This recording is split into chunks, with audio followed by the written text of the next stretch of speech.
Thank you so much. And the government welcome you to be a part of the vision of a developed state of Chhattisgarh. Uttarakhand में बागवानी से सशक्त हो रहे हैं किसान, बन रही है उन्नत प्रदेश की विशिष्ट पहचान।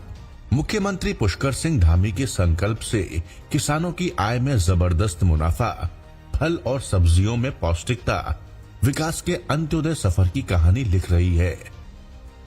मुख्यमंत्री एकीकृत बागवानी विकास योजना के तहत किसानों को समृद्ध बनाने के लिए कोल्ड स्टोरेज पर 50% सब्सिडी अथवा 7,50,000 रुपए तक और रेफ्रिजरेटर वैन पर 50% सब्सिडी अथवा 13 लाख रुपए तक दिए जा रहे हैं। साथ ही फल, सब्जियां, पुष्प और मसालों के पौधे और बीज 50% सब्सिडी पर किसानों को प्रदान किए जा रहे हैं। मुख्यमंत्री एकीकृत बागवानी योजना के तहत हमें सब्जी और बीज उपलब्ध कराए जाते हैं, जिसमें कि हमें समय समय पर उद्यान विभाग के द्वारा विभिन्न प्रकार के कीटनाशक दवाइयां भी उपलब्ध कराई जाती हैं और महिलाओं का एक आजीविका को लेकर एक नया ही उत्साह उत्पन्न हुआ है।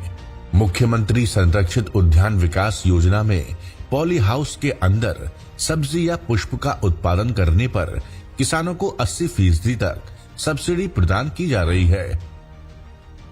बाजार हस्तक्षेप योजना के तहत सी ग्रेड सेब और अन्य फलों को समर्थन मूल्य पर खरीदने के लिए व्यवस्था की गई है। फसल बीमा योजना के तहत फलों और मौसमी सब्जियों का बीमा कराया जाता है और सरकार किसानों को प्रीमियम की कई गुना धनराशि प्रदान कर रही है। हमने आम की फसल का बीमा करवाया था, जिसका 8 गुना प्रीमियम हमें सीधा डीबीटी के माध्यम से हमारे अकाउंट में प्राप्त हुआ। मैं धन्यवाद अदा करना चाहूंगा उत्तराखंड सरकार, मुख्यमंत्री श्रीमान पुष्कर सिंह धामी जी का। बागवानी योजनाओं से खुल रहे हैं समृद्धि के द्वार, किसानों को मजबूत बना रही है उत्तराखंड सरकार।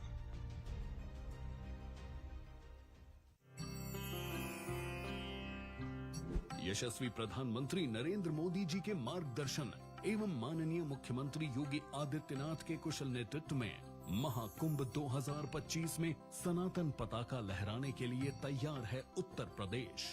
उच्च कोटि के प्रबंधन वाले मानवता के इस अमूर्त धरोहर से साधु संतों के साथ ही कल्पवासी भी पुण्य के भागी बनेंगे। कल्पवास अर्थात 1 माह तक संगम तट पर डेरा डालकर वेदों का अध्ययन और ध्यान पूजा, जो पौष मास के 11वें दिन से प्रारंभ होकर माघ माह के 12वें दिन तक चलती है। श्वेत व पीताम्बरधारी कल्पवासियों के दर्शन, संगम में डुबकी और पूज्य साधु संतों के आशीर्वाद का पुण्य प्रसाद प्रयागराज महाकुंभ में बंट रहा हो तो चहुं ओर एक ही जयकार गुंजायमान है। आओ चले महाकुंभ, पुण्य फलें महाकुंभ चलें। From bustling cityscapes to the beating heart of tech hubs, innovation thrives. Welcome to Zang, architects of digital transformation, where innovation meets excellence. We're a team of deep tech innovators working across various industries. With almost 30 years of experience in tech engineering, I have seen firsthand how innovation transforms businesses. Hi, I am Bala Subramaniam, an MBA from the Asian Institute of Management with professional experience of more than 25 years in finance, consulting, risk management, and fraud investigations. We understand that business is about multiple moving parts. So at Zangam, the strategy is very simple. Cut the clutter. As a medical professional and an insurance expert for last 20 years, I know the insurance business deep and wide. At Zangam Group, innovation to transform the business is the core of the offerings. Innovation in technology and innovation in operations too. Hi, I am Vinay Iyer, Chartered Accountant with more than 20 years of experience in the technology industry.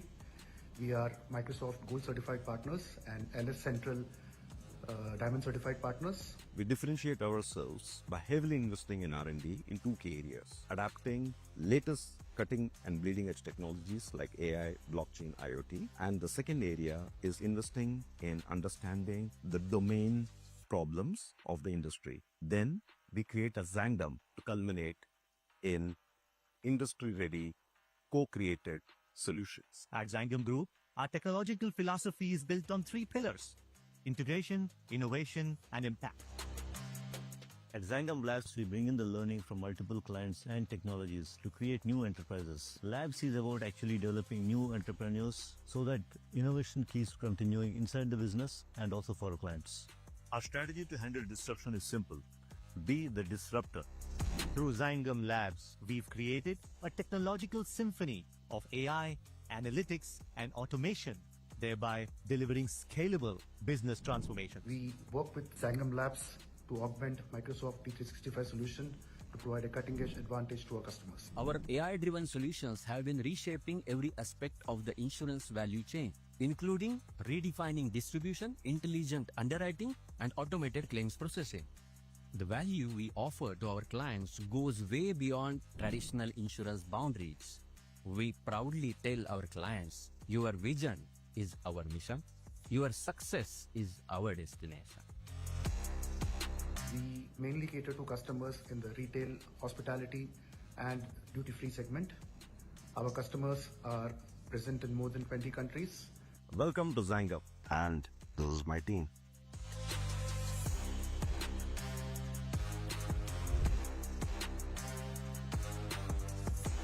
Move. The possibilities are endless. The future is bright.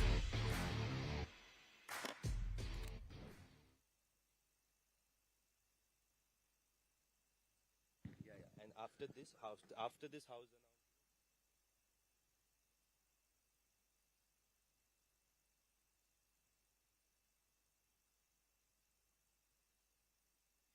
Good morning, ladies and gentlemen, and welcome to the IDFC FIRST Bank presents Times Network India Economic Conclave, co-presented by Adani.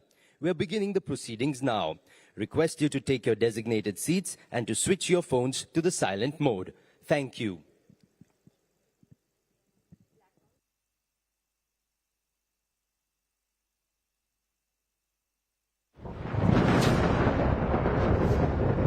A storm is rising.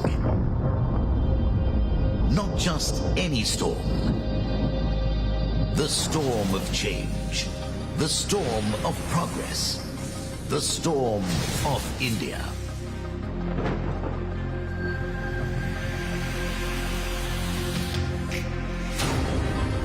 From the heart of this storm, a surge of unstoppable power emerges.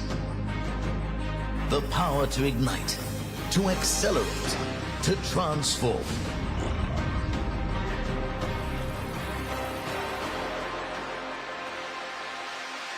The world stage is set. As India accelerates, it's racing towards a new world order. Faster. Higher. Bolder.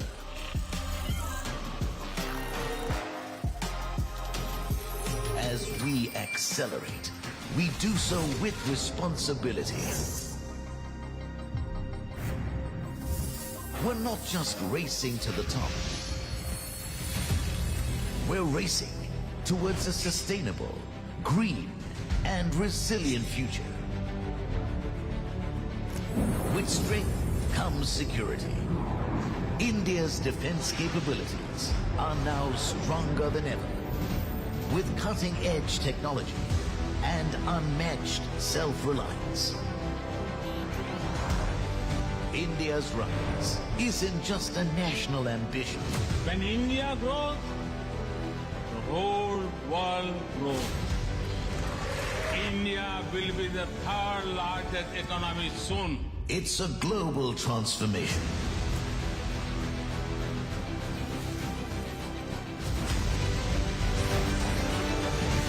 This is India now. Relentless. Unstoppable. Racing to the top. Our vision is clear. Fast track to top 3. The race begins today.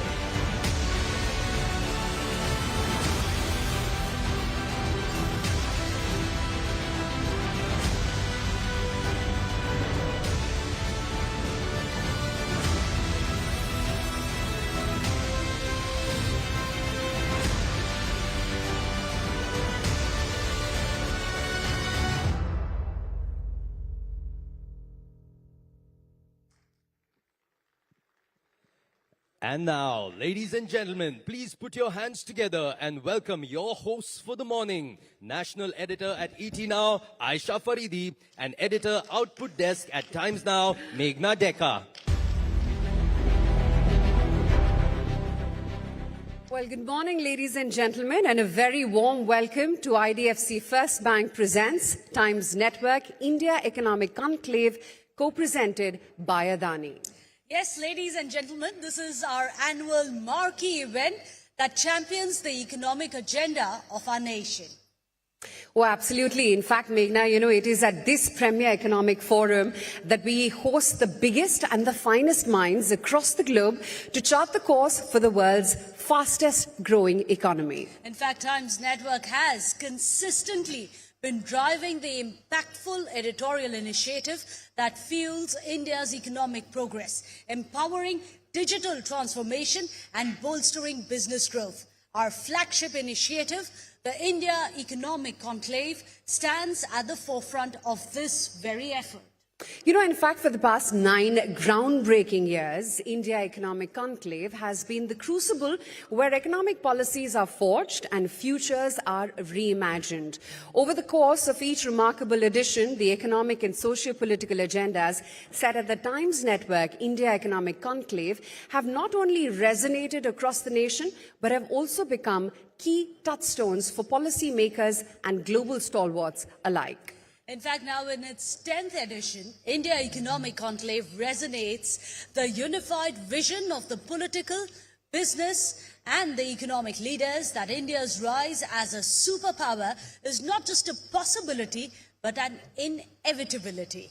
And our theme, Fast Track to the Top 3, is the vehicle that seeks to explore, discuss and forecast the trajectory for India's rise to one of the world's top 3 economies. In fact, ladies and gentlemen, as the third largest hub for scientific and technical talent, India has become the global center for technology and services. Moreover, the country is solidifying its place as the preferred destination for manufacturing and industry, thanks to her free market economy, democratic values, and transparent business environment. We have gathered here today at the glorious Bharat Mandapam, the same venue that hosted the world-renowned G20 summit, now the backdrop for the 10th edition of the India Economic Conclave right here. In fact, this event reflects the vision of a new India as envisioned by Prime Minister Modi ji, aiming to position India amongst the top 3 global economies by 2047 and to fulfill the nation's aspirations as we enter Amrit Kal. In fact, do share your thoughts and tag us on your posts using the hashtag IEC 2024. And now, ladies and gentlemen, to formally welcome this August gathering, we would like to invite the Managing Director of the Times Group, Mr. Vineet Jain, to set the context for this landmark platform that has driven tectonic shifts in the journey of India's economic rise over the past 9 years. Sir. A bigger round of applause, please.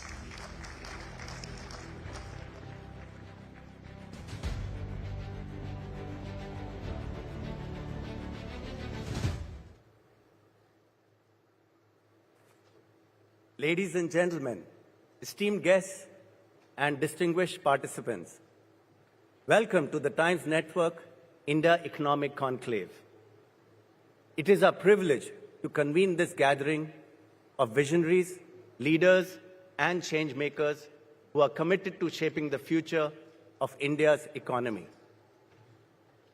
Today, we embark on a crucial dialogue aimed at propelling India into the ranks of the top 3 global economies, a vision that is not just a distant dream, but an achievable reality. As we begin this conclave, let us recognize the remarkable journey India has undertaken in recent years. Our great nation has emerged as a beacon of growth and innovation, capturing the attention and confidence of the global community. The conclave serves as a platform to harness that momentum, to share insights, and to forge pathways that will elevate India's economic stature. We are honored to have with us Mr. Piyush Goyal, our esteemed Minister of Commerce and Industry. His leadership and vision have been instrumental in navigating India through challenging global economic volatility and in crafting policies that foster trade growth and resilience.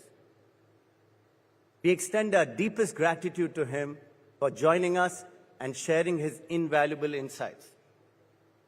Additionally, we will be privileged to welcome Mrs. Nirmala Sitharaman, Mr. Nitin Gadkari, Mr. Ashwini Vaishnav, Mr. Dharmendra Pradhan, Mr. Hardeep Puri, Mr. Mansukh Mandavia, Mr. Jyotiraditya Scindia, Mr. Kinjar Rapu Naidu, and a host of other policymakers and dignitaries during the conclave.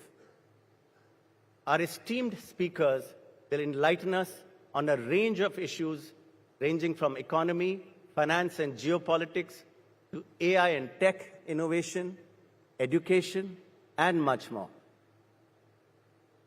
The discussions over the next 2 days will focus on the collective effort required from every citizen, entrepreneur, and policymaker to realize our shared vision. It is a call to action for unity and collaboration, recognizing that our success depends on the synergy of our efforts. We must create an environment where innovation thrives, businesses flourish, and growth is inclusive and equitable. On day one, we will delve into the core pillars underpinning India's growth story: innovation, sustainable development, and inclusive progress. These discussions will highlight the confidence the world places in India and underscore the opportunities that lie before us. We will explore strategies to build robust infrastructure, enhance human capital, and foster a culture of entrepreneurship. As we transition into day two, we will continue to build on these themes, deepening our understanding and refining our strategies. The insights shared by our esteemed speakers will guide us in navigating the complexities of economic policy, corporate governance, and national security. Our discussions will emphasize the need for policies that are not only growth-oriented, but also equitable and environmentally sustainable. The journey to becoming one of the top 3 global economies is paved with challenges and opportunities. It demands a collective will, determination, and ingenuity. Together, we must move very speedily to creating an India that stands even taller on the global stage. As we embark on this conclave, let us engage in meaningful dialogue, exchange transformative ideas, and commit to actions that will drive India forward much faster than before. The future we aspire to is within our grasp. And together, we can fast-track India to its rightful place among the world's top 3 economies. Thank you for your dedication and commitment to this shared vision. Let us move forward with purpose and determination, confidence and conviction. Ladies and gentlemen, I welcome you once again to the conclave, and I look forward to meeting many of you and hearing your ideas. Thank you. Well, thank you so much, Mr. Jain, for those insightful words. In fact, we'd request you to stay back on the stage, Mr. Jain, if you could just please come back on the stage with us so that we can begin the India Economic Conclave with the first things first, of course, the lighting of the ceremonial lamp. Fast track to the top 3 is our focus over the next 2 days here at the Times Network India Economic Conclave. as India has clearly demonstrated its ambition to take on a larger role in global affairs, and it's continuously making history with its growing economic and financial influence on the world stage.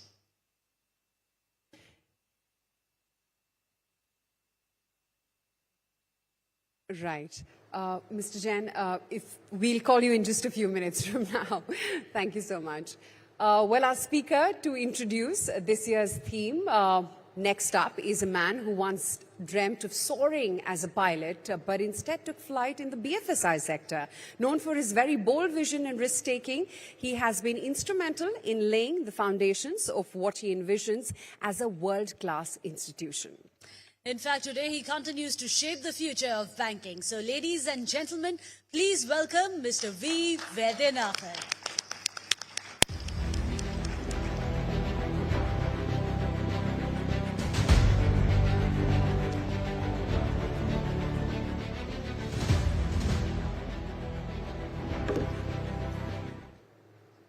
Good morning, ladies and gentlemen. It is really a great pleasure for me to be here at this very, very important event of the India Economic Conclave 2024. We have been associated with this program for the last 10 years, and right from the inception. And I can tell you that this is one of the very significant events which really brings about many thoughts, ideas, and shapes the future of the economy. Now, I'd like to also say Minister Piyush Goyal is here with us, and we really welcome you and all of you, ladies and gentlemen.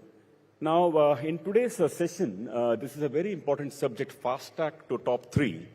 This is important because, top 3 looks around the corner. I was just reading up before coming here that in 10 years ago, India was the 10th largest economy in the world. 10th largest. And in 10 years, we have already crossed or overtaken in terms of GDP size Russia, Brazil, Italy, France, UK. And now we are talking in the next 3 years crossing Japan and Germany. Both are in the $4 trillion handle. Germany is like $4.5 trillion and Japan is $4.2 trillion. And we're talking of touching $5 trillion, let me say, in 3 years from now. Now, it's a very, very important thing. And obviously, like how you run a race and you figure out that you're running, in 10 years, you caught up with 5 of them and 2 more. It's obviously very exciting for all of us as Indians. It's really a proud moment and a proud achievement. Now, we also see that this progress that has happened over the last 10 years is not just by accident. It is something that has, somebody has actually worked towards making this happen. Like the Prime Minister says, niyat, nishtha, and niti, meaning you need to have the intention, the determination, and niti, meaning policy. They all have to come together to make it happen, and last 10 years it has happened. Now, we all have to agree that this is not like a God-ordained thing that India will become the 3rd largest, 2nd largest. It's nothing like that. Policies have made it happen. So in the last 10 years, let me just say that serious work has happened on this front. We've had, the growth of the a large number of reforms that have happened. GST was a major one. It was a difficult one. Vineet, Piyush, I just need your time, folks. Just concentrate. So, because it's really, I'm having this speech for Mr. Piyush Goyal because I saw one of your speeches the other day where you talked about how, people should become entrepreneurs and not just join the government of India. So that point really stuck on me. So I just want to bring that out in the course of discussion. So coming back to the point, so the government has done very specific initiatives over the last 10 years. GST, very big one. There was so much objection to it. People said all sorts of things, this will go crazy, that will go bad, etc. And we are not ready. But somehow someone made it happen. IBC, very significant reform. Someone made it happen. So much of digitization initiatives. Someone made it happen. creating of the ecosystem, clearing the Aadhaar bill as a money bill, making it happen, and then setting up this India stack, then setting up the ONDC so that we do commerce with each other. Why should we pay somebody else somewhere in the US or somebody? We are Indians, we're transacting each other, and therefore local, hyper-local delivery can happen. So all this kind of digital ecosystem that the country has brought about, I think is a very massive reform. And all this has powered India to become what it has become today, or becoming the third largest economy as we speak today. Now, we are also talking about the views of the political class. When we were growing up through the 70s and 80s and 90s, we never talk politicians, and that's a very important thing. We have Mr. Piyush Goyal sitting with us here today. So I'd like to say that the first time we are hearing in a long time, or maybe first time in the last 10, 15 years, when political class is now talking about free markets, they're talking of firing up the private sector, they're talking the private sector should invest, private sector should create jobs, we don't mind if you create wealth, you make your wealth, you pay your taxes, and it's great for the nation, competition, and so on. So these, and ease of doing business, Startup India. I've seen Mr. Goyal quite a few times in the Startup Awards in Bangalore, and ministers are coming and celebrating ease of doing business, are celebrating FDI. So this is a bold statement and massive policy shift, because politicians are powerful people. They drive the policy. So I believe that there are many reasons for India's growth, but this shift of the political narrative towards growth and free markets and private sector is a very big monumental moment, which of course everybody, bureaucrats, everybody derive the line of action and policy from that one. The third thing is about reforms itself. Now, I did notice the other day that I was checking on YouTube, certain articles which talked about itne roads ban rahe hain, lekin desh ka kya hoga, maybe some contractors have benefited from it, but what is it for the common man? There's so much poverty in India, there's so much unemployment in India, desh ka kya hoga? And then, you go and read the comments, a lot of people are saying on that, oh yes, very true, this is a real India, everybody should see this video, and there are some 500 comments for that. When I read that, I was just thinking, what kind of inko samajh mein nahi aata, that when they're setting up roads, it's not just some contractors are benefiting from it. And incidentally, the next day I was, watching a program of Mr. Nitin Gadkari in one of these events, and he was then describing that with the 60,000 kilometers of roads and highways set up in the last 10 years, it's probably about 60 or 70% of what India put in its entire lifetime prior to that, post-independence, that amount of roads, etc., he was talking about bringing down cost of logistics from 16%. China's at 8%, and India is talking of bringing it down to 9%.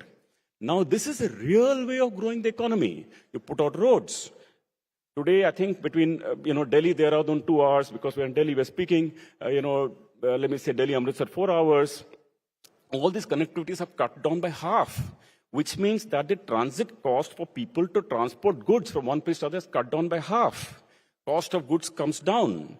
Your inflation comes down to that extent of what it would have been. Your products become more competitive. You can export more. And therefore, this is a very, and then when you export more, you produce more. And when you produce more, you create more employment. You invest more. Then also foreign investors invest in the country because ease of doing business is going up. So these are all fundamentally, just by setting up 60,000 kilometers of roads and highways, you are bringing down cost of goods. You're becoming more competitive. Now, this is lost on people. It is lost on people. You'll be surprised when you talk to even children who are growing up, in schools and colleges, who are in well-read schools, like really top-rated schools of the country. They also don't understand. They also say, no, uncle, we should be, we are putting roads, etc. Itne sare garib mein, desh mein garib ko de do. They don't understand that if you give money to garib just like that, then you know what will happen. You just fuel consumption, some inflation happens. You don't really create anything. So therefore, this thing about the way India is developing is India, I'd like to communicate to everybody the way India is doing it for the last 10, 15 years of making investments. Roads is one example, ports may be another, of fundamentally transform the economy, fundamentally making it more competitive is a very powerful way of making it happen.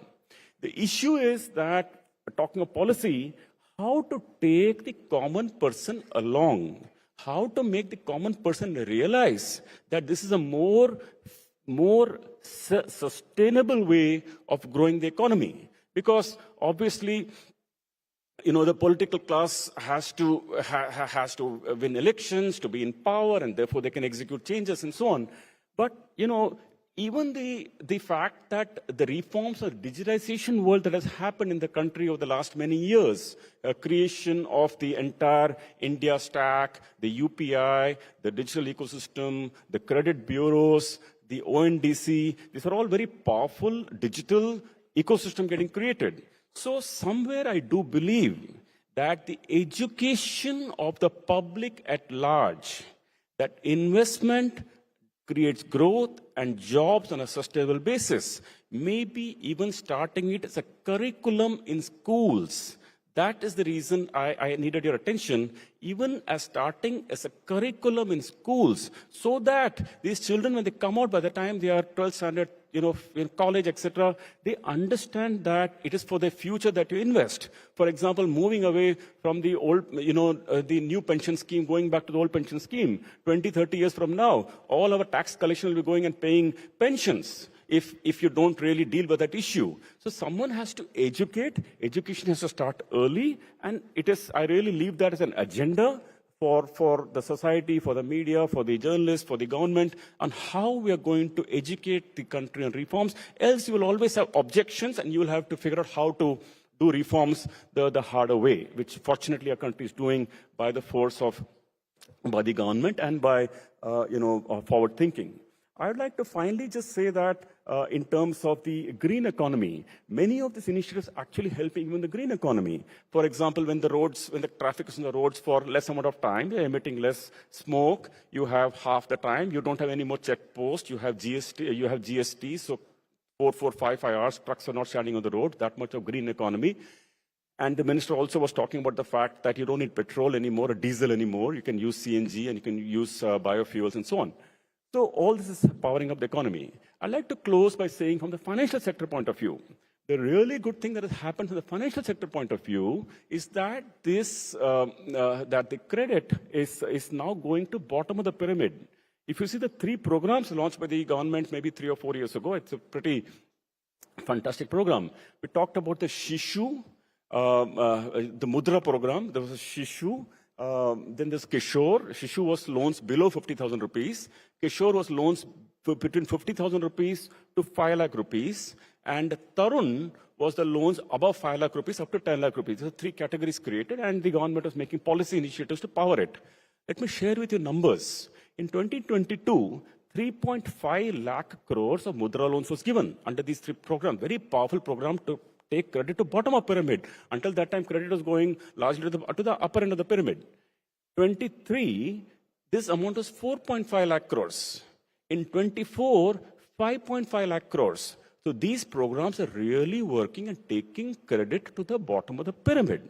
Not that government is giving out 5.5 lakh crores. They create a policy environment, enabling environment to make it happen, which I really appreciate because the market economics way of making it happen, and eventually credit reaches the bottom of the pyramid.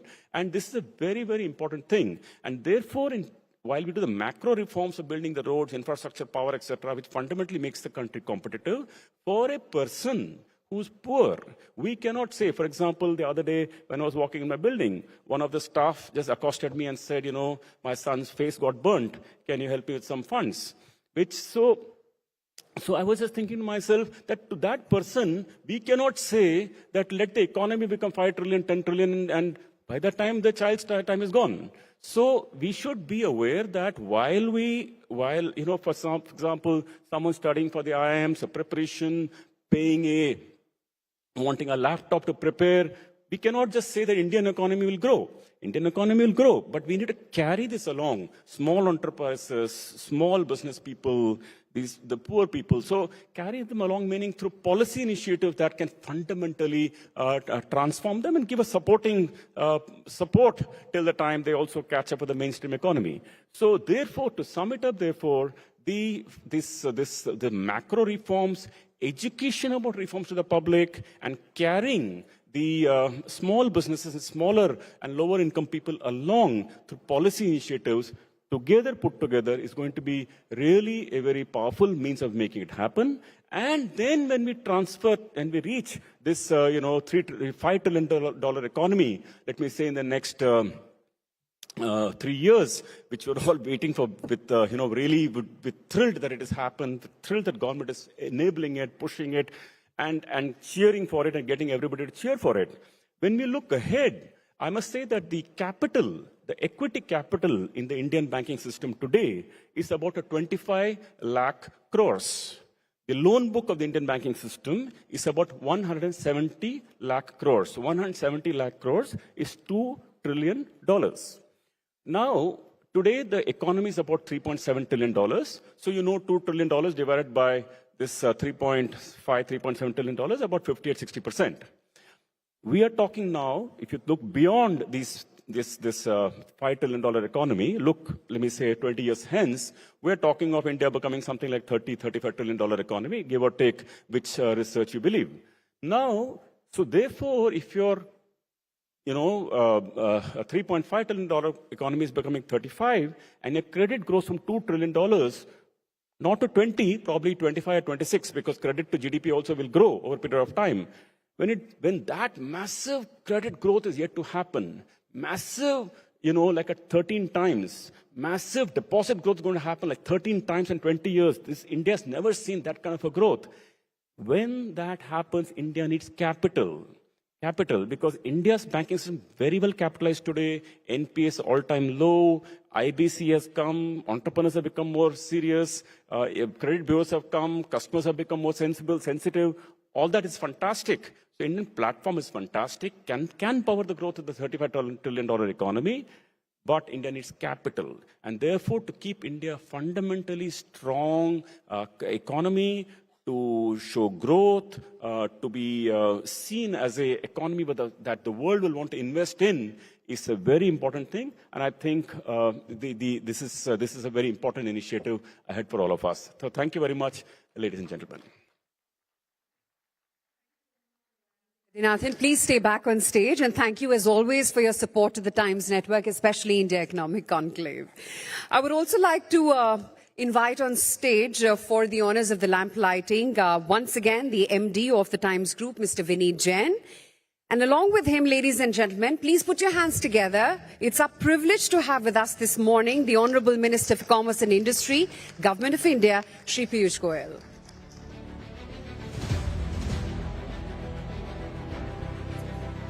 We'd like Mr. Jain to felicitate the Honorable Minister, Mr. Piyush Goyal. We'll have the felicitation.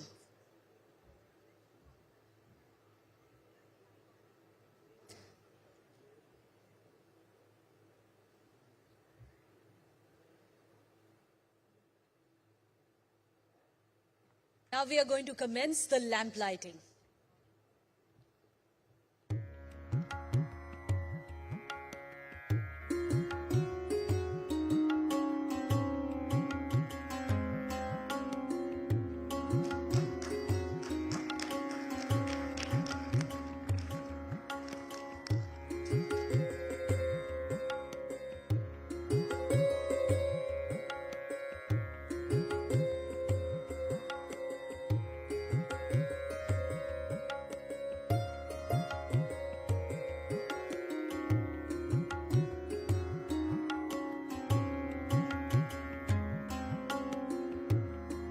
Thank you so much, gentlemen, Mr. Vaidyanathan. Thank you for joining us on the stage. In fact, Mr. Jain, we'd like to request you to felicitate Mr. Piyush Goyal with a shawl that we have, a small token of our appreciation. Ladies and gentlemen, a round of applause, please. Thank you so much, Mr. Jain. Honorable Minister, if you could please stay back on stage. And now, we know about the Honorable Minister's remarkable achievements, but of course, what has happened under his leadership is that India's exports have managed to soar to an astounding $750 billion in 2023. But Aisha, We must discuss more on this. So let me invite on stage the Group Editor-in-Chief of Times Now Navbharat, Navika Kumar, to join the Honourable Minister for an engaging fireside chat. A big round of applause, please.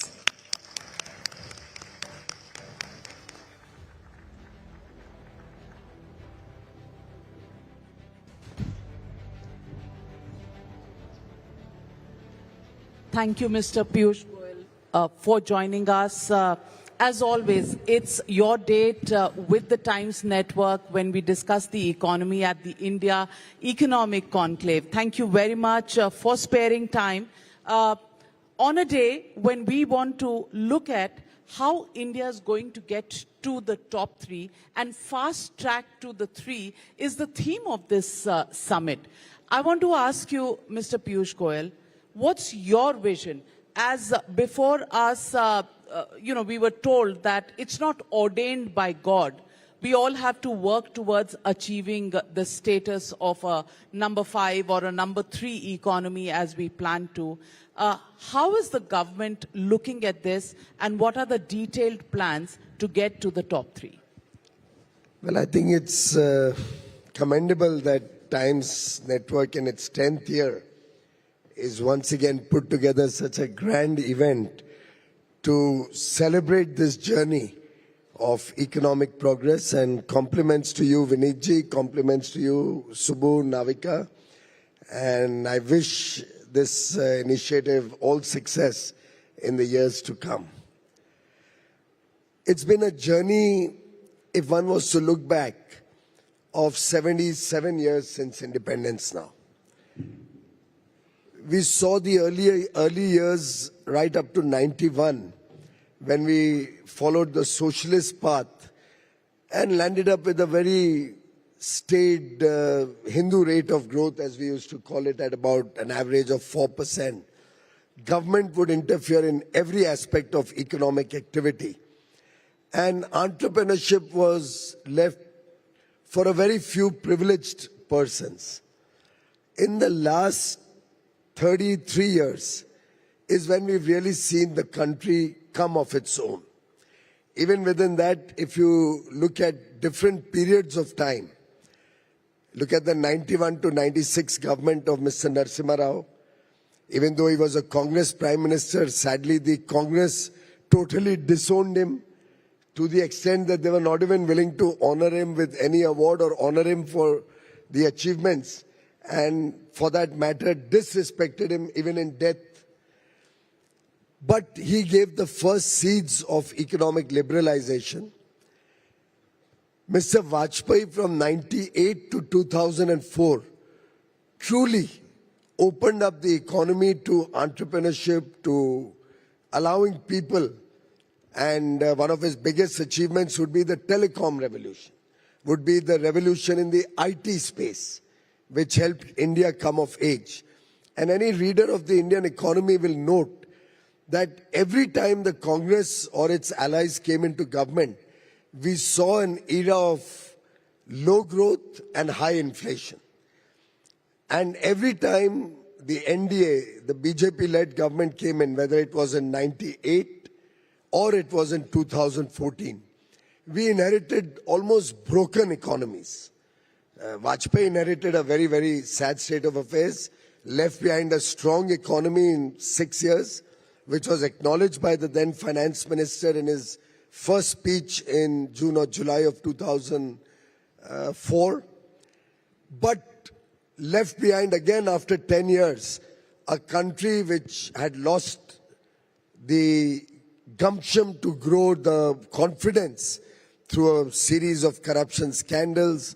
Growth was down to 4%, inflation was largely in double digits during their regime. And once again, Mr. Modi had to literally start afresh, from building the confidence of the people, from building international relations and international investors' trust in India, and the people's own initiative to get into working hard to rebuild India. And Mr. Vaidyanathan very rightly pointed out, this 10-year journey has seen structural change, has seen the advent of digital technologies to the last man at the bottom of the pyramid, has seen the macroeconomy from a very weak spot, low forex reserves, low growth, high inflation, mood of the nation being very, very low, changing itself today to the world's fastest growing economy, the 5th largest, as was pointed out, high foreign exchange reserves, the 4th largest forex reserves in the world, strong banking sector, NPAs and restructured loans falling from 12 or 13% to about 2%, 2.5% now, and getting better by the day. In all aspects, we have on 3 principles worked in the last 10 years. A, building the macroeconomic structure of the economy to be a strong economy. B, ensuring infrastructure growth, as Mr. Vaidyanathan also pointed out. This infrastructure growth is across sectors. Ports, double the capacity. Airports, double the number of airports. Road and expressways across the country almost tripled in the last 10 years. Inland waterways, more than 100 new inland waterways started. Digital technology, 4G right up to the borders of India, 5G rolling out at the fastest pace in the world. In every way, we have seen an India emerging out of the shadows. The world today recognizes India as the best opportunity to invest in. FDI in the last 10 years has grown by 119% over the previous 10 years. 2/3 of the total FDI in India so far of $1 trillion has come in the last 10 years. And when you put all of this together, you see a nation full of confidence, aspiring to cross the $30-35 trillion economy by 2047, the Viksit Bharat vision to become a prosperous nation, a developed nation, an economy where youngsters are willing to engage with the best across the world. We are making a mark with our goods, with our services.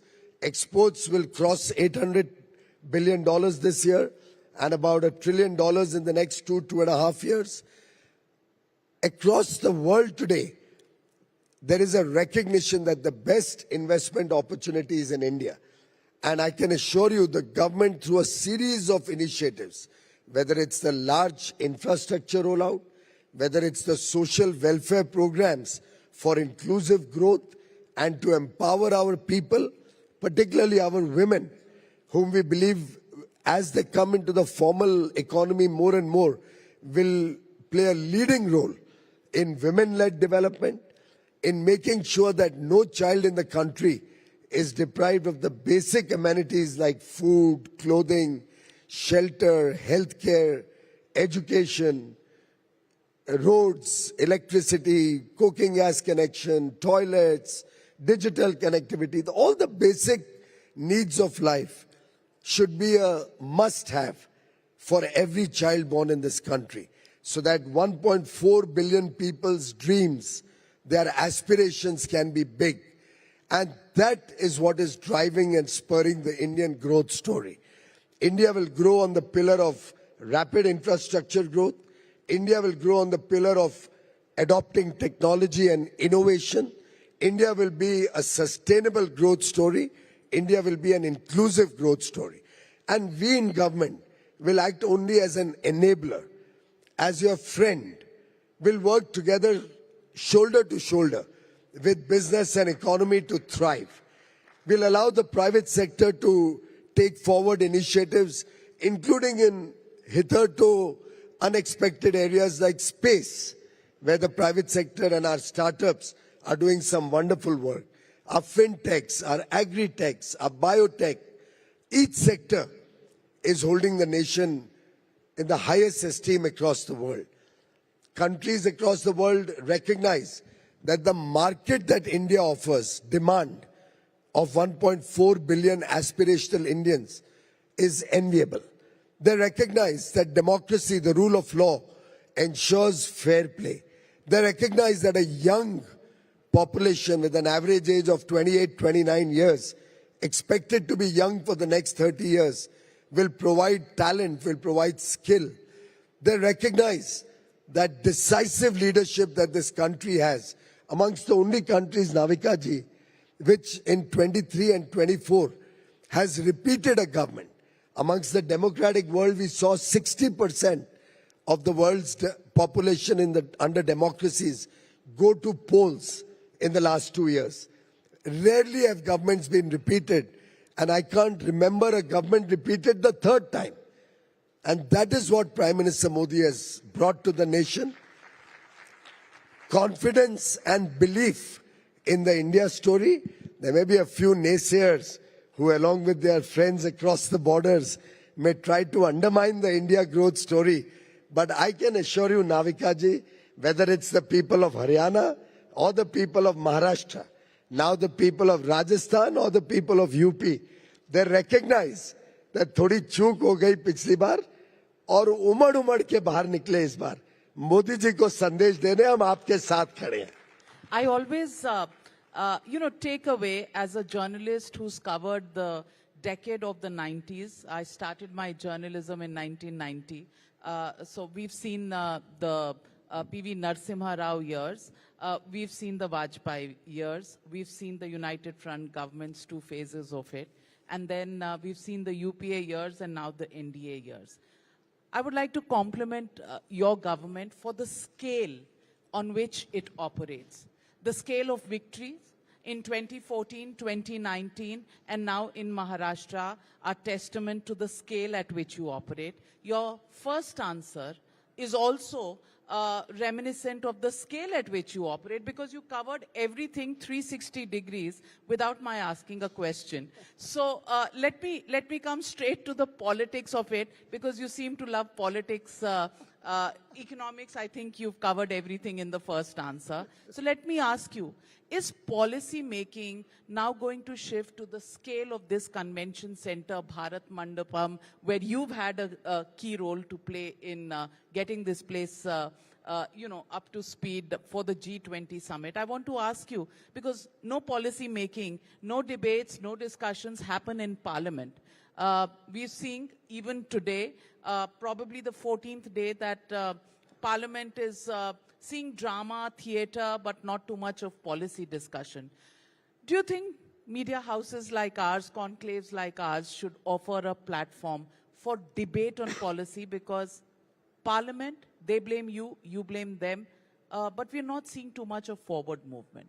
No, I think it's brilliant that organizations like Times Network is bringing to the fore issues before the country, engaging with the people of India, giving us valuable feedback. Look at the way Prime Minister Modi works. This convention center was conceptualized by him about 7 years ago, and 2018, 6.5 years ago. And I remember what was the vision behind it. And I'll share that with you for particularly the young persons who are listening to this conversation to understand how Prime Minister Modi thinks. He said that if we have to showcase to the world India's strengths, we will need to have the MICE sector come to India in a big way. That's meetings, conventions, seminars, exhibitions. And if we are looking at the MICE sector coming to India in a big way, it can't be done in the tents that used to host India International Trade Fair at Pragati Maidan, this venue, prior to 2023.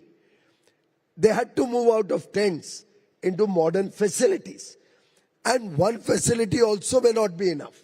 So simultaneously in 18, not only did he start rejuvenating this venue to make it a world-class convention center and a world-class exhibition center, the Bharat Mandapam, he also conceptualized Yashobhumi, which is at Dwarka, right up to having an underground metro station going inside Yashobhumi. So from the airport, you can be at Yashobhumi in 7 minutes. With 100-hectare large plot of land, a huge convention center, actually somewhat bigger than this, huge exhibition halls. Idea being that the world should come to India world should experience the India story, and world should know the scale at which India is developing. Now, friends, when we hold, let's say, Bharat Mobility, which is going to be held 2 months from now at this venue and at Yashobhumi and the Noida Convention Center, because even with two, we are running out of space. We are putting together everything in India on mobility at one time, at one platform. No more do people have to go to Hanover or Germany to witness what the world offers. India will be that one-stop shop. Everything on mobility you can find at one point of time in India. Bharat Techs, it's going to be held here and at Noida. Bharat Techs is the world's largest exhibition cum conference on the textile sector. And it's appropriate it should be in India.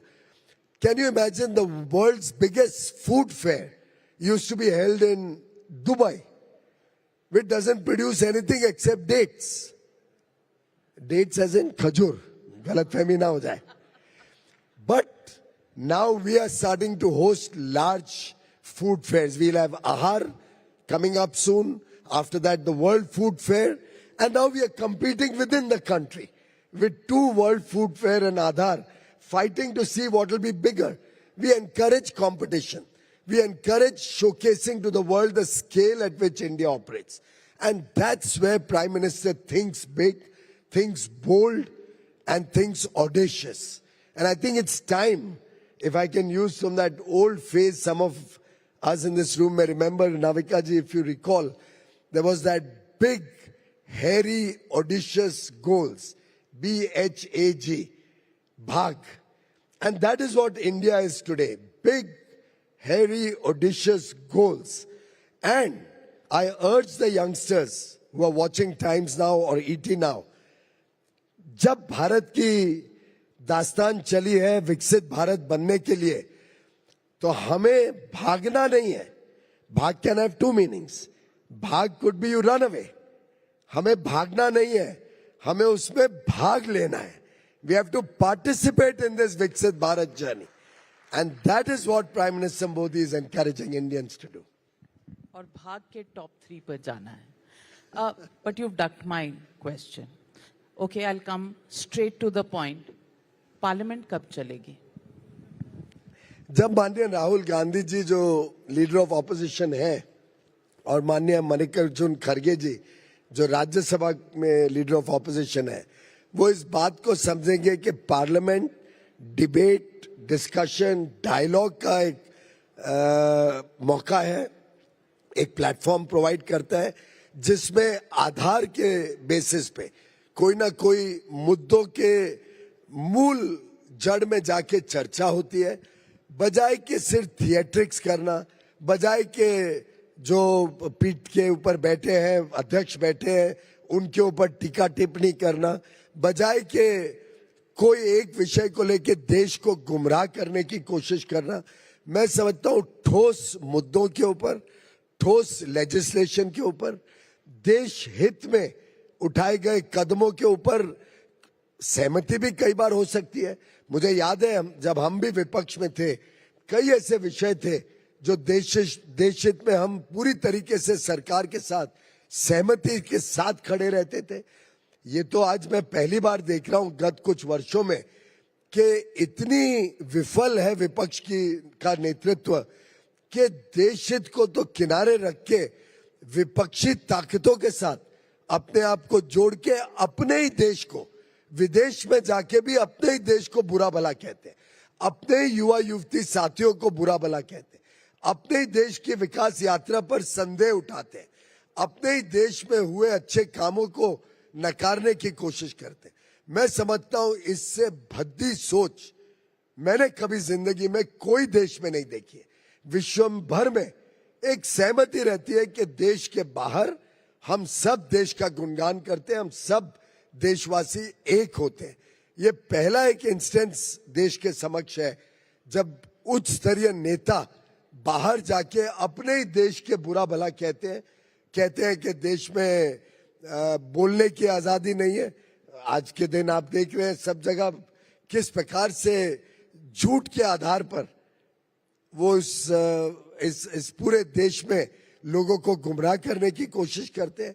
मुझे लगता है कि समय आ गया है कि जिस प्रकार से महाराष्ट्र ने, हरियाणा ने, देश ने तीसरी बार मोदी जी को मौका दिया है सेवा करने का, अगर ये इसी प्रकार से चले और उन्होंने जिस प्रकार से हिमाचल, कर्नाटक, तेलंगाना में एक फेल्ड सरकारी मॉडल चलाया है, इस तरीके से चला तो गांधी जी की बात शायद सच हो जाएगी कि कांग्रेस वास्तव में अपने आप को बंद करने के करार पर पहुंच जाएगी। But according to the opposition, the onus to run parliament is on the government. It's on the treasury benches. It is the government which is disrupting the house. That is the charge on the government. Wait, there is no GST on alleging any false charges. So I think they may jolly well say that, but every time we are discussing any issue, every time there's question hour or 0 hour, every time a legislation is under consideration, if they are going to be fixated on false narratives and fake stories, I think beyond a point, the people of India are also frustrated with the sort of cheap theatrics and allegations. You have seen the kind of behavior that leaders of the opposition have shown outside and inside Parliament. You have seen that they themselves are not united in their approach. The entire India alliance has a broken and fragmented thought process and agenda. So really very difficult to run Parliament when one opposition party runs on one tangent, others who may even want to run the Parliament are left helpless, and across the opposition, I think there is discordancy and complete breakdown of trust within themselves. In such a situation, it becomes very difficult for any system to work. And therefore, we have to come to platforms like the Times Economic Conclave to express the confidence that we have in the country, and on your behalf, express to the world that 1.4 billion Indians stand united to see India as a great country, as a prosperous country. We stand united to face any challenges that we may encounter. We stand united to convert every challenge into an opportunity to grow better, faster, more sustainably and more inclusively. Mr. Piyush Goyal, let me ask you, maybe with the Congress, there seems to be a breakdown in communication. But can you not speak to the other opposition leaders in the Parliament to at least have some semblance of order? Because the ask to get to the top three will require policies, debates on policies, changes in policies, bills to be passed. Is there no breakthrough? And if I can be a fly on the wall, what comes out of your meetings with some of the other opposition leaders? Well, frankly, what you see on television happening in Parliament, and sometimes the mockery being made by Mr. Rahul Gandhi and some of his colleagues on the steps of Makardwar, are really an exception. Once the cameras are switched off, normally there's a very healthy discussion also with the members of Parliament. Most opposition members individually want the House to run. They want to speak about their issues. They want to make special mentions and talk in 0 hour of areas of concern in their constituencies, in their states. There are members of Parliament who wish to have a very informed and very cultured debate on various issues before the House. Sadly, they are left to the mercy of a few leaders who, obviously, because they come from a particular family, and these parties usually can't get out of that family rule, they are left helpless outside the Parliament or in the canteen or in other conversations when we meet in committees. They are always wanting Parliament to do better, but sadly they are helpless before a very uninformed leadership, a very immature leadership, which they have landed themselves up with. Your message to Mr. Rahul Gandhi and Mr. Kharge today? Well, I think I had not expected a seasoned politician like Mr. Kharge to behave and speak the language that he does. I would have expected him to conduct himself in a far more distinguished manner. It's very sad that he's taken the proceedings of Parliament to a depth where even the chair has to admonish him. And if the chair has to admonish him or some of his colleagues for their irrational behavior, now they convert that to say that the chair is attacking us or passing comments on us. Obviously, if you behave in that manner, and you've seen the kind of comments, the kind of interruptions that we find repeatedly from the opposition side, anybody who's sitting on the chair is bound to get frustrated and is bound to at least make an appeal that everybody talks rationally and behaves better. I think Mr. Kharge is also the party president. I think there's a one-man, one-post rule, but probably he doesn't want to leave any of these Not two applicable posts. in your party either at this point. Where is that so? Mr. JP Nadda is the We are party in the president. process of elections and therefore it got that delayed. we've been hearing for we a gave while. an extension and now the party elections are started. Probably take another month and a half before the new president gets elected. We are a democratic party. We run through a democratic system. We don't foist anybody as president basis the demands of one family. In our party, the workers and the party machinery, from the bottom up, from the level of our mandals, and for that matter, even below that, from the panchayats, the party builds up.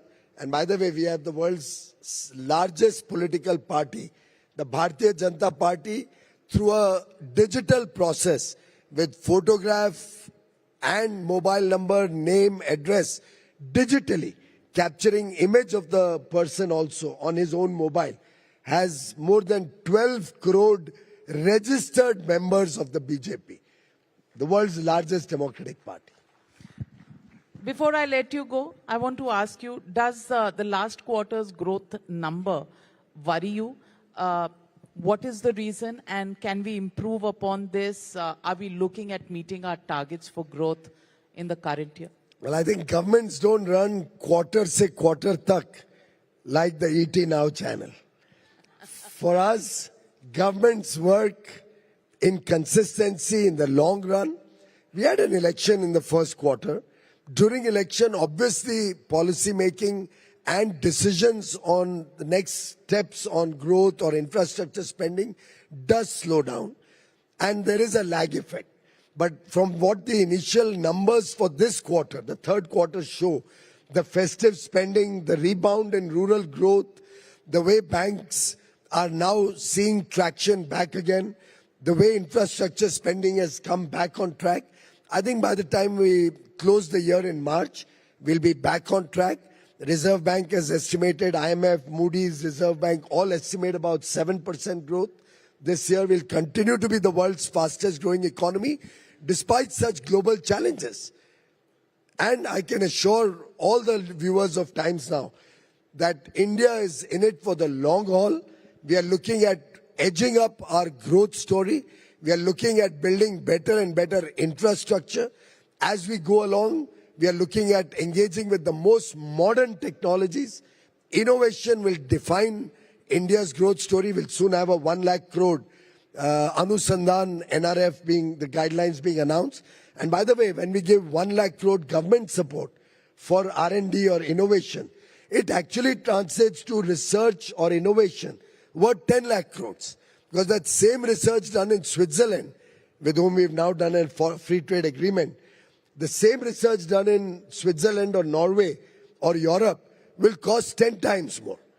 What outcomes we can get with 1 lakh crore, they will need 10 lakh crores to get that. Therefore, the EFTA countries, Switzerland, Norway, Liechtenstein and Iceland, not only have they done an FTA with us, as a part of the free trade agreement, they have committed to invest $100 billion, 8.5 lakh crore, as FDI. Doesn't include Norway pension funds, FII investments in the stock market. FDI of 8.5 lakh crores, creating 1 million, 10 lakh jobs directly, which means about 40-50 lakh jobs, direct and indirect. And it's the first FTA ever in the world history, where an FTA is not about goods and services alone, but a linked investment, because they recognize that India is the future, India is the growth story, with an aging population in the developed world, with slow growth. Growth in Europe is less than 1% this year. At best, it'll go to 2 or 3%. They'll double their economy in the next 30 years. We'll go 8 to 10 times in terms of our economy in the next 30 years. So that's the huge delta of opportunity.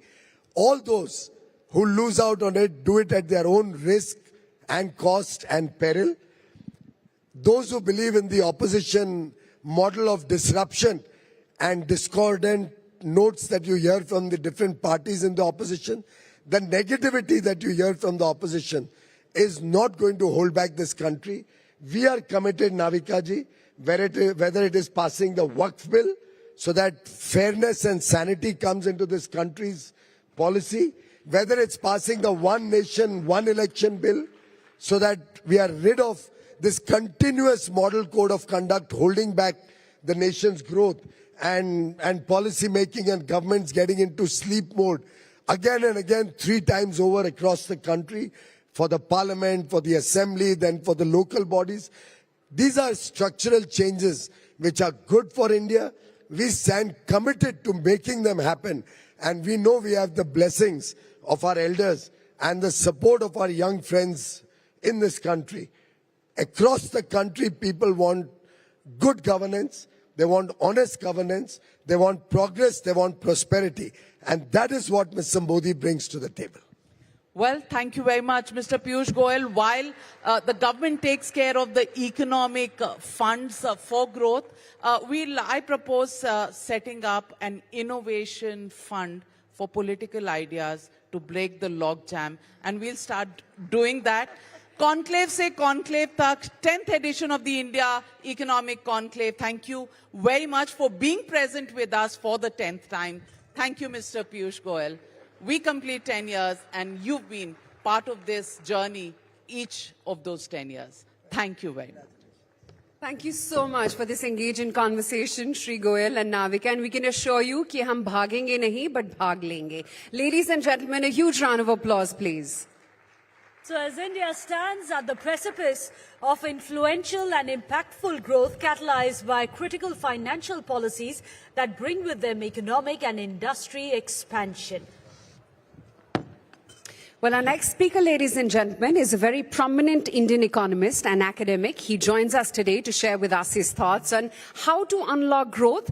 Please welcome the chairman of the 16th Finance Commission of India, Arvind Panagriya, in a conversation moderated by Editor-in-Chief ET Now and ET Now Swadesh, Nikunj Dalmia.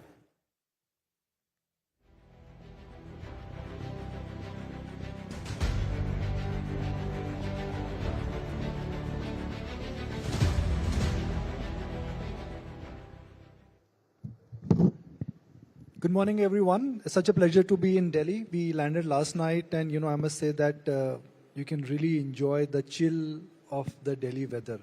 So what we'll understand, the chill what we're experiencing in Delhi weather, how realistic is the chill in the economy, and when will the recent bout of slowdown what we've seen in last 2 quarters, when will that fade away? The theme is fast track to top 3. What is India's preparedness to be really fast-tracked to number 3, and what about the big vision of Viksit Bharat of Prime Minister Modi? Now, Mr. Panagriya represents the Finance Commission, which in a sense has always been applauded for independence, integrity, and the independent views. So, Mr. Panagriya, you just heard the minister talk about good things about India, how India is moving, where things are moving in the right direction. Now, you are an independent voice, and you can agree and disagree with what the minister had to say. So where would you agree with the minister and where would you disagree with the minister? You're a finance commission, sir. You can give your independent views, even if you disagree with the minister. As a general matter, I think, in terms of the trend of the economy, its potential, where we are headed, broadly I agree. In terms of the details, we may put things differently. But the current slowdown is quarterly slowdown, and I also agree with the minister on that, I also don't look, like many of our financial analysts, which include economists as well, think that, you look at a single, any observation comes in, oh goodness, what has gone wrong? Sir, aisa mat karo. I think you'll put 18 hours out of job. We have to look at quarter to quarter. Yeah, you see, this is the problem. My job is not 18-hour job. So I think, we should be reading something into the quarterly growth decline. But on the whole, I like to wait and see what happens over the at least entire year. There are good reasons. You can explain why this slowdown happened. A bit more than I had anticipated. I sort of didn't expect it to fall below 6%, but it has fallen below 6%. So we have to look back as to what went wrong. But one thing we know is that because of the elections, the capital expenditure of the central government slowed down, and also, we've been looking at the states' capital expenditures actually have taken a hit as well, because lots of the elections happen in the states as well, and naturally, as it happens in the elections, a lot of promises get made, which basically are promises that involve revenue expenditure, not capital expenditure. And when those promises then begin to be delivered, that cuts into the capital expenditure. So some of that has happened as well. It's also reflected in a little bit of slowdown of credit expansion. It's still well into the double digits, so credit expansion rate is not that bad, but it has fallen from something like 18-19% to about 13-14%. So it's reflected there. But fundamentals of the economy are absolutely solid. We have weathered the COVID crisis, was a major one, and recovered out of it actually with flying colors. So I expect us to return to the at least about 7% growth. I think we also need to do something more to get to the Viksit Bharat 2047, and we can talk about that as we go forward. This is the 10th edition of India Economic Conclave. Now, we always want to look forward, but for the audience here, I will take the clock back. 10 years ago, Indian stock markets were at 25,000. Our forex reserves were less than $300 billion. Our total size of the economy was less than $2 trillion. We were running a very high fiscal deficit. Rupee was under intense pressure and FDI had been broken. So the India of today is very different from India of 10 years ago.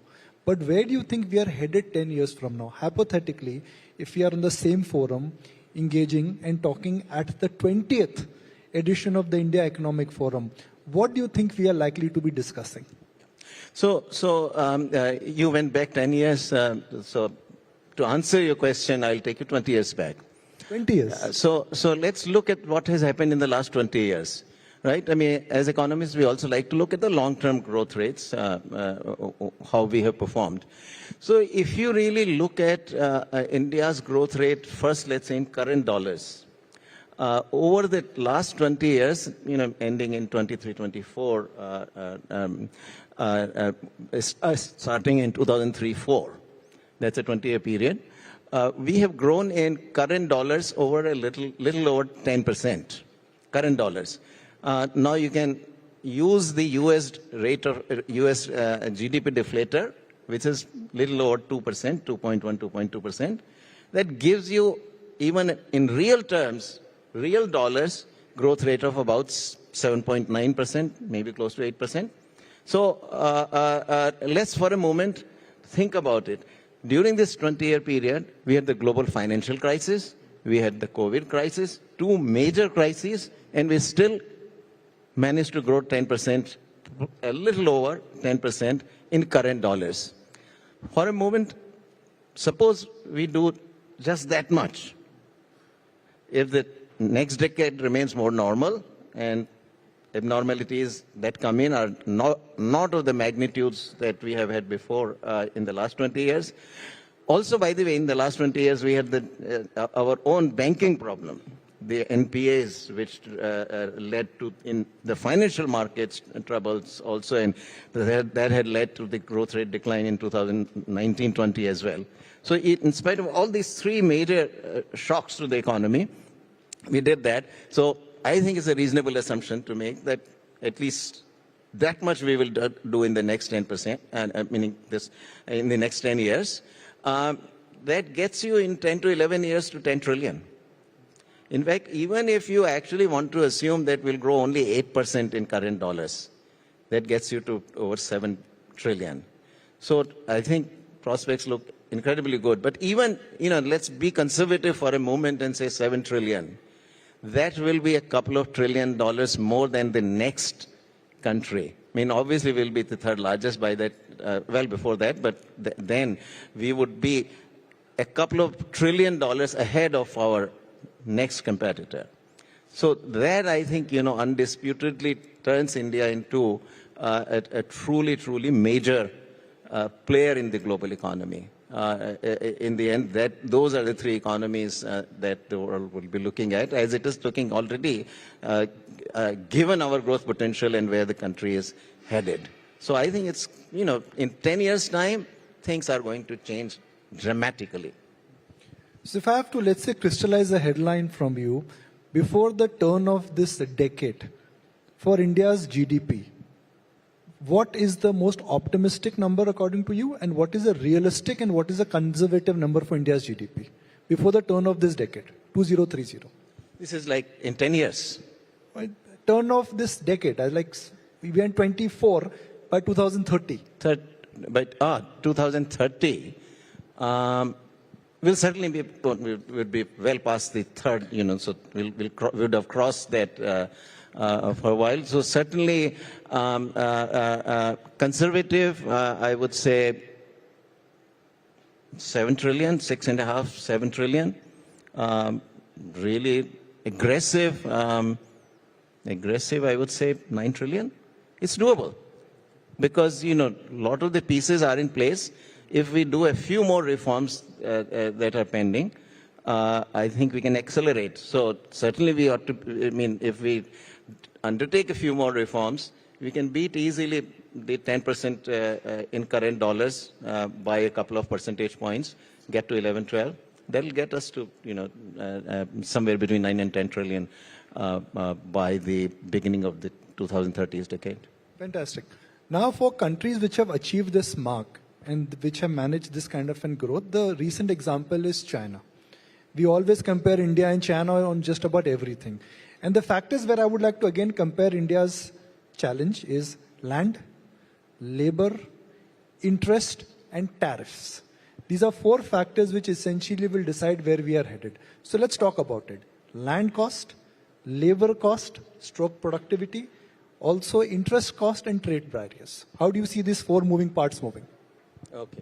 So let's begin with land. To me, I think right now, this is one of the most constraining factors. Labor also, but land, I think. In India, urban land is extremely expensive. One way to gauge it is that the rental yields in most of the important cities in India are about 2 to 3%. Interest rates, 8%. There is no way you can have viable commercial rental housing, which I think is incredibly important. In the ultimate, when the economic transformation happens, workers move out of agriculture into industry and services. This also means migration of the workers from the rural to urban spaces. You need to house them. Where is the rental housing where they would go? And this is where you then start creating these slums, etc. Because the migrant workers cannot afford terribly expensive housing. So urban land is a very big issue. Our urban land markets are very distorted for a number of reasons, which are all solvable, a little complicated, but solvable. Things that can easily be done. FSI in India. You know, we are the only country where in any city, the central business district generally has an FSI of 1.4. You know, when we allow the taller buildings, we go outside the city. But hardly any city in the world is built that way. You know, it's usually the central business district where the FSI is much higher. And as you go into the periphery, then the FSI declines. We have done the exactly inversion of that. So that's one way to address the urban land issue.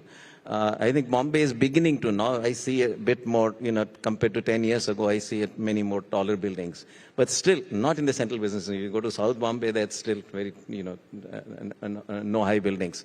So that's one. But also land conversion rules, both in terms of from agricultural to non-agricultural uses, but also within city from one use to another use. You know, buildings that, you know, are being used for conventional industry, it should be possible to convert those into something else if economic activity points in that direction. But we don't easily allow this conversion. So that has to happen. Railways, defense, these departments have a lot of urban land under control, unused and therefore unproductive asset should be brought onto the markets. A lot of public sector enterprises, some functioning, some not even functioning, some even private enterprises have a lot more land than they need. That land should come on the market. So many different ways to solve that problem. So that's one area. Labor we can talk about. Labor laws, you know, have been passed by the Parliament in 2019 and 20. 4 codes. Those are solid codes. I think it's time to implement those. I sort of understand that the government had simultaneously also passed the farm laws, which got then challenged, and the government ultimately felt that they had to withdraw them. After that, government probably got more cautious and did not go ahead with the implementation of labor laws. But I think now, you know, elections are over, mostly, and in next year we have only Delhi and perhaps Bihar elections. So I think this will be a good window the next year to implement the labor laws. So that trade, I think, is a little more complicated. So trade, if I could just supplement a question.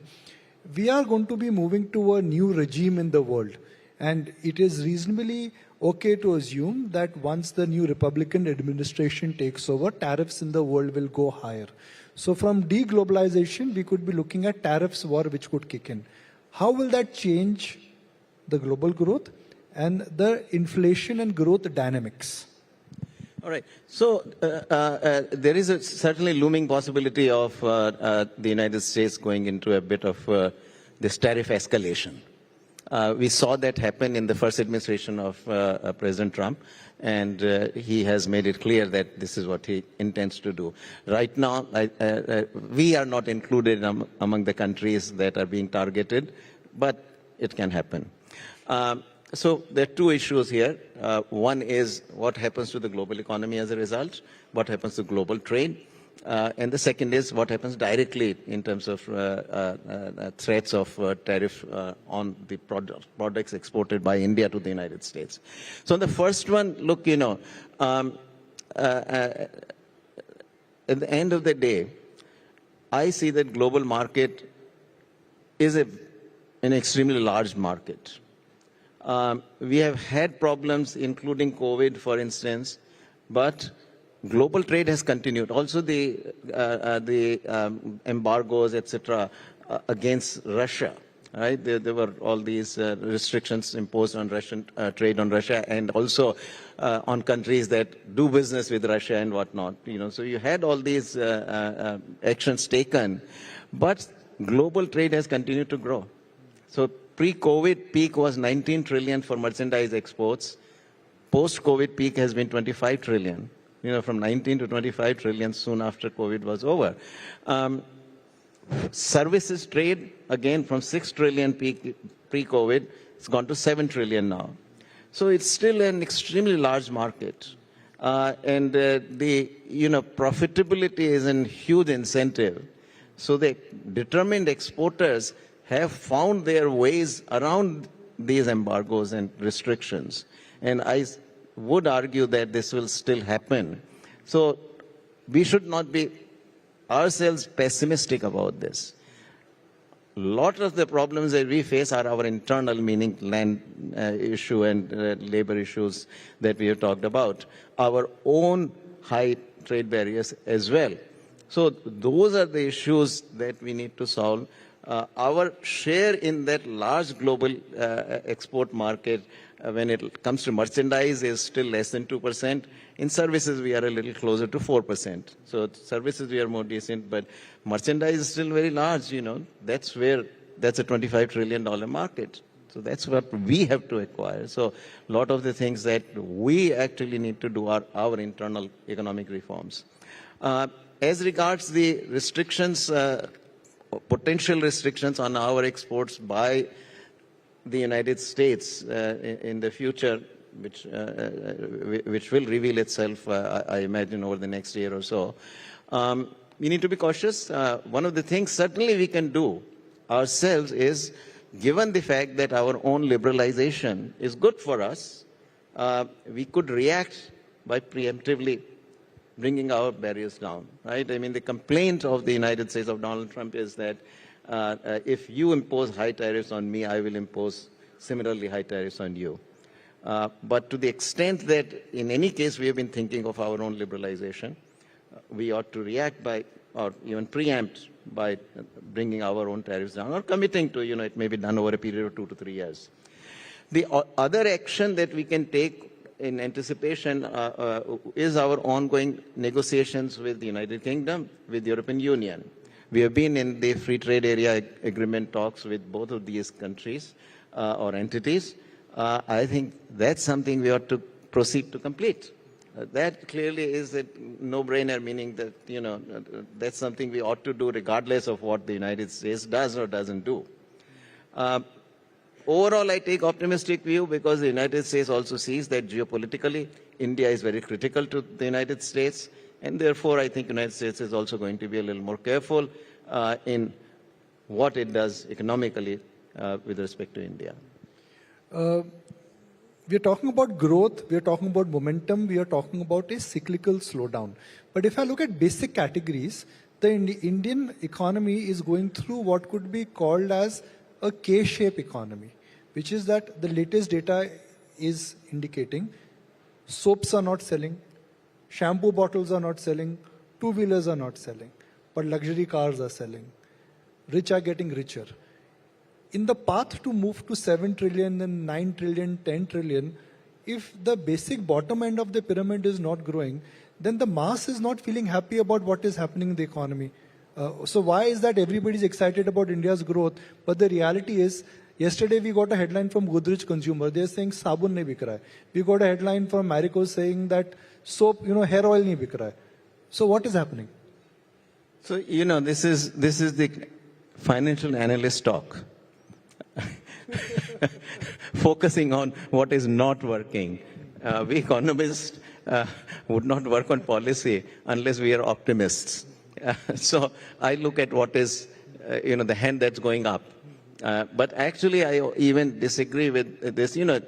Individual products and particularly individual companies that are talking about it, they may have their special issues. Question is, what is the aggregate of what is happening? There I don't see any K. Because as we have grown, again, the last 20 years experience, as we have grown, we have lifted all the boats. The poverty actually, which was, removal of poverty, which was our objective from the Nehru period, from 1950s. If you go back, read Nehru's Discovery of India, 1945 is writing, that what I want to do is overcome India's appalling poverty. Well, ultimately it is this growth of the last 20, 25 years, which has actually led to the major reduction in poverty. And if we look at the extreme poverty, the Tendulkar poverty line that we normally use, pretty much we have eliminated it. Maybe there is 2 or 3% left. There are pockets that may have been left, so they have to be not targeted more directly and all deal with. But there is no K here. We have lifted the boats. I think, when you say that inequality has gone up and billionaires are becoming richer and the poor are getting poorer, that gets a lot of attention. But that's really not true. Yes, billionaires have come in, and if you look at the distribution, if you look at the inequality in the sense of top 1% as a proportion of the bottom 5%, yes, that inequality has gone up. But have I brought up the bottom 5%? Yes. Bottom 5% are today doing, in absolute terms, a lot better. That, to me, any day is far more important than the inequality which is brought into the discussion as the red herring. My last question is, I'll request you to perhaps blend in your experience as an academician, as an economist, as a government summit now, and also as an investor. There are 3 items of Indian savings, Indian household savings: gold, real estate, and equity investing. For a 10-year view, if the audience here and our viewers, if they want to really choose between the 3 items of a balance sheet, savings, which is real estate, gold, and equity or stock market or debt market, where do you think they should invest? Well, gold basically is a largely unproductive asset. So I generally don't encourage investing in gold. You can speculate on it, but it's, it doesn't lead to productivity. So if you were to pick one, actually I would pick equities. I mean, over a 10-year period, if you go for equities and stay in equities, you don't have to be every day changing your portfolio, etc. Even a random walk actually in equities will beat anything else any day. Real estate is more specific. That would depend on where do you invest in, urban area or rural area, semi-urban, tier 1, tier 2, etc. So real estate is a little bit different. You've got to study the specific market because, it's a large investment, and therefore diversification, that I invest in 10 different cities in real estate. I mean, unless you got the financial instruments to do it, diversification is harder. Equity, you can do diversification much more easily. And therefore, I think for a common investor, that is perhaps a lot better instrument to go for. So before I wrap it up, I just want to set the context for this house here. On the first edition of India Economic Conclave, the Sensex that day was 25,000. The total number of demat accounts in India were 3 crore. India's GDP was less than $2 trillion. The composition of savings was very different. Today, the number of billionaires, the number of demat accounts, the number of SIF holders, everything has been unique. And there's every reason to believe that what has happened in the last 10 years, the forces of economy and the forces of entrepreneurship are so strong that in next 10 years, it will be better than this. Can I wrap this discussion on this high note? Sorry, repeat the question. Can I wrap the discussion on this high note that next 10 years will be better than the last 10 years? Oh, of course. Of course. No, this is also very simple, actually, why they will be better, because the base on which we are working today is much bigger. And growth rate of that on that base is not going to be any lower than what we have experienced in the last 10 years. So absolutely, I think, there is no question about that. So Aisha, it's no longer quarter to quarter, no longer QSQT for everybody here. It is now decade to decade. Yes, and on a daily basis, pay less attention to the financial analyst. Yeah. So DOT is a new word, at least, which we should really focus on. Thank you, sir. Thank you very much. Let's put hands together for Mr. Arvind Panagra. Thank you so much, Mr. Panagria and Nikunj, for giving us that very comprehensive and very insightful discussion. Thank you so much. Well, next up, we have a session on a commodity that everyone in India owns, isn't it, Aisha? It's a great way to invest, holds immense cultural significance, and accounts for about 25% of global demand. Yes? Any guesses? I think Everyone can get that right, Aisha. Well, you just heard it from Mr. Panagria himself. He talked about gold as an investment route as well. But ladies and gentlemen, our next speaker is here to share his thoughts on the role of gold in shaping the future of India. So please put your hands together and welcome the Regional CEO for India World Gold Council, Mr. Sachin Jain. We'll hand it over to you.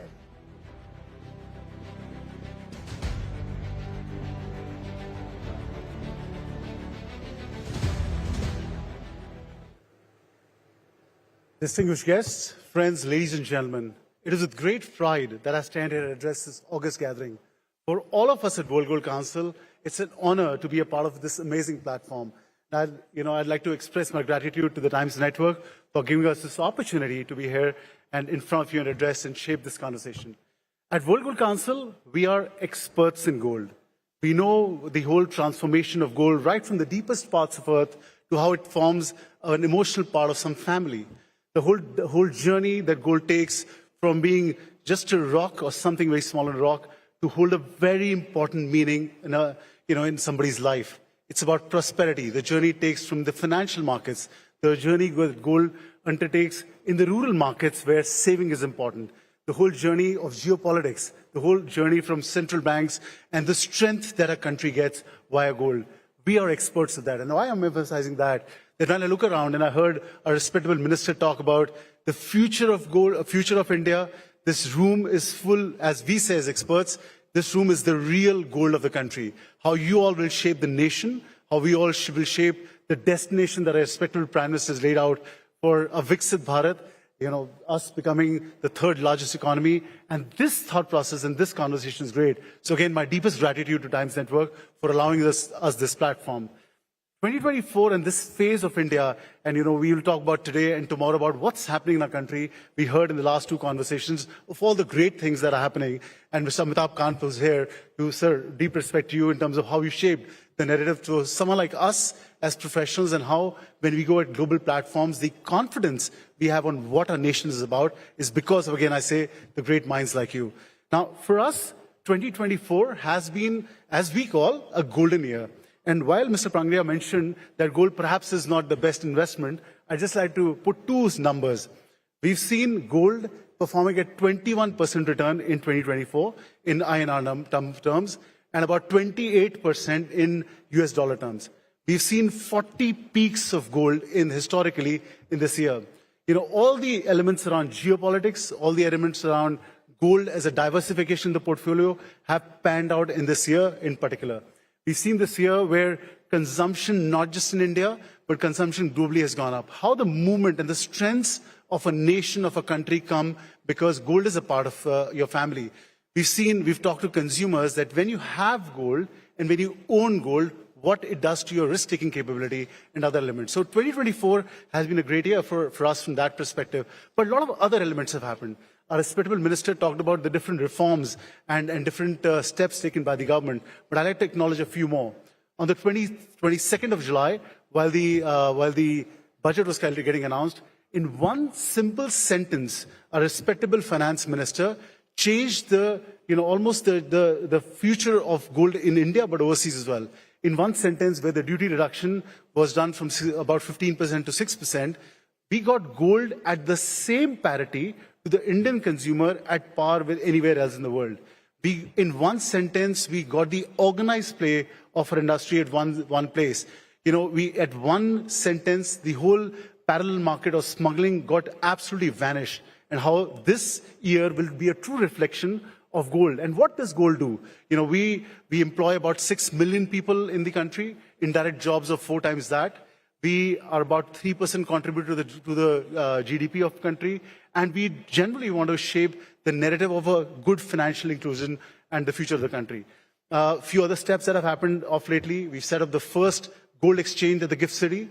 A very significant step to make gold and India being an important player and the market maker of gold. India, my friends, is the only country in the world where mandatory hallmarking is, by the rule of law, now required by any jeweler. What it means is that when you buy any piece of jewelry in the country, by law, you have a unique inscription on a jewelry piece to give you that confidence around purity and how you consume as an asset class. Now, lots happening on that front. But as we look into the future, how we at World Gold Council and the gold industry is committed to transform the future and the narrative of gold into the world. And I'd like to share with you some very important projects that we are undergoing.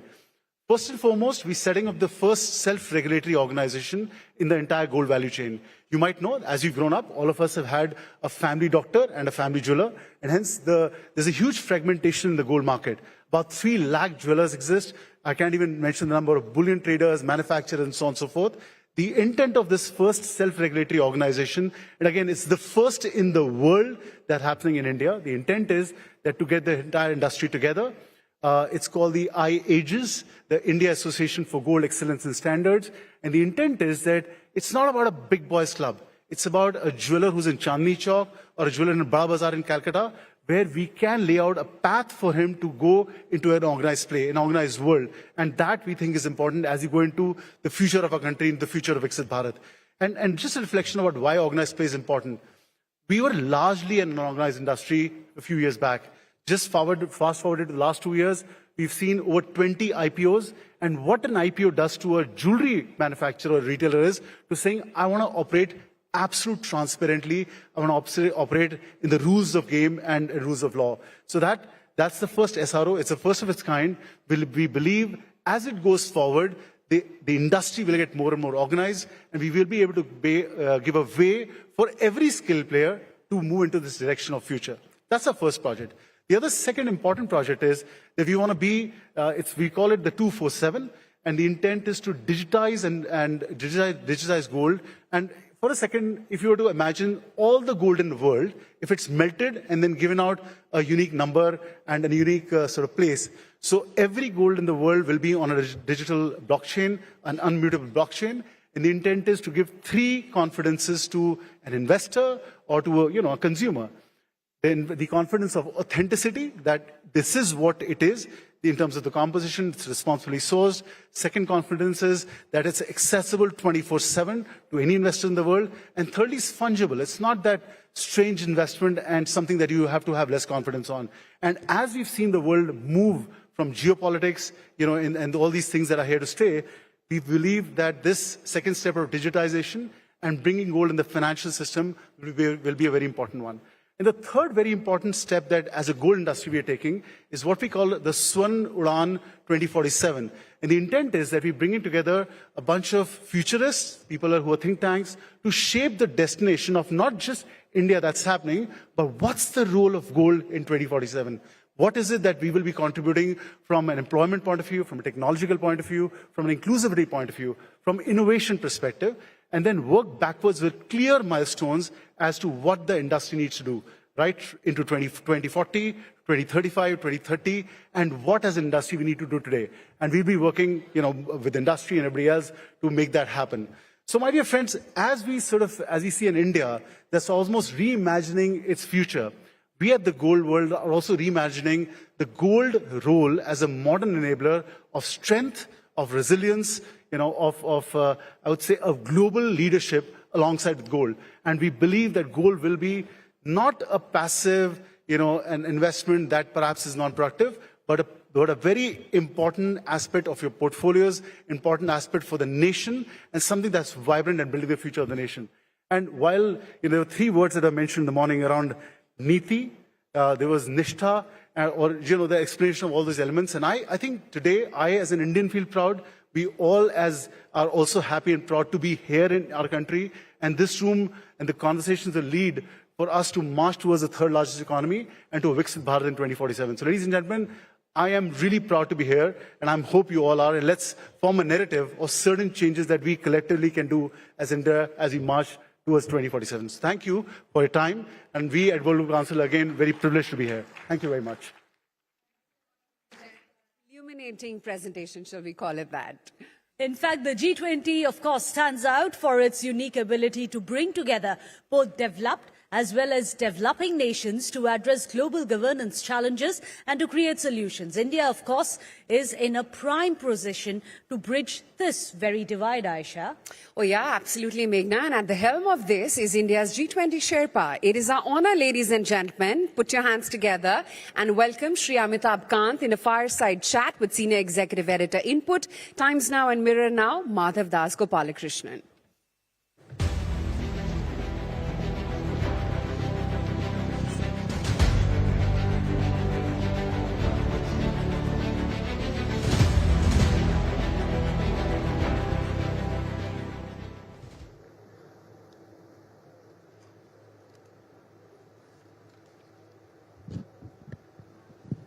Thank you so much, Mr. Amitabh Kant, for joining us. Ladies and gentlemen, as you all know, he's been the G20 Sherpa, plays a very, very important role as far as G20 is concerned. And today's theme, sir, is about reforming G20 and leading the Global South. After last year's experience where India was leading the G20, how has the experience been this year in Brazil? And there was, of course, the Delhi Declaration. How has the last year been in terms of setting the goals for other countries and other members of the G20? First of all, let me say that India's G20 was very unprecedented and historic. It was historic because India made it from G20 to G21 by including African Union as a member. Secondly, our declaration was very ambitious, very progressive, very forward-looking, and it was widely appreciated by all the leaders of G20. And thirdly, we did it very differently from any other country by taking it all over to every state and union territory of India and making it a mass movement. The Brazilian presidency has just got over, and I would say that as a member of the Troika, India assisted and supported them. Frankly speaking, I would say that it lacked ambition. Their only ambition was to have an alliance on hunger and poverty, which they managed to achieve, and India supported them in that. But I think there could have been much greater ambition towards climate, towards energy transition, towards growth, strong sustainable growth, which is very critical. These are critical because global growth is at its lowest right now, at about 3%, lowest since the turn of the century. And while the developed world is growing at 1.8%, the global south, lower and middle income countries are growing at 4.4%. And this is going to be the story for the next 3 decades, according to IMF and World Bank, that emerging markets will grow at a much faster pace because of young demographics. The population in India, Asia, Africa will be very young, whereas the population across Europe and America will be aging. And therefore, these countries will grow at a much, much higher pace. And that is very critical. And the second point, which is very important, is the global debt. The global debt is very, very high. If you look at the global south, there are 15 countries which spend more on debt than on education. There are 44 countries which spend more on debt, on their interest payment on debt. The interest payment is higher than what they spend on health. And therefore, there is a need for greater debt transparency, and there's a need for debt restructuring of the global south. Right. And those are issues which should be brought center stage, which we hope to do in South Africa now. Absolutely. How much more difficult is it to arrive at a consensus on a global platform such as this in today's world, given that, we had at the time of the Delhi Declaration, the Middle East crisis was not there, the world literally standing divided. Is it far more challenging in today's world to arrive at a consensus in that context? So there are many challenges. First and foremost, we must understand there is a global challenge of a crisis in the heart of Europe. There is a raging war for over 3 years now in the heart of Europe. We should also be very clear that World War I was fought in Europe. The World War II was fought in Europe, and we have this war going on for 3.5 years. You have a huge humanitarian crisis in the Middle East. More people have died in the Middle East in 1 year than what they've died in the Russia-Ukraine crisis over 3.5 years. So you have a Middle East crisis. And then you have a challenge now in Syria. So you have all these challenges. Right. Secondly, you have a very major challenge in terms of global value chains having broken. So you've seen United States putting 100% duty on Chinese automobiles, 50% duty on batteries, etc. And Europe has also moved forward and put a 45% duty on imports from China on automobiles. And this duty is being put because they say that China is overproducing for the world and is supported, their production is based on support by the government subsidizes their production, and therefore they're producing below market costs. And what you will see is more trade wars. So that is the second crisis. And the third crisis, to my mind, is the crisis of new productive forces of artificial intelligence, generative AI, quantum computing. These have the opportunity to enhance production, productivity, transform lives of citizens in education, health, nutrition, many areas. But they also have the potential to trigger conflict among societies. And therefore you need international regulation so that they can grow in a manner that these new technologies benefit humanity and benefit society. Right. You spoke about this very important issue of tariffs, and, with Trump coming in, there's a lot of rhetoric surrounding that. How is India, poised to look at this in terms of opportunities and challenges? Because right now the focus appears to be China. Is India in a more advantageous position, would you say? I think India is in a hugely advantageous position because we should really try and take full advantage of this, because irrespective of changes of government, there is a belief that it's a very significant belief that India has to work with the United States and the United States has to work with India. And that gets reflected in the fact that we have a partnership in the Quad, and we are doing many things together in climate, in energy transition, in critical materials, and you saw this agreement on critical minerals, and then we had the India-Middle East Economic Corridor, IMEC, which was done during G20. So many areas, including Biofuel Alliance. All these are key areas where India is working with the United States. Also, it's important to understand that there is only one country in the world which has retained its market share at about 26% of the global GDP for the last 3 decades. Governments may come, governments may go. But United States has retained its market share at 26% of the global GDP. It has a 44% market capitalization of the world with just 4% of the population. And it's the only country. Europe's share has fallen from 30% to 18%, but America has retained it.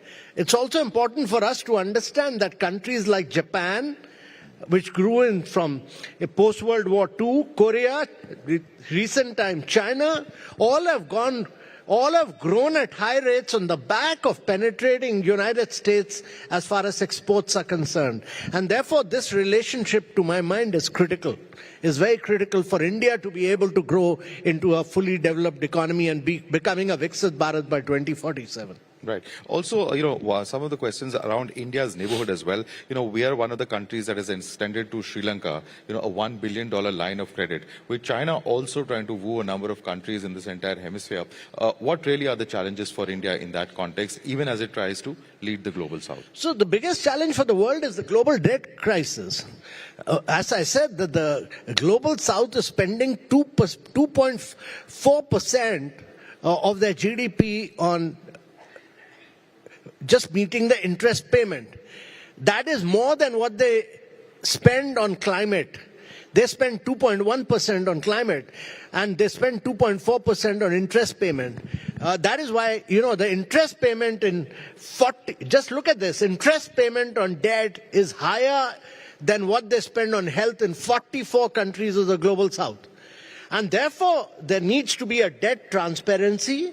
There needs to be a restructuring of debt, and that's critical because China has extended debt to many countries of the global south, where there is a lack of transparency, and there is a need for a plan by IMF for all these global south countries so that the debt is there is a clarity on transparency, there is a clarity on sustainability, and there is a structured plan of action which should really come out within a period of next 6 to 7 months. Otherwise, it'll have a huge implication on the growth and progress of these countries. Right. India has also, sir, recently rejected a $300 billion climate finance package for the global south as the COP29 presidency is concerned. India has come out and said that the various bodies of the United Nations which have forced it down without hearing their side.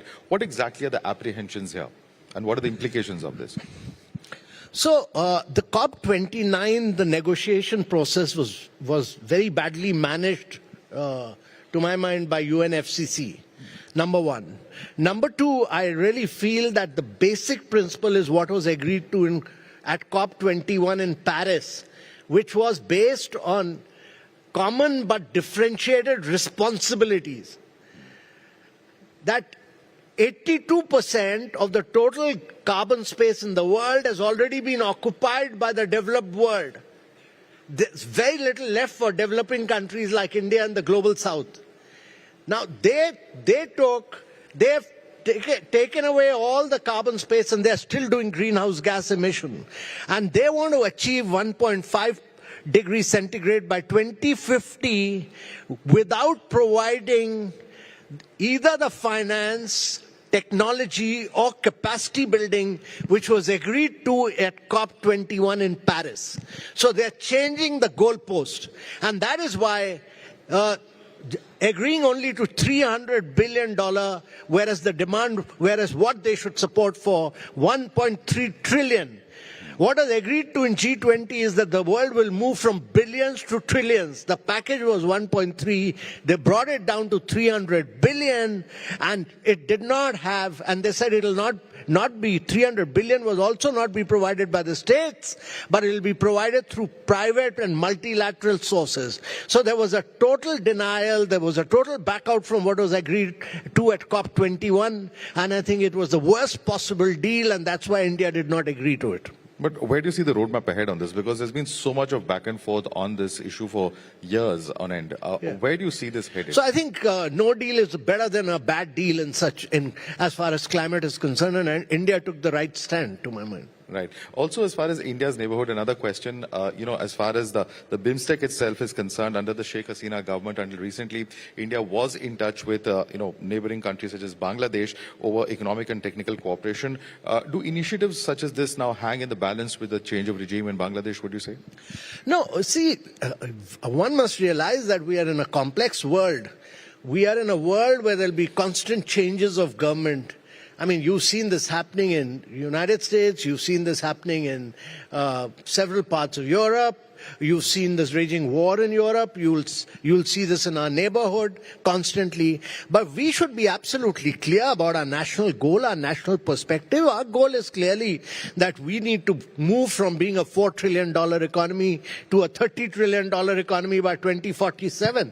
The challenge for India is that if you have to move from being a $4 trillion to a $30 trillion economy, that means your GDP has to grow nine times. Your per capita income has to grow 8 times. Your manufacturing has to grow about almost 16 times. That is the challenge. Your per capita income has to be taken from $3,000 to about $18,000. That's our challenge. So irrespective of the global challenges, we need to grow and expand. And we are fortunate that we are a large country. We have a big domestic demand. That is what we need to pursue. Right. Even as the Prime Minister, has recently visited Guyana, met with leaders of various Caribbean countries, after 50 years that the Prime Minister has actually been there, and that's also an area where there's a huge amount of diaspora of the Indian populations present over there. What do you see as a significance of India reaching out to all of these countries, in its bid to lead the Global South? So the Global South is critical. Why I'm saying this is that, IMF has said that three-fourths of the growth for the next 3 decades will come from emerging markets. And if three-fourths of the growth is going to come from emerging markets, particularly Africa, because the population again is very young in Africa and African countries are going to grow rapidly. So India needs to work in very close relationship with Africa, build up global value chains with Africa, export to Africa, build up a very close, tight relationship on many aspects with Africa.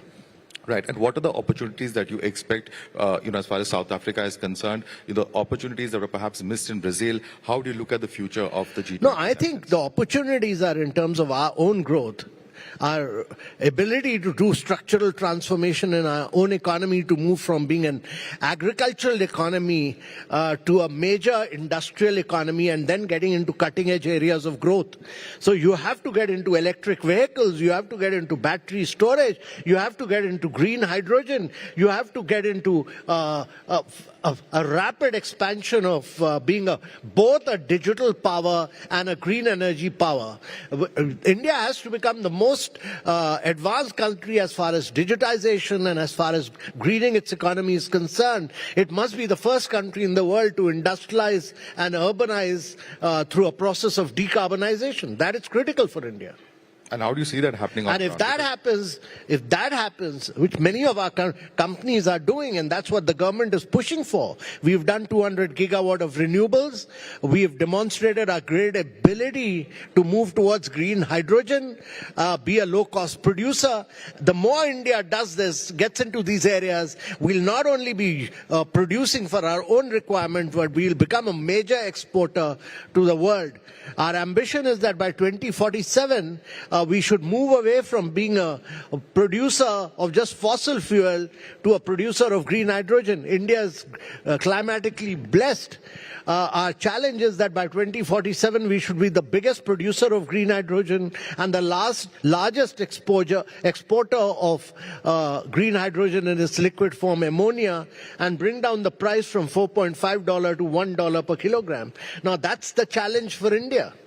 Absolutely. Thank you so much, Mr. Amitabh Kant, for joining us and sharing with us your perspective on G20 and India's roadmap ahead. Thank you so much, sir. Thank you. Thank you. Thank you so much. Great pleasure.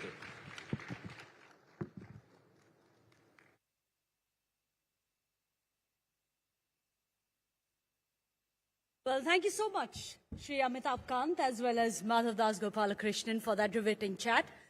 Well, this year, India's national elections brought about a renewed sense of optimism.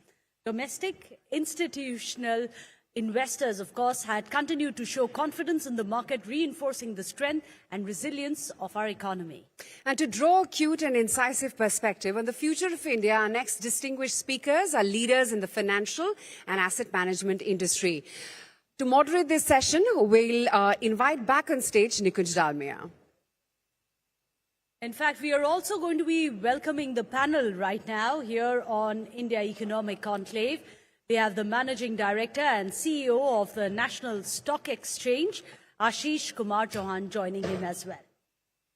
In fact, we also have with us the MD and CEO of Aditya Birla Sun Life AMC, Mr. A. Balasubramaniam, and Executive Director and CEO of Nippon India Mutual Fund, Sandeep Sikka, as well on stage. Ladies and gentlemen, a huge round of applause, please.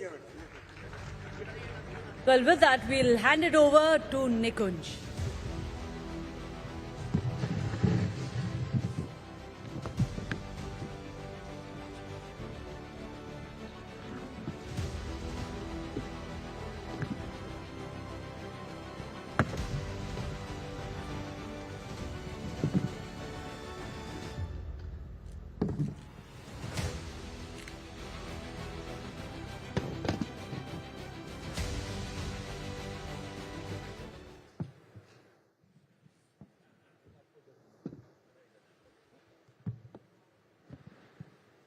Well, good afternoon, everyone. Now, I want everyone to keep their mobile phones on because the next 30 minutes, we will only talk about how can we make money.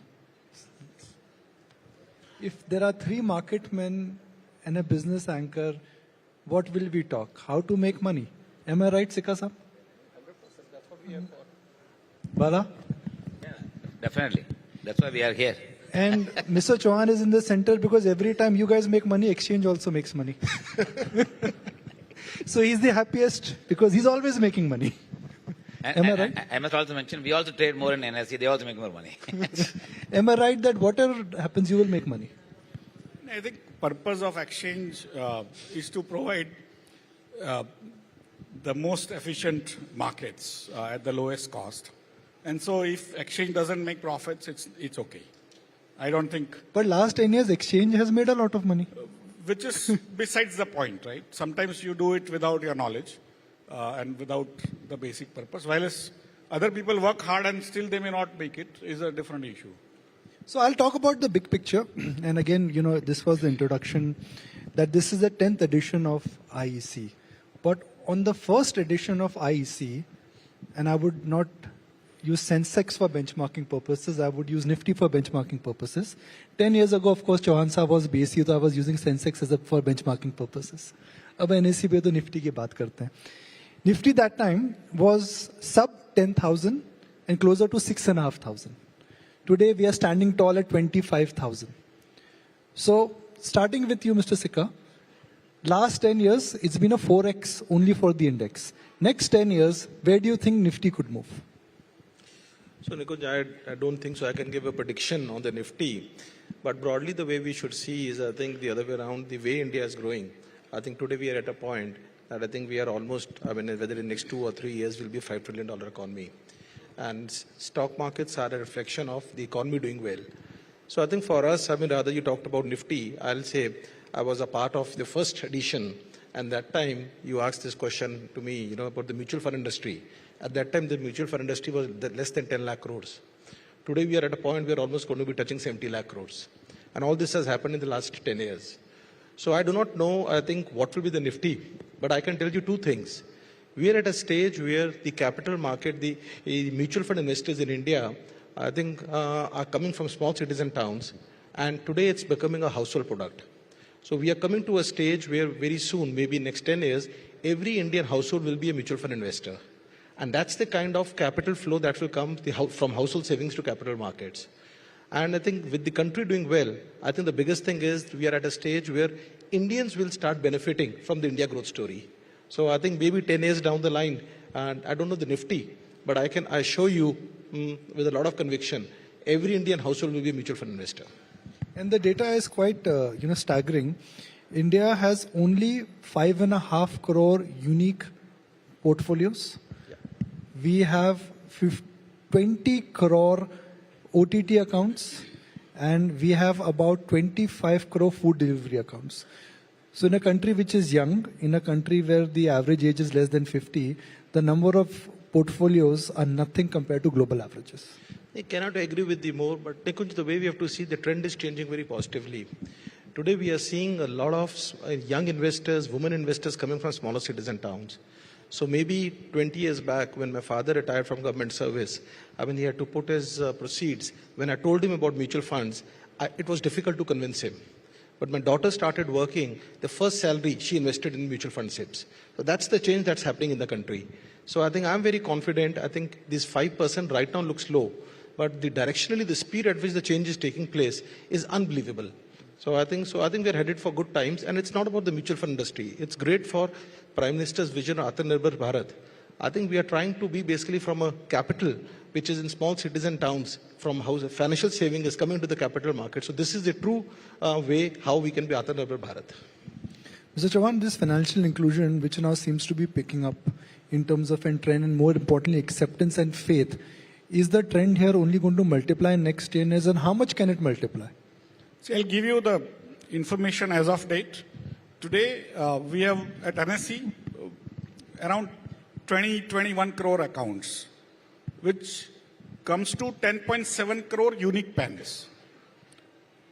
10.7 crore unique PAN numbers, which is unique investors, out of which around 2.2 crores are women.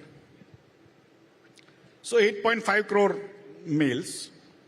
More than 8 crore households are now directly investing in stock markets, including mutual funds, but also directly investing. And 8 crore households is actually more than 20% of all households in India, which are directly or indirectly through mutual funds. Of course, they are directly investing because they are our customers, because we are an ID market, so we know. And to give you an information, at 20%, we are amongst the very large country in terms of even percentage of people investing in stock markets. Germany does not have that number. France does not have. Entire Europe does not have those numbers of 20% households. And the other side is also true, that now that 8 crore households are competing with number of farming households in India.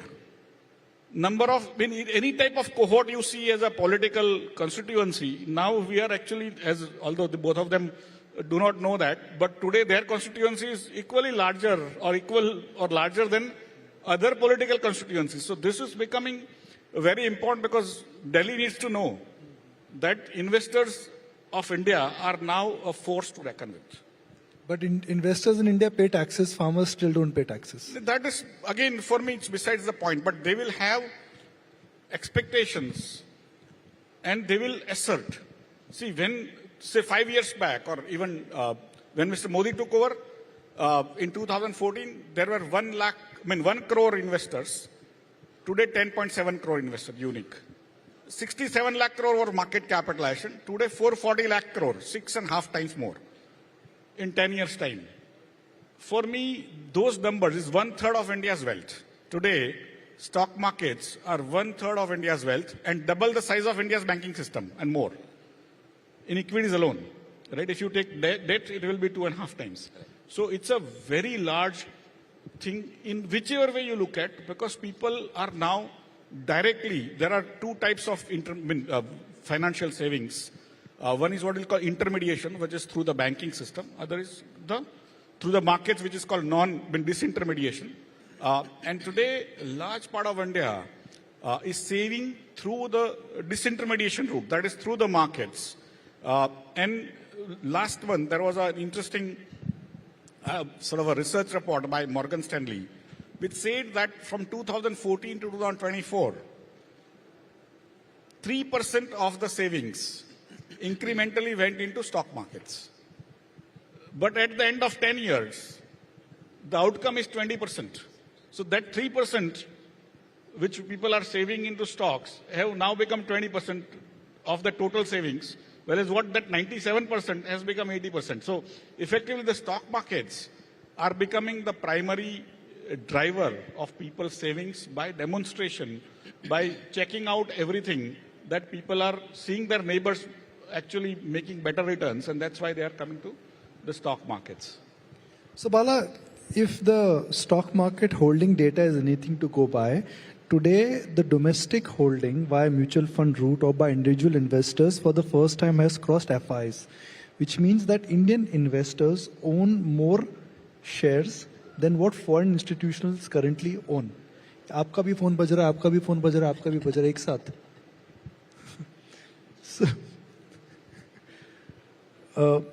My point is, do you think the trend of this financial inclusion is a real trend, and how large this trend could become in the next 5 years and then 10 years? Yeah. I think the way I see is, I think we must also just go back the memory. The entire awareness creation about investing in the financial instruments, capital market instruments, through the mutual funds, as well as in the stock market, started somewhere in 2012. Serious activities, which call it the financial literacy programs. The mutual fund together undertook the responsibility of improving the financial literacy in the country, took it very seriously. In fact, we got the significant support from even SEBI as a regulator, asking us to keep aside some portion of the money only towards the promotion of mutual funds and financial saving in the country. And these activities are not done alone by the mutual fund. It was done together with NSE, BSE, in terms of improving the importance of investing in equity, because the power of compounding actually is a lot higher in the equity investing. Therefore, that's why we started. The number what Sandeep mentioned about 10 lakh crore size become about 60 lakh crore size, we must also look at the number from a different angle. While the 10 will become 60, 70, 7 times increase.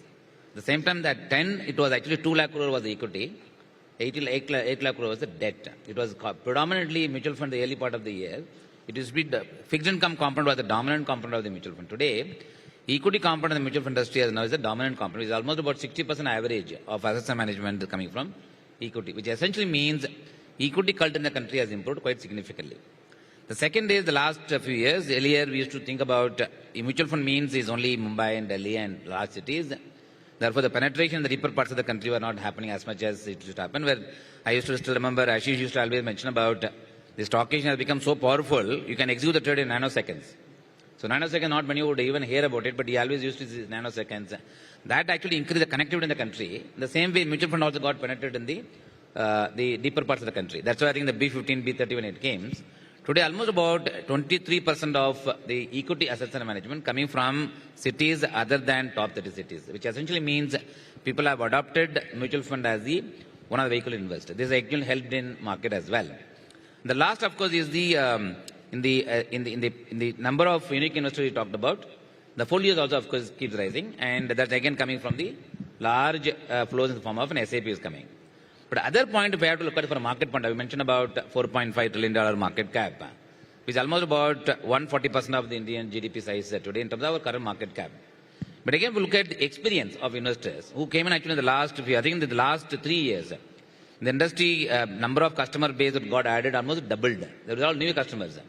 When the new customer comes to the market and they have seen actually a one-way and up movement, and the experience for the investors also is very good. Therefore, it actually boosts the confidence.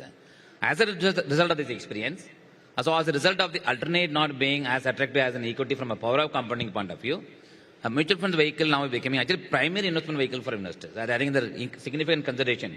Even at the industry level, me and Sandeep, we all used to debate in those days, mutual fund subject to market risk. Is it making people to come and invest or making actually people not invest? There used to be always a perceived notion that mutual fund subject to market risk is actually driving away the investors. Today, nothing has changed. Mutual fund subject to market risk, it remains the same tone, with the same voice, the same speed. And what is actually preceded the mutual fund subject to market is actually mutual fund sahi hai. Right? That's what it preceded. Therefore, it boosts the confidence. So, therefore, my belief is mutual funds becoming a primary investment vehicle for investors. And equity, having seen the last 10, 15 years, 20 years return, if you look at it, and the way I think the earlier section with Aryan Panagare we talked about the next 10 years, if you have to look at the economic growth, I think clearly, I think power of compounding actually remains very, very promising, not only just for the growth of the economy, even for the market point of view. Therefore, I think equity and asset class will continue to be the primary vehicle for savers in the country. Mr. Sikka, at every forum where we interact with you or we speak, we always do this very simple exercise so that we can explain the word or the magic of power of compounding. Let's do that again before I go to my next question. What is power of compounding? And if money grows at 10%, 20%, 25%, what difference does that make? Well, it's a very interesting thing. I mean, this is one of the not so well discovered, formula by a lot of retail investors, but those who have discovered, including some people on the dais here, they've been able to create a lot of wealth. So what is power of compounding? I think the beauty is, many times, and I'm going to step back a little, whenever investors invest in markets, they start thinking it's very important to invest and review and reinvest, move out, keep taking those calls.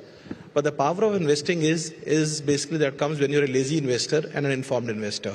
And I'll try to define both the things differently. Lazy investor is someone who invest for long term, is not basically getting human bias into it again and again because the markets are going up or going down. But the intelligent investor is basically the one who understands the power of compounding.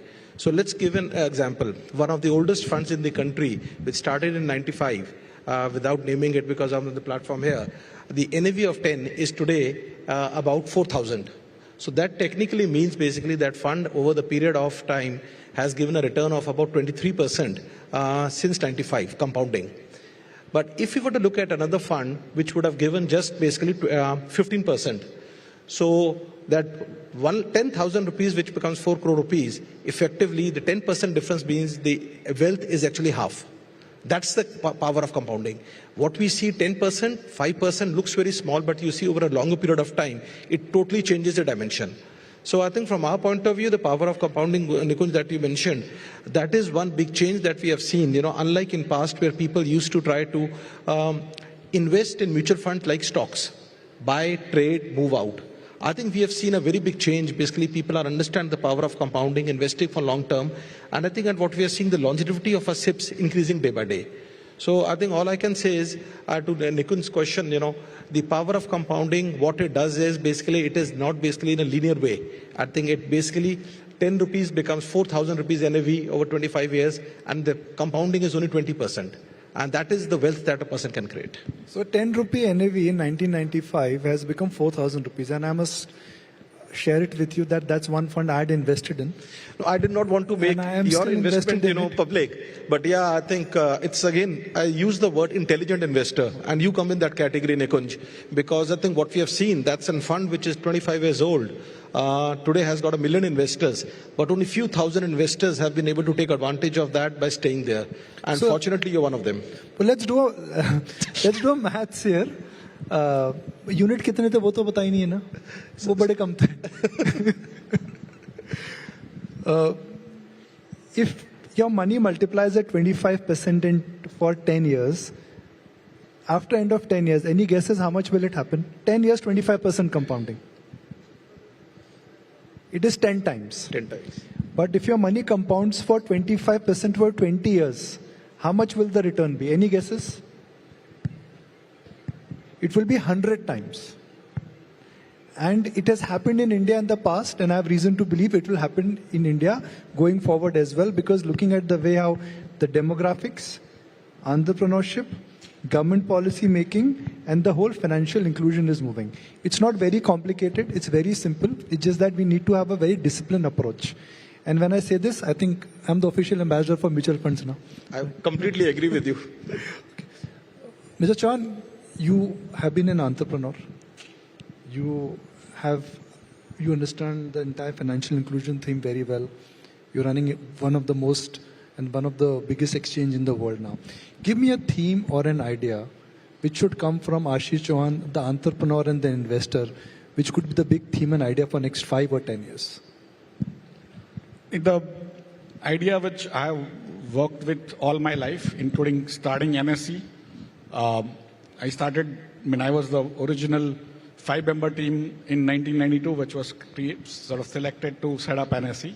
And since then, I have been party to many businesses, some of them my own. I failed many times, but some of them became very large, including NSE, where we started with 25 crore or less of market cap. Today, you can figure out the market cap after this. It's probably 20,000 times, right? So larger.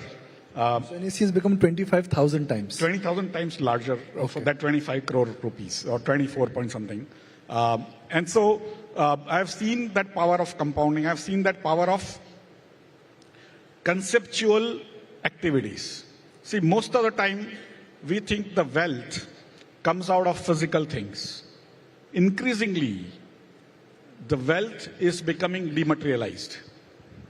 I give example just to convey that music, if King Akbar wanted to listen to music, he had to wake up Tansen in the night at 2 a.m., get all those 40 accompanies, and then get all their equipments and then start playing, right? And then, of course, wake up everyone else. But basically, he required physical 40 people and Tansen, and now we have 10,000 Tansen on our mobile whenever we feel like, right? At zero cost, because he had to actually keep those 9 Ratnas not for anything, just for his entertainment, right? But they used to cost him a lot, and only Akbar could afford in those days. Today, we are all better than Akbar because we can afford 10,000 sports stars and 10,000 music stars and literally millions of them, right, in all fields. And that's where the more wealth is going to be created more and more into things which we cannot touch, but we can feel. Experiences is what humans want. Physicality is where the experiences is to come from. And now, increasingly, most of the wealth will be in, even the experiences will be more virtual. That you want to travel to Mount Everest, it'll take you 30 days and a lot of hard work and a lot of money. Or you will get a sort of a chair where you sit and next 5 minutes you will be shivering in the chair and you will be thinking you are in Mount Everest. And that experience will cost you probably 10 rupees vis-a-vis spending 10 lakh rupees to go to Mount Everest base camp. For me, one is the new technologies are dematerialized and they scale up so fast that they become available to the poorest of poor. And that's where most of the wealth will be created. Earlier times, the wealth was in physical people. That's why it's called capita. What do you mean by capita is number of heads you had. Then it became land. And now it's becoming the new games, new experiences which you will create virtually. And for me, the next 50 years will create more wealth out of those newer things than that was created in the last 10,000 years. And that's going to be an explosion of wealth. Who can create that wealth is young people, because they learn newer technologies, whether it's biotechnology, there is gaming, there is mobile. Which country has young people? India. Which country has young people who are technology oriented? That is India. And that's where most of the future wealth, which is dematerialized, will be created by Indians going forward. And that's where, if you invest in those companies which are into more virtual wealth creation of different types, virtual experiences, those are the companies which are going to get you great results. तो अब एक चीज honestly जवाब दोगे, हाथ रख के बोलो, honest answer. Which is a better mutual fund, Nippon or Birla? See, both of them in a way, yeah, I mean, I am invested in both, but in their index funds. Okay so नहीं सवाल खत्म नहीं हुआ है. NSC का share खरीदना चाहिए नहीं खरीदना चाहिए, ये तो आप बता सकते हो. सिक्का साहब, Sorry, एनएससी का शेयर लेना चाहिए नहीं लेना चाहिए? Yeah, when they go for... He said good things. He's invested in both of you. You say good things about him also. I think broadly, anything to do with capital markets, you need to be invested in. Yeah. Okay. I just want to add to what Ashish just mentioned, Nikunj. I think one of the biggest success that you have created in the last 5 years, enabling companies who needs capital to rise from the market. The NSE and BSE have been the largest provider of platform to help companies to rise equity capital in the market. I think even NASDAQ always take credit that have helped so many companies rise resources for building the business. So NSE has done a great job in terms of helping companies to rise capital by way of listing. And there's one number, if you just look at it, just about 5 years back, the dominance of Nifty 50 companies used to be somewhere around 58%. Today the same dominance is about 43%. Then Nifty 100 companies, the dominance used to be about 69%. Today is actually 58%. The Nifty 500 companies, the dominance in the overall market cap used to be about 93%. Today is about 88%, which essentially means more and more companies actually are able to raise money in the market. Second number, if you look at it from a fundamental point of view, invariably as a country about 10 years back, the dependence on building our business through the debt was very high. Any activities you have to promote, first you go to the bank and borrow. And today they don't go to the bank for borrowing. Actually they come to the equity capital market for taking money, not borrowing of course. They come to the equity capital market for raising funds. As a result of that, the corporate balance sheet has become so strong that debt to EBITDA, which is what we measure one of the metrics, it used to be about 0.4 and has gone to about 0.2. It essentially means now leaving a lot of leg room for companies to make investment, leverage the balance sheet for the next 10 years. If you look at it, the leverage the capability they will have for them to build the next future growth of the country, I think will be equally reflecting on the economy, market, as well as on mutual fund growth. Okay. So I've got like about a minute left. So 30-second answer. Give me one big money-making idea or a theme for next 5 years. 30 seconds to answer this one. Invest in mutual fund equity and leave it at that. Okay, minus forget about it. Okay, minus mutual funds. As he mentioned about Nifty. Okay, so one is Nifty, stay invested. Give me a sector or a theme also. I think India is going to be a wide sector participation. The diversified equity funds will be the best actually to play the India story. Okay. Sikka Saab, same answer. I think broadly, I clearly believe, as India moves up from, as we'll move to a $5 trillion economy, per capita income will move towards, $3,000, $5,000. The household savings will increase. And Indians, unlike the Western world, they love to save. They save for themselves, they save for future. anything to do with savings, I think anything to do with wealth management, anything to do with the stock market, I think those are the companies and the sectors that I believe will do well. Chauhan Sahab, last sawal. Pakka? Akhri. Why is ET Now your favorite channel? Nikunj is there.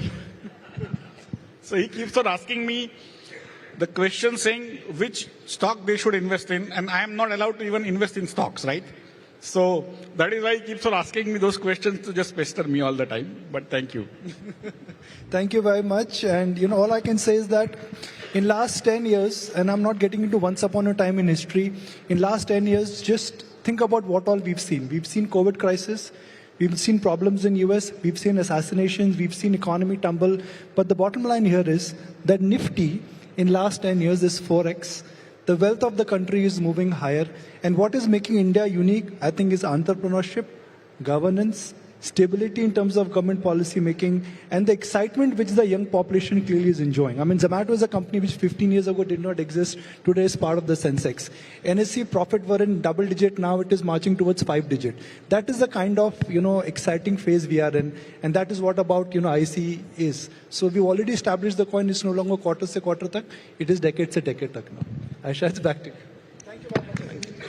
We'd love to ask Mr. Chauhan where to invest once NSE lists. Let's see whether his answer remains same.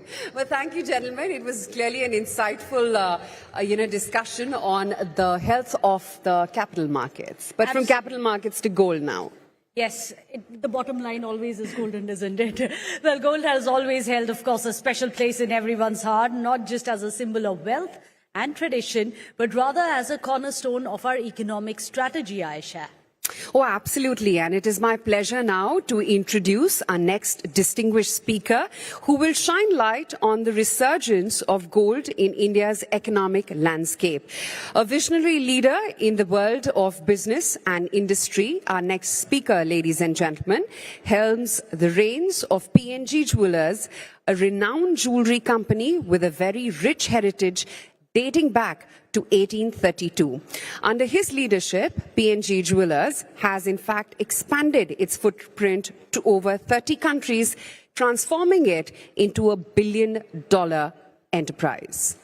And just a quick reminder, all of you, please do share your thoughts on the India Economic Conclave. You can use the hashtag of IEC 2024. Before we call upon our next speaker, it's just a quick reminder, you can connect with us, of course, on social media, on our websites as well. Hashtag IEC 2024, that is what you can use. Please do remember to tag us as well. Well, ladies and gentlemen, please put your hands together for our next speaker, the MD and CEO of PNG Jewellers, Dr. Saurabh Gadgil, in conversation with consulting editor for Times Now, Deepthi Sachdeva.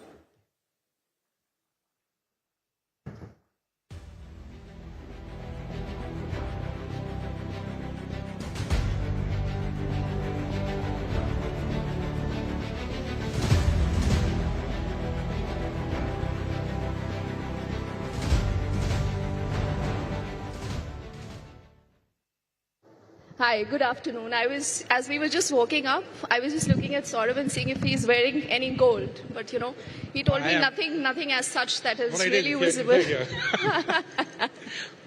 Okay. So, Saurabh, talking about gold. Gold in the country is an emotion. Forget about the fact that people think about gold as an investment, but for us it's about jitna sona utna aur acha. So it's that kind of a feel, that kind of an emotion here in the country. At a point where you're looking at, economies perhaps worried about a lot of other things, one thing that does not disappoint anyone is gold.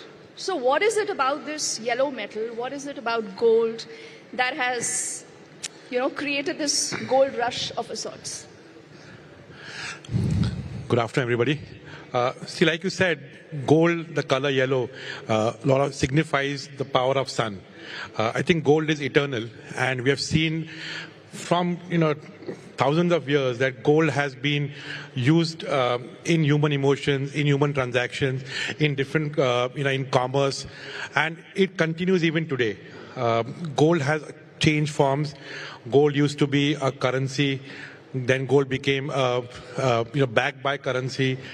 Today gold is, currencies are free today, but what remains constant is the investment in gold, which people love. The fact that gold is a finite asset, it's a real asset. It has multi-use. At the same time, it is something which stands the test of time. It's anti-inflationary. It's a commodity. It's a metal which will stand the test of time. And we have seen that it's not gold rush today. The rush has always been there. And I think especially during times of uncertainties, during economic uncertainties, during geopolitical uncertainties, gold is what is sought after. And this is what we're seeing today, that the whole jewelry industry, the whole gold industry is seeing a huge interest, and interest from a lot of first-timers. Because we are living in an uncertain era, we are living in times where there is no certainty of what's going to happen in the coming decade, in the coming years. And this is where gold plugs in as a tool which can help you to, hedge, help you to protect your wealth, help you to, have a plan B ready. And I think Indians have a different approach to gold. Indian household, every household has gold, and they estimate India could have 25,000 tons of gold, 50,000 tons of gold. Nobody knows how much gold the Indian households have. And that again has been reinforced during COVID, when Indian economy stood strong, where people could survive because of the gold they had with them. And that came as a last resort option for people to pay off their medical bills, to pay off their liabilities in those uncertain times. So I believe that this is a real asset. And we as jewelers, see this, that the interest is going to just keep on growing. It's a great time for the entire industry and for the for investment in gold. And I think we all are bullish on the future of gold.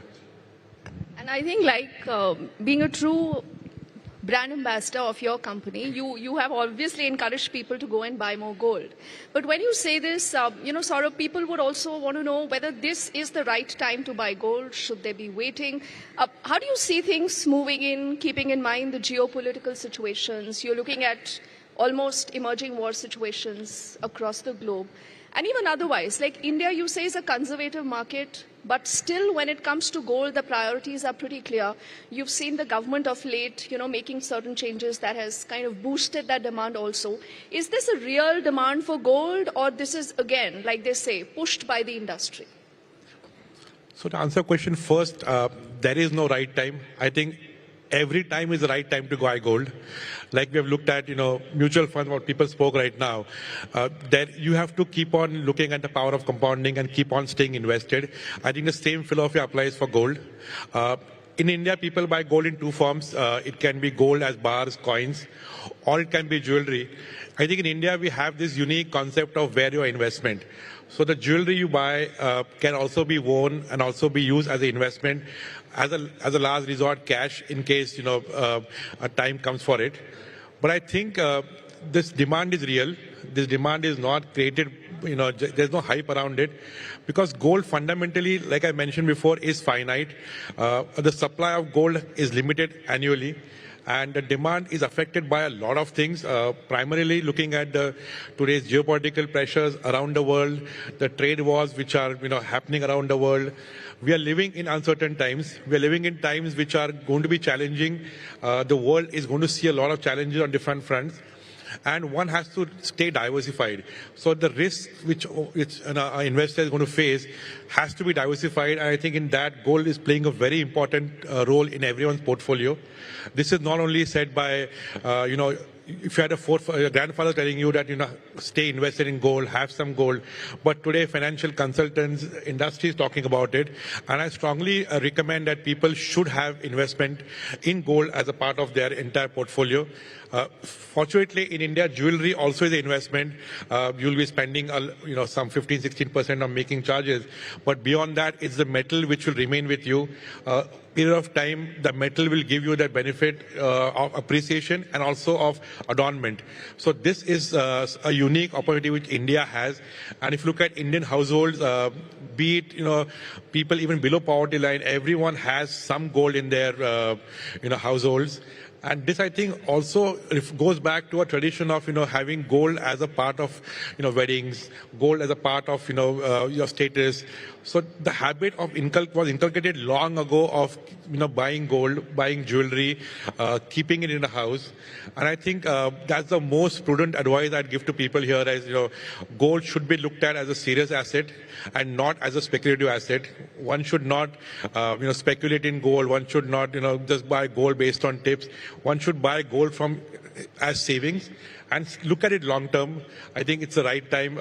Gold always has shown that, it's a safe investment and an investment which gives rewards. And when you say this, there's a lot of viewer interest in a lot of things you said. So I'll just push that point a little further. Gold, platinum, diamonds, there's a lot of conversation now about jewelry.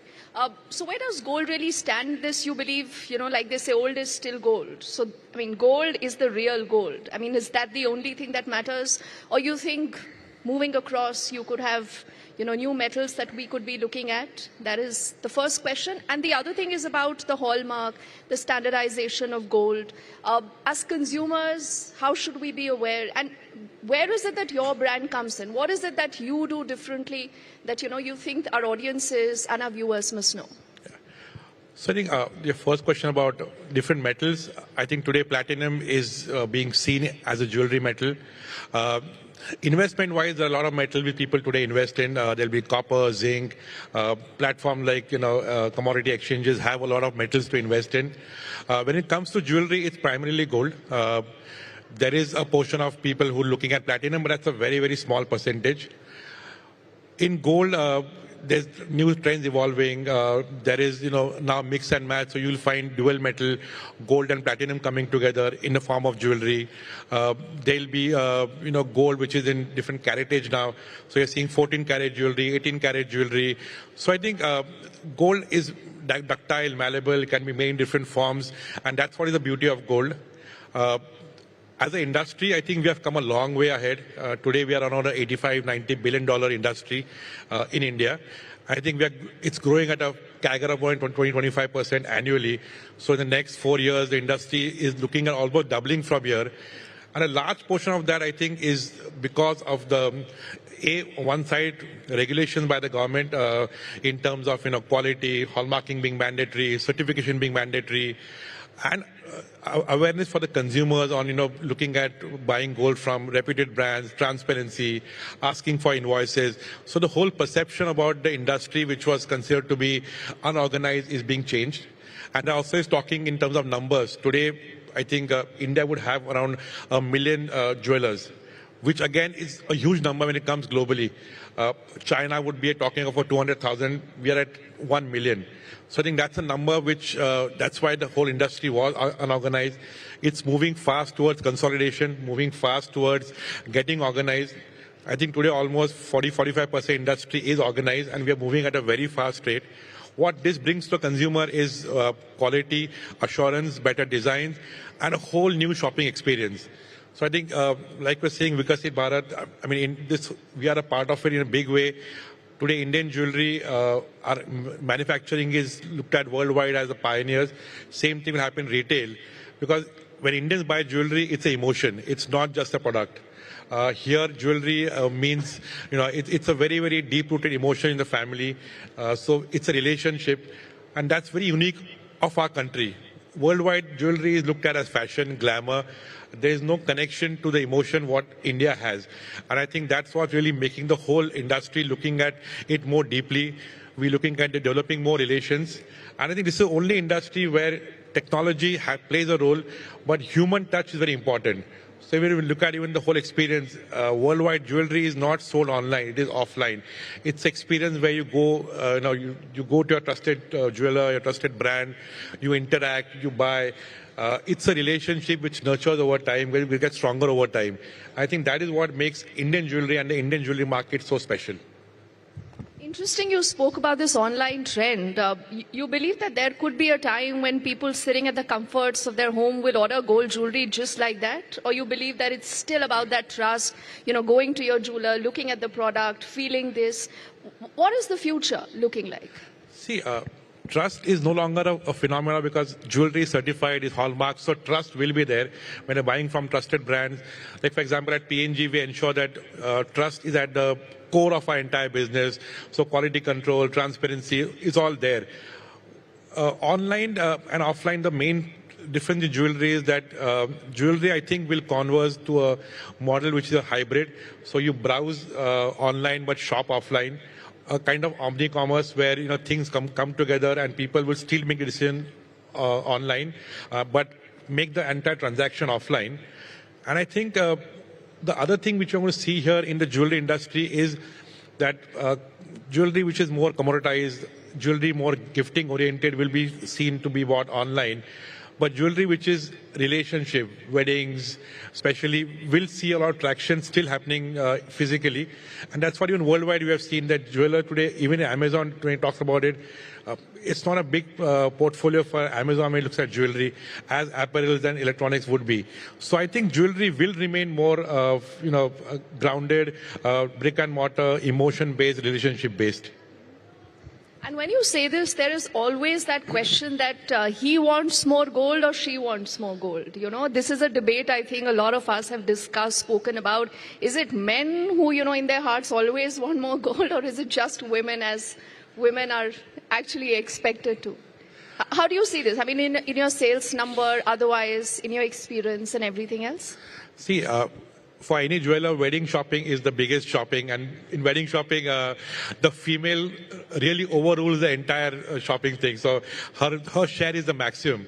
So yeah, jewelry is, if you look at jewelry per se, it's a woman-dominated, buying, where volume comes from, women, because they can wear a lot of jewelry. Men would look at jewelry more from the investment perspective, or office wear, corporate wear jewelry. So if the whole jewelry focus is on getting the family to visit the store, on getting the husband and wife coming together to make the purchase, getting a fiancé to buy a ring for her partner. So I think that whole relationship is what I'm talking about. And when we look at jewelry, we look at it as a family treasure. We look at it as a heirloom to be passed on. So it's not just his or her jewelry, it's the family jewelry is what it's really in the Indian context. And that is what we believe in, and that is what we really work with ourselves. And I think for us, we are like custodians. We have to ensure that we stand with them during their difficult times. If somebody has to sell gold, we have to be there with them, give them advice, be able to advise them on the right designs to buy. So, and that is how we look at ourselves, that we are advisors to them. At the same time, as a jewelry brand, we have to be able to cater to their demands, their needs, and be able to understand coming trends, upcoming fashions, and be relevant there. Because for us, this whole family experience is what really makes us stand apart. And I believe that what we are at PNG is, we say we are the organized family jeweler of the country. So because we enjoy a legacy of almost 200 years. So this is Parivarvad. Parivarvad in the gold sector. That's right. Jokes apart, considering that this is a huge market, and you yourself have, touched upon the numbers, every nook and corner you will have, one of that, your trusted jeweler that your family has been going to for decades, for years together. So what is the challenge for you as a brand today? What is the challenge that you look at? How do you deliver on those challenges? And what is it that sets you apart from a lot of other players in the market? I think the real challenge today is to be able to create the whole shopping experience which is favorable for a consumer. I think today a consumer is not just looking at price. 10 years ago, you would see only price as the decision making to buy jewelry. Today, it's the whole package. It's about price, it's about designs, it's about the brand, it's about after sales, and it's about the whole reputation who are buying from. So I think this whole experience is what I think makes PNG unique.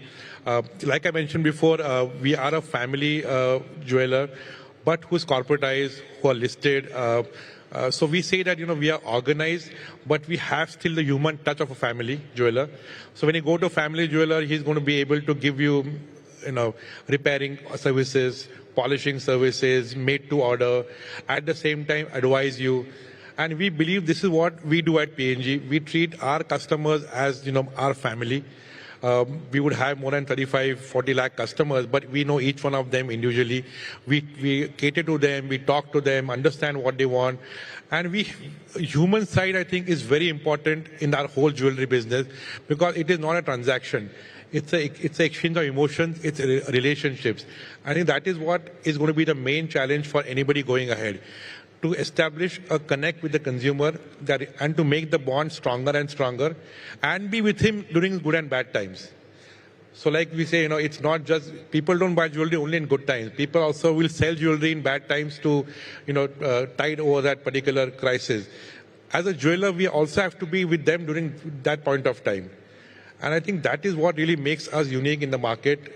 And again, the whole legacy of 20 decades is what makes us understand designs, understand psyche, relationships with families. And this is what today Indian jewelry market is. Designs here are going to be, everywhere available. There's nothing which will really, make you have a trademark on a particular design.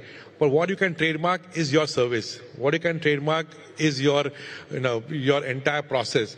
And I think blending new age technology with the old way of retailing is the success for a successful jewelry brand. Okay, nice that you say that, Saurabh. Going ahead, what is your wish list, perhaps, from the government? Are you looking at a little bit of more hand-holding? Are you looking at more tinkering with, the structures, the import, and a lot of other things? What is it that you would be looking at that kind of benefits not just the consumer, benefits all of you also? I think government is really looking at the industry very positively because we have, as the industry, we're getting more organized. We are a large exporter for the country. Import duty, which was really high on the gold, has come down and been rationalized. So I think good steps have been taken. As an industry, we were discussing whether we can have one India, one rate. That's something which... one India, one rate. Is that possible? Is that possible? Is that being discussed? It's been discussed. It's challenging. But like Dubai has one, a single rate in the entire city. So that's something which will bring again a fair pricing to the entire, the gold jewelry industry. That's something which we are discussing on. I think another thing could be, looking at India is still not a price maker in gold. We are more of a price taker. So that's something which the government is really working on to have Make in India gold bars. The Indian exchange will start, being able to command, a position where we can start making prices. The exchange here in Gift City can be able to, have buyers and sellers and be an active price maker. So I think a lot of steps have been taken. Jewelry on EMI, can that be a reality? So I think the whole focus by the government is to look at the industry in a positive way. I think we are happy with that, and we would really work with the government again to keep on getting the industry. And we want this to be recognized as an industry. And maybe in the future we may have a ministry for the gems and jewelry industry. Okay, that's quite a thing. Now, when you've told me, one nation, one election, we could have one country, one gold rate. But what stops us from not having that right now? What causes these fluctuations? What are the other derivatives that you people look at? And as a consumer, in case you actually have a one country, one gold rate, does that really benefit us? Does that change anything? See, definitely it will lead to uniformity. One India, one rate would definitely make people's confusion on gold rate go away. See, the real problem is it's a consumer industry, and as a brand, there are a lot of jewelers here. Each one is free to sell at whatever price they would want to sell. Gold, again, in different parts of India will have different prices because there are their duties, transportation costs, insurance costs, which would add to it. So if you look at typically in the East India, the gold prices are more than West India. That's because the cost is more to reach gold there. But having said that, we should be maybe not one India, one rate, but at least somewhere like a guidance where a gold should be minimum this rate, and set up some more guidelines. It will definitely help the industry. Like when you talk in other countries where rates are fixed, the consumer relax that they know that they're getting the fair price. Today, a consumer have to look at rates of 4 different jewelers and then go maybe. That will solve that headache. And I think it will definitely uplift the entire industry. And this, I think, will happen eventually. It's the early days, but it's a good concept. And I think everything starts with a concept. So this is something which is a start. Maybe in future, we'll all be able to work towards that. What we also want to do is that, we want the consumers to be looking at not just the pricing, not looking at just gold as a commodity. Gold involves a lot of work. So like we say, gold is a piece of art, and art should be valued like art. That is where, this whole industry will be moving going ahead. As we get more and more organized, as we give, customers, we give them better experience. The industry will also see this entire focus moving away from discounting, moving away from just pricing to looking at the entire value. By value, I mean design, service, after sales, the brand. And this is where I think the industry then will be looked at in a very positive way, both by the consumer and by the government.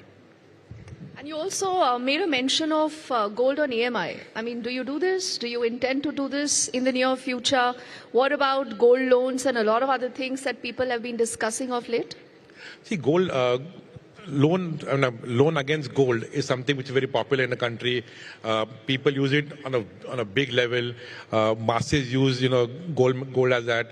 That is one thing which I think is there. What we're talking on is, can you buy jewelry on EMI? It's a little challenging because you have housing loans, you have vehicle loans. Jewelry, there is no central depository which will have the gold ownership. The jewelry, when you buy jewelry, ownership lies with the consumer. So that has to be worked out, and can that be channelized, and can that be channelized into a banking system where a network can be established, where consumers can use this? It will definitely help to boost consumption. Today, we have Fintech companies which may do, top-up gold loans, so that will help a consumer to top up his purchase. These things are happening. There are talks on digital gold, so that's another trend which may come up in the future. So a lot of exciting times ahead for the industry, and I think as we talk in the next 3-4 years, I think industry will see all these things become reality and adding to the entire industry what we are seeing today. All right. I think this has been a fascinating and an enlightening conversation, much like the metal that continues to shine. Saurabh, thank you so much for your time. Thank you to all the audiences also for patiently listening. Thank you.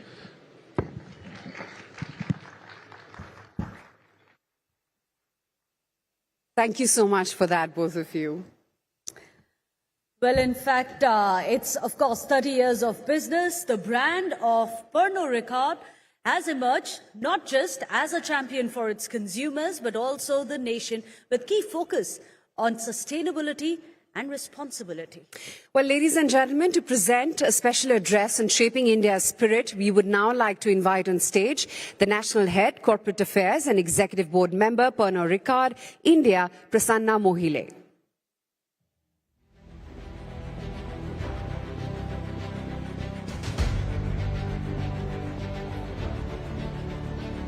We'll hand it over to you now, Mr. Mohile.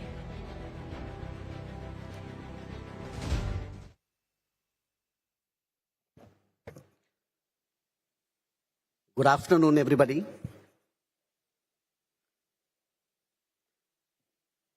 Honorable Chief Minister of Maharashtra, Mr. Devendra Fadnavis ji.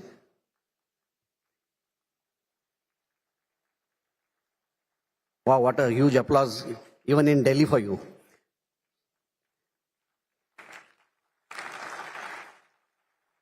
Mr. Vinit Jain, Chairman, Managing Director, Times Group. Distinguished guests, esteemed colleagues, and industry leaders, it is an absolute honor to stand before you today. 30 years ago, Pernod Ricard began its journey with a very bold vision. A vision to not just grow a business, but shape the very future of the alcohol industry in the country. Today, India is our group's second largest market in the world after US. We recently overtook China to cross this milestone. Our global leadership, including our global chairman and CEO, Alexander Ricard, visited India last month, where he reiterated the huge potential of the Indian market and our long-term commitment to India. This is because in the last 1 decade, we have seen stable economic policies of the government. With one of the world's youngest and most dynamic population, India is where the spotlights of the world are trained. It is here that tradition meets innovation and boundless opportunities are created every single day. We at PRI are firmly aligned with the government's vision of Make in India. This vision resonates deeply with our purpose and philosophy. It is commitment to driving growth, fostering innovation, and creating unforgettable shared experiences that bring people together. Let me first tell you about our journey. We are global, yet local. Our number tells a story of scale and success. With 24 manufacturing facilities across India, we are intricately woven into fabric of India's economy and culture. Our state-of-the-art distillery in Nashik is a testament to our infrastructural excellence and quality. Our brands have become synonymous with celebration, deeply rooted in the Indian spirit. We are a local company in the truest sense. Over 97% of our portfolio is locally produced, blending global expertise with indigenous craftsmanship. Crafted with global expertise, but rooted in local innovation and flavor. Take, for instance, a Longitude 77, our signature Indian single malt that embodies strategic innovation. This product challenges existing perceptions about Indian spirits manufacturing, positioning India as a strong player in the global premium spirits ecosystem. It further represents a geopolitical statement of India's global capability. With a footprint in over 50 countries, our Seagram portfolio is being exported to 40 countries currently and playing a crucial role in APIDA's ambition to achieve $1 billion in Alcobev exports in the coming year. By leveraging local strength, we create a unique value proposition that appeals to consumers around the world. More than that, it is our privilege to contribute to the Indian economy and engage with the communities at large. Our contribution to the Indian economy is substantial. We close to 20,000 crores we contribute to the Indian exchequer, supporting almost 9 lakh jobs, out of which 6 lakhs are in the agriculture sector. We are creating a dynamic economic ecosystem that lies at the core of rural India's potential. Our 40,000 crore GDP contribution reveals a powerful economic multiplier effect through the value chain across manufacturing, agriculture, and ancillary sectors. Early this year, we made a landmark announcement of investing around 200 million euros in the hometown of our Chief Minister, Mr. Devendra Fadnavis. And with his initiatives, we could get this project in Nagpur, which is one of the Asia's largest malt maturation facility. Going forward, we intend to source 5,000 tons of barley from local farmers per month from this facility. And, gentlemen, this will revolutionize the agriculture economy of entire Vidarbha and central India. And as to my estimate, it should support almost 80 to 90,000 farmers, if not less. This venture is a cornerstone of our vision of India's spirit industry. Besides creating jobs and boosting allied sectors, significantly supporting the agriculture economy in Maharashtra, it will also put India on the global map for quality malts. It is a holistic strategy that demonstrates how strategic investment can create multidimensional economic values that ripple through agricultural, manufacturing, and export sector. We are a responsible company. Responsibility and sustainability is a core mandate for us. Sustainability continues to be a primary driver for our strategic framework. Our commitment to reducing carbon emission by 33% per unit of production by 2030 represents bold environmental stewardship. Going beyond mere environmental consideration, PRI is committed to incorporating sustainability as a mandate across all operations. To that end, our sustainable packaging initiatives like eliminating permanent monocarton has successfully led to a reduction of 7,310 tons of carbon emission annually, conserving 250,000 trees, and decreasing packaging emission by impressive 30,000 tons by 2030. That's our aim. We take our responsibility to Mother Earth and the community very seriously. Our social footprint extends across 285 community-focused programs in 1,600 villages spanning 22 states, impacting 3.6 million lives. These initiatives transcend traditional corporate social responsibility, delivering strategic interventions in education, skill development, healthcare, and community infrastructure. We are building a comprehensive social development model that addresses systematic challenges and empowers communities. PRI is a transformative force in India's economic landscape, bridging global expertise with local innovation. The projected $64 billion potential of the Indian alcohol industry represents a canvas for comprehensive economic and social transformation. Pernod Ricard India embodies a new paradigm of corporate engagement.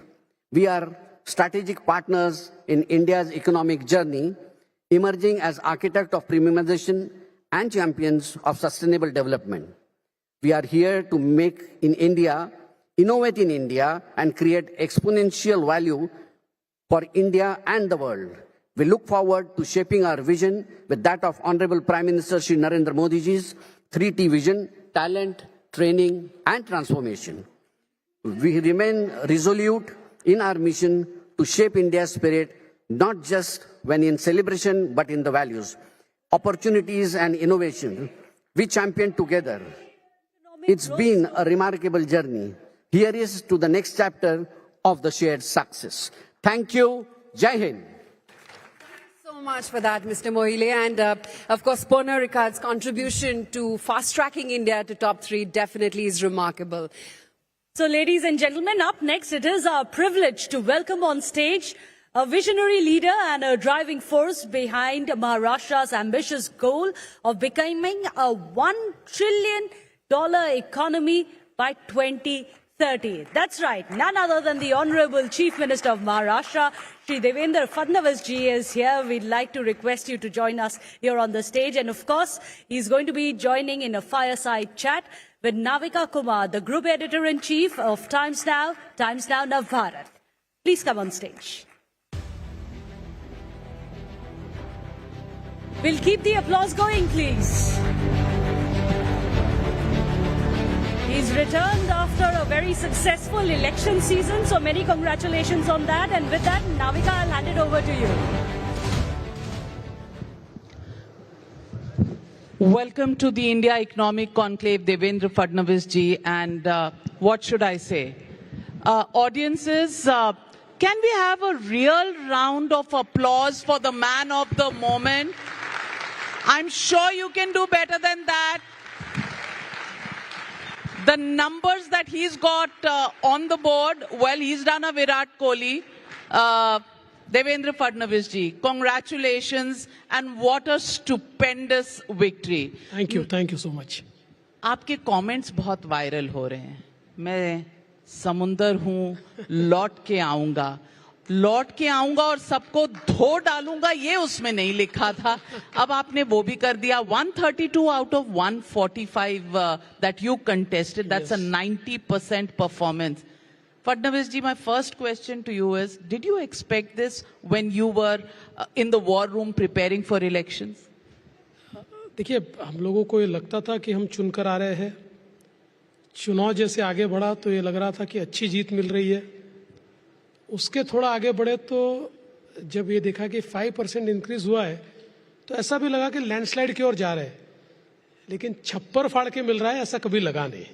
ये मैं बिल्कुल agree करता हूं कि मैं अगर ये कहूंगा कि मुझे पता था 132 मिलेंगे तो बहुत बड़ी बात हो जाएगी। ऐसा नहीं लग रहा था, हमारे एक्सपेक्टेशन से ज्यादा मिला। तो ये छप्पर फाड़ के लोगों ने जो आपको ये नंबर दिए, इसका कारण क्या है? What are the factors that you attribute this victory to? देखिए, दो चीजें इसमें बहुत महत्वपूर्ण है कि लगातार हम लोगों ने महाराष्ट्र में अच्छा प्रदर्शन किया ही था, लेकिन समहाउ लोकसभा में हमारा प्रदर्शन ठीक नहीं रहा। तो हम लोगों ने पहले ये लोकसभा का एनालिसिस किया तो हमारे ध्यान में आया कि लोकसभा में हमारे हारने का कारण ये 3 पार्टियां नहीं थी, हमारे हारने का कारण एक चौथी पार्टी थी, और that fourth party was fake narrative, जिसको हम जिस प्रकार से उसका मुकाबला करना चाहिए नहीं कर पाए। तो हमने उसके ऊपर वर्क किया। जो फेक नैरेटिव लोकसभा में तैयार हुआ था उसको हमने समाप्त किया। हमने कोई अच्छी स्कीम्स हमारी लाई, लेकिन मैं ऐसा मानता हूं कि एक पॉजिटिविटी तो हमने तैयार की, पर at the background of Lok Sabha election Modi ji ने जो नारा दिया, एक है तो सेफ है, मैं ऐसा मानता हूं इस नारे ने महाराष्ट्र में जादू किया है। क्योंकि लोगों ने ये महसूस किया कि जिस प्रकार से लोकसभा में एक अलग प्रकार का ट्रेंड तैयार किया गया है जो देश के लिए ठीक नहीं है, इस ट्रेंड को तोड़ना पड़ेगा, ये डिविजिव पॉलिटिक्स को खत्म करना पड़ेगा। और लोगों ने रिस्पॉन्ड किया, एक है तो सेफ है पर लोगों ने प्रचंड मतदान किया और इसलिए हमको इस प्रकार से ये जीत मिली है। देवेंद्र फडणवीस जी, जीत के बारे में बहुत कुछ कहा गया, बहुत कुछ लिखा गया, लेकिन मैं थोड़ा सा उससे पीछे जाती हूं। जब लोकसभा चुनाव के नतीजे आए थे और जब महाराष्ट्र का परफॉर्मेंस उस तरह से नहीं रहा जिस तरह से एक्सपेक्टेड था, तो कभी जैसे ग्रुप में टीम के साथ जब भी कोई लीडर बैठता है तो थोड़ी बहुत डांट भी पड़ती है कि ये ठीक नहीं हुआ, वो ठीक नहीं हुआ। पहले तो ये बताइए, ऐसी कोई सीटिंग हुई जिसमें आकलन किया गया और कुछ डांट पड़ी कि भाई क्या गलत हुआ? देखिए, आकलन तो हमारे स्तर पर हमने किया, आकलन ऊपर के स्तर पर नहीं हुआ। तो हम ही हमको डांट सकते थे, तो हमने अपने आप को डांट लिया, क्योंकि हमारे ध्यान में आया कि शायद महाराष्ट्र में हम लोग ओवर कॉन्फिडेंट थे। तो जब हमको ये ध्यान में आ रहा था कि एक फेक नैरेटिव तैयार हो रहा है, उस फेक नैरेटिव को रोकने के लिए जो व्यवस्थाएं खड़ी करनी थी हमने नहीं की, बिकॉज ये ओवर कॉन्फिडेंस के कारण वी ऑलवेज थॉट कि ये तो होता ही है, इससे क्या फर्क पड़ने वाला, अपने को तो लोग वोट देने ही वाले हैं। तो ये जब वोट खिसका तो हमारे ध्यान में है कि अपनी गलती है, हम लोगों ने जो करना चाहिए तो वो नहीं किया है, हम लोगों ने इसको नहीं रोका है। तो इसीलिए उसके बाद हम 8 दिन तक दुखी रहे और 90 दिन हमने काम शुरू कर दिया। That's a big admission कि गलती हमेशा हमारी sometimes खुद की होती है जब गोल्स अचीव नहीं होते हैं। मैं आपसे ये भी पूछना चाहती हूँ कि नैरेटिव को लड़ना कैसे आपने प्लान किया, क्या स्ट्रैटेजी रही? How did you fight that narrative? देखिए, पहली बात तो ये ध्यान में आया कि जो नैरेटिव तैयार हुआ वो नैरेटिव कोई पार्टी ने तैयार नहीं किया था। देखिए, ये श्रीमान राहुल गांधी ने जो भारत जोड़ो नाम का एक दुकान खोला था, इस दुकान में जो 180 पार्टिसिपेंट्स थे, ये सारे पार्टिसिपेंट को आप अगर डिसाइफर करेंगे तो आपके ध्यान में आएगा these are the anarchist forces. देखिए, एक संगठन होती है, अपना विचार रखती है, एक संगठन होती है जो एनार्की फैलाती है। भारत का संविधान ठीक नहीं, फिर भारत का इलेक्शन कमीशन ठीक नहीं, आरबीआई ठीक नहीं, फिर भारत का कोर्ट ठीक नहीं, फिर भारत का सीएजी ठीक नहीं।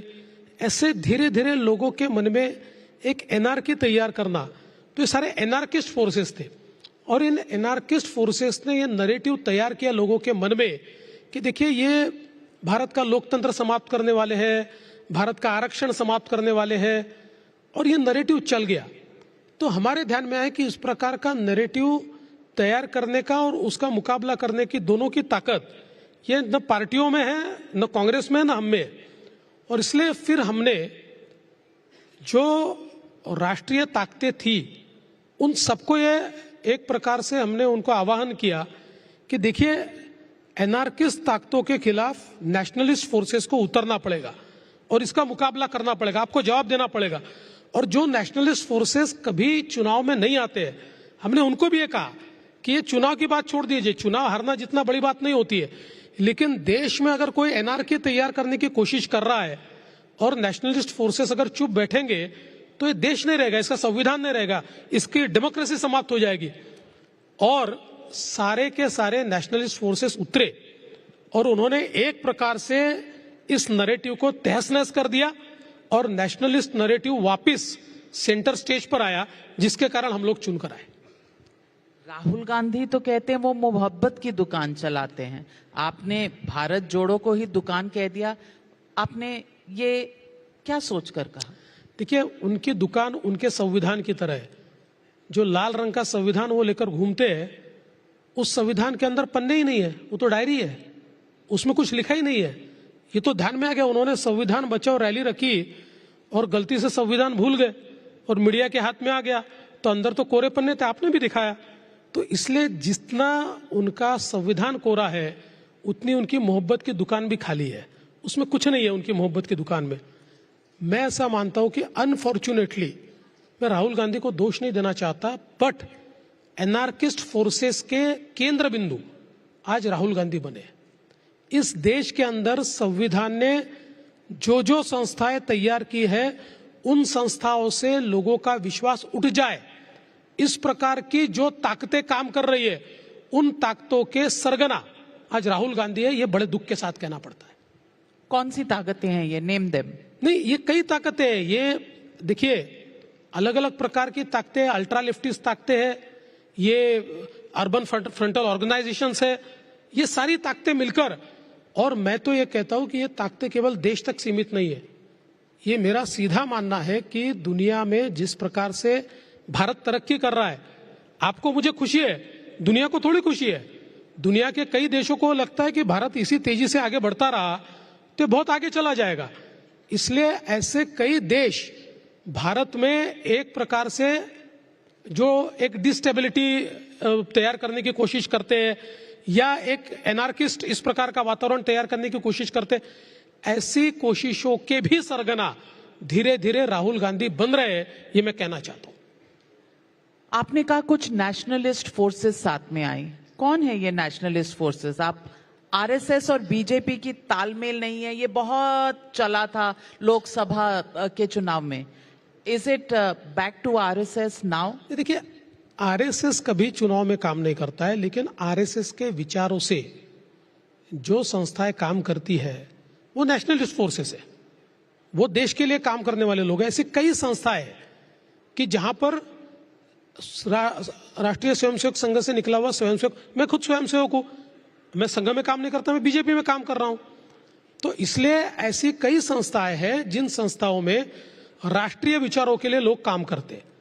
ऐसी संस्थाओं को हमने कहा आप चुनाव में काम मत कीजिए, लेकिन इस देश में एनआरकी न तैयार हो, ये आपका भी काम है, आप इसमें उतरिए। और उन्होंने उतरकर एनआरकी को रोकने का काम किया है। तो आपके कहने का मतलब कि बीजेपी के अलावा इस देश में बाकी जितनी पॉलिटिकल पार्टीज हैं वो अनार्किस्ट हैं, अनार्किस्ट थॉट्स की हैं? नहीं, बिल्कुल मेरा ऐसा मानना नहीं है। और कांग्रेस इतनी अनार्किस्ट नहीं थी। ये लगातार की हार ने कांग्रेस में ऐसे फोर्सेस को एंट्री मिल गई जिनके विचार अल्ट्रा लेफ्टिस्ट है।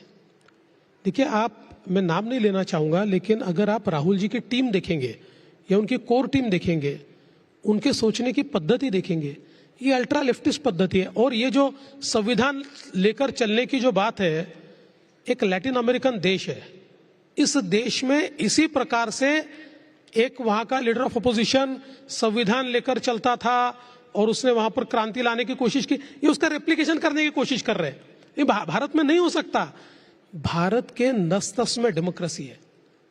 We are democratic by birth, by blood. इसलिए भारत ये डेमोक्रेटिक था, है और रहेगा। लेकिन ये जिस प्रकार की एनार्की लाने का प्रयास कर रहे हैं, मुझे ऐसा लगता है कि आज की तारीख में कांग्रेस को ये सोचना होगा कि इतनी पुरानी पार्टी अगर इस प्रकार से एनार्किस्ट बन जाए तो देश के हित में नहीं है। देवेंद्र फडणवीस जी, जो चुनाव के दौरान हमने देखा, रिजल्ट में अगर हम देखें तो कांग्रेस 16 सीटें जीती 101 में से, जो शरद पवार की एनसीपी है वो 10 जीती 86 में से, उद्धव सेना 20 आउट ऑफ 95। इस तरह के कॉन्टेस्ट, इस तरह के रिजल्ट्स बहुत कम देखने को मिलते हैं। और जिस तरह से एकनाथ शिंदे जी और अजीत पवार जी की पार्टीज ने भी परफॉर्म किया, अपने ओरिजिनल पार्टीज को बिल्कुल ध्वस्त कर दिया, ये आपने एक्सपेक्ट किया था? देखिए, इसको बहुत सिंपल शब्दों में अगर हम बताना चाहे तो अगर आप लोकसभा को देखेंगे तो लोकसभा में शरद पवार जी की पार्टी, उद्धव ठाकरे जी की पार्टी और कांग्रेस, इन्होंने पीक कर लिया। It was there peak. और पीक में भी उनमें और हम में डिफरेंस कितना था? 0.3% का। वो थे 43.9%, हम थे 43.6%। तो सीधे हिसाब है कि जब 5% वोटिंग बढ़ा तो उनका तो बढ़ा नहीं है, क्योंकि उन्होंने तो पीक कर लिया था। उन्होंने तो सब तरीके से डिविजिव पॉलिटिक्स करते हुए, अपीजमेंट की पॉलिटिक्स करते हुए और फेक नैरेटिव करते हुए दे अचीव्ड देयर बेस्ट। तो ये जो बचा हुआ आया, ये तो उसका रिएक्शन था जो हमारे लिए आया था। जब लोगों को लगा कि नहीं, ये तो मोदी जी के साथ गलत हुआ, तो ये 5% का जो वोट सर्ज है, ये पूरा का पूरा समझ लीजिए, या करीब करीब पूरा, ये हमारे साइड आया। अब महाराष्ट्र जैसे राज्य में 5% अगर वोट बढ़ता है तो ये छप्पर फाड़ के देता है, इससे नीचे दे ही नहीं सकता। जहां देखिए 0.3% से उनको 31 जगह मिली और हमको 17 जगह मिली। अब तो 13% का डिफरेंस है हमें, 13%। So I want to ask you, आप कह रहे हैं डिवाइसिव पॉलिटिक्स उन्होंने किया, लेकिन बहुत लोगों का कहना है कि आपने भी कोई कमी नहीं छोड़ी। बटेंगे कटेंगे चला, वोट जिहाद चला, धर्म युद्ध चला, फिर बाद में एक है तो सेफ है आया। मैं पूछना चाहती हूं, क्या ये अब आने वाले दौर में पॉलिटिक्स, इलेक्शंस ऐसे ही हुआ करेंगे? देखिए, इसको अगर हम एंटायरिटी में देखेंगे तो हमारे ध्यान में आएगा कि ये सारी चीजें क्यों आई। ये कोई हमने लाई नहीं थी, हमने वोटों का धर्मयुद्ध लाया नहीं था।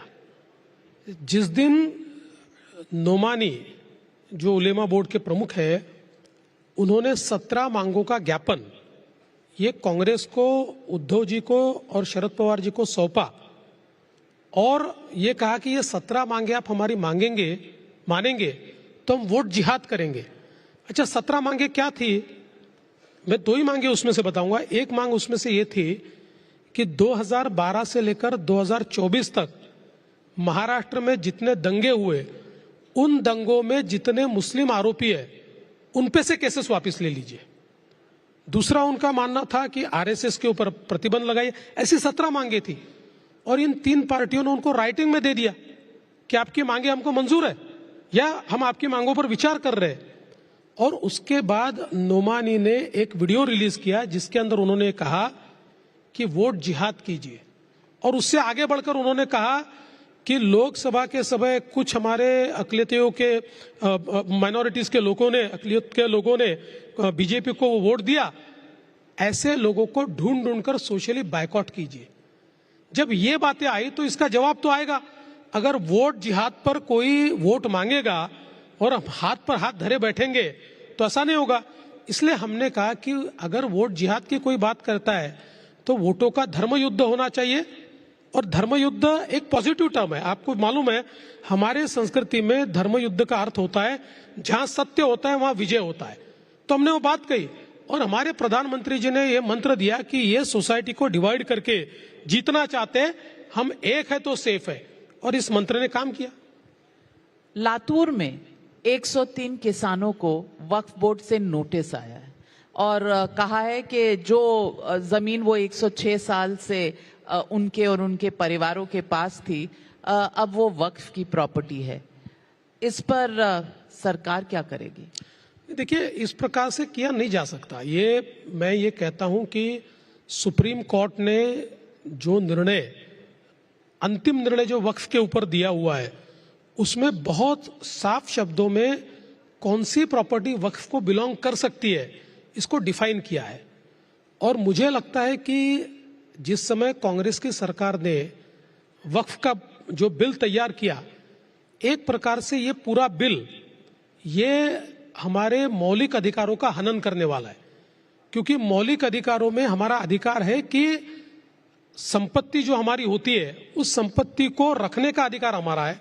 कोई भी उठाकर हमारी संपत्ति अपने नाम से कर दे और हमको कोर्ट में जाने का भी अधिकार नहीं है।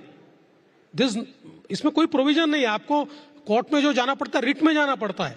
तो इसलिए इस प्रकार का जो कानून है ये गलत है।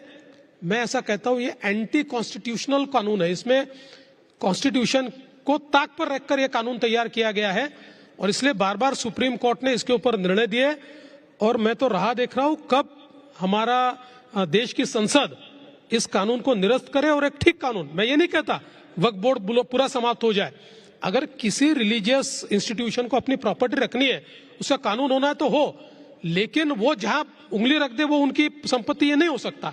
इसलिए मैं तो राह देख रहा हूं और मैं तो अपील करता हूं भारत की संसद से कि भारत की संसद जितनी जल्दी हो पाए ये वक्फ का अमेंडमेंट कानून पास करे। लेकिन तब तक इन 103 किसानों का क्या? नहीं, देखिए, उनको तो जो ड्यू प्रोसेस है उससे हम संरक्षण देंगे। ड्यू प्रोसेस है उसमें, उस ड्यू प्रोसेस के आधार पर उनको संरक्षण मिलेगा।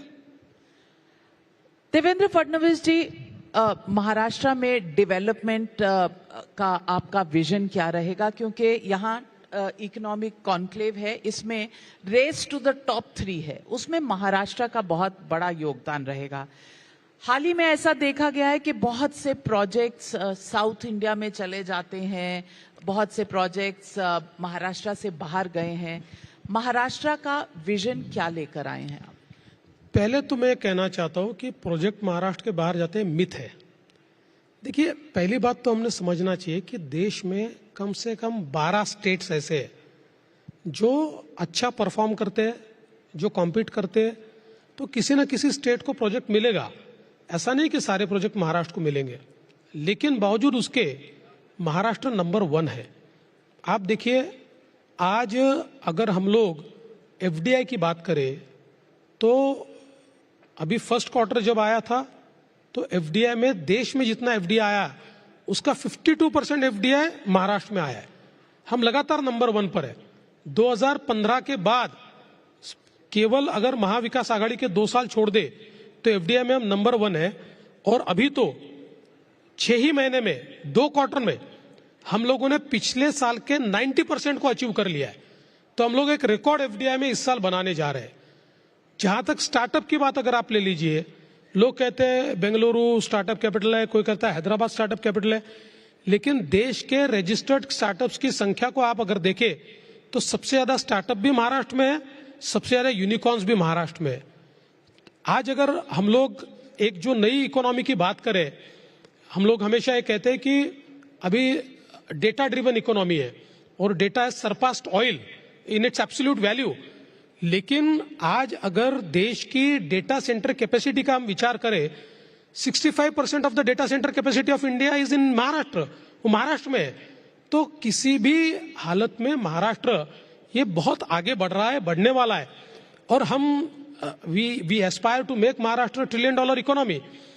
और Maharashtra is the first state कि जिसने $500 बिलियन का मार्क पार कर दिया है। बाकी स्टेट्स हमारे से बहुत पीछे, हम $500 बिलियन के आगे चले गए। और जिस तेजी से हम लोग एक प्रकार से विकास कर रहे हैं, मेरा विश्वास है कि किसी भी हालत में हम लोग 2032 तक बाय बिजनेस यूजुअल हम लोग $1 ट्रिलियन इकोनॉमी बनेंगे। हमारा प्रयास है 2028 से 2030 के बीच हम महाराष्ट्र को $1 ट्रिलियन इकोनॉमी बनाए। उसका एक बड़ा रोड मैप हमने तैयार किया है। एक हमने इकोनॉमिक एडवाइजरी काउंसिल तैयार की थी जिसमें हमने 20 टॉप सीईओज को लिया था। टाटा के जो एन चंद्रशेखरन है वो उसके सीईओ, उसके प्रमुख थे। एक रोड मैप हमने तैयार किया है जिसमें कौन से क्षेत्र में निवेश होना चाहिए, कितना निवेश होना चाहिए, इंफ्रास्ट्रक्चर कैसा तैयार किया जाना चाहिए, डिजिटल इकोनॉमी कैसी तैयार करनी चाहिए, इसका सारा रोड मैप तैयार करके हम लोग आगे बढ़ रहे हैं। मेरा विश्वास है महाराष्ट्र कल भी नंबर 1 था, आज भी नंबर 1 है और कल भी नंबर 1 ही होगा। फडणवीस जी, नंबर 1 से आपने करके दिखाया है, तो आजकल आप नंबर 1 कहेंगे तो लोगों को विश्वास होगा। लेकिन लाडकी बहन जैसी स्कीम जो है, प्रधानमंत्री का एक विजन है कि फ्रीबीज नहीं होना चाहिए, लेकिन ये लाडकी बहन स्कीम जैसी स्कीम्स अगर आप लाएंगे तो क्या ये महाराष्ट्र के डेट पर इम्पैक्ट नहीं करेगा, आपके इकोनॉमिक इंफ्रास्ट्रक्चर पर इम्पैक्ट नहीं करेगा? ये एक बड़ी डिबेट है, इस पर आपका क्या पोजीशन है? देखिए, ये निश्चित रूप से एक बहुत बड़ी डिबेट है, लेकिन प्रधानमंत्री जी का एक विजन और है, और वो है विमेन सेंट्रिक इकोनॉमिक पॉलिसीज। और मैं ऐसा मानता हूं कि सोशल सेक्टर में आप जब इन्वेस्ट करते हो और उसमें भी विमेन सेंट्रिक पॉलिसीज पर जब इन्वेस्ट करते हो तो आपका जो सोशल रिटर्न है वो थोड़ा तेजी से आता है। और हम लोगों ने यही प्रयास किया। ये जरूर है कि जिस समय हम सोशल सेक्टर का स्पेंडिंग बढ़ाते हैं तो उसका एक कैपिटल इन्वेस्टमेंट पर उसका एक बोझ आता है, लेकिन महाराष्ट्र में हमने ये प्रयास किया है कि हम लोग कैपिटल इन्वेस्टमेंट के लिए अलग अलग इंस्ट्रूमेंट्स तैयार कर रहे हैं।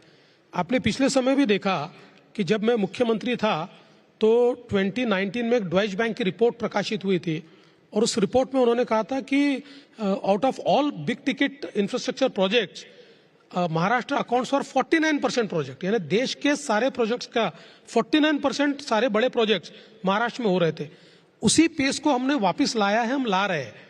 तो आज मैं ऐसा मानता हूं कि इंफ्रास्ट्रक्चर पे या कैपिटल स्पेंडिंग पे आप इतने दुनिया में आपके पास इंस्ट्रूमेंट्स है कि जिसके भरोसे आप उसको कर सकते हैं, और हमारा रेवेन्यू स्पेंडिंग जो है उसको सोशल सेक्टर पर डालने का प्रयास हम कर रहे हैं। ये बात आपकी सही है कि इसका थोड़ा बजट पर प्रेशर आएगा, पर ये मनी वेस्ट नहीं जाता है, क्योंकि जब आप विमेन सेंट्रिक पॉलिसीज पर पैसा खर्च करते हो तो मुझे ऐसा लगता है कि उसके जो सोशल रिटर्न्स है वो ज्यादा तेजी से आते हैं। देवेंद्र फडणवीस जी, आप बहुत डिसिप्लिन्ड सोल्जर हैं अपनी पार्टी के, ये आपने प्रूव किया है। अब आप 3rd टाइम चीफ मिनिस्टर हैं, पर एक दौर आया था जब आपने चीफ मिनिस्टर होने के बावजूद डेप्यूटी चीफ मिनिस्टर का पोजीशन लिया था। आपको लगता है कहीं ना कहीं अंदर एक महाभारत चलती है दिमाग में, क्योंकि लोग आगे बढ़ना जानते हैं, चाहते हैं, थोड़ा सा पीछे होना किसी को अच्छा नहीं लगता पर्सनल तौर में। आपने कैसे समझौता किया इस डिसीजन? नहीं, मुझे ऐसा लगता है कि जिस समय मेरी पार्टी ने मुझे कहा कि हम सबसे बड़ी पार्टी है, ये नई सरकार बन रही है, हमारी पार्टी के नेता आप हो, अगर बड़ी पार्टी का नेता सरकार में नहीं होगा तो सरकार भी ठीक से नहीं चलेगी और पार्टी भी ठीक से नहीं चलेगी। और जो उन्होंने कहा मैंने उसको माना। आज जब मैं पीछे मुड़कर देखता हूं तो मुझे लगता है कि that was a correct decision. उस समय शायद मेरे मन को एक भाव मेरे मन में था, और वो भाव ये नहीं था कि मैं नीचे क्यों जा रहा हूं। मेरे मन में, क्योंकि मैं चीफ मिनिस्टर बना, मेरी पार्टी ने बना, इसलिए बना, तो मैं बड़ा तो कोई अपने खुद के भरोसे तो बना नहीं, तो इसलिए वो भाव नहीं था। मेरे मन में भाव इतना ही था कि लोग क्या कहेंगे कि ये पद के लिए कितना लालची आदमी है कि कल तक चीफ मिनिस्टर था, आज कूदकर डिप्टी चीफ मिनिस्टर बन गया। लेकिन जब मैंने फैसला किया और मैंने उसको एक्सेप्ट किया, देश भर के कार्यकर्ताओं में, नेताओं में और जनता में उसकी जो सराहना हुई, मुझे लगता है शायद मैं चीफ मिनिस्टर बनता तब भी इतना मुझे नेम और फेम नहीं मिलता। और 2.5 साल में उस सरकार में रहकर जो चेंजेस मैं ला पाया, आज देखिए मैं 2 उदाहरण केवल आपको दूंगा कि मेरे पास इरिगेशन का पोर्टफोलियो था। इरिगेशन के पोर्टफोलियो में मैंने 4 रिवर लिंकिंग प्रोजेक्ट्स मंजूर किए, जिनका काम अभी हम जल्दी शुरू करेंगे। और इनमें से 2 प्रोजेक्ट ऐसे हैं कि जो विदर्भ को और मराठवाड़ा को परमानेंटली अकाल से मुक्त कर देंगे, और करीब 10 लाख हेक्टेयर जमीन ये सिंचाई के नीचे आएगी, तो एकदम चेहरा बदला जाएगा। या अगर हम लोग ऊर्जा विभाग का विचार करते हैं तो पावर मिनिस्ट्री में मैंने एक नई किसानों के लिए पावर कंपनी स्थापित की। उसमें 16,000 मेगावाट के डिस्ट्रीब्यूटेड पावर के काम मैंने शुरू किए, जो 2026 तक समाप्त हो जाएंगे। उसके बाद हमारे किसानों को 24 घंटा बिजली मिलेगी, मुफ्त में बिजली मिलेगी और सोलर बिजली मिलेगी। और इतने प्रोजेक्ट हमने पिछले 2.5 साल में किए कि आज हमारा जो पावर मिक्स है उसमें 16% power comes from renewable and 84% जो है वो हमारी पारंपरिक ऊर्जा है। 2030 में 52% पावर हमारी रिन्यूएबल से आएगी और 48% केवल पारंपरिक ऊर्जा रहेगी। तो ये जो सारा ट्रांसफॉर्मेशन मैं कर पाया, इस सरकार में था इसीलिए कर पाया। तो मुझे लगता है कि ये निर्णय जो मेरी पार्टी ने लिया वो बहुत सही निर्णय था, ऐसा मेरा मानना है। क्या ये सच है कि जब स्वेरिंग इन हो रही थी शिंदे जी की, तब तक जब तक आप वेन्यू पर आए थे ऐसी कोई बात नहीं थी कि आप स्वेर इन होंगे डेप्यूटी चीफ मिनिस्टर? बाद में एक फोन आया? नहीं, ऐसा नहीं। एक्चुअली हुआ ये था कि ये मैंने बात पार्टी से की थी कि शिंदे जी को चूंकि करना है तो मैं बाहर रहकर मैं पार्टी का काम करूंगा क्योंकि मैं मुख्यमंत्री रहा हूं। तो वैसे हमने जाकर लेटर भी दिया, मैंने अनाउंस भी किया, एक प्रेस कॉन्फ्रेंस ली जिसमें शिंदे जी का नाम मैंने अनाउंस किया, मैं बाहर रहूंगा बोला। लेकिन जब मैं वापस गया तो मुझे हमारे नेताओं का फोन आया, उन्होंने कहा कि हमने बहुत विचार किया है और हमको लगता है कि कोई दूसरा आदमी वहां डिप्टी चीफ मिनिस्टर के रूप में भेजकर वो कंट्रोल नहीं कर पाएगा, आप ही कर पाओगे। और प्रधानमंत्री जी से भी मेरी बात हुई, उन्होंने बहुत अच्छी बात मुझे कही। मुझे लगता है कि उनके कहने के बाद तो कोई सवाल ही नहीं उठता है। और पार्टी ने घोषणा भी कर दी कि हमने आदेश दिया है कि आपको जाना है, तो फिर तो मैंने तुरंत हाँ कह दिया और चला गया शपथ विधि के लिए। इस बार भी मुख्यमंत्री अनाउंस करने से पहले एक पीरियड ऑफ साइलेंस था, जिस वक्त मीटिंग्स ही मीटिंग्स हो रही थी और कोई अनाउंसमेंट नहीं हो रही थी।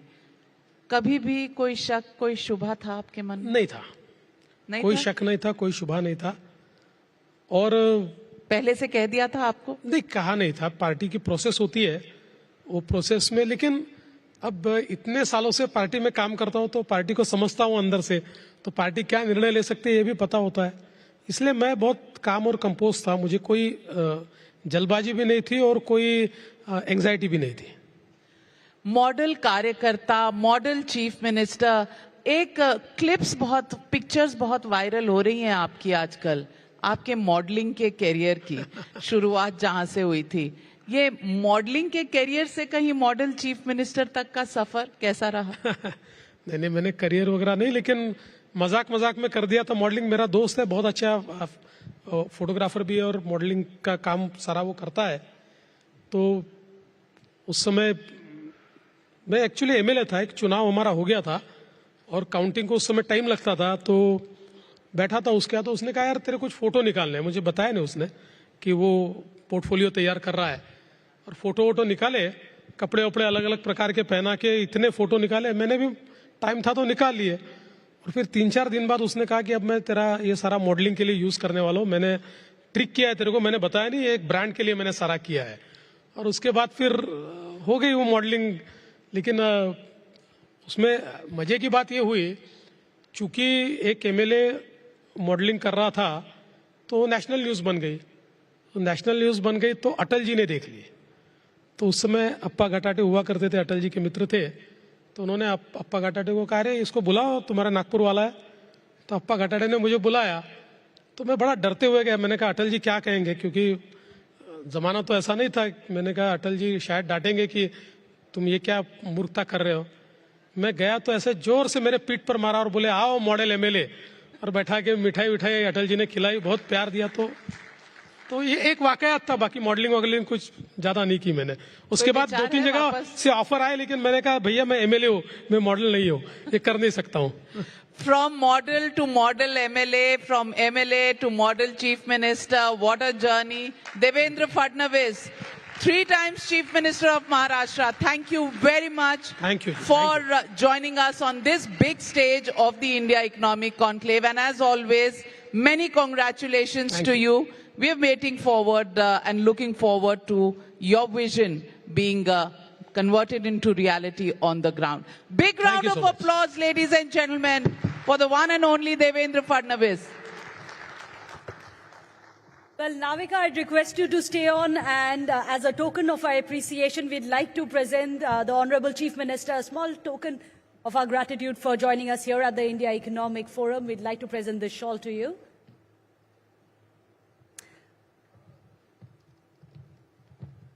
A big round of applause, ladies and gentlemen, for the Honorable Chief Minister of Maharashtra, Devendra Fadnavis. Well, thank you so much. Of course, we request you to present a token of this appreciation, a small thank you for joining us here at the India Economic Forum. So thank you so much, Honorable Minister, as well as Navika Kumar, for that. On that note, it's time for us to take a quick break for lunch. Do join us afterwards for another exciting lineup of discussions that we have. Don't miss the post-lunch session, which is going to be coming up with distinguished speakers like Union Minister Ashwini Vaishnav, Randy Zuckerberg, Ritesh Agarwal, Santosh Iyer, and many more. Do join us for lunch, and after that, we'll see you back here. Well, the lunch will be on your right in the pre-function area. Please do join us that. We'll be back in 20 minutes.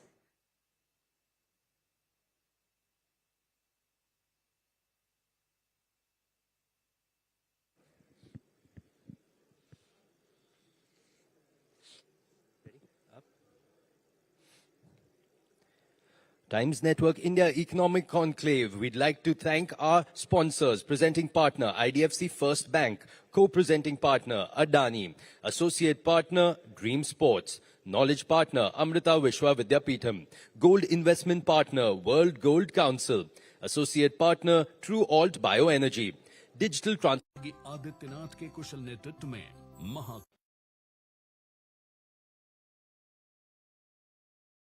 4 manufacturing facilities across India. We are intricately woven into fabric of India's economy and culture. Our state-of-the-art distillery in Nashik is a testament to our infrastructural excellence.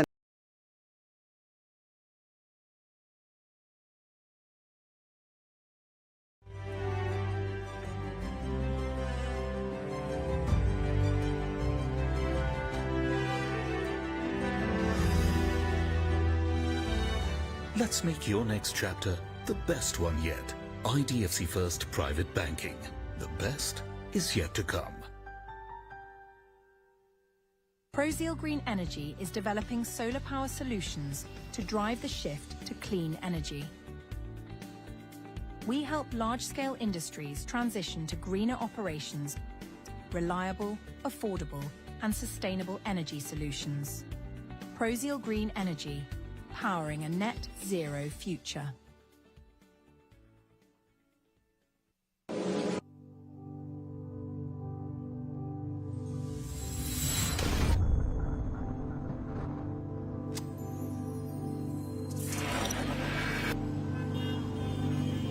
The gold market has been evolving for decades, and the World Gold Council has actually been at the forefront of that development. There are always new ways to think about gold, and it's our responsibility to champion those. By being involved in every aspect of the value chain, we are able to help drive industry progress from mine to market. Gold has a critical role to play in society. We provide data, research, and tools to investors that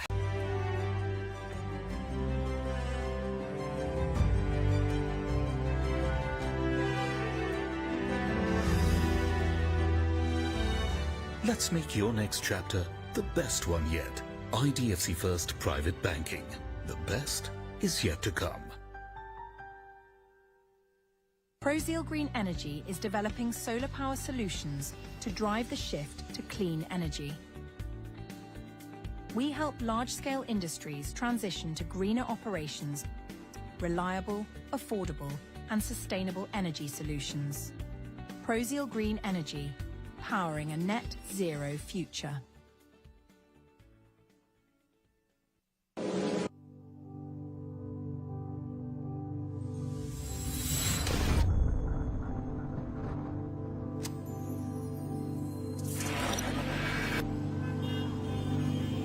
The gold market has been evolving for decades, and the World Gold Council has actually been at the forefront of that development.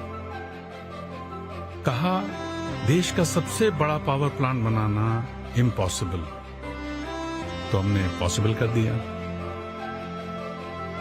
बोला कोने कोने तक बिजली पहुंचाना किसी के बस की बात नहीं, हमने पहुंचा दी। सवाल उठे एनवायरमेंट फ्रेंडली गैस सब तक कैसे पहुंचेगी?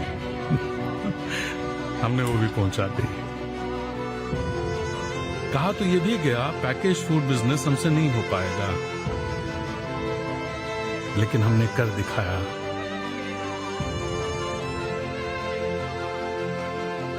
बातें उठी सीमेंट सेक्टर में हम कभी स्ट्रांग नहीं बन सकते, तो हमने सुना नहीं, बन के दिखाया।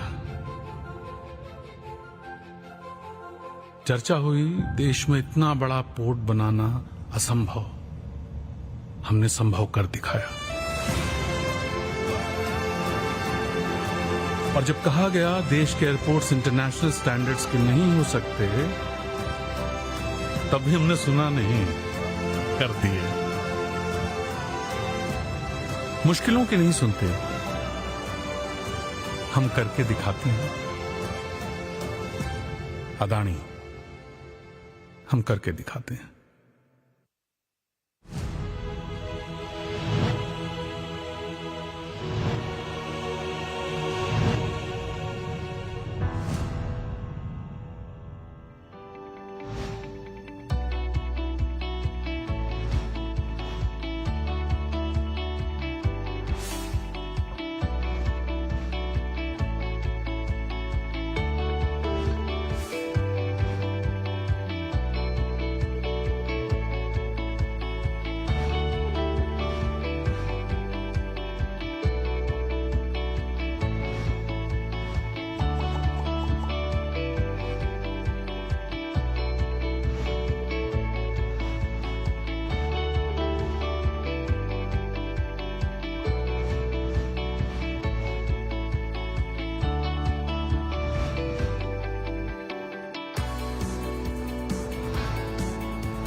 For over 30 years, my journalism has been relentless, fearless, and uncompromising.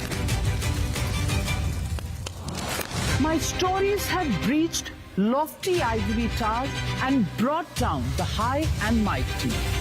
And I won't stop. When the clock strikes 9, it is time for the news hour.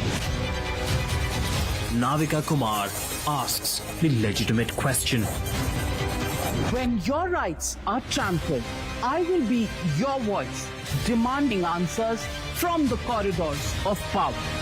News Hour at 9 with Navika Kumar.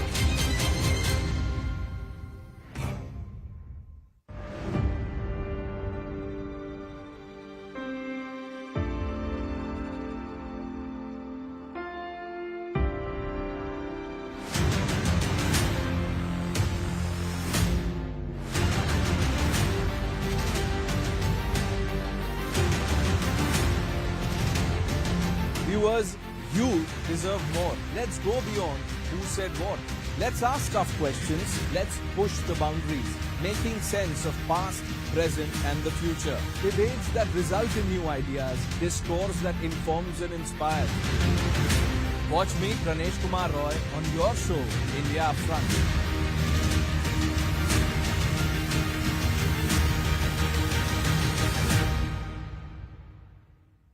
Journalism is a mission, not just to seek accountability or a fight for justice, but for honesty and integrity. Voicing citizens' concerns and using the truth to demand answers, ensuring that you come first on agenda.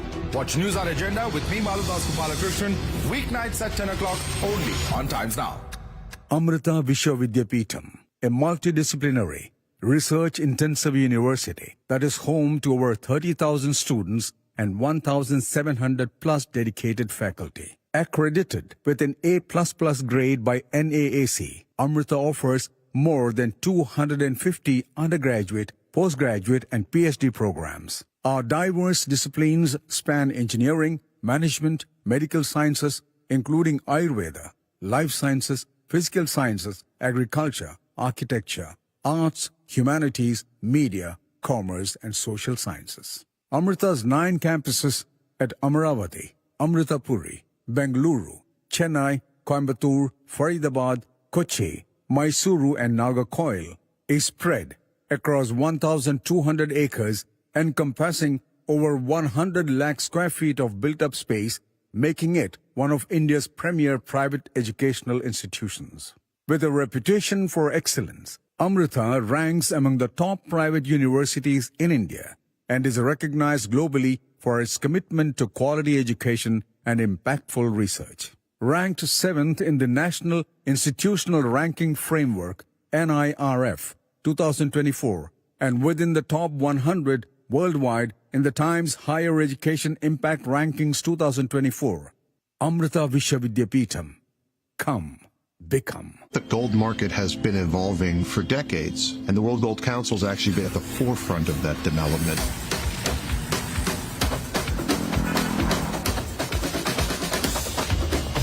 We provide data, research, and tools to investors that help them understand gold. There is no comparable resource out there.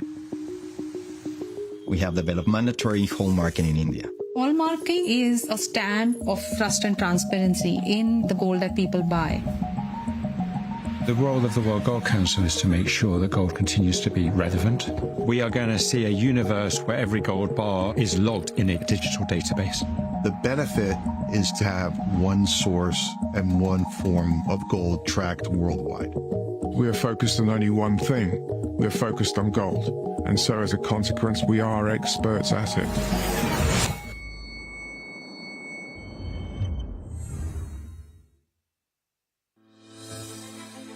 In a world where natural resources are depleting and climate change is crippling Mother Earth, it is our responsibility to protect our planet and secure the energy requirements for our future generations. True Alt Bioenergy was established to significantly reduce India's carbon footprint, elevate the lives of our farmers, and usher in an era where clean and green energy is the norm. Founded by the MRN Group, India's leading business conglomerate, True Alt Bioenergy is set to become Asia's largest producers of ethanol, manufacturing over 450 million litres of ethanol per annum. Ethanol is the fuel of the future. The applications of ethanol range from powering vehicles as a sustainable aviation fuel, producing electricity and manufacturing alcohol, and many more. Today, there are various countries that are utilizing ethanol as the sole fuel to power their vehicles and also in the form of flex fuel vehicles. Ethanol has also been tested as a sustainable aviation fuel, thus making air transport an accessible means to all. The Government of India, through the ethanol blending program, blends ethanol with fuel at a 20% rate, which is only bound to increase. This results in the drastic reduction in the utilization of crude oil and has the potential to save Mother Earth's precious resources. We at True Alt Bioenergy want to ensure that the air we breathe is cleaner. Our surroundings are greener. Mother Earth's resources are safer, and our future brighter.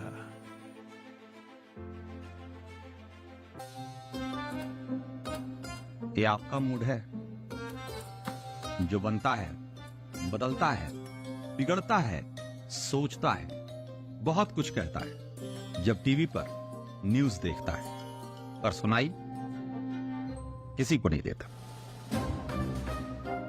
अपने TV की सिर्फ सुनिए मत, उसे अपनी भी सुनाइए। Phone उठाइए, स्कैन कीजिए, देश के मुद्दों पर देश को बताइए अपना मुद्दा। देखिए रंजीत कुमार के साथ देश का मूड मीटर, सोमवार से शुक्रवार शाम 5:55 पर। खबरों का ये मेला यहीं लगेगा, जहां होगी हर बिग स्टोरी बोल्ड अंदाज में, to the point, no waste of time, big and bold. Times Now Navbharat पर। उठाओ वो सवाल जो दबा दिए गए, पूछो वो बात जो छुपा दी गई, सिस्कियों का हिसाब मांगो। जो जिम्मेदार हैं उनसे अपना आज, अपना कल मांगो, इससे पहले कि चुप्पियां सब राख कर दें। पूछ लीजिए सवाल पब्लिक का नाविका कुमार के साथ टाइम्स नाउ नव भारत पर। काफी समय से अमेरिका से लंबी दूरी वाली मिसाइल दागने की अनुमति। ओ बिट्टू, खेलता ही रहेगा या सब्जी लेने जाएगा? क्या है, पैसे तो दिए नहीं आपने। तो यूपीआई पेमेंट करके ले आ। यूपीआई? लोकल मार्केट में कैश चाहिए तुझे, जबकि आज की डेट में सिंगापुर, फ्रांस, श्रीलंका से लेकर यूएई तक अपने इंडिया का यूपीआई चलता है। और ये बात तो पाठशाला के बच्चे बच्चे को पता है। क्या बात है मम्मी, आप तो बड़े स्मार्ट हो गए। तो तू भी हो जाना, लियोकर क्लास आया कर पाठशाला में। परिवार का हर सदस्य कुछ ना कुछ तो सीख के जाता है जब वो पाठशाला में आता है बॉस। तो आप भी आइए। न्यूज का इकलौता फैमिली शो, न्यूज की पाठशाला, टाइम्स नाउ नव भारत पर।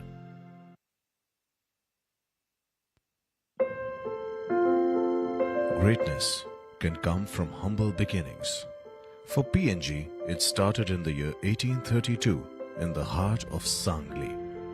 Daji Kaka Gadgil established PNG's first store in Pune on 9th February 1958. Daji Kaka believed jewelry is not just an ornament, it's a promise to be kept and a legacy to be carried forward. He was a maestro in the art of building relationships. For him, it always went beyond transaction. It was about fostering connections that transcended time. The year 2012 saw the brand evolve from Pune Gadgil Company to PNG Jewelers, marking the start of a new phase for the brand. PNG's artistry has shined in Bollywood with its hit jewelry collections. PNG Jewelers has earned numerous national and international awards. PNG Jewelers has been an integral part of Dagdu Shet Ganpati festivities, crafting iconic jewelry. Collections like Pratha, Nakshi, Swarajya, Hina, Saptam, each a masterpiece, reflects the artistry and passion.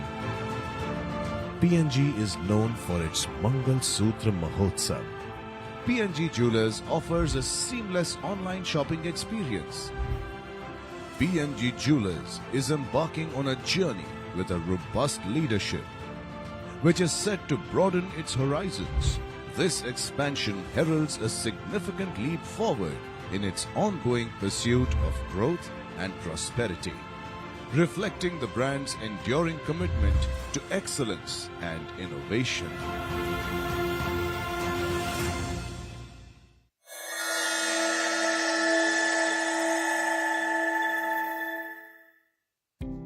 Our mission to empower Indian businesses with tailored, efficient, and cost-effective ERP solutions, driving the Indian economy to greater heights. Our Vision Tech Cloud ERP envisions enhancing India's GDP by delivering customized solutions designed specifically for Indian industries. With 25 years of experience, Tech Cloud ERP offers 22 integrated modules that help businesses operate seamlessly and efficiently. Our integrated modules include CRM sales purchase, inventory, production, quality control, quality assurance, job work, human resource management finance, and more. Tech Cloud ERP caters to a wide range of industries, including agriculture education, healthcare manufacturing, trading, hospitality, hotels and restaurants, service-oriented sectors. With 90% of our product pre-configured, the remaining 10% is swiftly customized to align perfectly with your unique business needs. Beyond ERP solutions, we specialize in creating custom software tailored to meet the specific requirements of government agencies. Tech Cloud ERP prioritizes innovation and customer success, delivering transformative solutions to optimize operations, increase productivity, and ensure growth. Visit our website www.techclouderp.com. Your growth is our mission.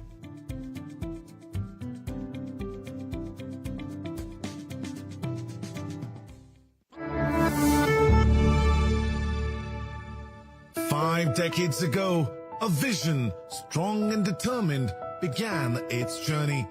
That journey has led us here to a remarkable milestone, the celebration of 50 golden years. Each year in the last 5 decades has been a testament to our resilience, our dedication, and our relentless pursuit of excellence. We rose, we stumbled, but most importantly, we grew. We turned challenges into opportunities, dreams into reality.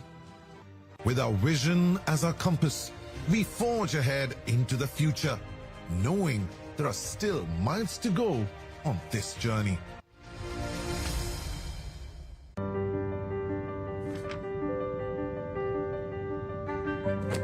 How do you know that you've arrived?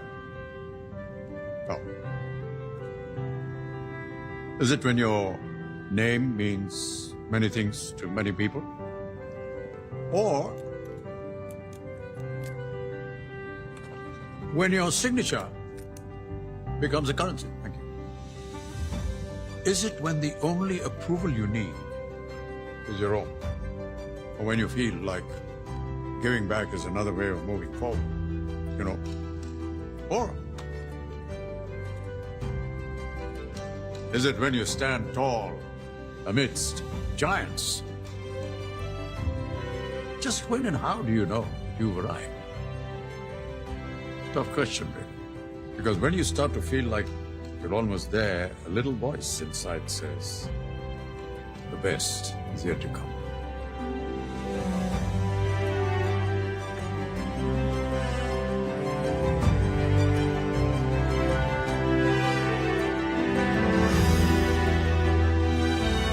Let's make your next chapter the best one yet. IDFC FIRST Private Banking. The best is yet to come. Prozeal Green Energy is developing solar power solutions to drive the shift to clean energy. We help large-scale industries transition to greener operations, reliable, affordable, and sustainable energy solutions. Prozeal Green Energy, powering a net zero future.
For over 30 years, my journalism has been relentless, fearless, and uncompromising. My stories have breached lofty ivory towers and brought down the high and mighty. And I won't stop. When the clock strikes 9, it is time for the news hour. Navika Kumar asks the legitimate question. When your rights are trampled, I will be your voice, demanding answers from the corridors of power. News Hour at 9 with Navika Kumar.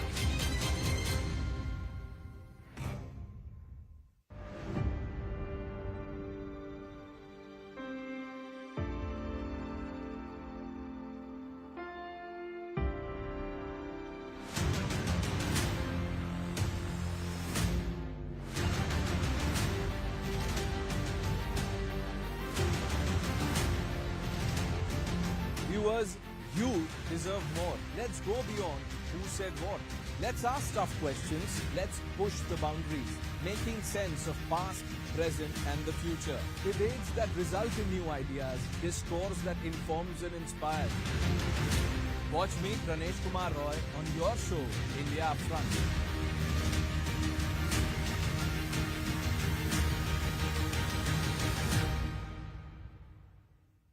Journalism is a mission, not just to seek accountability or a fight for justice, but for honesty and integrity. Voicing citizens' concerns and using the truth to demand answers, ensuring that you come first on agenda.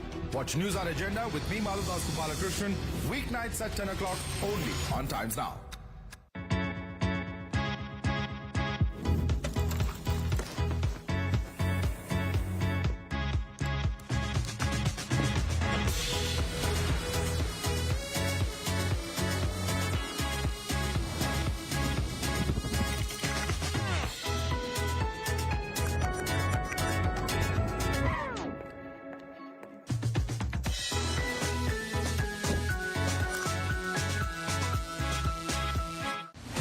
Madhya Pradesh ने रचे नए कीर्तिमान।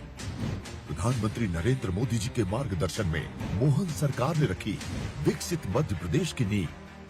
हुआ आध्यात्मिक अभ्युदय, अधोसंरचना विकास, नई ऊर्जा नवाचार के साथ बढ़ा सुशासन और विश्वास। नारी शक्ति को मिला पूरा सम्मान, युवाओं का भी हुआ उत्थान। बेहतर स्वास्थ्य और शिक्षा के गढ़े नए आयाम। समृद्ध बना किसान, गरीब के चेहरे पर आई मुस्कान।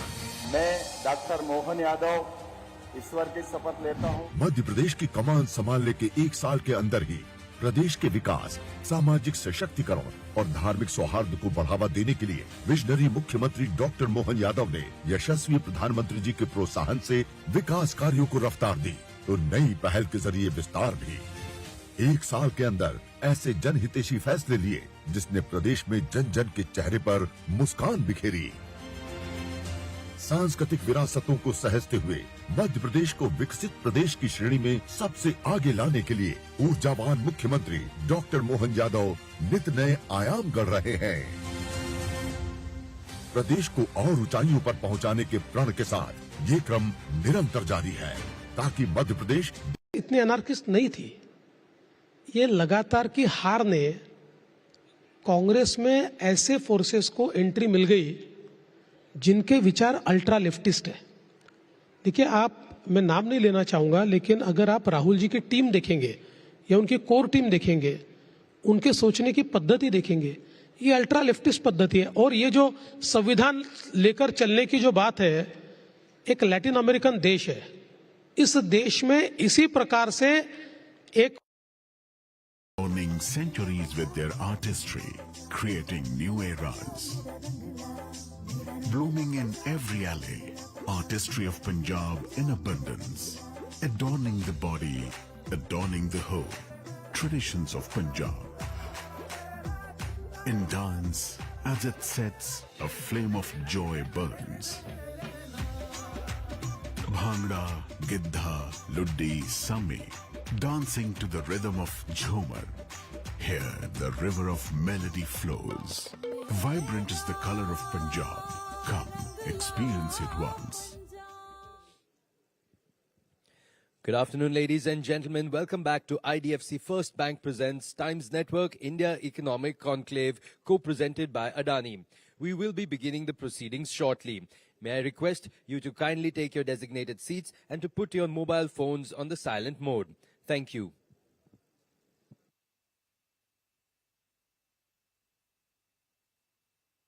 Chief Minister, determined to accelerate the pace of development and propel the state to new heights. I'm telling you, India is having an advantage. Technology will bring employment. With the deep technology also, we can create wealth. We'll create more and more avenues for employment. That is where our government is giving more incentives for employment generation as a condition. The Andhra Pradesh government is committed to creating a thriving ecosystem that offers competitive incentives to draw industries back to the state. Andhra Pradesh, every part of Andhra Pradesh, I want to make it an innovation hub. Every family, I want to promote one entrepreneur. That is my dream. The Andhra Pradesh government is actively working to integrate institutions, processes, systems and infrastructure to ensure faster turnaround times. The new industrial policy clearly identifies 4 key focus sectors for the government's objectives: food processing, electronics, micro, small and medium enterprises, MSMEs and other manufacturing sectors. This policy has been welcomed by industries and entrepreneurs in Andhra Pradesh.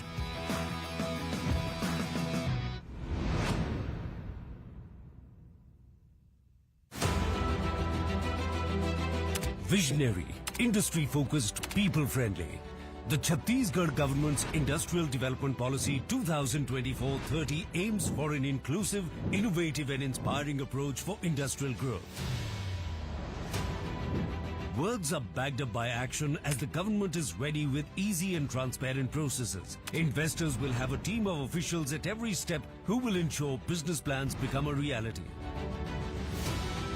With forward-thinking initiatives, the policy stimulates investment and job creation, offering customized incentive packages for projects exceeding investments of 1,000 crores or those creating over 1,000 jobs.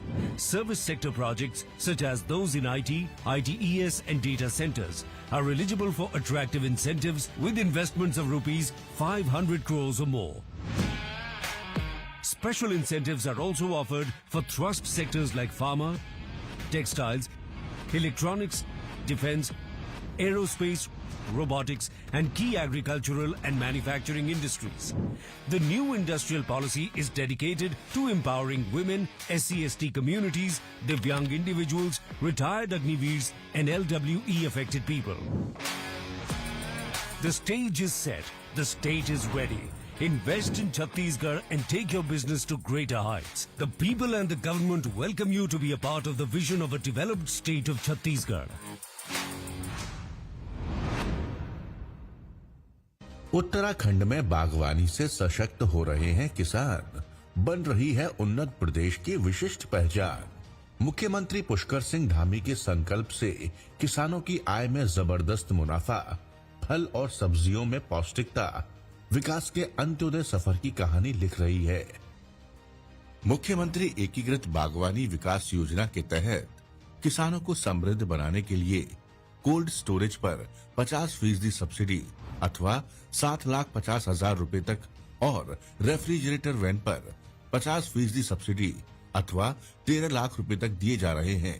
साथ ही फल, सब्जियां, पुष्प और मसालों के पौधे और बीज 50% सब्सिडी पर किसानों को प्रदान किए जा रहे हैं। मुख्यमंत्री एकीकृत बागवानी योजना के तहत हमें सब्जी और बीज उपलब्ध कराए जाते हैं, जिसमें कि हमें समय समय पर उद्यान विभाग के द्वारा विभिन्न प्रकार के कीटनाशक दवाइयां भी उपलब्ध कराई जाती हैं और महिलाओं का एक आजीविका को लेकर एक नया ही उत्साह उत्पन्न हुआ है। मुख्यमंत्री संरक्षित उद्यान विकास योजना में पॉली हाउस के अंदर सब्जी या पुष्प का उत्पादन करने पर किसानों को 80% तक सब्सिडी प्रदान की जा रही है। बाजार हस्तक्षेप योजना के तहत सी ग्रेड सेब और अन्य फलों को समर्थन मूल्य पर खरीदने के लिए व्यवस्था की गई है। फसल बीमा योजना के तहत फलों और मौसमी सब्जियों का बीमा कराया जाता है और सरकार किसानों को प्रीमियम की कई गुना धनराशि प्रदान कर रही है।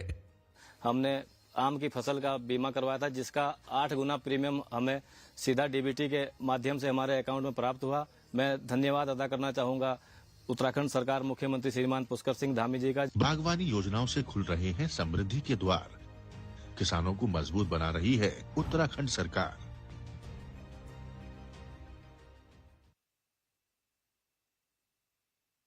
यशस्वी प्रधानमंत्री नरेंद्र मोदी जी के मार्गदर्शन एवं माननीय मुख्यमंत्री योगी आदित्यनाथ के कुशल नेतृत्व में महाकुंभ 2025 में सनातन पताका लहराने के लिए तैयार है उत्तर प्रदेश। उच्च कोटि के प्रबंधन वाले मानवता के इस अमूर्त धरोहर से साधु संतों के साथ ही कल्पवासी भी पुण्य के भागी बनेंगे। कल्पवास अर्थात 1 माह तक संगम तट पर डेरा डालकर वेदों का अध्ययन और ध्यान पूजा, जो पौष मास के 11वें दिन से प्रारंभ होकर माघ माह के 12वें दिन तक चलती है। श्वेत व पीताम्बरधारी कल्पवासियों के दर्शन, संगम में डुबकी और पूज्य साधु संतों के आशीर्वाद का पुण्य प्रसाद प्रयागराज महाकुंभ में बंट रहा हो तो चहुं ओर एक ही जयकार गुंजायमान है। आओ चले महाकुंभ, पुण्य फलें महाकुंभ चलें। From bustling cityscapes to the beating heart of tech hubs, innovation thrives. Welcome to Zang, architects of digital transformation, where innovation meets excellence. We're a team of deep tech innovators working across various industries. With almost 30 years of experience in tech engineering, I have seen firsthand how innovation transforms businesses. Hi, I'm Bala Subramaniam, an MBA from the Asian Institute of Management with professional experience of more than 25 years in finance, consulting, risk management, and fraud investigations. We understand that business is about multiple moving parts. So at Zangam, the strategy is very simple. Cut the clutter. As a medical professional and an insurance expert for last 20 years, I know the insurance business deep and wide. At Zangam Group, innovation to transform the business is the core of the offerings. Innovation in technology and innovation in operations too. Hi, I am Vinay Iyer, Chartered Accountant with more than 20 years of experience in the technology industry.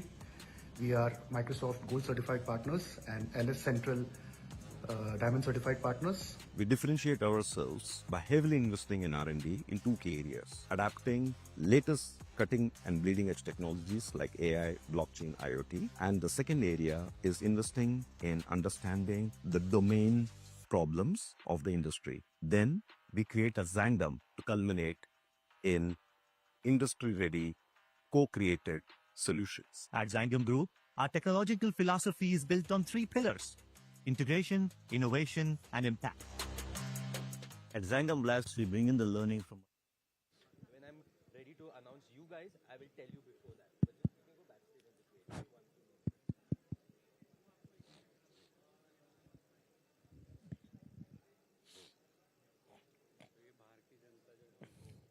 Good afternoon, ladies and gentlemen. To the people in the pre-function area, hope you've had a lovely lunch. May I request you to please come back into the hall and settle down as we are restarting with the sessions here today at the India Economic Conclave. So if you can hear my voice outside in the pre-function area, may I request you to please come in and settle down so that we can begin the day's proceedings. Thank you.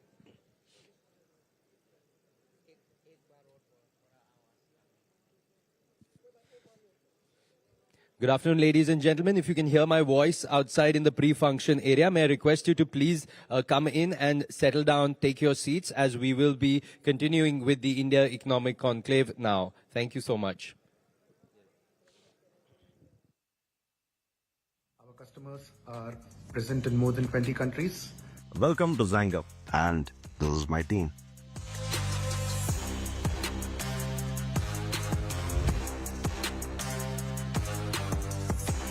Move.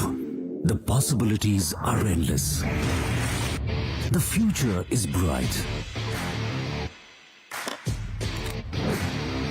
We learned all the right moves here.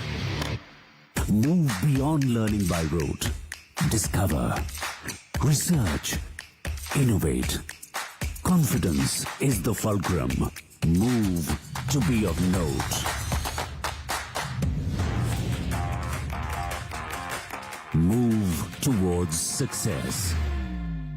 Bennett University, preparing India to move with the times. This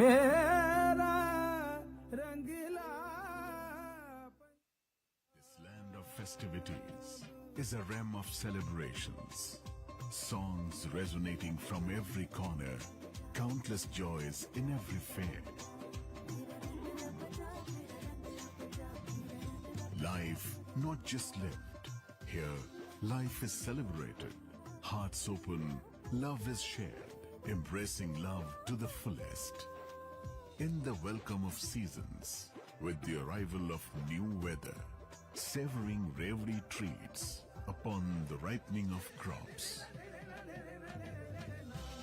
Hola Mohalla, uniquely splendid, enthusiasm flooded in celebration. And now, please welcome your hosts for the afternoon. Senior Executive Editor, Input Times Now and Mirror Now, Madhav Das Gopalakrishnan, and Consulting Editor, Times Now, Hina Gambhir.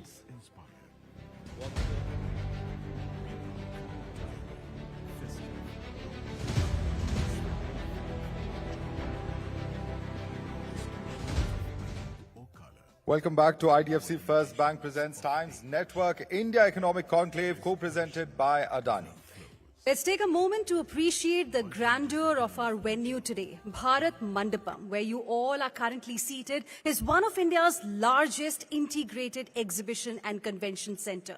Built by NBCC, it stands as a monumental project showcasing India's growing influence on the global stage. Absolutely. What a structure indeed. But moving on, it is undeniable that increased investments are a key driver of economic growth. And to expand further on how India can sustain growth momentum, it is our pleasure to introduce our next distinguished speaker. Please join us in welcoming Chairman of the Piramal Group, Mr. Ajay Piramal, to share his insights in a riveting conversation with National Editor of ET Now, Aisha Faridi. A round of applause, ladies and gentlemen.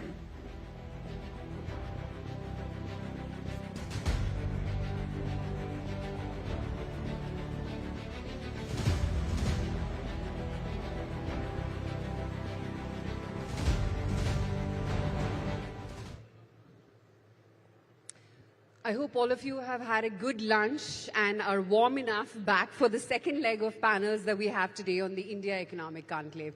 Mr. Piramal, always a pleasure having you and welcome to New Delhi, cold as it may be. Thank you. Actually, it's very pleasant. Yeah. And you know, people talk a lot about pollution in Delhi. Yeah. I found it very good today, at least. Yeah, because Bombay is getting as polluted. But tell me, I wanted to ask you, it's been a very hectic wedding season for you. I've always wondered, how do you get that energy for so many wedding festivities and all the clothes changes and everything that goes with it? In India, the wedding season starts now, I think, so I'm still to experience it. Okay, but tell me, is the economy of our country, is it looking as charged up? And does it seem like we could make it to that top 3 position anytime soon? I think we are well on our way to get into the top 3. Whether it will be 2028, whether it will be 2029, doesn't matter, but the direction is right. And who is ahead of us? Today we are the 5th, as you know. To get to the 3rd, you have to get ahead of Germany and Japan.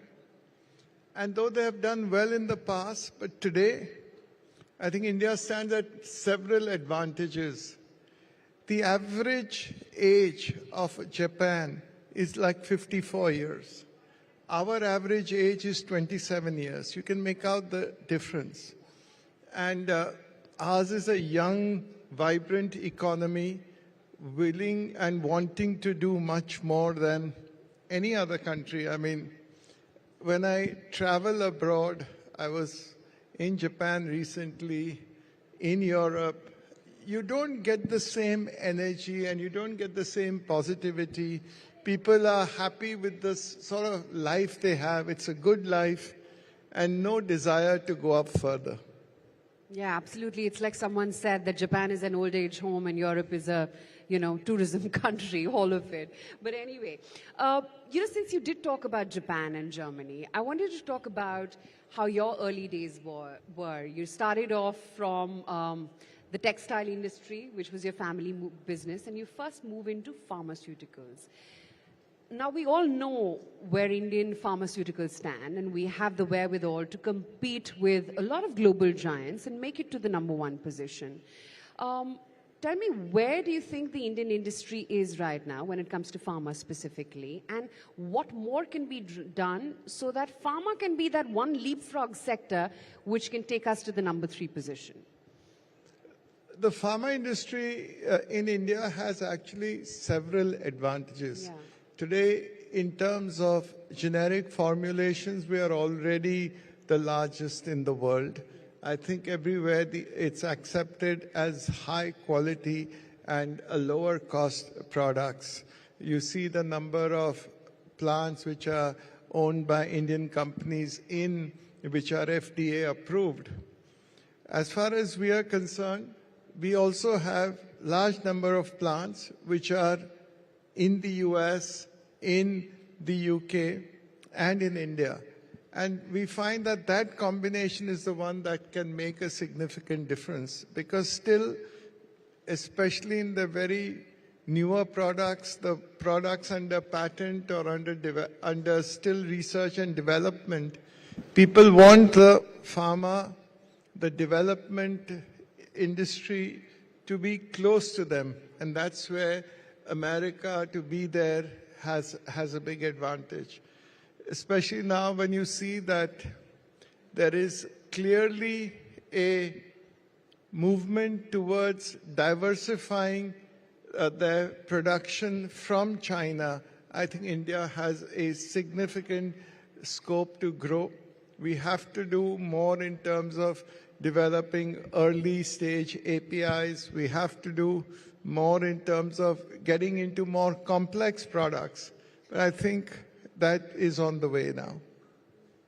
The other thing I also wanted to talk about was financial services in particular. Considering your group's expansion also into this particular sector with Piramal Capital and Housing Finance, what strategies do you think India can adopt for more and more financial inclusion? Because financialization is pretty much the backbone for us to make it to the top 3 mark. You're absolutely right. If we have to achieve the GDP growth rate that we are wanting to reach to the #3 position, I think if you have to grow at 7-8% in real terms, and if I add another 4 or 5% in terms of inflation, so the economy needs to grow nominally at almost 13%. That means the financial sector normally needs to grow 1.5 times. So 18% growth in financial sector is important. Till now, the best that we've done over a period of time is 15-16% growth. So this additional growth that we need is where an NBFC can play a very important role.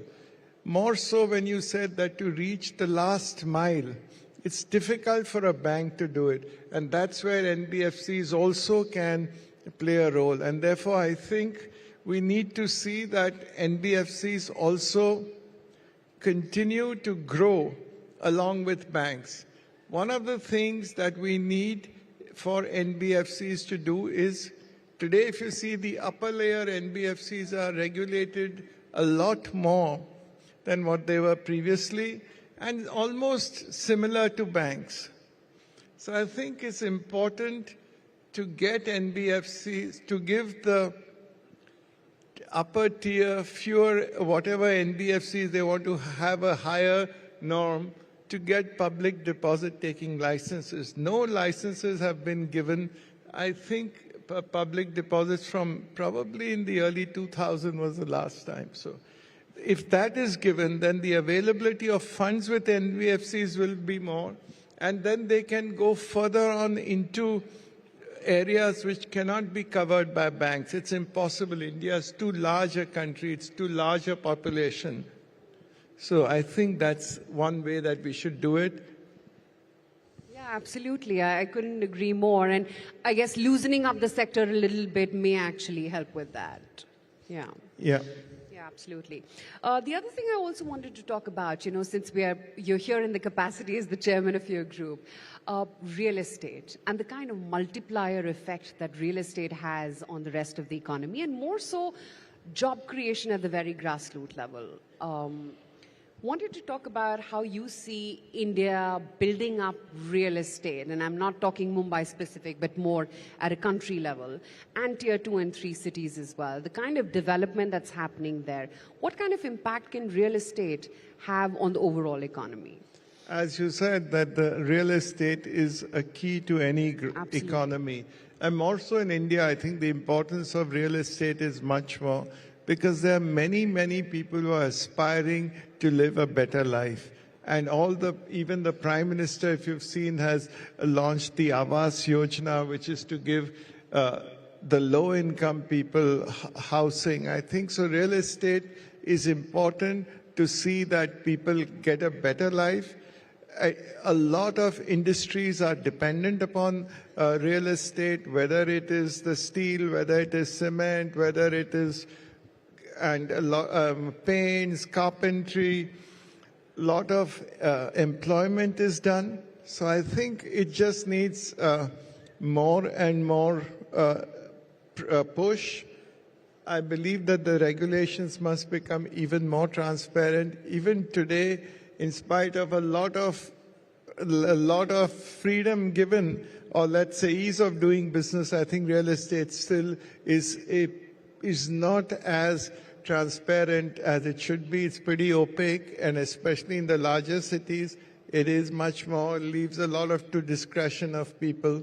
So we have to, take it. We've been talking about it for a while. I think it needs to be done. Absolutely. So what more are we going to hear from Piramal Realty? What more can we hear from your real estate stable of your own company? So our focus is more into, as far as the development is concerned, it is more into the Mumbai and the MMR area. I think our bigger play in that sense is also in funding of affordable housing in our NBFC. So in terms of on a monthly basis in affordable housing, like giving loans of between 15-17 lakhs, we are the largest player today. So I think for that, it's important for any individual to have a house, and that's what we try to do. Absolutely. I wanted to talk about in your years of experience and your entrepreneurial journey. Given that at your group you have exposure to healthcare, to pharma, to real estate, where is it that you think that the lead is going to come in from? And where is it that you would want to now perhaps diversify in or concentrate more in when it comes to your own group businesses? See, fortunately for us, both in the financial services and pharma, these are high growth industries. As we've said in the beginning, if India has to get into the top 3 in the world, it's absolutely critical that financial services grows, and there has to be different types of financial institutions, whether it's banks, whether it is NBFCs, alternative funding, insurance, all these have to grow together. So there is immense scope in it. Obviously, the more and more these are regulated industries, so you have to follow whatever the regulations may be. But I think that's where I see that there's a huge scope. Pharma, we have all these advantages as a nation to build pharmaceuticals, and you can't do without. As the world is aging, as more and more new drugs are coming in, again, pharma is a high growth industry. It has been. And these are industries where we've had a good track record, and I feel confident that we can do it. On the way, we will see many other places as well. Yeah. Absolutely. So what are the other budding sectors? Someone was making a point in the panel previously before the lunch session that India has most amount of food platform accounts, you know, all your Zomatos, etc. Lesser than that are the OTT numbers, and lesser than that are the demat accounts. So we know which way this new generation is actually migrating towards and what our consumption pattern is.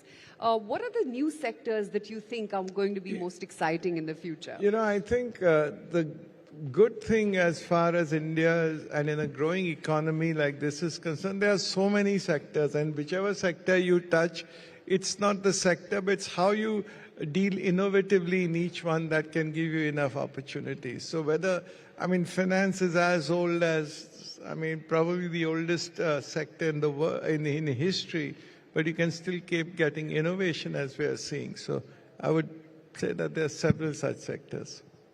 Absolutely. You know, you talked about India's demographics and how that's something very big which is in our favor.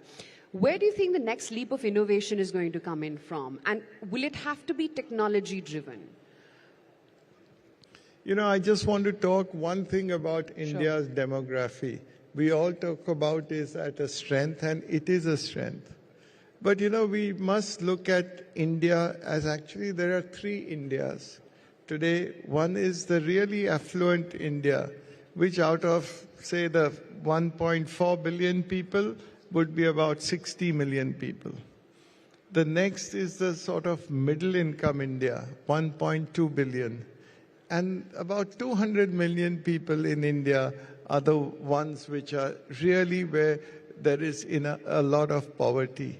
So if I was to draw a line from north to south, which was to divide India, leave the southernmost parts, but till Andhra Pradesh, parts of Andhra Pradesh also, you'll find that that is the most deprived part of India, where there is the difference in per capita income in this part of India, and the rest of India is 2.2 times that of this part. And therefore, if we have to get the real demographic dividend, I think we have to look at these. So the states like, whether it is Bihar, Jharkhand, Chhattisgarh, Orissa, these are the ones which are Assam, Bengal, these are the ones which are really challenged. And it is necessary for us to see that their GDP also grows up so that India can really get into equitable distribution of wealth, and we continue on this path of becoming the third largest. So what do you think can be done to try and bring up those states? I think we just need to give much more attention. I've seen over the past few years, actually, the government has increased their spending a lot in the social sector. Today, the government spends almost 50 lakh crores in these sectors of education, health, water, and other social activities. If I was to say the initial first line, I think whether it's in availability of medicines, availability of hospitals, availability of schools, all that has improved significantly. But it is the middle layer. Once these investments have been made, how do you actually effectively see to it that it reaches the last mile is what we need to see. And I think that's where even our own foundation is working towards that, so that there is more effective use of this. Secondly, I think it's important for all of us to recognize, and more so in the private sector, that these parts of the country also need attention. I'll give you an example. In 2017, the Prime Minister identified 112 aspirational districts in the country. These are districts which are much behind in all indices, whether it is the Sustainable Development Goals, whether it's the Human Development Index, per capita was much lower than rest. But unfortunately, nobody till now was paying attention till the Prime Minister identified. I'll give an example.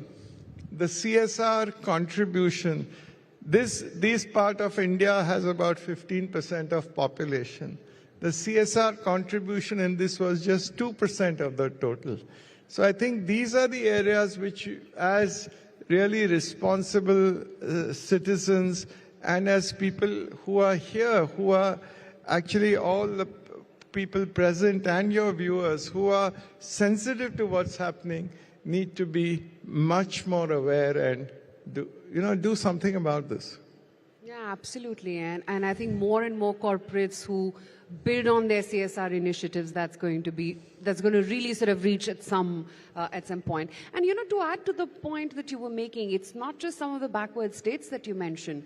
What about the urban poor? We see that in the cities that we live in as well, that the divide is really, really huge. What more do you think can be done to try and uplift the urban poor? Because it's eventually a consumption-driven economy, yes, with a lot of, technology boom as well as the backbone, but it's that large chunk which is going to consume and propel the economy forward. So a lot of the urban poor is also because there is not enough employment opportunities in rural India. So people move from rural India into cities. So I think we have to again ensure that the rural India's development takes place. I think that is important. Also, it is important to get people to be more skilled so that they can go towards higher value jobs. So it's a combination, I think, but I would really, and you see a lot of people in urban India especially coming from these states which I talked about. So we must have them there in those states and try and lift their income. Yeah, absolutely. You also talked about Delhi's pollution not being as bad, and I was only reminded of how bad Mumbai is right now. Sustainability. You think sustainability and, being ecologically sensitive, you think that's going to be a big focal point that India as a nation has to focus on, wherein corporates such as you will play an important part? So, there's no question sustainability has to be important because you can feel the evidence of it on a daily basis. And climate change is going to affect, as they say, the marginal people much more. And we're seeing the effects of climate change.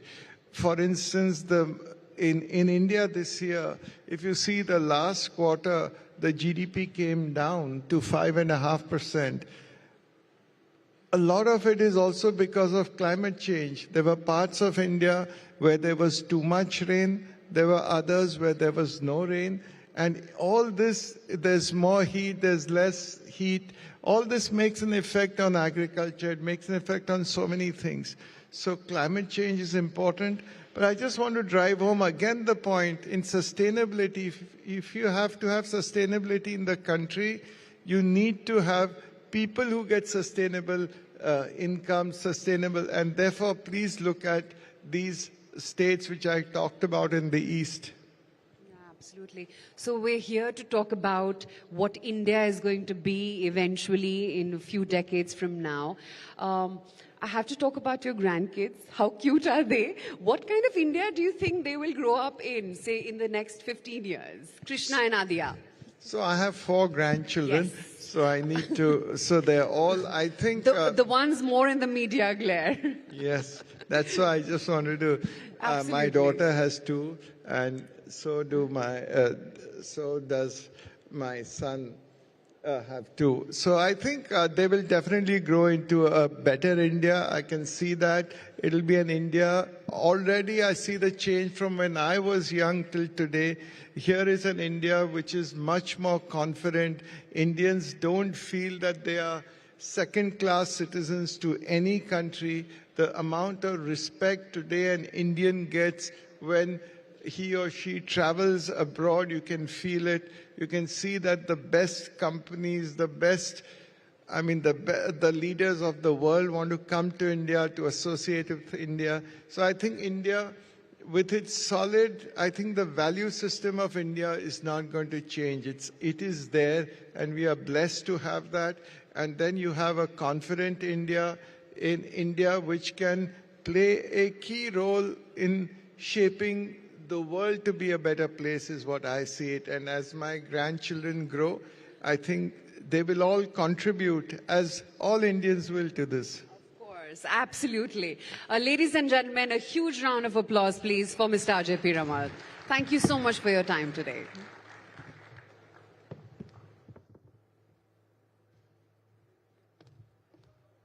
Thank you so much, sir, and Aisha. Thank you so much for that indeed.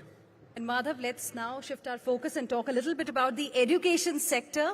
In fact, the One Nation, One Education policy, ladies and gentlemen, is a significant step towards ensuring that every Indian student, regardless of their background, has access to high-quality education. Absolutely. And ladies and gentlemen, there's no one better than the architect of this policy to elaborate on this for us. Please welcome the Honorable Minister for Education, Government of India, Shri Dharmendra Pradhan.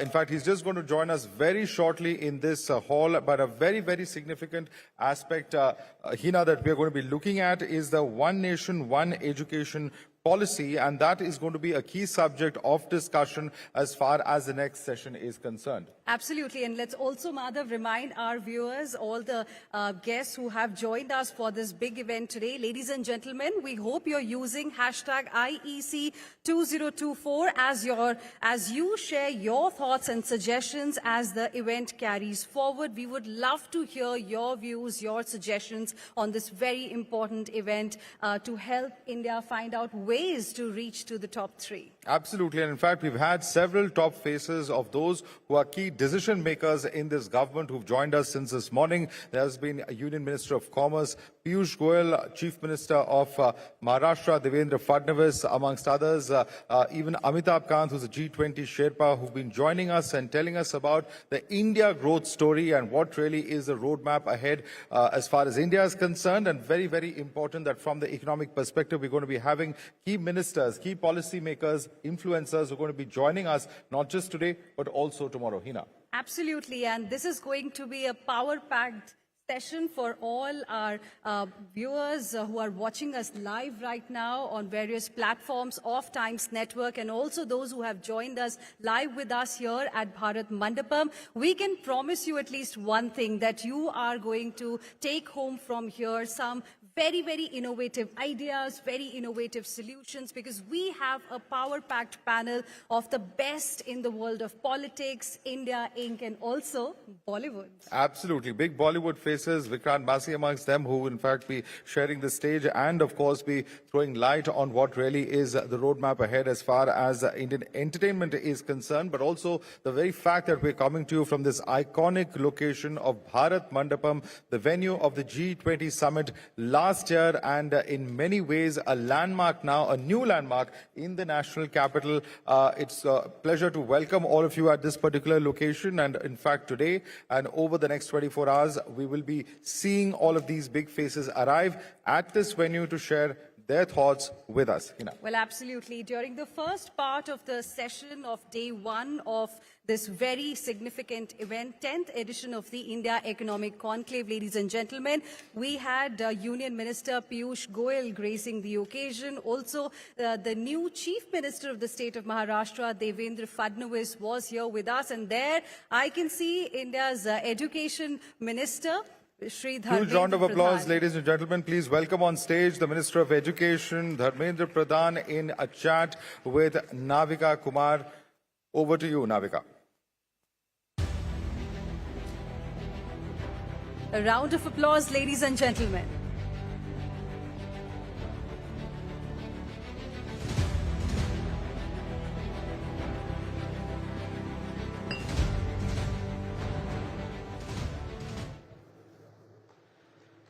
Welcome Dharmendra Pradhan ji on the big stage of the India Economic Conclave. A big round of applause for the Minister, ladies and gentlemen. Dharmendra Pradhan जी, पहले तो आपको बधाई दे दूं, हरियाणा के आप in charge थे और हरियाणा में सीधा लोकसभा की मायूसी के बाद छप्पर फाड़ के सीटें मिली और फिर महाराष्ट्र ने उसके ऊपर 4 चांद लगा दिए। तो पहले तो ये बताइए कि जो डिस्पोंडेंसी, थोड़ा सा बैड मूड हो गया था लोकसभा चुनाव के बाद, अब सब ठीक है? कि लोगों के मन में एक रियलाइजेशन हुआ हमें ऐसे नहीं करनी चाहिए था। एक देश की अंदर एक और इफेक्टिव और डिसाइसिव सरकार बनती तो अच्छा होता। ऐसे ही एनडीए को बहुत ही एक डिसाइसिव मैंडेट मिला। उस समय में थोड़ा हम लोगों को लगा थोड़ा और 60-70 सीट हम डिजर्व करते थे। हम 360 तक हम आराम से जाना चाहिए था। कभी कभी होता है, लोगों की जनादेश सर्वोपरि होता है, लेकिन लोगों के अंदर हम थे, इसीलिए हम हरियाणा और महाराष्ट्र ये दोनों केवल नहीं है, जम्मू कश्मीर के रिजल्ट को भी देखिए। ये सारे इलाका में, और मैं कहूँ मैं झारखंड में हमको पराजय स्वीकार करना पड़ा, लेकिन मैं इन दिनों में झारखंड भी जाके आया हूँ। जो बेसिक वोट है, लोगों की विश्वास भारतीय जनता पार्टी, एनडीए और हमारी नेता प्रधानमंत्री नरेंद्र मोदी जी के ऊपर अटूट है। ये इस बार की जो राज्यों की चुनाव हुआ ये उसकी प्रमाण है। मैं पूछना चाहूंगी कि how do you manage this, क्योंकि हरियाणा में ऐसा कभी किसी ने नहीं सुना था कि तीसरी बार एक सरकार चुन के आए। पिछली बार एंटी इनकम्बेंसी था, सीटें कम हुई, अलायंस पार्टनर की जरूरत पड़ी और इस बार उससे ज्यादा सीटें चुनकर आई हरियाणा में।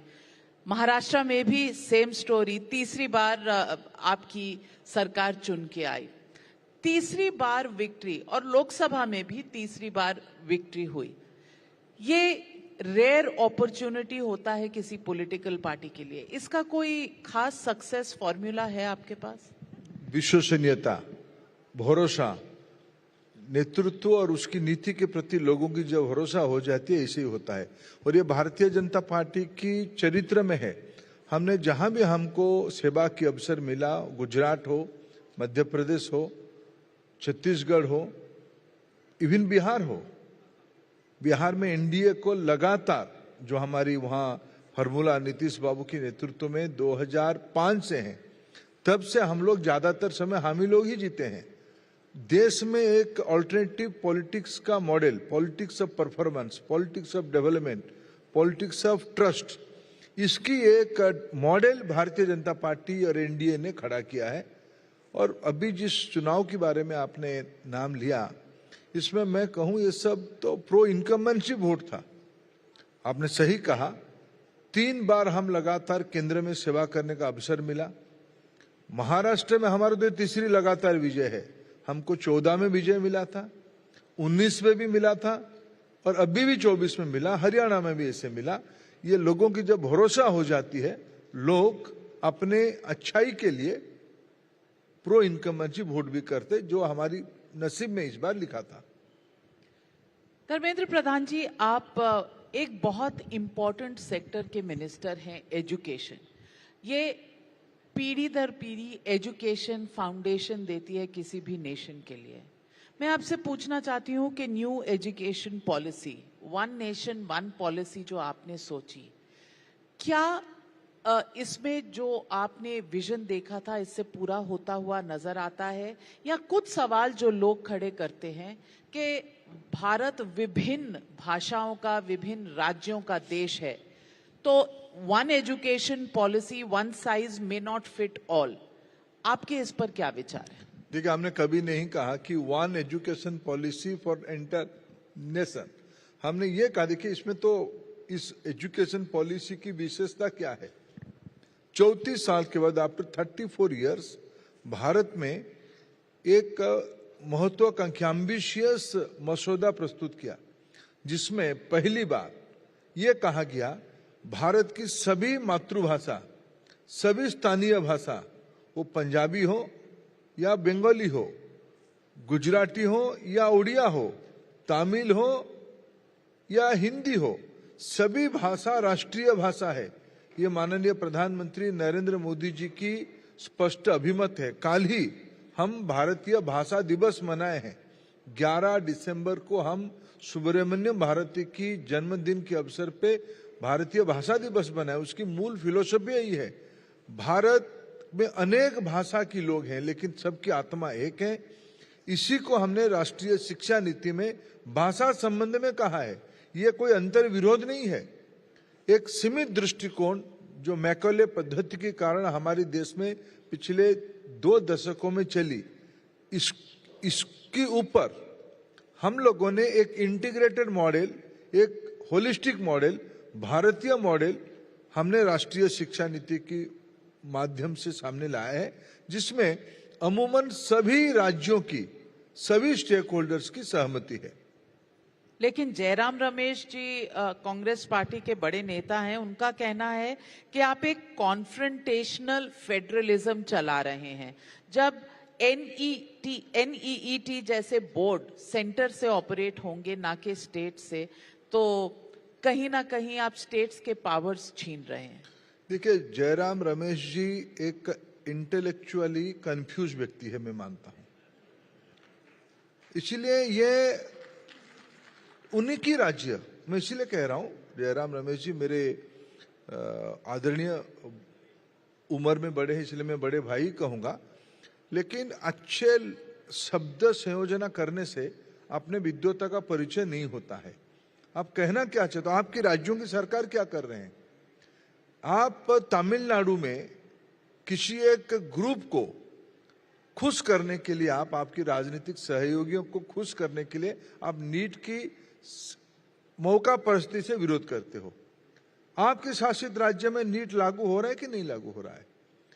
तेलंगाना में आपकी सरकार चल रही है, नीट वहां ग्राह्यता नहीं है। हिमाचल प्रदेश में आपकी शासन चल रही है, वहां नीट नहीं है। कल तक अब राजस्थान में थे, वहां नीट में बच्चे पढ़ते नहीं, परीक्षा नहीं देते थे। आपकी एक मूल उद्देश्य जो कॉम्पिटिटिव फेडरलिज्म वो कहते हैं, कॉन्फ्रंटेशन को एक मुद्दा बनाए हैं। देखिए, एक हमारी लोक भाषा में कहा जाता है, जो सो के जग के सोया होगा उसको कोई नहीं जगा सकता है। इसलिए जयराम रमेश साहब उस प्रकार की एक भ्रम में जीने वाले तत्व है। वो लोग उनको इसीलिए तो तीसरी बार 100 भी पार नहीं करवाया। नाविका जी, इस बात को ध्यान रखो। अब तो हो गया वायनाड के बाद। वायनाड को एक्सचेंज हुआ ना, एक्सचेंज हुआ नांदेड़। अच्छा चलो, गलती से। अच्छा, अब वो 100 टच हो गया तो गलती से हुआ। देखो, कहा मैंडेट तो मिलता है, बहुमत तो होती है 272 से, 272 से। अब इस पार्टी की हसर को देखो, लगातार तीसरी बार। ये सब जो देख रहे हो ना आप, वो जो कॉन्फ्रंटेशन की बात कहते हैं, ये उनकी जो पार्लियामेंट में जो सीन बनते दिख रहा है, ये उनकी बार बार राष्ट्रीय स्तर पे और राज्यों में उनकी राजनीतिक दिवालियापन की ये कुंठा, उनकी फ्रस्ट्रेशन उनके सामने आ रही है, उनकी जुबान पे आ रही है। लेकिन 400 पार करने से तो थोड़ा रोक दिया उन्होंने आपको। वो तो रणनीति है। देखिए, उनके कारण नहीं हुआ है। हम अपना, इसलिए तो हमने जो हरियाणा और महाराष्ट्र में उसको हमने देखो, हमने तो किया। ऐसा नहीं, देखो राजनीति में कभी कभी रणनीति होती है, रणनीति कभी कभी पे चूक हो जाती है, उसमें स्वीकार करने में कोई विषय नहीं। और राजनीति की रणनीति को ऊपर नीचे करने की मालिक जनता होती है। हम हार को भी स्वीकार करते हैं, जीत को नम्रता से जिम्मेवारी मान के भी चलते हैं। हम ये नहीं कहते कि भाई हमको इलेक्ट्रॉनिक वोटिंग ने धोखा दे दिया, हम हार गए।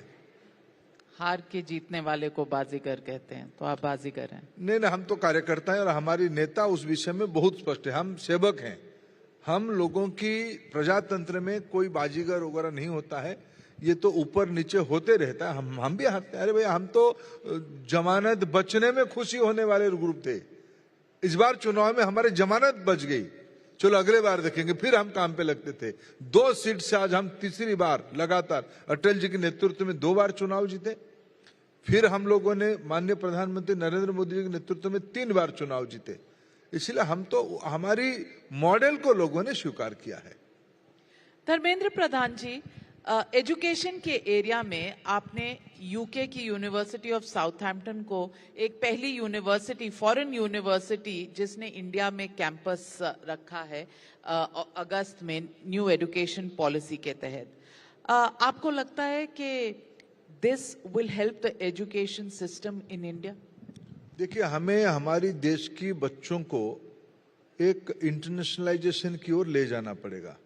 केवल साउथहैम्पटन नहीं, गुजरात में, गुजरात की गिफ्ट सिटी में 2 यूनिवर्सिटी उलोंगम एंड डिकेन, दोनों यूनिवर्सिटी पे वहाँ अपना कैंपस, ये दूसरी साल होगा वहाँ उनको चलने में। ऑस्ट्रेलिया की, यूके के, अमेरिका के बड़े रेपुटेड यूनिवर्सिटी भारत के साथ बात कर रहे हैं, यूजीसी के साथ बात कर रहे हैं, राज्यों में अपने पॉसिबिलिटी ढूंढ रहे हैं। रिसर्च इलाका में भारत एक नॉलेज सेंटर होने के कारण, ग्लोबल नॉलेज सेंटर होने के कारण इसकी अंदर बहुत शक्ति लोग दिखते हैं। और हमें भी अपने विद्यार्थियों को, हमारी बच्चों को भारत में ही एक ग्लोबल एक्सपोजर देना चाहते हैं। विश्व अभी छोटा सा गांव बन गया है। दुनिया की क्या क्या एस्पिरेशन है, क्या क्या एक्सपेक्टेशन है, हम भारत से ही केवल रह के चिंता नहीं कर सकते हैं।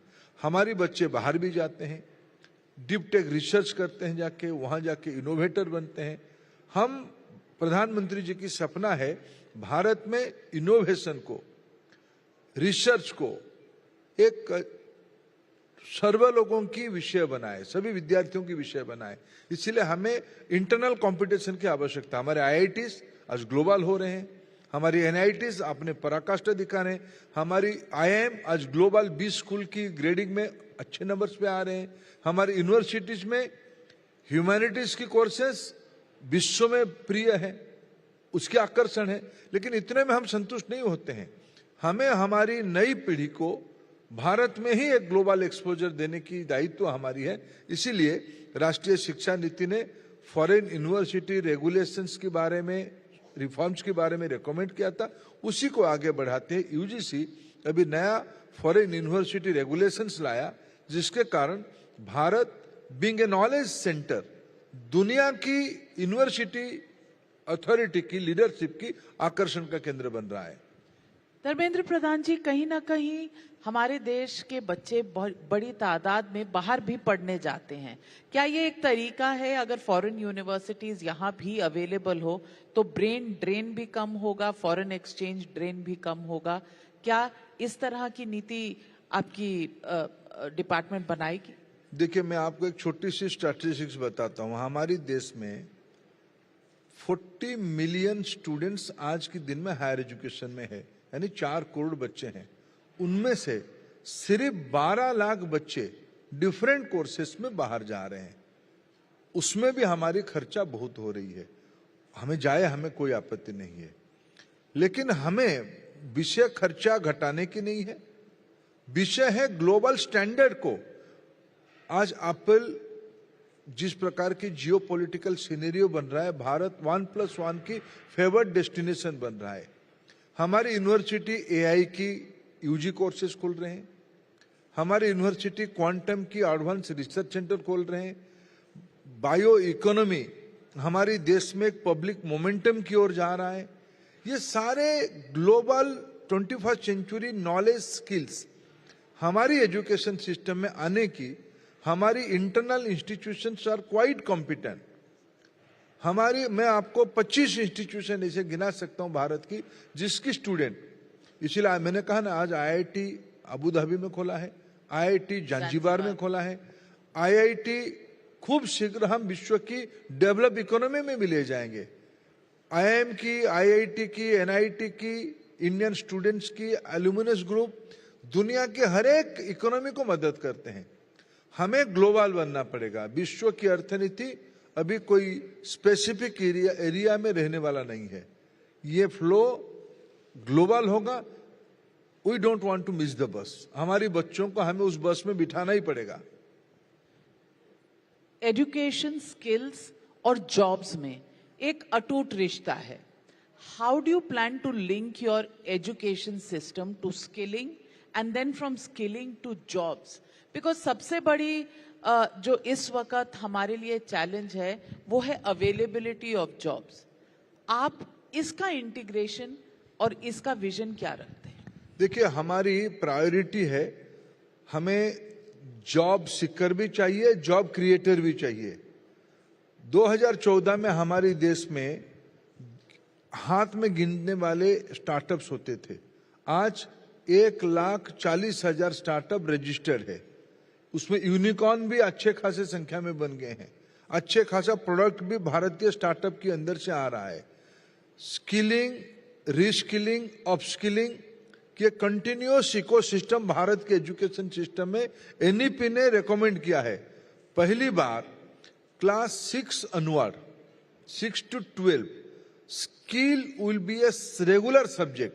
Previously, this kind of subject were elective, optional. But for first time, इस बार हमने 6वीं क्लास की नया किताब लाया, उसमें स्किल्स एक अलग सब्जेक्ट बना है। 6, 7, 8 स्किल ओरिएंटेशन होगा, 9, 10 इसमें स्पेसिफिक स्किल की ओर जाएगा, एंड 11, 12 में एकदम फोकस कर देंगे, जीरो राउंड कर जाएंगे। उसके अलावा विश्व में जिस प्रकार की nature of the job change हो रहा है, 2015 में अराउंड 28% जॉब अपना चरित्र बदल दिए। 2028 तक ये लगभग 45% अपने चरित्र बदलेंगे। तब हमारी रीस्किलिंग, अपस्किलिंग और इनएविटेबल हो जाएगा। केवल स्टूडेंट के लिए नहीं, भारत की वर्कफोर्स को रीस्किलिंग, अपस्किलिंग की ट्रैक में रखना पड़ेगा। भारत की नई पीढ़ी को, भारत के पास आने वाले 25 साल एक एडवांटेज रहेगा यंग पॉपुलेशन के नाते। एक डेमोग्राफिक डिविडेंड हमें हमारी देश में आने वाले 25 साल रहेगा। इसी 25 साल में भारत दुनिया की स्किल हब बने। लैंग्वेज प्रोफिशिएंसी चाहिए, ग्लोबल स्किल सेट्स चाहिए। इसलिए भारत अपने बायलैटरल नेटवर्क के माध्यम से आज भारत की कोई भी विभाग विदेश के साथ बात करता है, कृषि हो, एनिमल हस्बेंड्री हो या ट्रेड एंड कॉमर्स डिपार्टमेंट हो, एमईए तो उसकी लीड ही करता है, या एजुकेशन डिपार्टमेंट हो, ये सारा विषय में एक आज ग्लोबल जॉब मार्केट में भारत की मैन पावर की बहुत ही डिमांड है। उसको भी फुलफिल करने के लिए, जिसके कारण हमको बेस्ट प्रैक्टिसेस भी ध्यान में आता है, हम अपना स्टैंडर्ड को भी बढ़ाने का काम करते हैं। और भारत में जो निवेश आ रहा है, उनको भी स्टैंडर्ड मैन पावर चाहिए, क्वालिटेटिव मैन पावर चाहिए। इसलिए नेशनल एजुकेशन पॉलिसी एजुकेशन में ही स्किल, एंटरप्रेन्योरशिप, इसको एक हिस्सा बना रहा है। और कल जैसे माननीय प्रधानमंत्री जी भारत में 7th edition of smart India hackathon को लॉन्च किए। ये पहले से विषय नहीं था। भारत की नौजवानों को प्रोत्साहित करना, उनको इनोवेटर की ओर ले जाना। आज 10,000 अटल टिंकरिंग लैब प्रधानमंत्री जी की विजन के कारण हम देश में खुल पाए। स्कूली बच्चे इनोवेटर बने, जर्मिनेशन शुरू हो उनके मन में। बच्चों, एपीजे अब्दुल कलाम अपने गांव में बैठ के नौका में देखे कि रॉकेट जा रहा है, प्लेन जा रहा है, तो रॉकेट साइंटिस्ट बने। आज हमारे देश के बच्चों को हमें उस प्रकार के कल्चर में लाना पड़ेगा। एनईपी उसके बारे में ही कहा है, सरकार उसी को फोकस तरीके पे काम कर रही है। लेकिन राहुल गांधी का कहना है कि आप एजुकेशन पॉलिसी आरएसएस डिक्टेटेड बना रहे हैं। आप पुरानी इतिहास की किताबें, हिस्ट्री की किताबों को बदलकर अपनी इंटरप्रिटेशन ऑफ हिस्ट्री को डाल रहे हैं। क्या जवाब देंगे उन्हें? देखिए, राहुल गांधी जी को रुचि किस विषय में है, राहुल गांधी जी कह पाएंगे। क्या उनकी समझ है, मैं तो समझ नहीं पाता कभी। अभी जिस भाषा में, क्या क्वांटम के बारे में बच्चों को पढ़ाना, 6th स्टैंडर्ड से उस टर्मिनोलॉजी से जोड़ना, ये आरएसएस की एजेंडा है क्या? और आरएसएस की एजेंडा है तो गलत क्या है? सरकार भारत की बच्चों को ग्लोबल स्पीयर पे कंपटीशन में जाने के लिए जो चाहे करना वो करेंगे। किसी की आलोचना हमें परामर्श के रूप में हम ले लेते हैं, उसमें हमको बुरा नहीं लेते हैं। उनको हम उनकी ना समझी में समझी के लिए मेरा पास कोई उत्तर नहीं है। बाकी रहा उनके मन में जो हिस्ट्री की जो थोड़ा बात उन्होंने कहा, क्या वो सोचते हैं ये देश उनकी जागीर है, देश में सिर्फ उन्हीं के खानदान के बारे में पढ़ाया जाएगा, सरदार पटेल के बारे में नहीं पढ़ाया जाएगा, नेताजी सुभाष चंद्र बोस के बारे में नहीं पढ़ाया जाएगा, देश की सभ्यता के बारे में सिर्फ उनकी जो दृष्टिकोण है नेहरूवियन मॉडल में ही देश को दिखाया जाएगा। एक डेमोक्रेसी है, लोगों ने हमको आशीर्वाद दिया है। देश की जो रेनेसांस हुए हैं, ये सभ्यता किसी की दया के पात्र नहीं है। ये अपने आप में एक दुनिया है। इस दुनिया के लेयर समय समय पे बदलते रहा है, नए नए डायनेमिक्स पे आए हैं। उनकी कुंठा है कि उन्होंने बड़े सफलता के साथ एक ही खानदान के आधार पे दुनिया को देखने का और बनाने का उनको एक अभ्यास हो गया है। इंटॉक्सिकेशन उनके अंदर हो गया है, नशा उनमें आ गया है, हम ही हम है। ये सामंतवाद का लक्षण है। उन सामंतवादियों को क्या कहेंगे डेमोक्रेसी में? लोग इसीलिए उनको जहां रखना चाहिए वहीं रखते हैं। राहुल गांधी को नशा आ गया है उन्हीं के परिवार का। हाँ, सत्ता की नशा है ही उनके मन में। उनके मन में आ रही है कौन लोग? उनके शब्द देखिए, उनको बैठने का तरीका देखिए पार्लियामेंट में, उनके आचरण को देखिए। मैं कंटेंट को तो कभी नहीं जाता हूं, किस ढंग से आकर रहते हैं, उनके मन में क्या रहता है। ये कैसे चाय बनाने वाले का व्यक्ति को, दिल्ली में नहीं रहने वाला, जिनको कोई रसूखदार नहीं है, ये कैसे लोग यहाँ आके लोगों के सामने बैठ जाते हैं, हमारी जान में बैठ जाते हैं, जहां हमारी पीढ़ी दर पीढ़ी हम लोग बैठे थे, ये कैसे बैठेंगे? ये जो सामंतवादी मनोवृत्ति है ना, इसको बार बार डेमोक्रेसी उनको अपनी जगह दिखा रही है। ये कष्ट उनके मन में। आप उनका मन भी पढ़ लेते हैं? देश पढ़ चुका है, इसीलिए उनको ही बिठाया है। आप बॉडी लैंग्वेज, उनका मन में क्या ख्याल है? अरे नाभिका जी, जिस ढंग से और बैठते हैं, मैं मेरे स्कूल कॉलेज के दिनों में मैं एक बार मेरे प्रोफेसर्स के सामने मैं थोड़ा अपने एक पैर के ऊपर दूसरा पैर रख के बैठ गया। मेरे जो डिपार्टमेंट की एचओडी थे, मेरे को बाद में 1 घंटा गाली दिए थे कि बड़ों के सामने बैठना कैसे, इसको इतना तो तुमको ध्यान में आना चाहिए। हमारी देश सभ्यता की देश है। मैं किसी की व्यक्तिगत आचरण के बारे में मेरे को कुछ नहीं कहना है, लेकिन अगर आप एक सार्वजनिक जिंदगी में जीना चाहते हो तो आपकी सार्वजनिक शर्त में ही रहना पड़ेगा, और लोगों की विचार सबके ऊपर होती है। प्रधान जी, मैं पूछूंगी कि क्या कारण है कि हमारा देश का जो संसद है वो आज का यंग इंडिया भी देखता है कि वहाँ आचरण क्या है, और आचरण देखें तो एक तरफ दूसरी तरफ को दोष देता है, लेकिन पार्लियामेंट स्थगित है, पार्लियामेंट में काम नहीं चल रहा, ये देश भर में दिख रहा है। मैं पूछना चाहती हूँ कि इसका कारण क्या है, और इस लॉकजैम को तोड़ने का कोई फॉर्मूला है या नहीं? ये सरकार पूरी प्रयास कर रही है विपक्ष के साथ चर्चा करके सदन चले, सदन वितर्क के लिए है, इसलिए तो हमने उसकी रूटीन बनाई है, उसमें विषय डाला है, उसमें हम आगे बढ़ना चाहते हैं। लेकिन विपक्ष के पास भी उतनी ही जवाबदेही है। उन्होंने डेमोक्रेसी के ऊपर बहुत बड़ा मुद्दा बनाया। उन्होंने कहा उसमें डिबेट होनी चाहिए, सरकार कुंठा नहीं की। सरकार ने उस चर्चा को स्वीकार किया। 13-14 तय हुआ है लोकसभा में चर्चा होगी, 16-17 को राज्यसभा में चर्चा होगी। हम अपेक्षा रखेंगे, मैं आपकी टीवी के माध्यम से, चैनल के माध्यम से निवेदन करूंगा विपक्ष को, जो आज इकट्ठा नहीं है, उनके वहां तो झगड़ा शुरू हो गया है, इंडी की नेतृत्व कौन करेगा, ये एक उनकी घरेलू बात है। लेकिन लोकसभा चले, राज्यसभा चले, जो ज्वलंत मुद्दा है वो उसके ऊपर चर्चा हो। सरकार सभी प्रकार की चर्चा संविधान के तहत करने के लिए पूरा खुले मन में तैयार है। विपक्ष को भी उस हिसाब से आगे आना चाहिए। लेकिन अगर आप ऑपोजिशन के बारे में कह रहे हैं, वो मास्क पहनकर आते हैं, बाहर फिल्म बनाते हैं, एक्टिंग होती है, थिएटर होता है, कभी टी शर्ट पर स्लोगन्स लिखे होते हैं, मीम्स होते हैं, कभी बैग बनते हैं, तो नेले पे दहला आज कुछ मंत्री भी ऐसे पोस्टर लेकर पहुंच गए। ये सिलसिला रुकेगा कहां जाकर, देश की जनता ये जानना चाहती है। संसद गंभीर चर्चा के लिए है, ये सभी के लिए आवश्यक है। तो आप अपने मंत्रियों को, अपने एमपीज को ये हिदायत देंगे? देखिए, हम सब संविधान की और दोनों सदनों की जो अध्यक्ष होते हैं, लोकसभा में परम आदरणीय स्पीकर महोदय और राज्यसभा में परम आदरणीय सभापति जो देश की उपराष्ट्रपति है, उन दोनों की जो नियमावली है, वो तो अपने मन से कुछ नहीं कहते ना। नियमावली के तहत जो विधेय है उसको सभी के लिए, मैं एक सांसद के नाते, मेरे जो संसदीय जीवन की अनुभव और अनुभूति है, जिन लोगों को मैंने संसद में आया तो अटल जी को हमने देखा है, माननीय आडवाणी जी को देखा है, हमने वी शंकरानंद जी को विपक्ष में देखा है, प्रणब मुखर्जी साहब को देखा है। हम उन लोगों से जो संस्कार लिए हैं सीखे हैं।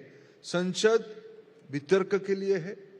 प्रजातंत्र में सबसे बड़ा अस्त्र संसद में वितर्क है। इसको पक्ष विपक्ष दोनों ने स्वीकारना चाहिए।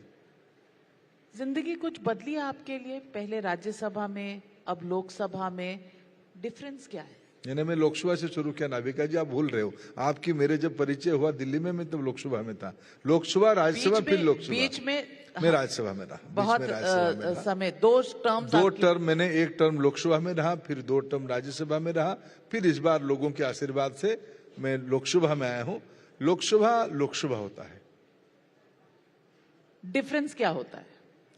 देखिए, लोगों की सीधा अपेक्षा, रात को 2 बजे भी फोन आएगा आप उठाने के लिए, और उनको आप उठाओ ना उठाओ, उनको प्रजातंत्र में उस अपेक्षा को पूरा करने के लिए आपको तंत्र बनाना ही पड़ेगा।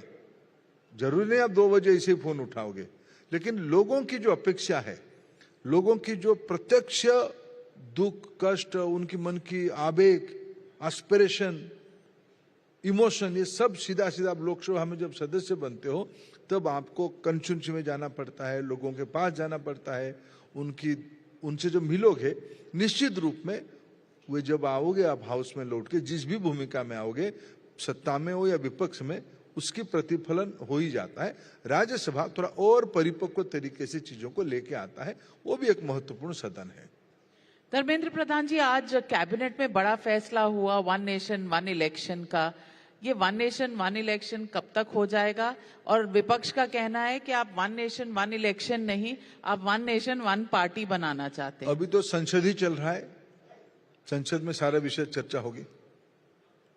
ये तो बहुत, आजकल संसद में तो चर्चा हो नहीं मैं रही। तो नियम से चलने वाला हूँ। संसद जब चलती सब कुछ तो संसद के बाहर हो रहा है। संसद जब चलती है, इस प्रकार की कोई भी विषय पे संसद में ही चर्चा, अगर कुछ हुआ होगा तो संसद में चर्चा होगी।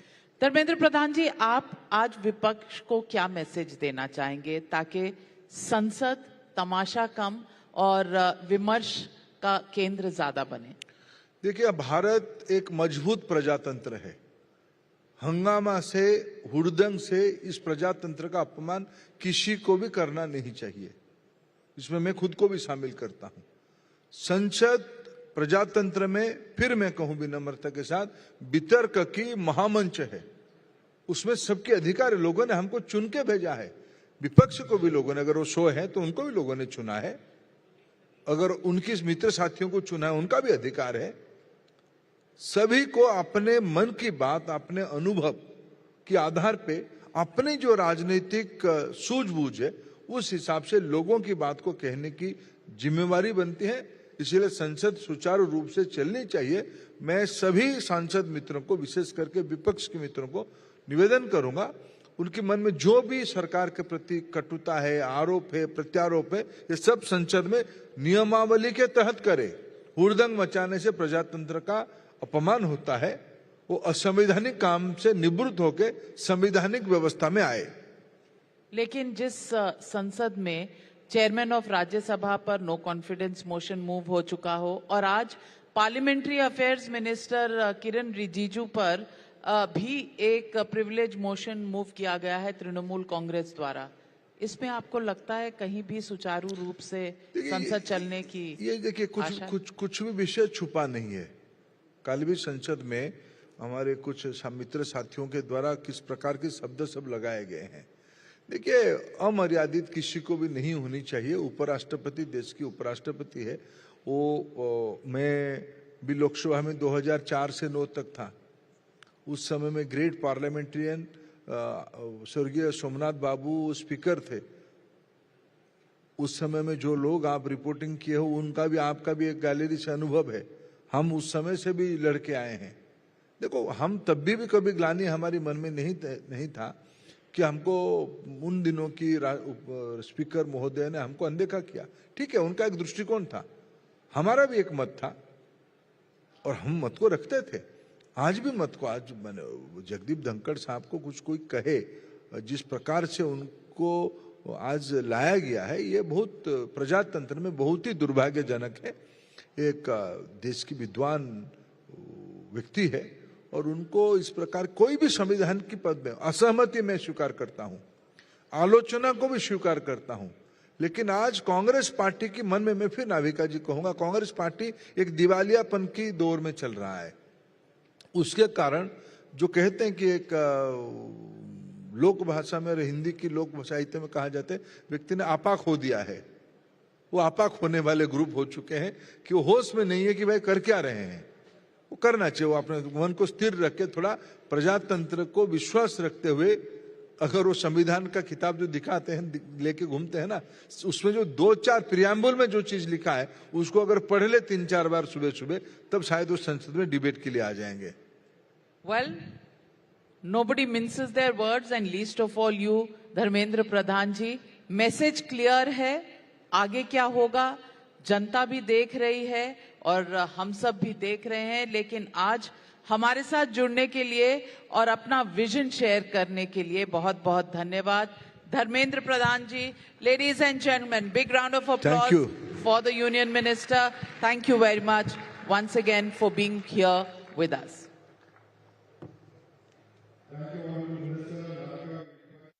A token of our appreciation to the Honorable Minister. Navika, if you could present the token of appreciation.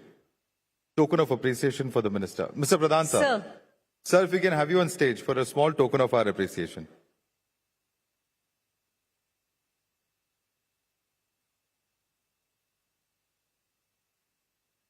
Round of applause, please, ladies and gentlemen.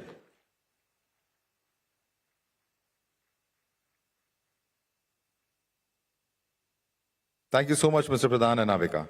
Thank you.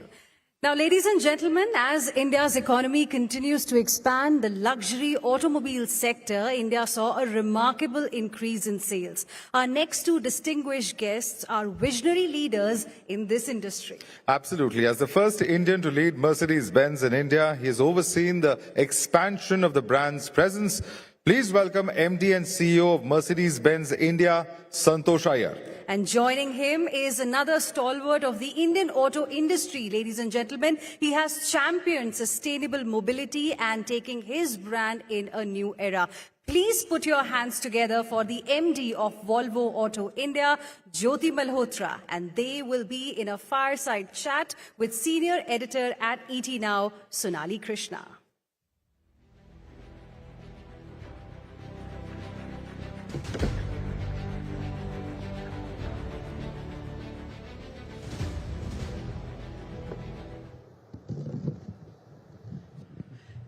Good afternoon, ladies and gentlemen. After a lot of political spiel and talk, we're taking a break and we're doing some shop talk. And I have with me, of course, the best in the business who are at the top end of the pyramid catering to affluent India. And as the topic goes, we're talking about growth at the top of the pyramid.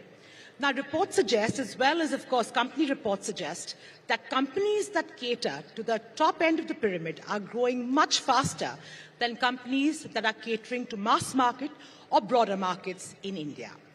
What's the reason? Where is affluent India today? What is their patterns? What are their aspirations? And how does that convert to business sense? Well, who better than both of you to give me that answer? I'm going to start with, a broad-based question to both of you and then get into the semantics of it. First things first is, Santosh and Jyoti, you've seen the definition of luxury evolving in the Indian market. Are there any noticeable shifts in the way affluence is perceived by the Indian consumer today when compared to, let's say, a decade ago? Go for it. Okay, thanks Sonali for having me here. So if you see the classical definition, and Coco Chanel said luxury starts where necessity ends.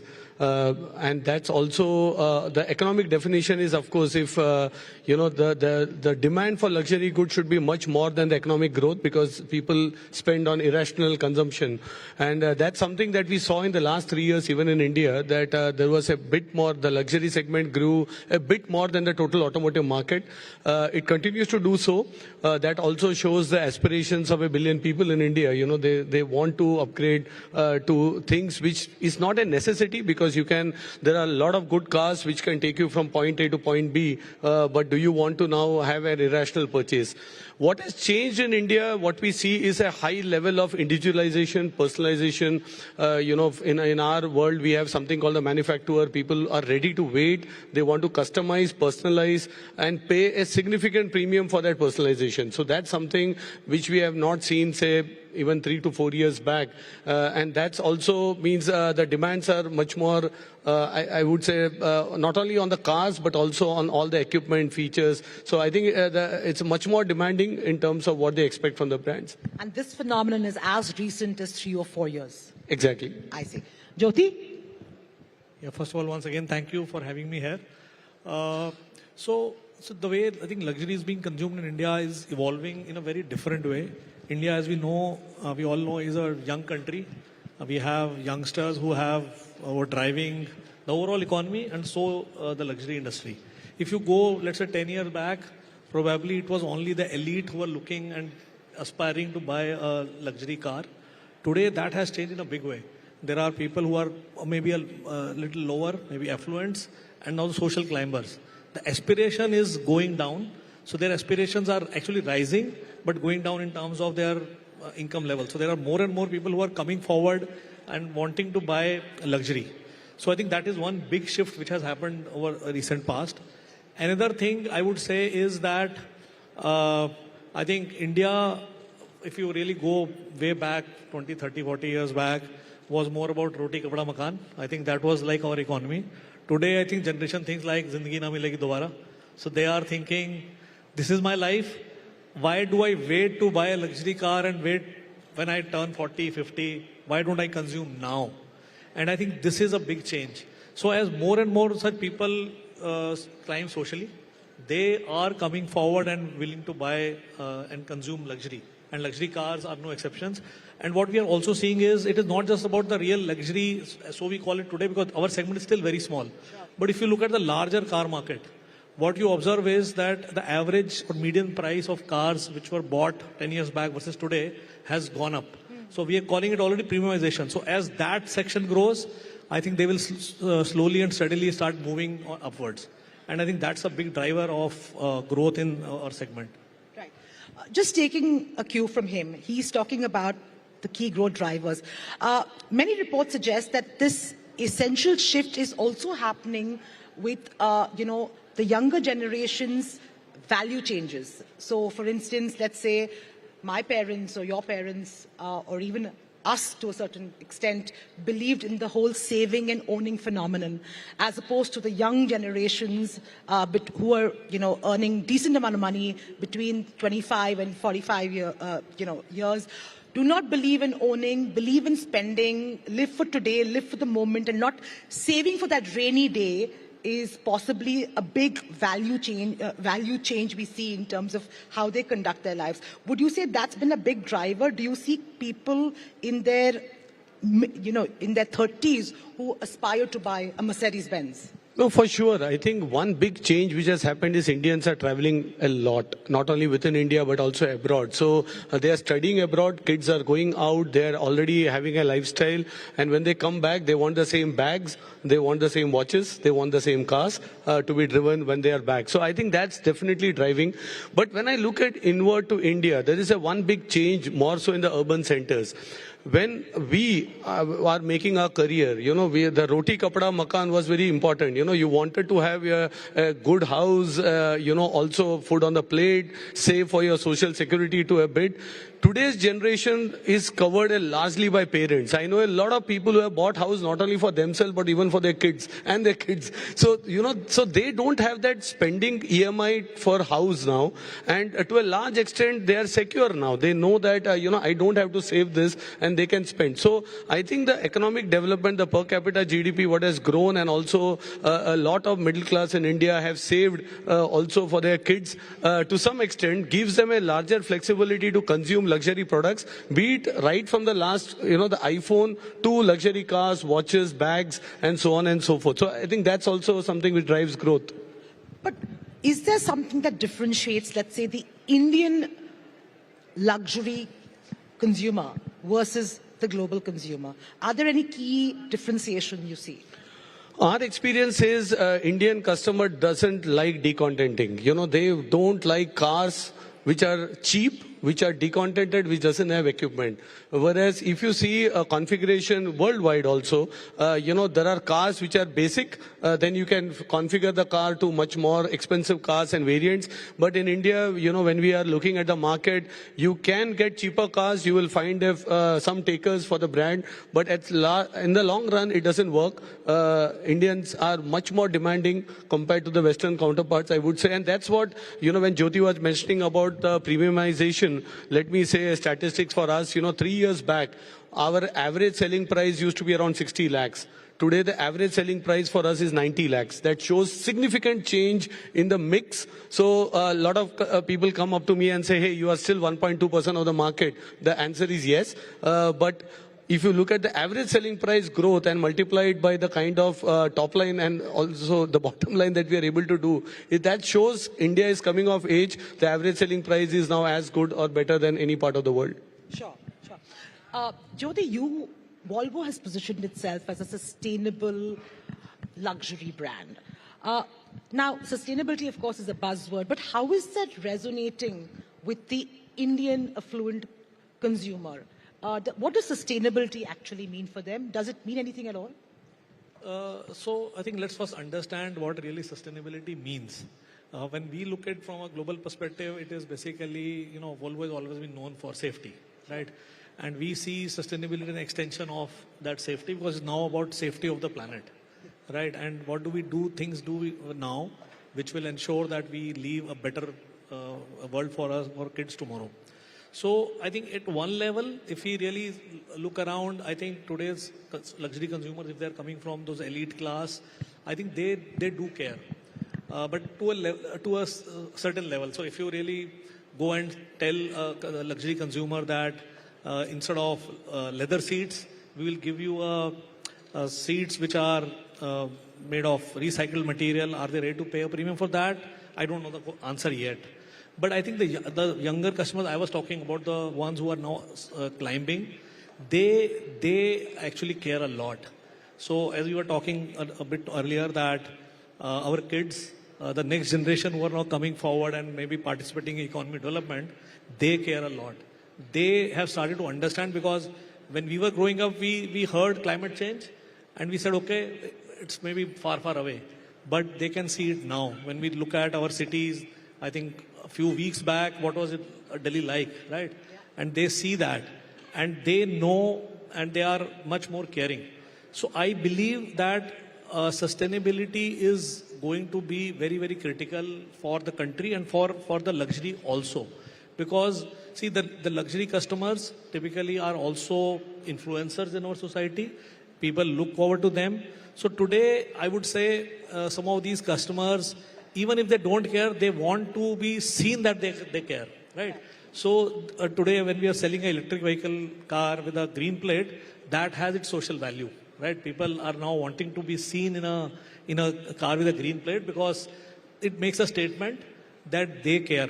Today, it is driven more from a different need, but I think as the younger customers participate, it will make a big difference. But having said that, sustainability also does not only mean making and selling electric cars. I think it is a much larger context. Way you design your cars, the way you look at leaving a carbon footprint from a 360 perspective, the way you design your car, the way you sell your car, I think that we have to look at the overall ecosystem. And for Indian perspective, I think it is very important. And that is why we believe that electrification is at the center of this whole sustainability. And we need to ensure that we do the right things for Indian consumers. And I think it is resonating with our customers. So today we are already selling, although we are very small, but almost like 1 in every 4 cars we sell is already electric, which I think tells that customers are willing to come forward and take those cars. Interesting.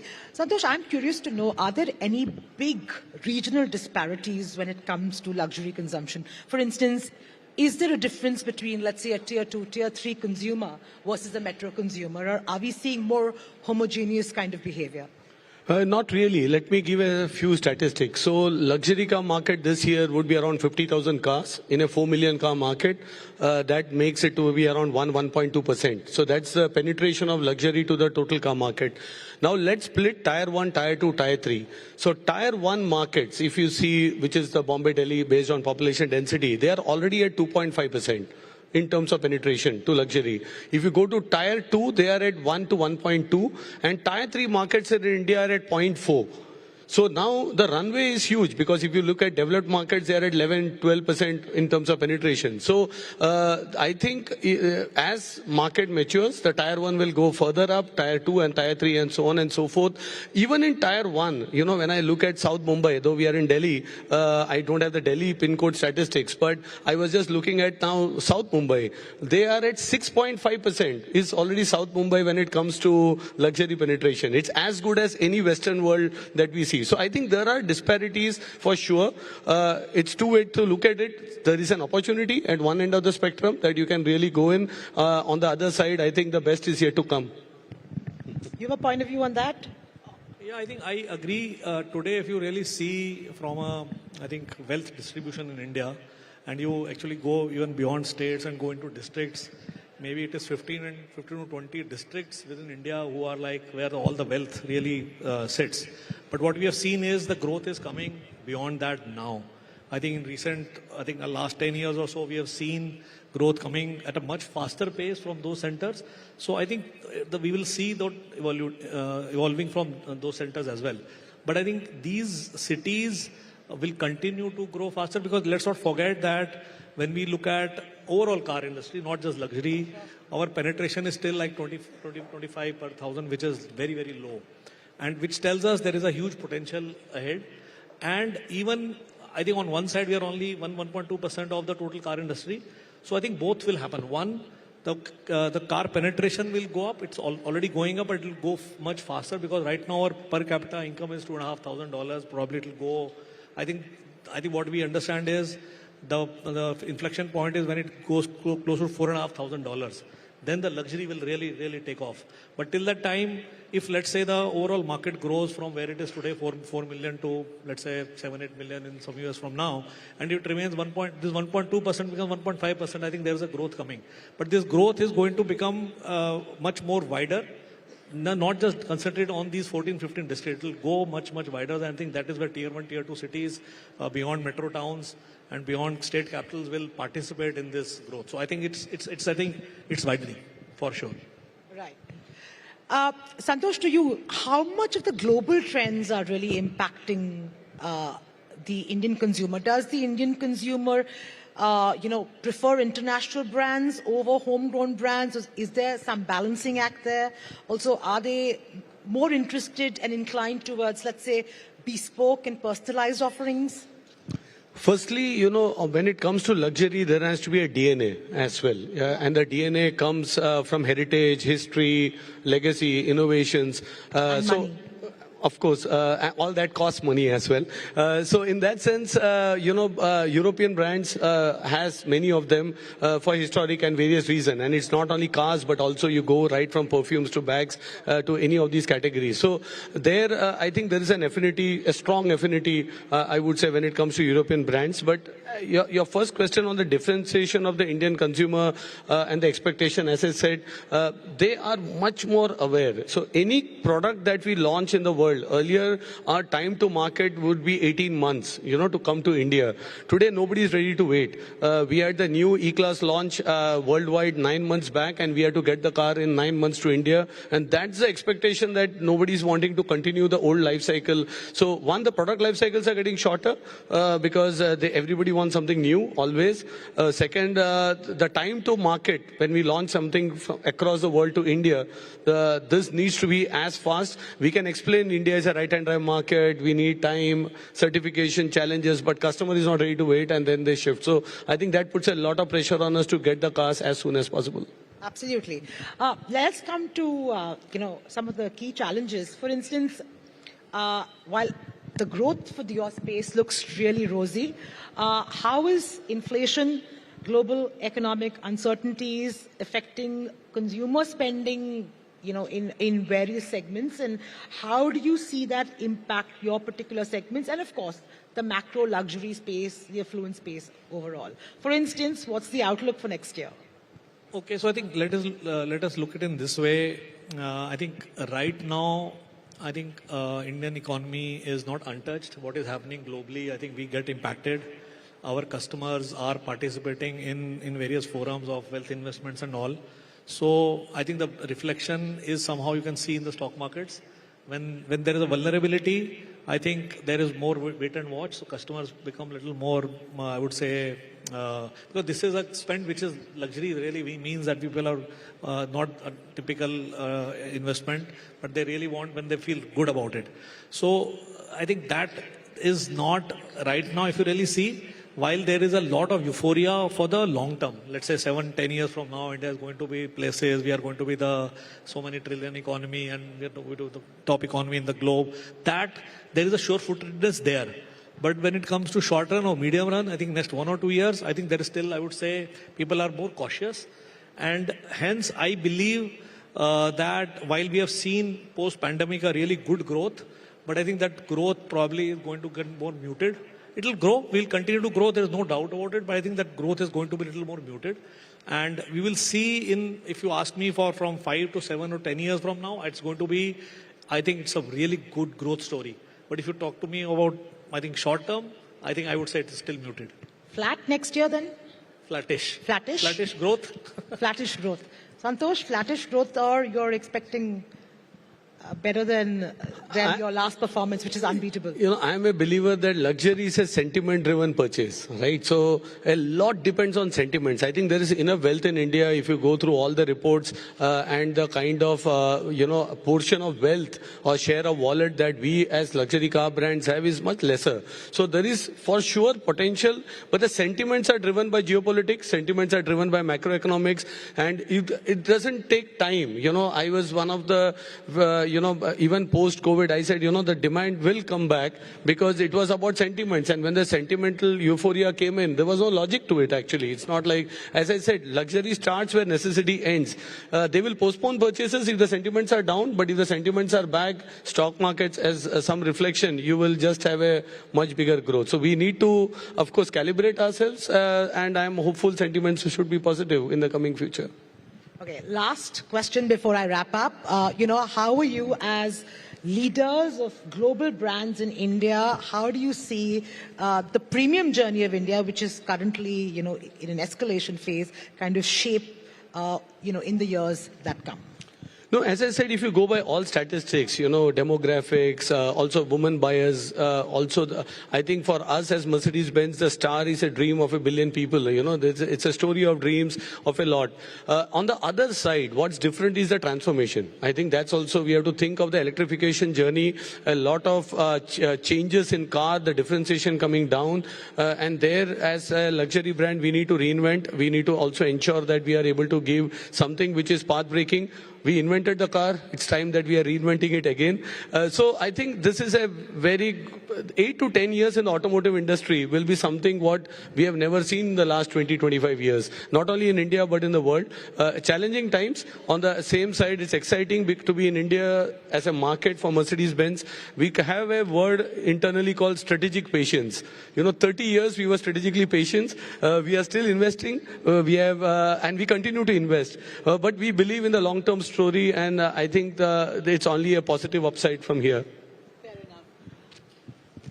So I think from my own team perspective, and I think the way we look at from India perspective, there is definitely India is a strong growth potential, and that is something that is becoming stronger and stronger as we move forward.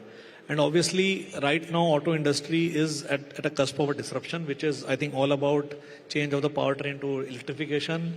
And our focus has been very strongly on that. What we say is that a car with a cord, that is going to be the future. And that is even more critical for India. And I would say, if you see, for 3 reasons. One, I think when it comes to IC engines, we are depending on oil imports. I think EVs can help us cut that. It can help us also in terms of I think bringing down the pollution, at least in the cities. I think while the debate goes on, but I think EVs running in cities can really cut it down, which is also a priority for India. And third, I think we are now the third biggest car market in the world, right?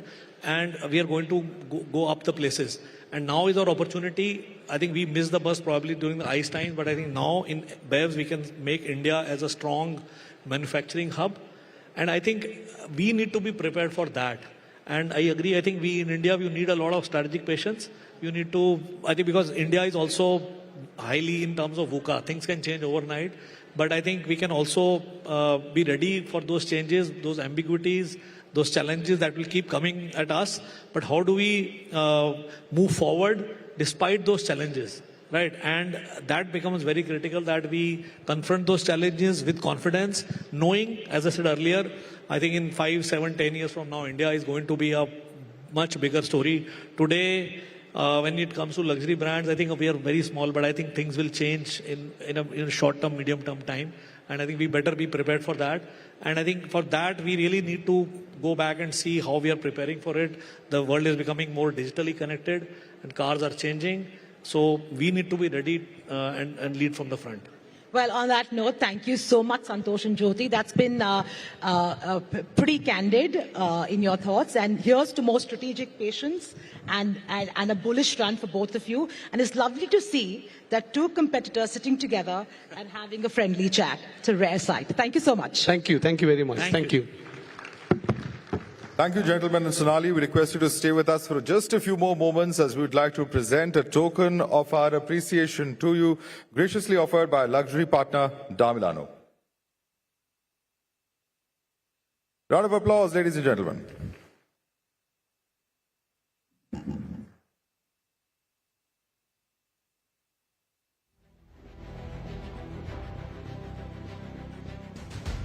Thank you, Thank you so Sonali. much. Thank you, gentlemen.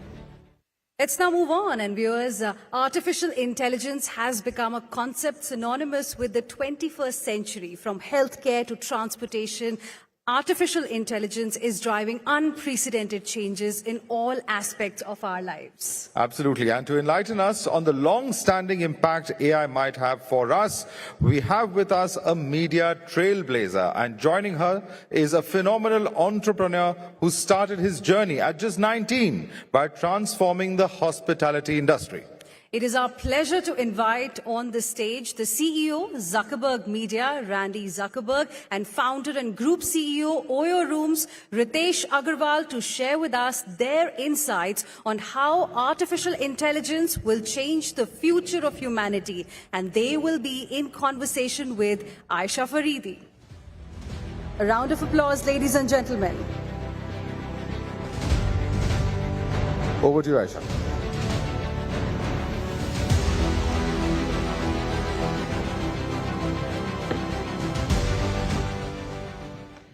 Randy, Ritesh, both of you, thank you so much for taking time out and helping us understand what can AI really do, what does AI really mean, and how can it help fast-track India to top 3. But, you know, Randy, welcome to India First. It's not the first trip, is it? No, I think this is actually my 6th or 7th trip here. First of all, what a beautiful venue we're in, and incredible event. It's a delight to be here. Thank you so much. But Randy, tell me, you know, when we talk about AI, you always think of sci-fi movies, you think of something like that, exactly yes, that. Like the Terminator. It's a robot, it's got a dark side to it, and there's always the evil versus the good. Yes. What exactly is AI? I know a lot of it is changing our lives as we speak right now. Yeah. What's AI of the future? Yeah, well, the good news is that we are all still here on this stage, so the world still needs actual humans to have an event like this and gather together. But when I was at university, I remember studying in psychology class the Turing test, where they would actually, you would sit on one side of a door, and then it would either be a computer or a human answering your questions and being in touch, and you had to kind of guess. Is it a human? Is it a computer? Now, 20 years ago, it was very easy to tell, but the question that was really sparking was, can computers think? and what is thought, what is creativity. And I think a lot of those questions that we were tackling 20 years ago are really at the heart of this Renaissance era that we're in right now. Ritesh, you're at the helm of a business which perhaps is actually using AI, right? You know people's preferences, you know their holiday destinations, you know their corporate travel patterns, you know their leisure options. How do you envision AI to be in, I mean, I'm not even going to talk a decade, let's talk 5 years from now. Yeah, first off, thanks for having me here. I had the opportunity to be here when this venue was being inaugurated. I think to see an incredible, event or an IP like India Economic Conclave come here. I was there at the Mumbai event a couple of years back. So fascinating. So congratulations in choosing this venue. Also, thanks for having Randy and me together. When our Prime Minister visited US a few years back, he said AI stood for America and India. So I'm glad you chose an American and India, India at the same Are you time. feeling, by the way, the minority, though, right now, right? Yes. I think it's an equal world, so I feel like an equal. But look, to the point of, but we're all in black, so I got the memo. I think coming to the part of AI, right? Look, I can tell you, I live in a family, we have 4 siblings. My eldest sister works for a rating agency. Second sister works for a Big 4. Brother works for an IT services company, and I run a hotel company. And whenever we all get together, our conversations are only about how each of our jobs and our businesses are getting changed by AI. So you may think hospitality industry is going through it, but it's true for everyone else. Yeah. In our business, look, I think AI is transforming everything. We change our prices now millions of times a day. Could not have happened with humans. Typically, every hotel is supposed to have a revenue manager. Now, those revenue managers are data scientists. And on the other hand, a lot of the everyday work of the... So 2 of your sisters have more job, right? Sure. Opportunities. Because some of their companies are doing the same work, yes. But the other is, I think, 10 or 12 years ago, maybe 14, smartphones came by. There was $0 of economy that was transacting on smartphones before that. Today, a company like ours, which is worth a few $1 billion, is built only on the back of smartphone. And if you combine so many, it's trillions of dollars that have been built purely on the back of smartphones. I think AI is going to do just that. So either we learn how to go from being a smartphone to an AI company, or there will be another Ritesh who's a 19-year-old kid who will figure out an AI way of building a business in our industry, and I don't want that to happen for sure. So how is this Ritesh adapting to the fast-moving world of AI?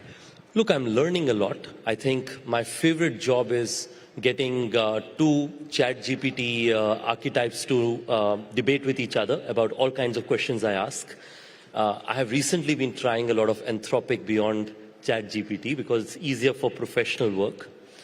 We have a OYO company-wide program where any employee, whether you're a salesperson, business development person, you can send ideas about how do you use AI in everyday life, because it's going to change everything, right? Like your finance teams will probably not do a lot of the work that they do today. I almost compare AI world like our Hindu version of Ram Rajya, where you don't need to do a lot of work and machines will do most of it for you, so we can do thinking and perceiving new ideas. Yeah, absolutely. But, you know, like Ritesh said, Randy, we had the iPhone moment and now we have the AI revolution at hand.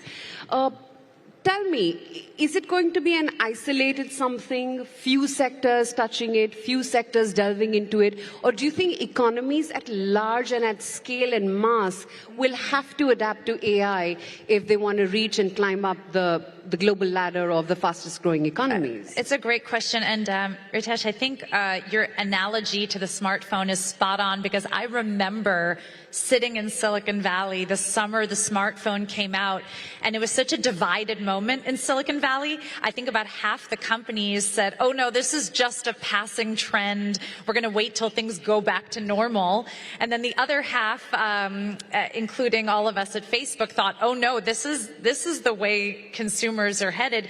And I remember we took a massive hit to the bottom line of the company to retrain every single engineer and upskill everyone in the company on smartphones and apps and the ecosystem.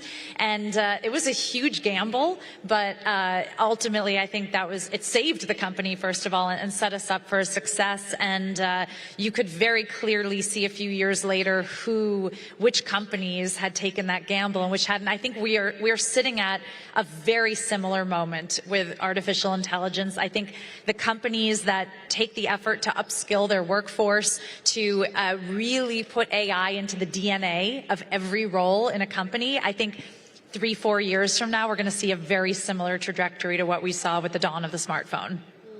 But you know, with AI always comes that big question, oh my God, is it going to be a mass job loss creator? Is it going to have the domino effect? Is everyone, will they have to reskill themselves, or will everyone just lose their jobs? Break that myth for us. Yeah, you know, I think for sure there will be a bit of a messy middle with any new innovation. While we're in the process of upskilling, while we're in the process of getting used to it, we will have a divided workforce where there are people whose jobs become redundant sooner than we can retrain people for new things. But what will emerge are the kinds of careers that don't even exist today, which are so exciting. I mean, some of these data science roles and how they will evolve. I like to say that people who use AI well are like spellcasters. It's like being in Harry Potter and having a magic wand. You know, maybe the work you used to do, the work of the magic wand, and now you're doing the work of casting the spell and instructing the magic wand. And the roles I think all of us will have in business don't even exist today, which is both scary and very exciting. So yes, there will be a few-year period that we're retraining people, and it's a little messy, and we're figuring out where people fit into the ecosystem. And then I think we really emerge in a new tomorrow. Well, what could be the ethical considerations? Because, you know, right now you're so worried about data leaks, about scams arising. You don't know the boundaries, and you've not really set the boundaries because you don't know what you're getting into. Yeah. What are various governments and policymakers doing that to sort of, you know, set the boundaries right? Have those ethical considerations in place when you talk about AI? Yes, I think about this a lot because I'm such a fan of innovation and rushing forward, but having been on the front lines of Web 2, the only thing that I wish I could go back and tell myself was that, you know, yes, innovate into the future, but maybe take a little bit of a pause to think about what could happen and how to get ahead of that first. So even just an example from my own career, one of the projects that I'm most proud of was really being at the dawn of live streaming and creating Facebook Live and our live streaming functionality. And I remember those first few years, suddenly we were seeing politicians able to get in front of their country for the first time, celebrities, sporting figures. It was such an exciting moment. And then I remember I also saw someone live stream going into a church and shooting. And that broke my heart, that moment in technology, because never did I dream as a kind of a young 20-year-old rushing into the future that it would even dawn on someone to use technology in such a horrifying way. And so I wish that I could just kind of go back to young Randy and say, let's have a think. You know, here we all are in this room, the leaders of industry. We have an opportunity right now to shape the future, but be thoughtful about it. And I think that's something that's really important. So do you think creators such as you, and I'm calling you creator here because you did create the Facebook Live, which did change most of our lives, do you think the responsibility and the onus lies with the consumers, the users, or is it with creators such as you, who have to set the rules right there in the beginning? I think yes to the entire ecosystem. I think there's onus on the data sets, making sure that they're diverse enough and representative enough and unbiased. I think there, certainly is going to be consumer education around how to tell what's real and what's not. And I think, we're going to have to start rethinking even fields like media and journalism. Do you disclose when something is co-authored by AI? Do you disclose what your prompts were when you're putting out a media story? I think these are kind of all of the ethical questions that we need to figure out. I'm going to come back to that media bit in just a second. But Ritesh, when you sit with your sisters on the dining table and the conversation is only around AI, what's the worry in your head? While it does facilitate your business for the good, but what are the sort of ethical concerns that you have? Sure, look, I think we were discussing this earlier. I think I'm personally aware of multiple instances where voice has been morphed into somebody else's voice, and there are calls made to ask for money, right? So there are challenges that come with any advanced technology. Smartphones brought some of it, web brought some of it. Either we can be scared of it, or we can consistently get ahead of it. My view is that this is an opportunity for somebody in the cybersecurity area to constantly think, how can I get ahead? But it's going to be incrementally challenging, but I always feel like I'm a big believer of the good guys always win, so we'll eventually get there. Okay. Randy, you did talk about journalism and media, and how can I not probe you about that? What is the future of AI in journalism? Because, right now you're at the very genius chat GPT stage, right? It's mostly language-based AI that you sort of dabble into. What could be the future? I mean, so I host a podcast. I host a radio show on business in the United States. And an entrepreneur recently showed me, it played a recording for me that was my voice with all the intonations, and basically said, like, I could host an entire radio show, interviewing guests, doing things without me ever even knowing or putting any work into hosting a show. And so that got me thinking, and I was thinking, okay, well, would I listen to a radio show that I knew was entirely created by AI? Like, I don't know if I would. So I was speaking at a university, and I surveyed everyone and asked, would you listen to an album if you knew that no humans were involved, that the band was entirely AI driven? Would you listen to that music? Does it have a soul? And all of the young people said yes, they would absolutely listen to an album that was created entirely without humans. That was shocking to me, because I'm sitting here thinking, no, I would never listen to a podcast that was driven by AI. I'd never put art on my wall that was, that had no humanity behind it. But I think young people today aren't bothered by that. They see AI as just another type of creator, and if the music is great, they're going to listen to it. So I think it's going to really reshape everything about what we consume and how. That's fascinating. So you're saying that the podcast would be created by your AI assistant. You're physically not going to be there.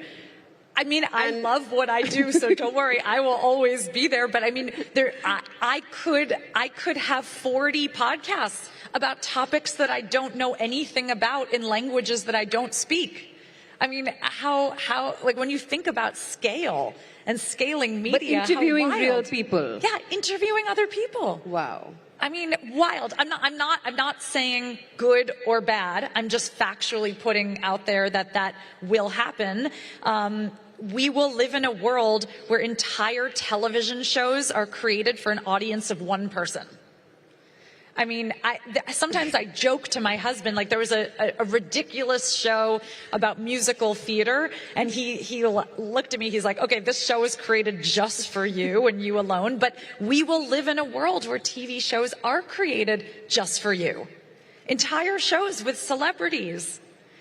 Doing what you want them to do. Yeah. And, it's exciting and challenging, and we're correct to feel very complicated about it. Scary. Well, look, I think I'm in that cusp of between being a Gen Z and a millennial, so somebody like me is actually very excited about those possibilities. I'm one of those students who would listen to the idea of a song entirely made by AI and go, wow, that sounds very exciting, right? So, okay. so my perspective is that, look, I think, on a more serious note, I think a lot of this sounds very scary, but at the same time, that was what it was 20 years ago when people went and watched at theater. And the thought of saying that OTT is the only way you'd watch movies sounded like a pretty boring idea. People said, oh, the popcorn in a single screen theater would be so nice. But now everybody feels that, Netflix at home probably works out all right. So my sense is people get used to it over time. My only view, though, is that I certainly worry about countries not being in control, because as the technology companies have become very large, including Google, Facebook, and so many others, I think they have become big enablers of sovereign success or a country's success. So I strongly believe, and I know there are very differing views in India about it, I actually believe that India and every large country should consider building their own sovereign AI, because in the long term, that would be a core competitive advantage as a nation. And look, India has done very well with UPI, Aadhaar, and many others. I think sovereign AI is one that I'd encourage. And with Llama, I think it becomes far more easier to build out infrastructure for a sovereign AI. So I think we should own a part of that stack, is what I believe. So Randy, when is a podcast only for you or a TV show only for you officially launching? Yeah, I'm sure with the brain power in this room, we could figure it out. But it's absolutely. I mean, I think when you think about the implications on a broader scale, it's exciting and challenging. I was just sitting here thinking about an example. This is a very low stakes example that doesn't matter, but you can sort of see how it could matter on a broader scale. So I am a terrible golfer, but I love the sport, and I took it up so that I could spend any time with my father. And so recently I was testing an AI golf coaching app. And the entrepreneur was so excited to show it to me. I demoed my swing. Nothing happened. No feedback. And the entrepreneur's panicking a little, has me test it again. Another swing, nothing. Turns out that because I'm left-handed, there was just simply not enough left-handed data to actually for the AI to pull on to coach. That is a very low-stakes example. We laughed about it. I moved on. My golf swing is still terrible. I'm probably uncoachable anyway. But you can think, you can start to see that when we are applying that to cybersecurity, when we're applying that to bigger issues, if there are issues with the data set that we start with, suddenly there are some very high stakes examples, and you can see how that becomes very problematic. It does, absolutely. And you're giving a low stakes example, but that's a very intriguing and, a very practical one at that. Tell me, what are the other sectors and industries where you see AI adaptation happen the fastest and the quickest? Yeah, I mean, I think healthcare is one of the most exciting. If you go in for a routine mammogram or a routine care, I don't know about you, but I would love to have AI that's pulling against every possible thing that could be wrong and millions of pieces of data. I would love to know that AI is also reviewing my results there and helping the doctor to make better decisions. And so I think healthcare will be transformative, the access that healthcare can have. I think education. I mean, I could go on and on. We could fill a whole panel, sure, about the scary things about AI, but AI will save a lot of lives with healthcare, and it will level the playing field in education in a way that's never been done. Absolutely. But Ritesh, to the other point, there is a whole lot of concern around privacy as well, about data leaks as well. Do you think that's going to be a real challenge when AI is vastly adapted across Indian industries? Sure. Look, I think before I get there, I think Randy mentioned about healthcare. I absolutely agree with that it is going to be transformative for things like cancer, where research used to take decades altogether, and now AI could potentially predict much quicker. But I also believe that there's so many other industries. So I've recently been doing a lot of work on payments, because payments makes a huge difference whether we get better conversion on our app or not. So we partnered a bunch of banks, like I see IDFC here and a few others.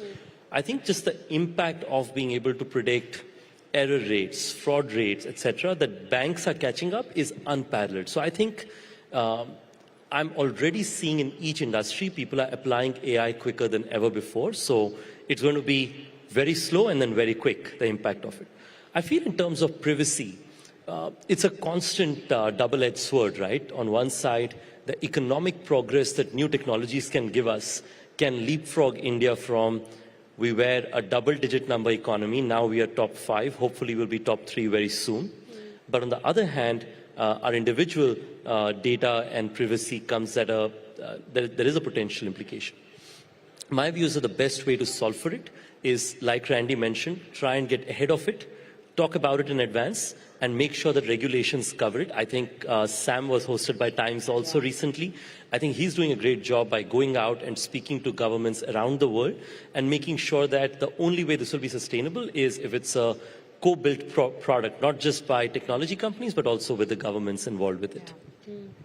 Yeah, Randy, you were saying something. You wanted to add something to that? Yeah, no, I fully agree with everything you were saying, and I'm just I'm almost chuckling a little bit because I feel like everyone wants their own data to be private, but yet they also want to benefit from the aggregation use of everyone else's data. And so how do we find that happy medium where you feel like you have your privacy, but we also all are benefiting from the collective wisdom and data? And so I think that will be a very interesting problem to solve.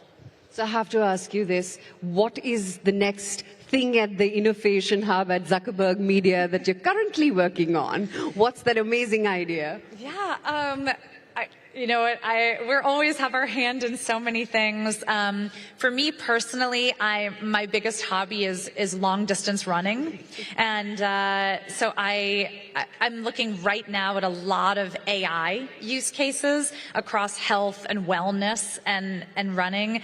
I've been testing some different AI technology on how to get people back into sport after injury recovery. I've been looking at coaching apps and things like that, and it's pretty amazing. I mean, just even the data that all of us have on our wrists. Yeah. I wake up every morning to, 6 different, this is how you slept, so this is how you'll perform today, and you might want to dial this back or dial this up, or we recommend doing this. And so I feel like I wake up to my AI overlords on my wrist telling me, how my day is going to go before I've even gotten out of bed. And so I have made peace with the AI, but so that's an area.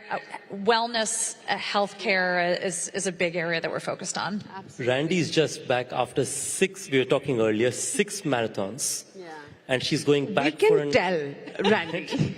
And she's going back for an ultra marathon, which seems to be twice the size of a traditional. I'm running a... So what's your AI assist telling you? Can you kill it? My AI is writing my obituary, I think, right now as we speak. But I'm running a 400-kilometer race in May. That's amazing. Good luck. Thank you. And I just hope it was nice knowing all of you. And but I have to say, in a world of AI, I think it's even more exciting to take on challenges like that are just so human and really put us at the base of our humanity, because AI can do a lot of things, but it cannot run 400 kilometers. Nope, and so being, I think, in touch with those parts of us that are so deeply human will become more and more popular as we go further into this world. Make us a better human. Yeah? Okay. Thank you, both of you. Could go on talking with you about AI for hours, but I guess we have to wrap up, and have a pleasant stay and good luck for the marathon. Thank you, everyone. Thanks for having us. Thank you.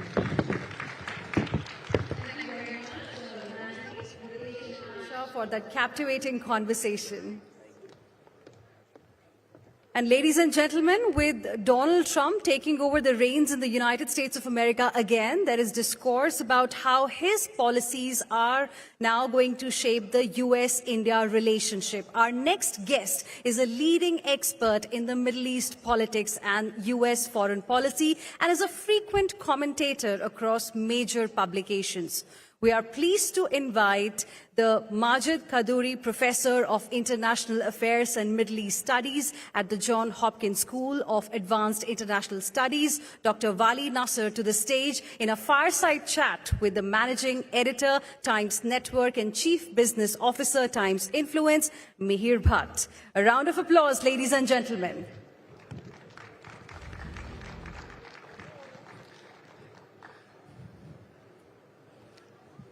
Thanks, Wali, for joining us at India Economic Conclave. I think, he deserves a bigger round of applause. He has made special effort flying all the way from Europe. And he has been, listening to all sessions which are going on since morning. But we'll come back to our topic. It's quite interesting, India, Trump, and, geopolitics. When the US election results came, there was a sense of ecstasy in India because people were quite happy that Trump is back. I mean, a very large part of population was quite happy. And there is a belief that he'll be good for India. We'll get to that. But my first question is, you have been following geopolitics, especially what's happening in Middle East and all over the world very closely. How are you looking at the geopolitical world at this point in time? Well, first of all, thank you very much for inviting me to this conclave. It's really great being here.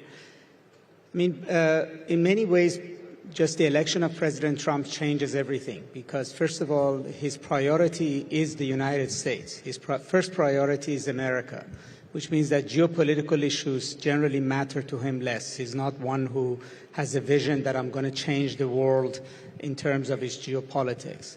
Secondly, his agenda internationally is really geoeconomics, which is to ensure America's primacy in global economic affairs, and that makes China first and then Europe his primary targets. Geopolitics really to him only matters insofar as geoeconomics matters.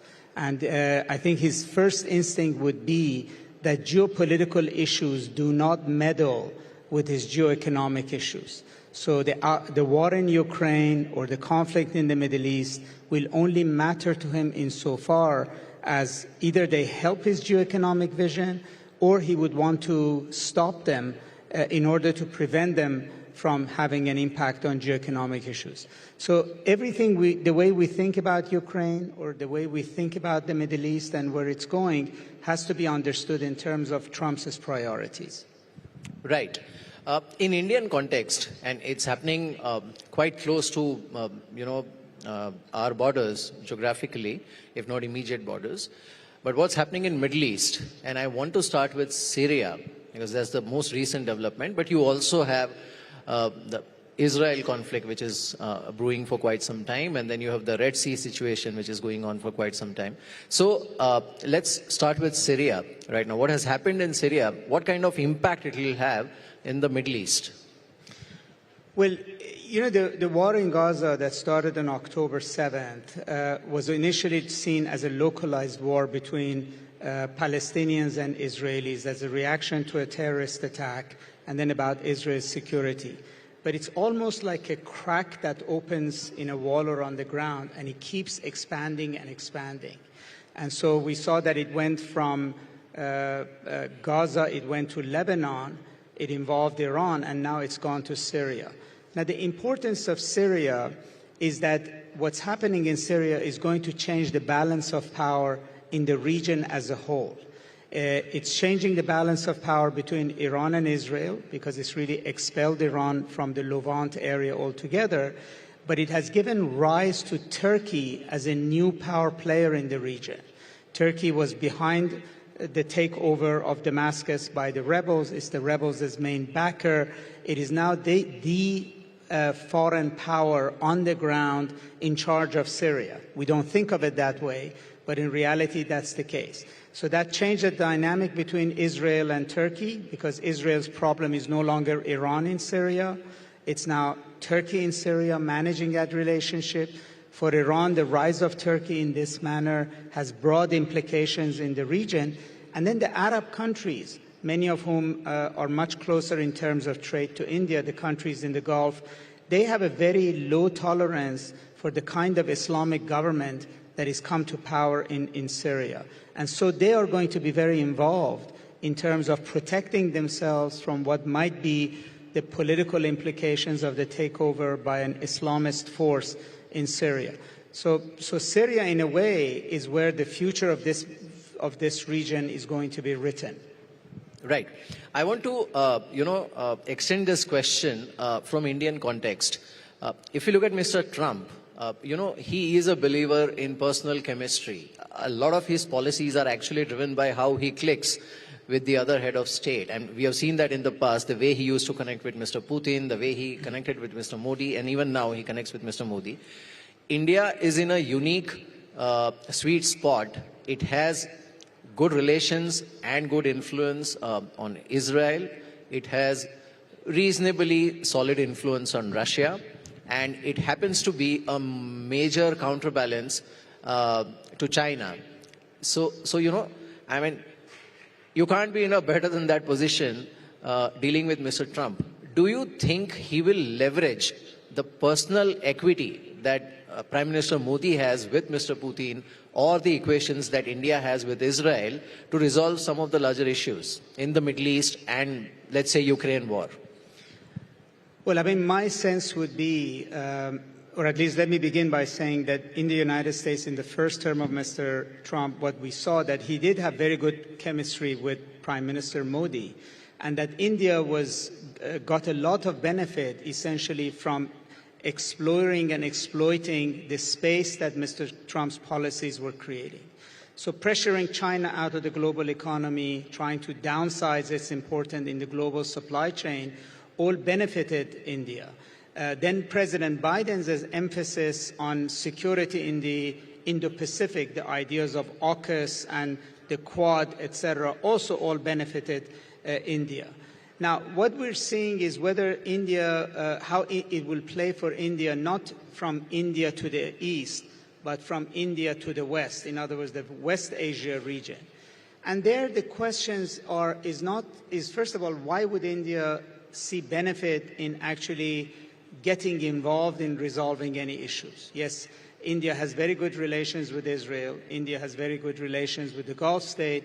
India has had in the past investments in India, in the port of Chabahar, and trying to use Iran's links to Central Asia and Afghanistan as a way of going around Pakistan in order to strengthen those ties. And perhaps India will be important to the future Iran would be important to the future of India-Russia trade. But the question is, how would India see benefit in actually getting involved in these issues? Secondly, is that India would probably have to see how the developments in the Middle East impact it. For instance, India is putting a lot of emphasis on the trade routes that are being built from India to the Mediterranean. Well, these routes ultimately have to go through the areas where the war in Syria, the war in Gaza, the war in Lebanon are impacting. I mean, to get to the Mediterranean, you have to go through these very difficult regions. And so the future of these trade routes are going to be impacted by these conflicts. India will benefit from the improvement of relations between the northern and the southern shores of the Gulf, between UAE, Saudi Arabia, and Iran. And so in many ways, I think India's economic vision for West Asia is subject to or at risk by what happens in the Middle East. And so I think perhaps its urge would be how it can help maintain the peace rather than to resolve much more complicated sets of issues on the ground. Right.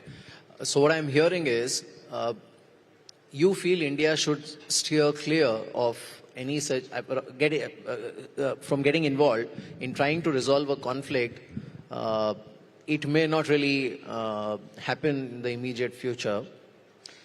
Well, the one case we had when China mediated between Iran and Saudi Arabia was when those two countries looked for somebody to help them to get past the last mile to arrive at a peace.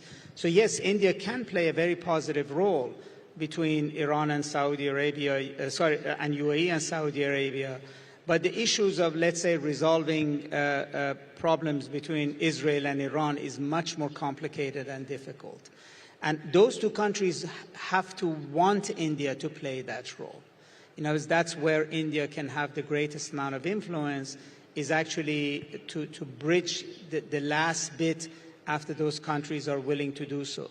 And of course, it benefits India if West Asia is in peace, because the economic vision that India has of playing a big trade partner with West Asia, connecting East and West Asia, will benefit from peace in the region. But the region has to want peace, and it has to be moving in that direction before India can use its influence. Right. Okay. Let me now focus on a bit of economic situation. You know, Mr. Trump is known to be slightly unpredictable. So, and in fact, 10 days back, I was reading one of his statements where he almost threatened BRICS countries that dare you try and dethrone dollar from its supreme position. You know, it'll result in catastrophic,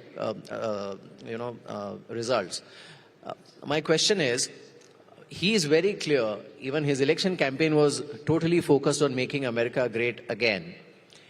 In such a scenario where his priorities are so clear, black and white, where does India stand? If we keep geopolitics aside and purely look at it from trade and economy point of view, where does India stand? He has a bigger war probably to fight with maybe China, but where do you see India? Well, I mean, his threat to the BRICS was not actually unpredictable. There he's actually basically saying, I will not tolerate any other economic power or any other economic mechanisms threatening the supremacy of the dollar. I mean, ultimately, the way President Trump is going to pressure the world is by using America's economic power. Now, these are the tariffs, which he can use against countries. It's sanctions, which he can use against countries, including the BRICS. But it's also using the dollar supremacy. In other words, the fact that the dollar is the economy of the world, and also the financial networks like the SWIFT banking system that support it. So he's basically saying that I'm not going to even allow a group of countries to come up with ways around going around the dollar. And India is obviously part of the BRICS, and I think that there is now a consensus within BRICS that there needs to be mechanisms that allows countries around the world to be able to resist unilateral American economic pressure. After all, countries, even including Saudi Arabia, Turkey, etc., are showing interest in joining the BRICS exactly because all of them think they might be only one step away from being subject of America's economic wrath. Now, in some ways, you know, India is not a target of America's economic wrath. As I mentioned, it's first China, then it's Europe. But if India continues to rise at the pace that it is, if it does become part of the top 3 economic powers in the world, it's at some point in time is going to be on America's economic radar. It isn't right now, so it's benefiting from larger economies being subject of America's economic wrath. But down the road, this is an issue for it. And that's why India, too, will have an interest in BRICS developing alternate mechanisms to ward off America. Now, you talked about unpredictability. That is definitely the case.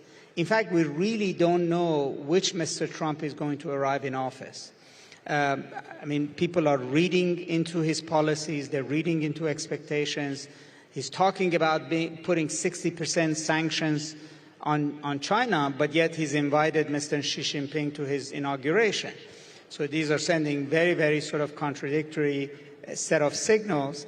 And and also it depends on the people he's put in charge, what kind of actually policies they will adopt going forward. Right. But now, if I bring in geopolitics, strategically, do you think Mr. Trump will be focused much more than his first term on blocks like Quad or AUKUS, simply because of the current geopolitical environment that we are in and the prevailing, I would say, constantly evolving scenario between Russia and China, between Russia and North Korea? So I think his top priority is, as I mentioned, is geoeconomics, which is to assure that the United States will be not challenged as the premier economic power in the world, and the tools that America has in guaranteeing its position will not be challenged. But having said that, there is ongoing geopolitical issues that day one coming into the office he has to address. And I think there his very first priority will be the war in Ukraine, which is to end that war one way or the other. Now, whether he's going to succeed or not is open to question. But if he succeeds in ending the war in Ukraine, it will be also a first step in peeling off Russia from China. And then the question is, if he gets to the Middle East, I think the issues of the western part of the Middle East, which is the Arab-Israeli issue, Syria, Lebanon, Gaza, is different from the issues on the eastern part of the Middle East, which is maintaining peace in the Gulf and perhaps arriving at a deal with Iran. This is really the open question. Is Iran now weakened, having been pushed out of Syria, open to talking to the U.S.? And is the U.S. interested in talking to Iran? And is there a deal there? If there is a deal between Iran and the United States, even a sort of a ceasefire deal, it will be an effort to also peel Iran off of China as well. And then also, obviously, that will have benefits for India because it might remove some of the sanctions that have prevented India from benefiting from its own investment in Chabahar. But if you thought about this, then the two sort of narrow geopolitical deals will help Trump's overall geoeconomic goal of isolating China. And then, issues like AUKUS, Taiwan, etc., will further serve America's interest of isolating China economically. And in all of this, in the short run, there are benefits to be made by India in Iran, vis-a-vis Russia, but also in East Asia, because India sort of sits in the middle of all the little geopolitical issues that ultimately, the ultimate goal of which is to weaken China economically, which also will provide room for India's economic growth. Right. So is it safe to assume that Mr. Trump would actively encourage and pursue China plus one policy, which will have a direct benefit for India? Yes, I would say so. I would say that is now sort of a consensus domestically within the Republican Democratic Party that there are many other issues around the world, but the issue that matters to the United States most is containing China's rise and, in fact, downsizing China, not just slowing its growth, but actually bring it down. Now, that creates space for the other major economic players. Europe is not in a position to take advantage of this because it has its own issues with the United States, but India clearly would be the most important beneficiary of the space that is created by American pressure on China. Right. So, from Indian perspective, how should India deal with Trump 2.0? Well, far from me to sort of give advice to India. I think it's done pretty well as it is. In other words, at least initially, India just needs to invest in all the economic infrastructure issues and decisions to basically be the beneficiary of what comes out of China, manufacturing, technology, etc. But then also India should be prepared to take advantage of geopolitical openings that particularly an American peace with Russia, an American peace with Iran would entail. Where President Trump is very different from the Democrats is that he is actually prepared to deal with America's enemies in ways that allows the American enemies to take him seriously. So President Putin probably did not see the possibility of a peace in Ukraine and the lifting of sanctions on Russia under the Democrats. And I think that's true of Iran as well, that there are circumstances in which they think that as difficult as President Trump is, he's transactional, he's not ideological. He doesn't come with a baggage of American attitudes towards enemies. And if it's transactional, then you could make a deal with him. Now, what do those deals mean? Means that we stop what we're doing that America doesn't like, war in Ukraine and nuclear advancement in the case of Iran and some of Iran's regional policies. Now, the lifting of those sanctions immediately benefits India because India has had trade relationship with these countries. And it can go back to those trade relationships, again, without fearing angering America. And that also enables India to become a bigger trade player between East and West Asia.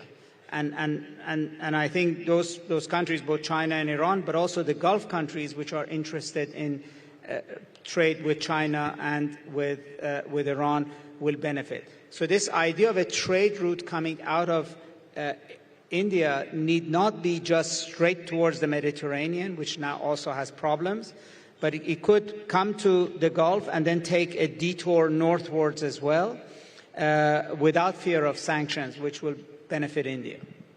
Right. So your closing remarks. We are, to some extent, we are going to get into slightly unpredictable and volatile situation thanks to the new US administration and thanks to the developments which are taking place in Middle East. But probably one thing which is certain is that India is likely to remain fastest growing large economy in the coming years, and it's a matter of time before we hit the spot in the top 3 economies in the world. So 2 things about that. One is that in all of our conversations, we often assume that nothing happens within the United States itself. We forget that President Trump has a very, very ambitious domestic agenda in the United States. And it's not a given that that's going to go smoothly. And that is not going to write its own rules and may force his hand on the international scene as well. We have to consider, can he handle domestic American politics and domestic American agenda, and yet also follow the policies that he wants vis-a-vis China, Ukraine, Iran, etc. So we have to consider that. Secondly, the question is, how long is the Trump administration? Are we talking about 2 years, 4 years, or we're looking at 8 to 10 years? The longer we look, the more India's own economic rise would change its profile in American eyes. In the short term, India will only benefit because the focus is on everywhere else, and whatever America does, if it does it successfully, it actually creates space for India. But at some point in time, the issue will not be China. The issue may very well be India itself. So this is an issue of phases. In the first phase, India just needs to sit back and take advantage of what happens. But in the second phase, it has to have a forward strategy of managing America. Well, very well said. Thank you so much, Wali, for joining us on this stage. Thank you. And for your words of wisdom. Thank you. Thank you very much.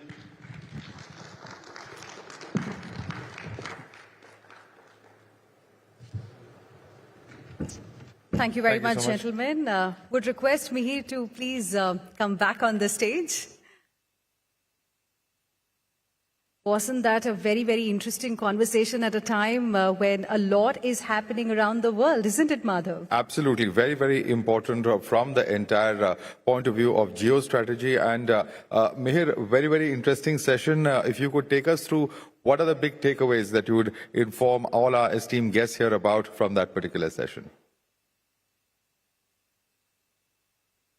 Hello, can you hear me? The mic, please. I think the key takeaway is that Mr. Trump is unpredictable. In the short term, it works for him to be close to India and be supportive of India's policy. But going forward, India will have to sort of be careful and look at how it plays out, because his real problem is he wants to retain top spot for American economy. And at some point when India grows to a certain size, obviously he will have a problem, or he may have an issue with that as well. India's startup ecosystem has boomed with over 1 lakh startups now registered across the country. In fact, Madhav, our next speaker has built from the ground up one of India's largest and the most successful travel platforms. And to share his thoughts to inspire the next generation of entrepreneurs, we would like to invite the founder and chairman of Make My Trip, Deep Kalra, on the stage. A round of applause, ladies and gentlemen. And this conversation will be moderated by Mihir Bhatt.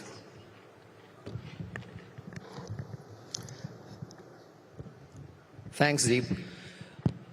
And like we were discussing, you like surprises. So first of all, let me surprise you that the number which Hina just gave, India has more than 1.4 lakh startups right now. And obviously we are very proud of it because we are the third largest startup ecosystem in the world. We also have 1.4 billion people. So when you compare 1.4 lakh startups to 1.4 billion people, how do you look at it? Yeah, I got a nice, pleasant surprise in the speaker lounge also. I met one of my childhood favorites. I'm a fanboy of John T. Rhodes, and I met him there. He's going to be here soon, yeah. Thank you for that. That's a very compelling number. And obviously, anyone who's learned their mental math, that means there's one startup for 10,000 people. But the reality is that's not entirely true, because I think our success rate of startups, like anywhere in the world, is low. That number might be, 1 to 2%, which is very normal. The VCs won't tell you this, but normally 1 to 2% of all companies that start or startups actually become large, successful companies. But in itself, 1.4 lakh startup is a tremendous number.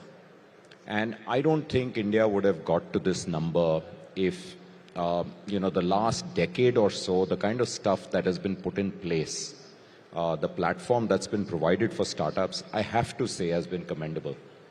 Many of us will remember Startup India. Now we've had many versions of that, but I was involved with the first one. I was actually the moderator, and I really enjoyed that because it was, for the first time, I think, government recognizing India as a startup nation, saying startups are important, they have a very important place in our ecosystem, and let's give them that positioning.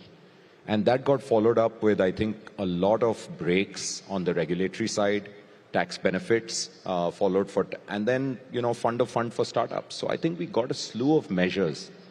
But for me, the single biggest turning point for startups in India, and I'm biased towards the tech side, has been UPI. I think UPI is something which we can call it the India financial stack or digital public good, is the backbone of our entire e-commerce industry, our entire fintech industry.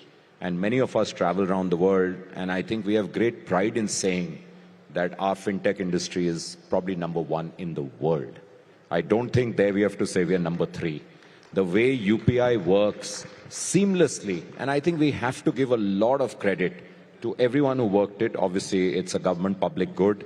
Nandan was deeply involved, Mr. Nandan Nilekani, who, is someone I really admire. He was deeply involved with it, and I think we really provided something on the back of which we can just build so many businesses, and we've seen it. Some of our very large businesses have been built on, could not have existed without UPI.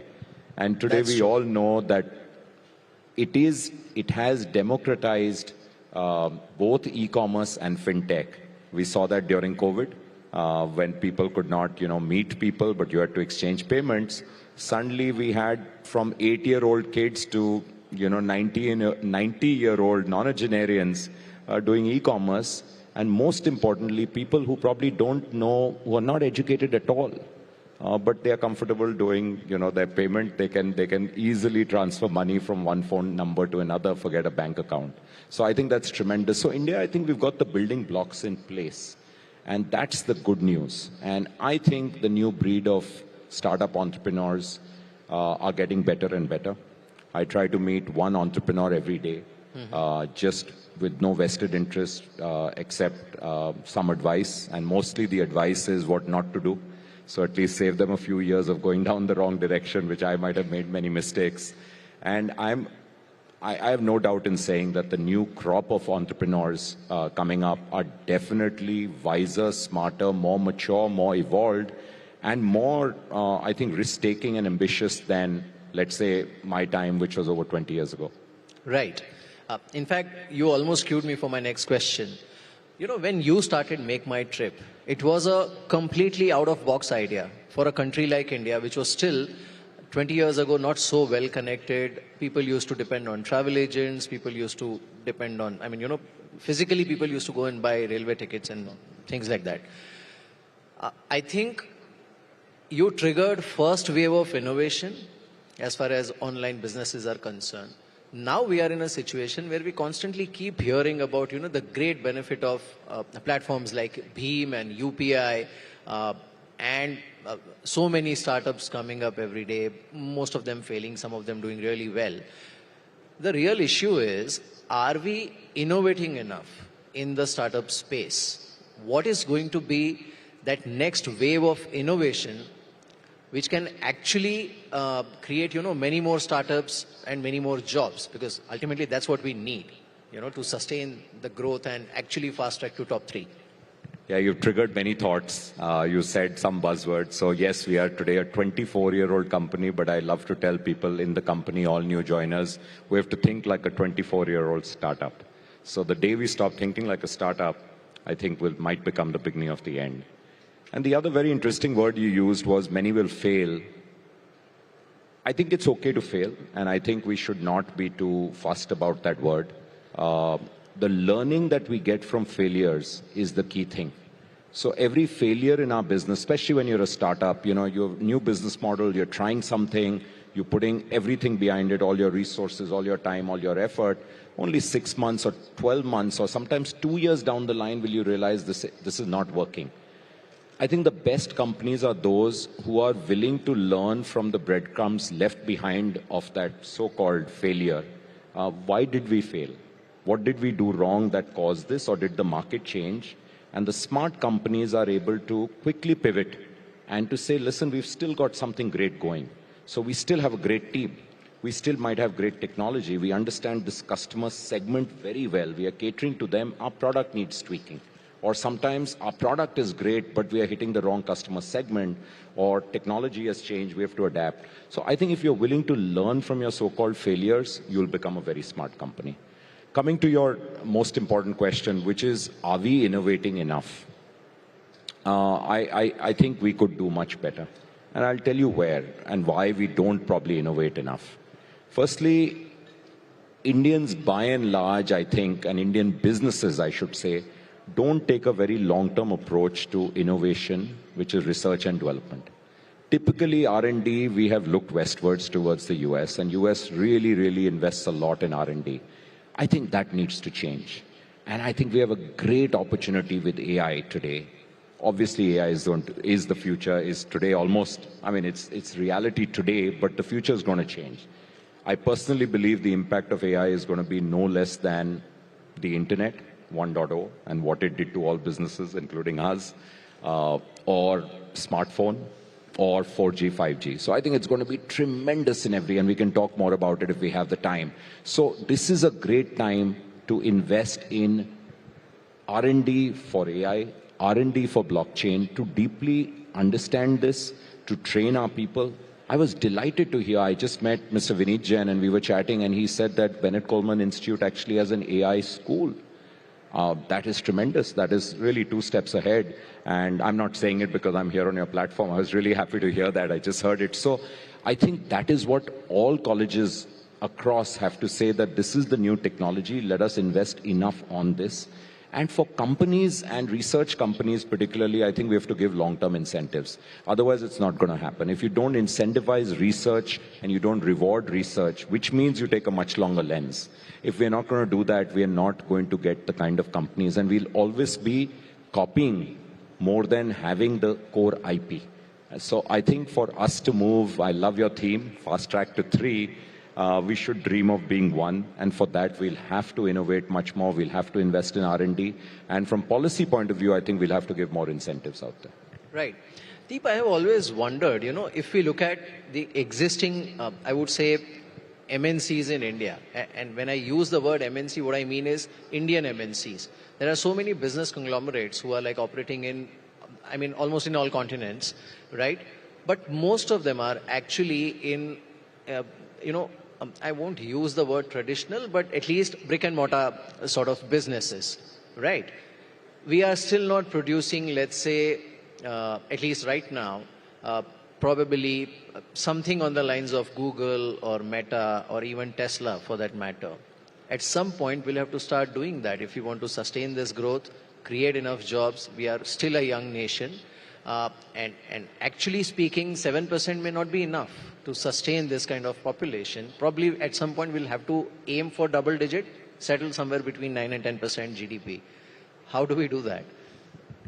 Yeah, I wish I had all the answers, but I am totally in your camp. And what makes it even more ironic, Mihir, is the fact that Indians who studied in India, who were born in India, who studied in India, are the ones at the helm of many of these path-breaking companies.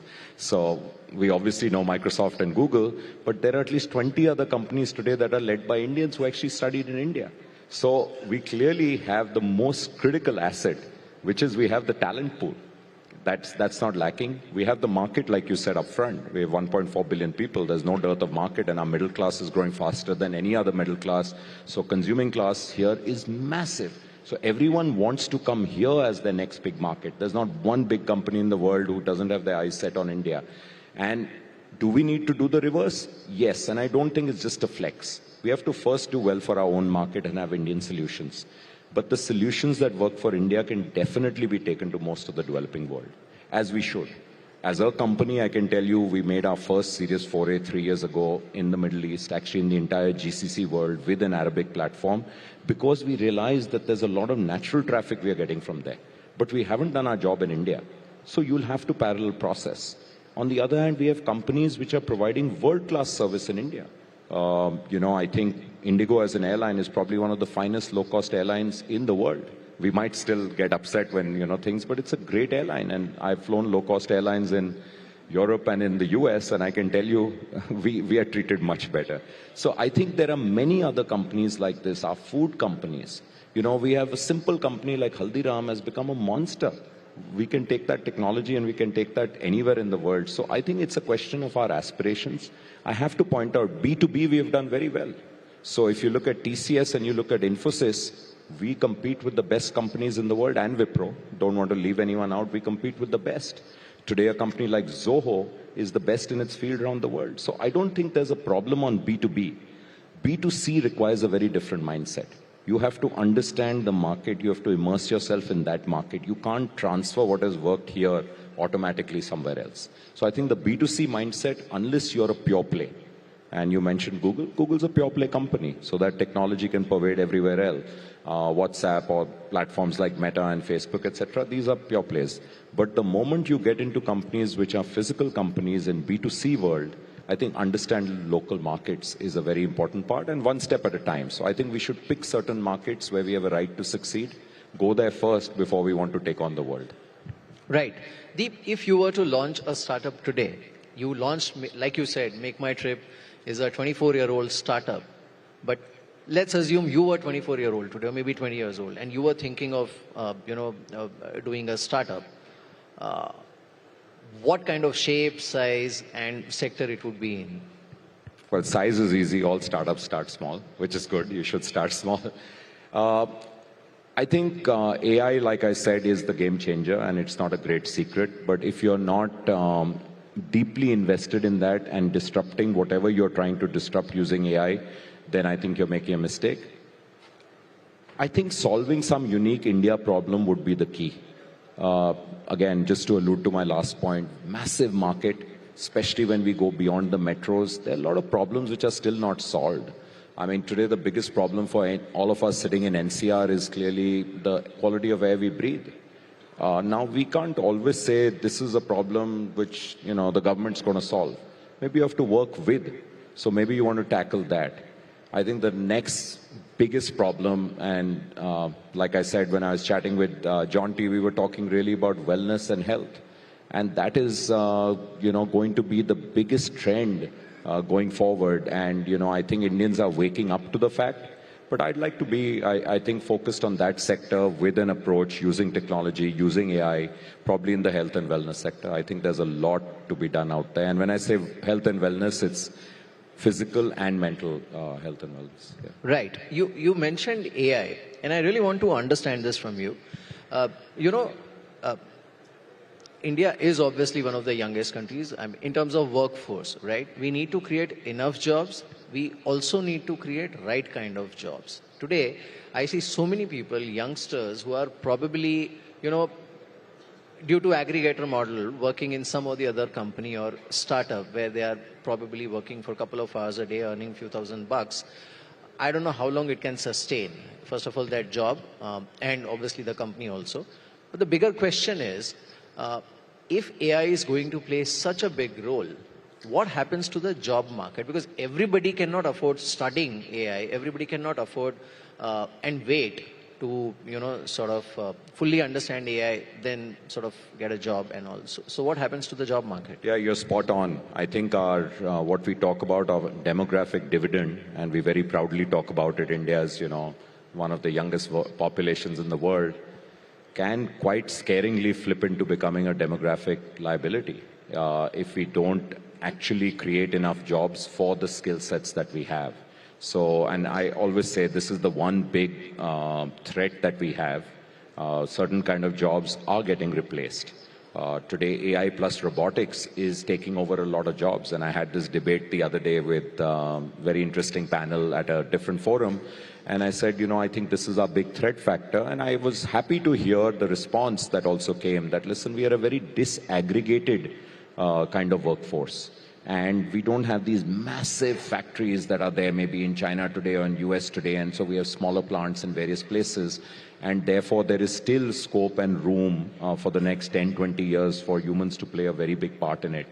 I think we shouldn't sit back and just say that is the last word. I think we'll have to create more jobs for our quasi-qualified youths who are coming out. Because the most dangerous thing that can happen is you have a lot of youths who've come out, have degrees in their hand, have college degrees in their hand, and they don't get jobs or they don't get meaningful jobs. So I think we'll have to think much harder on that. And again, and there will be jobs on that. It's not like there won't be. I think, if you look at in agriculture and you look at in construction and you look at in infrastructure, there are a lot of places, there are jobs where we will definitely need lots and lots of people, also in certain kind of services.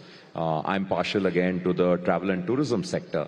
And the beauty of the travel and tourism sector is today it contributes almost 10% of India's workforce jobs. The service element of travel and tourism essentially will still remain person to person. Especially when we talk about hospitality, we still need the personal connect. You can have back-end systems which empower you, enable you to do more. Today we can breeze through the airports with Digi Yatra, again a wonderful public good that we have. But that's only a very small part of the workforce. The bulk of the workforce, whether it's in hospitality, in restaurants, in food, in our crafts, is still people. So I think we should play up a lot of those. We have crafts coming from every corner of the country, and we have to play those up. And those are not going to get replicated by AI, hopefully not, soon. One last question, Deep. What would be your advice to today's youth who's probably trying to launch a startup, trying to do something on their own? What would be your advice to them? Yeah, this is something I tell all youngsters that I meet. I think the first thing is, what problem are you trying to solve? I think you have to spend a lot of time thinking very hard about the problem you're trying to solve, not just getting into one particular area because it sounds cool, it sounds sexy, we get into this, we try to get funding. Getting early stage funding, angel funding, is not an end in itself. It's just a means to the end. Sometimes it can be actually your biggest foe because it can give you upfront some money. You get distracted, you start listening to your investors, you're building something which is far away from your original dream. So stay true to your original dream. Think about the problem you're trying to solve. Think about India problems. Why? Because then you have a moat. You have a natural moat where the big MNC companies can't come and take your market because they haven't thought about India problems, which is totally fine. So think about real India problems. I think have a very good founding team, whether it's one founder, two founders, three. I think the right number is probably two with complementary skills, but different companies have shown different formats work. Find that team and then the expanded team who are willing to commit to the long run. That's the most important thing. Be ready to commit to 4 to 5 years. Nothing great got built overnight. If you start panicking and looking back in 2 years, you'll probably see nothing. And if you don't see green shoots, you'll panic. So only get into startup if you're ready to commit 4 or 5 years. Then you will probably see something, the starting of a decent business. And then, of course, you can double down. And, ultimately, it's the most satisfying thing you can do. But this would be my simple blueprint of doing it right. That's very interesting. One last question, Deep. Our theme is fast track to top 3. And we are referring to the largest economies in the world. But we are already third largest when it comes to startup ecosystem. Yeah. So what will it take for India to become the largest startup ecosystem in the world? And we can. Firstly, I don't think it's a pipe dream. We can because we are fundamentally an entrepreneurial nation. If we all look back, 1 or 2 generations, most of our people, we'll find our forefathers and all were fairly entrepreneurial in nature.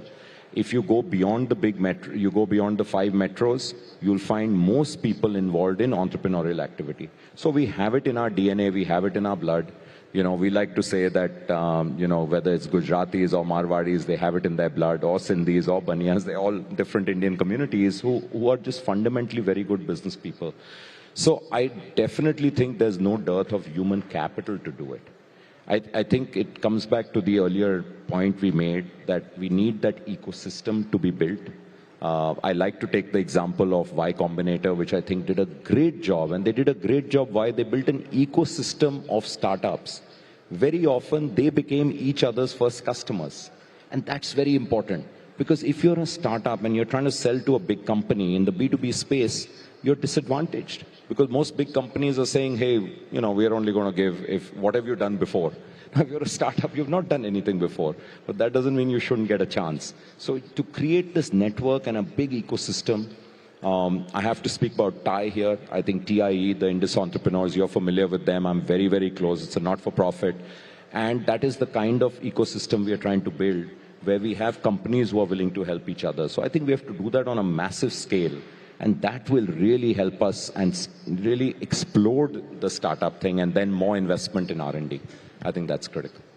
Great. So let's hope that happens soon. Thank you so much, Deep, for joining us on this platform. Thank you once. My pleasure. My pleasure.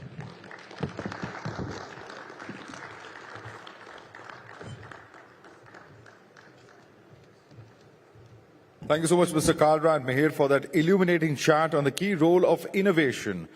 With a lofty and noble target of achieving 500 gigawatts of non-fossil fuel capacity by 2030, India is committed to leading the world in renewable energy. To discuss further on how India is driving this renewable energy transition, we're joined by 2 forward-thinking innovators. We invite on stage the MD and CEO of Prozeel, Manan Thakkar, and MD and CEO of Prozeel Green Energy, Shobhit Rai, in conversation with my colleague, Hina Gambhir.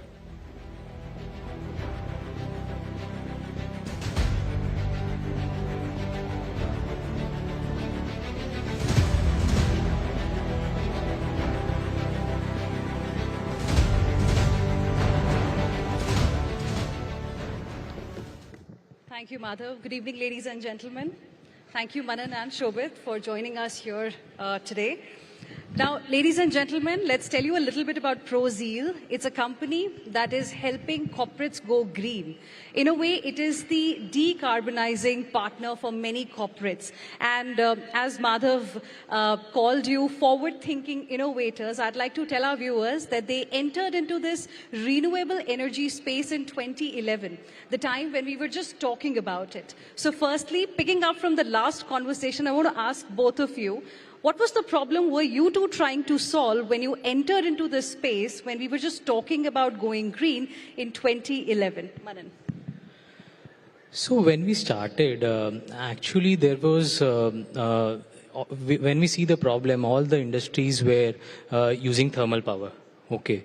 And there was a need of an hour that initially started with large MNCs and listed companies. But now we are seeing the wave that even a smaller MSMEs are finding it very important to convert themselves to green.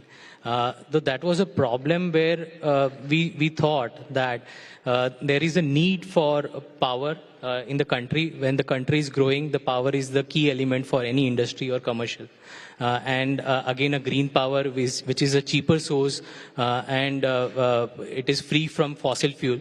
That was the idea which made us start this venture. Okay. Shobit, what was your motivation? One thing that perhaps made you feel that this is the thing that you would like to do? Yeah, so I think, when we started, obviously, it was not the first idea that came to our mind, but in 2011, just graduated from the college and, with not much of an experience. When we started, we believe that, obviously, sustainability is something that we were very keen at, thinking about, building a business from scratch. And in between, we found out that, in 2011, when we talk about, it was just the rooftop market, which is very, very niche market. I mean, very small market. People were not even able to understand that whether, if you put up a solar system or a renewable project, whether, I would be able to run my fans and lights or ACs in my house or not. So that was the kind of questions, were prevalent at that point of time. But I think, by 2014, when, the new government under the leadership of Prime Minister Modi started, it gave a boost to this particular sector. And I think that's how, we started to understand that the industries who are the major consumers of power, they are the one who are facing one big problem, which is like, they want somebody who can give them an end-to-end solution.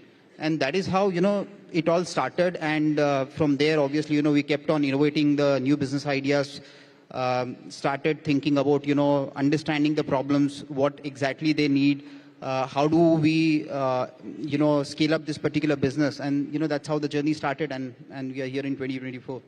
Interesting, because that is the need of the hour. Going green today is not just fashionable, it is the need of the hour because climate change is a reality. And we have some ambitious targets as well when it comes to renewable energy capacity. We've crossed about 200 odd gigawatts, but we aim to cross 500 gigawatts by 2030. That is important for India to also, reach the top 3 economies in the world, which is also the theme of our session today. So, can you tell us a little bit about India's capability of achieving this target by 2030? Are we on track? So if you see, this industry is almost 14 years old, and we have just done 200 gigawatts so far. But I think next balance 300 gigawatt is doable in next 5 years because the right policies are in place right now. At the same time, I say that first 14 years was just a trailer of this sector. The next thing, the big thing is still pending. And there are examples of countries like China who has done every year close to more than 60 gigawatt. And India with the right policies and right execution partners and entire value chain like us, definitely this is quite doable, and definitely the government is quite pushing. At the same time, many industries, it's not a push strategy now, it's kind of a pull strategy. As I mentioned, smaller companies like MSMEs also now want to convert themselves to green. That's very interesting, and we'll come to that as well in just a bit. But like you said, it's just the trailer picture abhi baki hai. So Shobhit, I want to ask you, in your opinion, are the current set of policies, the frameworks that we have, enough for us to be able to meet that target? As you know, somebody who's a very important stakeholder in the industry, what is it that the government can really do to help us achieve that target in time? See, I mean, if you look at, the 500 gigawatt target, I mean, I'll just, want to talk about, initially the situation what we were in 2014. So, when, Prime Minister Modi came in and with this vision of 500 gigawatt, in 2014, we were at, just 4 gigawatt of renewable installed capacity. And today we are at, crossed in October 24, we crossed 200 gigawatt, which is like, when you talk about fast track to top 3 for the biggest economy. At the same time, if you look at, India has become, the top 3, number 3, biggest renewable energy producer in the world after, China and US. So I think, as far as the policy is concerned, this is the, best example of, good policy decisions, and kind of, the obligations which have been put up to meet the to meet the sustainability goals and the net zero goals. Which has, fast-tracked the development right from 4 gigawatt up to 200 gigawatt. And I think, the next big thing which we are going to see is that this year we are going to do 35 gigawatt, which is going to be the biggest year for renewable energy industry in India. And going forward with the kind of green energy open access policy which the government has brought up in June 2022 is where more than 12 states have already adopted this particular policy, and I think that this is like a booster dose or kind of a vitamin which has been given by the government to ensure that by 2030 we meet this particular target, and we are very sure that with the support of the entire industry colleagues and government, we should be able to achieve it very easily.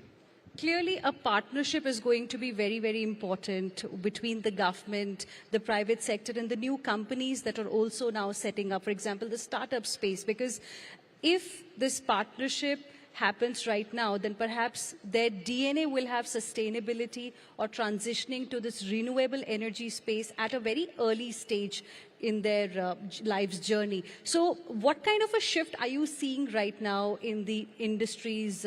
Like Manan also mentioned, it's no longer the push, but the pull that you are seeing from the other side that's happening, who want to transition to the clean energy space, the renewable energy space. So I would just want to answer this, in a very simple way that what renewable energy is, just not solving the net zero problem. And, it's like, the necessity for any industry to survive. And, for any new industry to come up without renewable energy, I don't think so that, they will be able to be cost effective. They will not be able to be competitive in the market. And, I think if we are, trying to achieve the 2047 goal of being the, superpower, manufacturing is going to play a very, very critical role in this particular, goal to achieve, be a superpower. And I believe that, the second biggest, problem that we are solving by, having renewable capacities built up for industries on, as a country as a whole is the lower cost of power.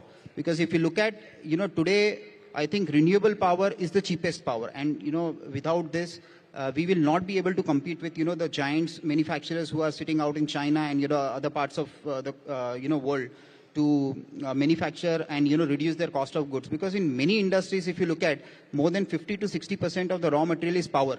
So if we solve this particular, if we continue to build up this, I think any new business, this is a mandate.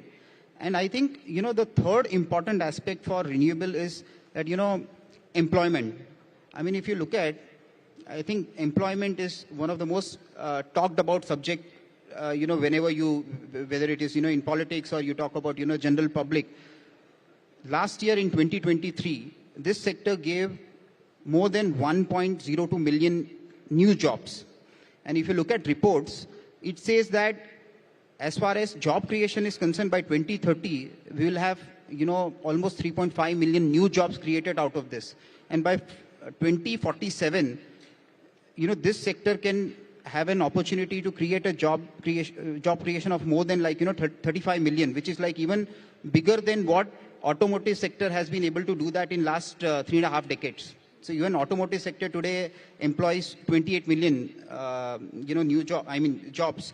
But I think this sector has that potential. So I think combining these 3 points, it is extremely important that this particular targets and, for any new industries, should definitely think about it, not from the perspective of net zero, but also from the survival and also from the employment perspective. Absolutely. Job creation is indeed a very, very important factor. And I want to understand from you, what kind of challenges do you think exist today vis-a-vis how they were when you started in the renewable energy space?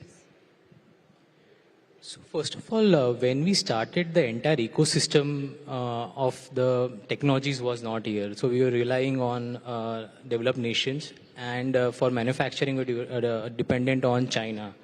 Now if you see the end-to-end value chain in the ecosystem of the sector, it has been developed in India right now with again a good policies that have been implemented by Government of India.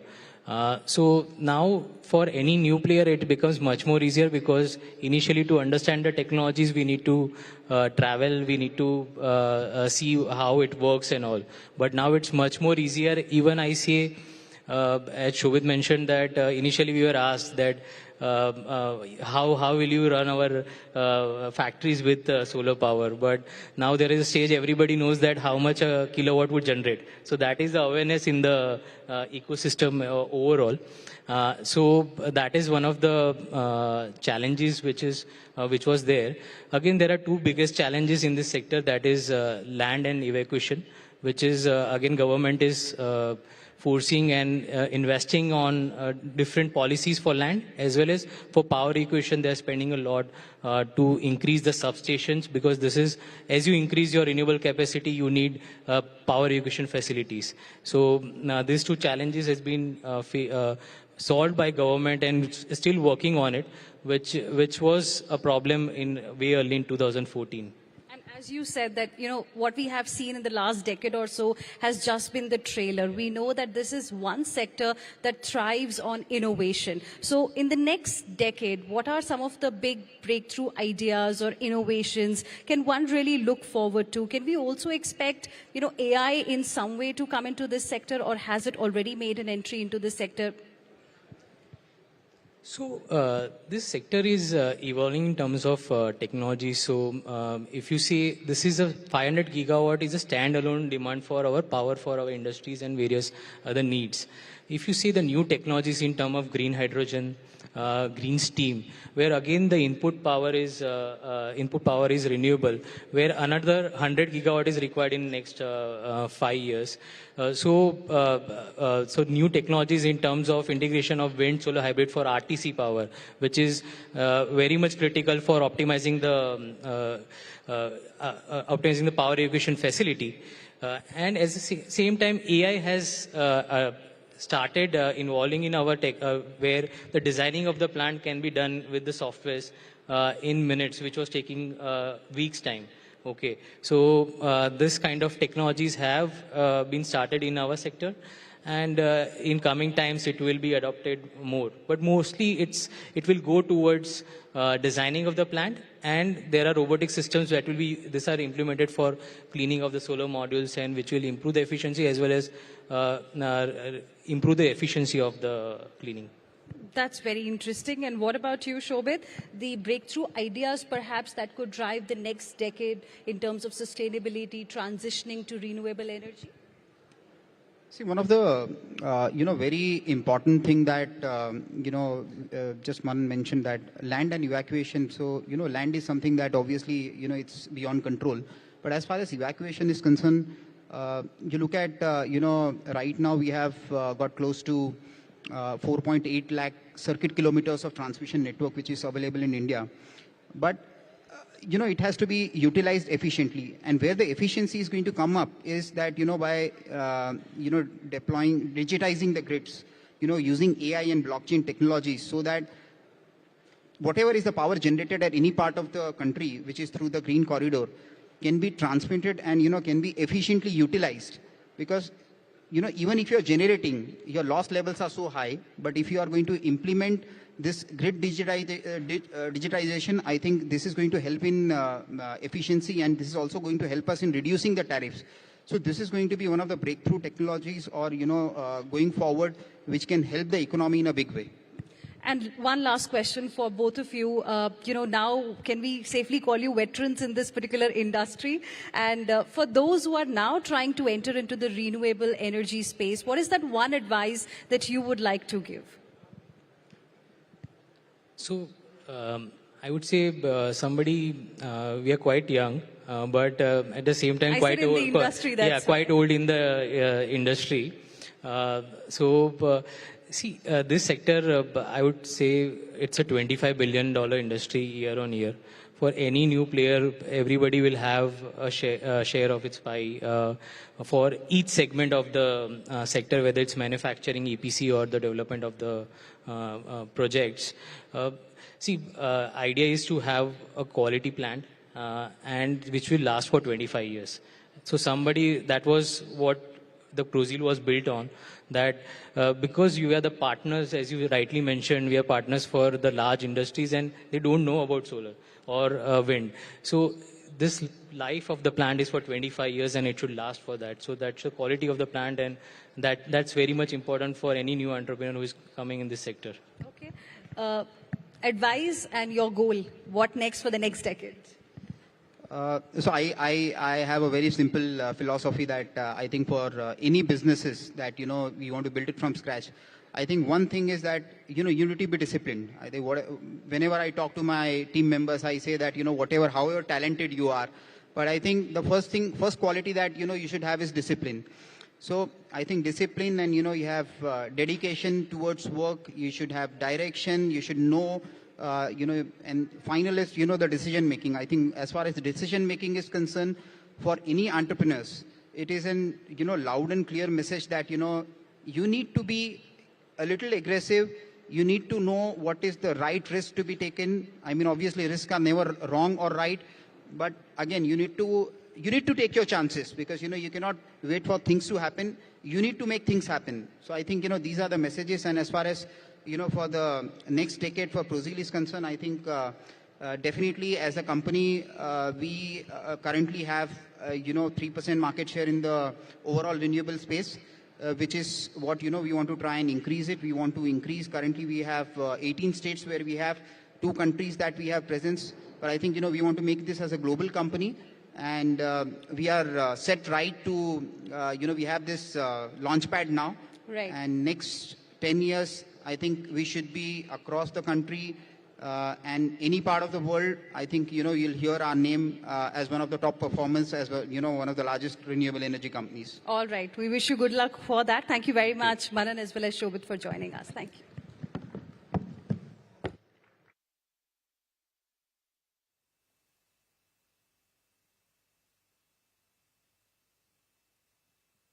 Thank you so much for that, Hina. Thank you, gentlemen, as well, for that very, very interesting session. In fact, quickly, to announce that up next, we have a very interesting panel. We're delighted to have an esteemed panel with us today for the discussion on fast track to top 3. That's the information that we have at the moment. In fact, we have Tulsi Tiwari, a chemical engineer from IIT Chicago, entrepreneur and advocate for India's development through entrepreneurship. He's also the author of a book on economic policy making.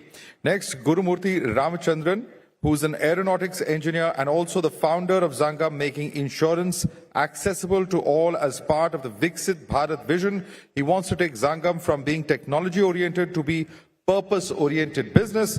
And finally, we have D. Balasubramaniam, an MBA from Asian Institute of Management, bringing 30 years of experience in investment banking, management consulting, and angel investing, with a strong focus on supply chain and financial discipline. He's currently the Chief Strategy Officer with Zangam, and today he's also the moderator of this session. Over to you. Thanks for the lovely introduction. So the topic that we have is how do we fast track to the top 3, and so I actually jump down, without wasting time because we're running out of time. So Tulsi ji, you have been, you have seen the economic cycles and the business cycles in both the US and in India, because your experience in the US has been into the cutting edge, research on fuel cell, still in the formative years. What kind of lessons can India take when we want to be in the top 3? Because US has been a top economy in the globe while you were there and also now. What kind of lessons do we take from the economic progress or the journey of the US when we take this ambition to fast track to top 3? Thank you, brother. India, in last 10 years has been on the world radar. Everyone knows that.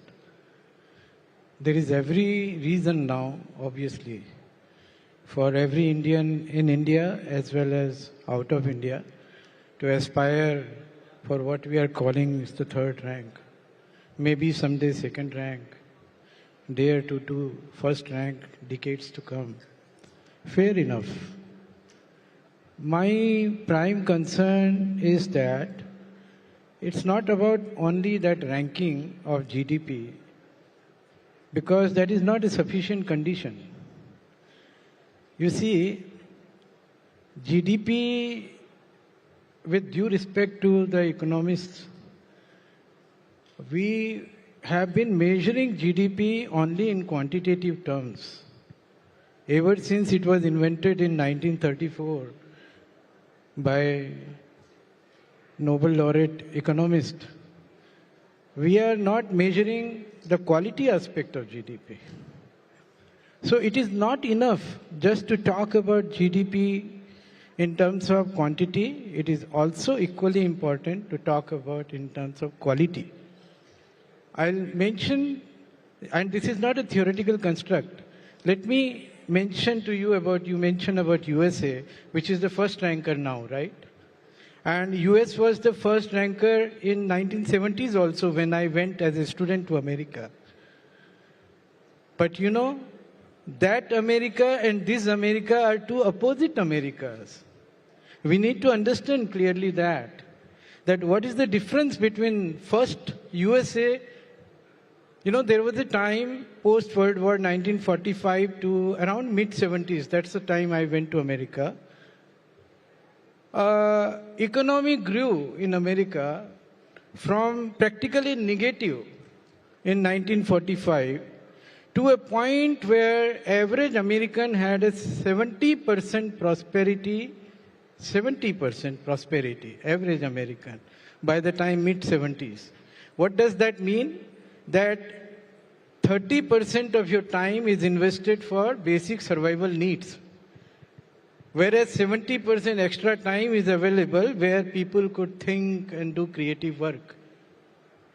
And there is a second America. That is now. In last 40 to 50 years, American economy has declined in terms of quality to so bad that even full year of working is not sufficient for survival for average American. It is negative actually. So tell me, we are calling this America also first, and 70s America was also first. Which America we want to become? So which one do we want to follow? This is a crucial question. So can you give me one illustration in terms of what exactly is maybe one life aspect that has changed? Yeah, see, as I said that GDP has a positive quality and negative quality, correct? So while we are saying, say, GDP is a 10%, we need to be sure about what percentage of that GDP is positive GDP and what percentage is negative GDP. Let me give you an example. Let us take an example of that you have an economy where you have 100 rupees of food economy. But food is of such nature that you fall sick. And then you go to hospital, you waste your time and your personal money to cure yourself. And that economy is, say, 400 rupees economy. On the whole, GDP will be measured what? 500 rupees of economy. Fair enough. But the point is, suppose if you had a better food at a little higher price of 100 to 150, and you had a preventive health care as your healthcare economy of not 400 rupees, instead 200 rupees. So on the whole, you will have only 350 rupees of economy. But which is the economy which is better economy? And then the time and money that you would have saved in the preventive health care, people will be investing in creative, and you could generate 300 rupees more economy, a better economy, going beyond the original 500 rupees economy, which has a GDP, has a negative content in that. Right. I think that's a fantastic way to look at it. So I think, Guru, I'll have a very specific question to you. As we fast track and grow to number 3, it has to be inclusive growth for sure. How can digital transformation and definitely the idea of 100% penetration in insurance actually help us to achieve this inclusive growth and still reach number 3? Oh, that's a wonderful question, and thank you, Tulsi, for this broad outlook which it gave on the economy. And I take your particular point on inclusiveness and how that is going to, as an example of Zangam, we are implementing inclusiveness is via digital transformation. I take the example of insurance penetration. I think there is nothing more inclusive than the vision of our Prime Minister, in which he has implemented PMJJBY, Prime Minister Jan Jeevan Bima Yojana. And this goes to the entire spectrum, at least from a perspective of personal accident. This is one of the largest in the whole world. And I'm very happy to say, from Zangam perspective, we got the technology. In fact, we have a product which actually processes those applications very rapidly, very fast. And we're talking about cases like around 2 lakhs per second. So definitely digital transformation is helpful, because it's a no-brainer that if it's done manually, it may almost never ever be possible to achieve the vision of inclusiveness which has been given by our Prime Minister. Yeah. Okay. Anything specific on the insurance sector that you want to give as a something to safeguard from?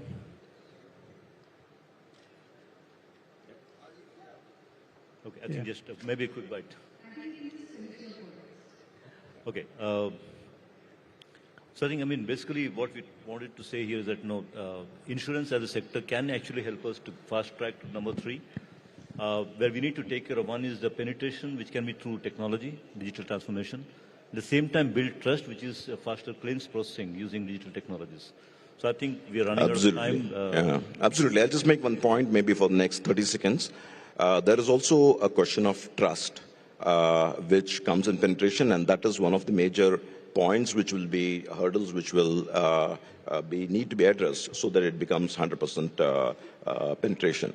And from a trust perspective, once again, there is an epochal statement which is done and made by RDA, which is claims within 3 hours. And we have technology.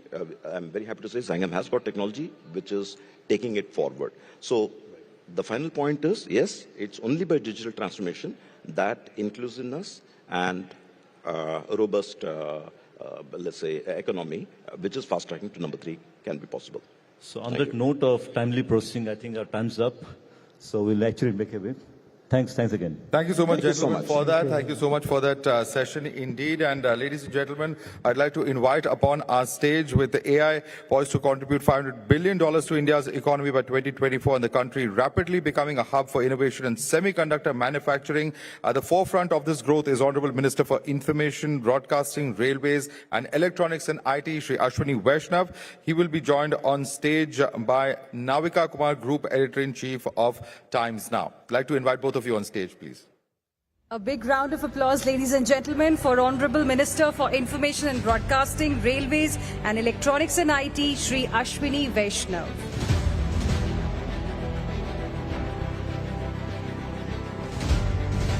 He has a mission to make India a global semiconductor hub, and we will now hear about his vision for India's AI and chip revolution. Over to you, Navika.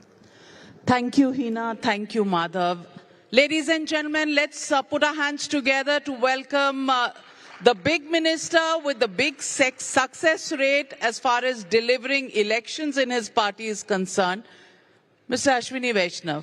Thank you very much for joining us right here on the India Economic Conclave 10th edition. And these 10 years have coincidentally coincided with the term of the Modi government since 2014. I want to ask you, this time the theme of our conclave is fast track to the top 3. How are we going to do it? You are the man with the Midas touch who has to convert IT, AI, as well as look at semiconductors, electronics, manufacturing, everything. How are you going to do this? What's the roadmap? Thank you, Navika, and thank you for having me here as a part of the conclave. I would like to say that the foundation, the guardrails, and the thought process for taking India to the top 3 economies, that is very well set. It's a very well thought through approach which our Prime Minister, Shri Narendra Modi ji, has followed. It's basically built on 4 major pillars. First pillar is massive public investment in social, physical, and digital infrastructure. Second pillar is huge focus on manufacturing and innovation. And the third pillar is, since our society is very diverse, and especially on the economic scales, there is huge diversity. So the third pillar is basically large number of programs which are creating a very inclusive growth. It's basically taking all the people who were left behind in the past 50, 60 years, bringing them into the mainstream. So that's the third pillar. And the fourth pillar is simplification. And because of this very clear thought process, and because of the execution which has happened in the last 10 years, we are well set to become one of the top 3 economies in the coming years. Is there a timeline that your government has put on attaining that position? If we look at the current size of our economy, we are, last year, 31st March, we were 297 lakh crore rupees economy, and our nominal growth is around 10 to 11%. So we should be around 330 lakh crore. And looking at the rupee to dollar conversion, we should be just around 4 trillion now. Simultaneously, the Japanese and German economies, which are the ones which we have to overtake to become the third top economy, they are also passing through a very tough phase at this point of time. So my estimate would be, we should be the third largest economy somewhere in 27 or maybe 28, in that time frame. Well, that's a tremendous target that you've set yourselves. A lot has been said about India becoming, the alternative to China, and becoming the global hub for companies across the world. How do you look at that progress which you've undertaken over the last several years? How do you see that in terms of the progress it has made, especially the semiconductor story in India? Absolutely right. One fundamental thing which differentiates our approach vis-a-vis many other countries' approach is that we believe in IPR, we believe in developing trust, we believe in long-term relationships. And some of the strengths which India has, the huge talent pool, a very clear policy framework, and political stability, all these factors have really helped our economy, helped our country being positioned as a trusted partner for the people who would like to relocate their manufacturing, relocate their services, and also relocate their research and development. And the journey has been very good. In sector after sector, if you look at the manufacturing which used to be 10 years ago, today it's a totally different. Defense manufacturing, we never thought we'll ever be exporter, but today we are a good exporter. Telecom, some of the most complex equipment are today exported. I think the telecom exports should be almost 40,000 crore rupees now. Mobile phone exports is a very big story for all of us. Close to $50 billion worth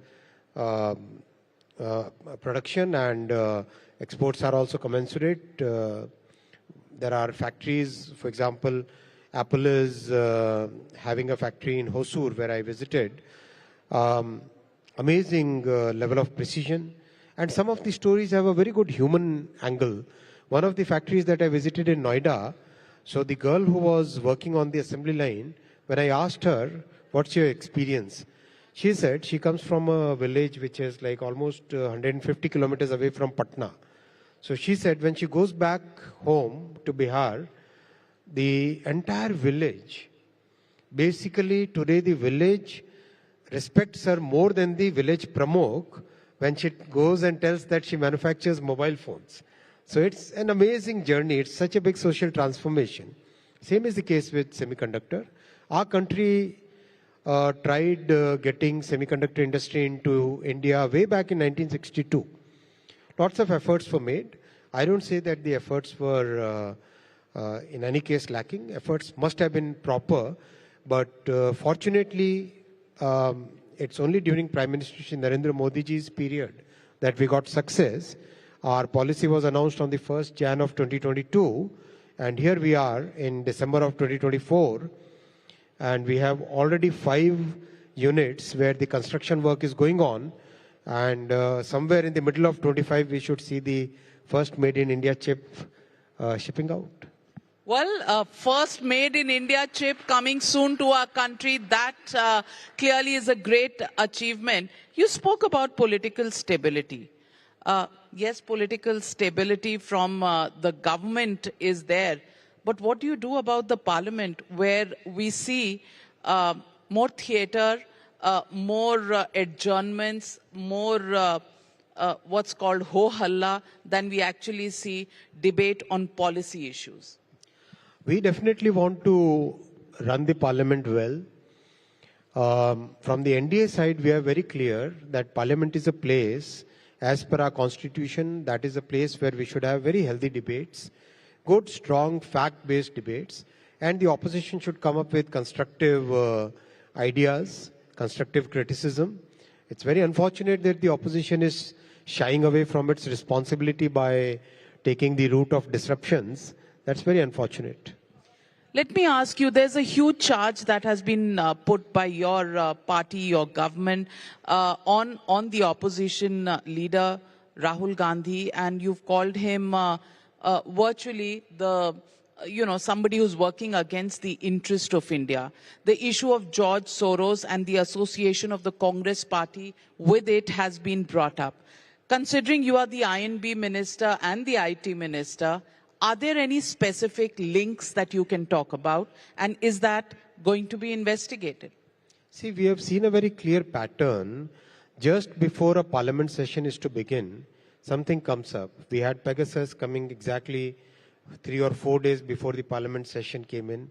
We had multiple number of incidents happening which basically fall into a pattern, and whatever recent reports which have come in the one of the international journals or group, they clearly show that there is a linkage between some groups which are basically making their mission to destabilize India, and they don't like to see the growth that we are having.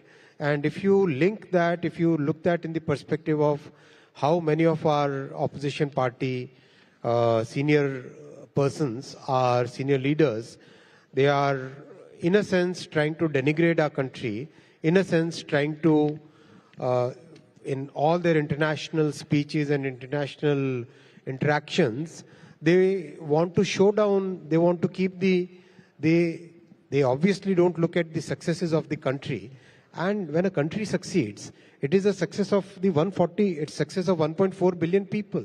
It is not just one party's success, it's a success of every Indian citizen. I think we should take pride in that.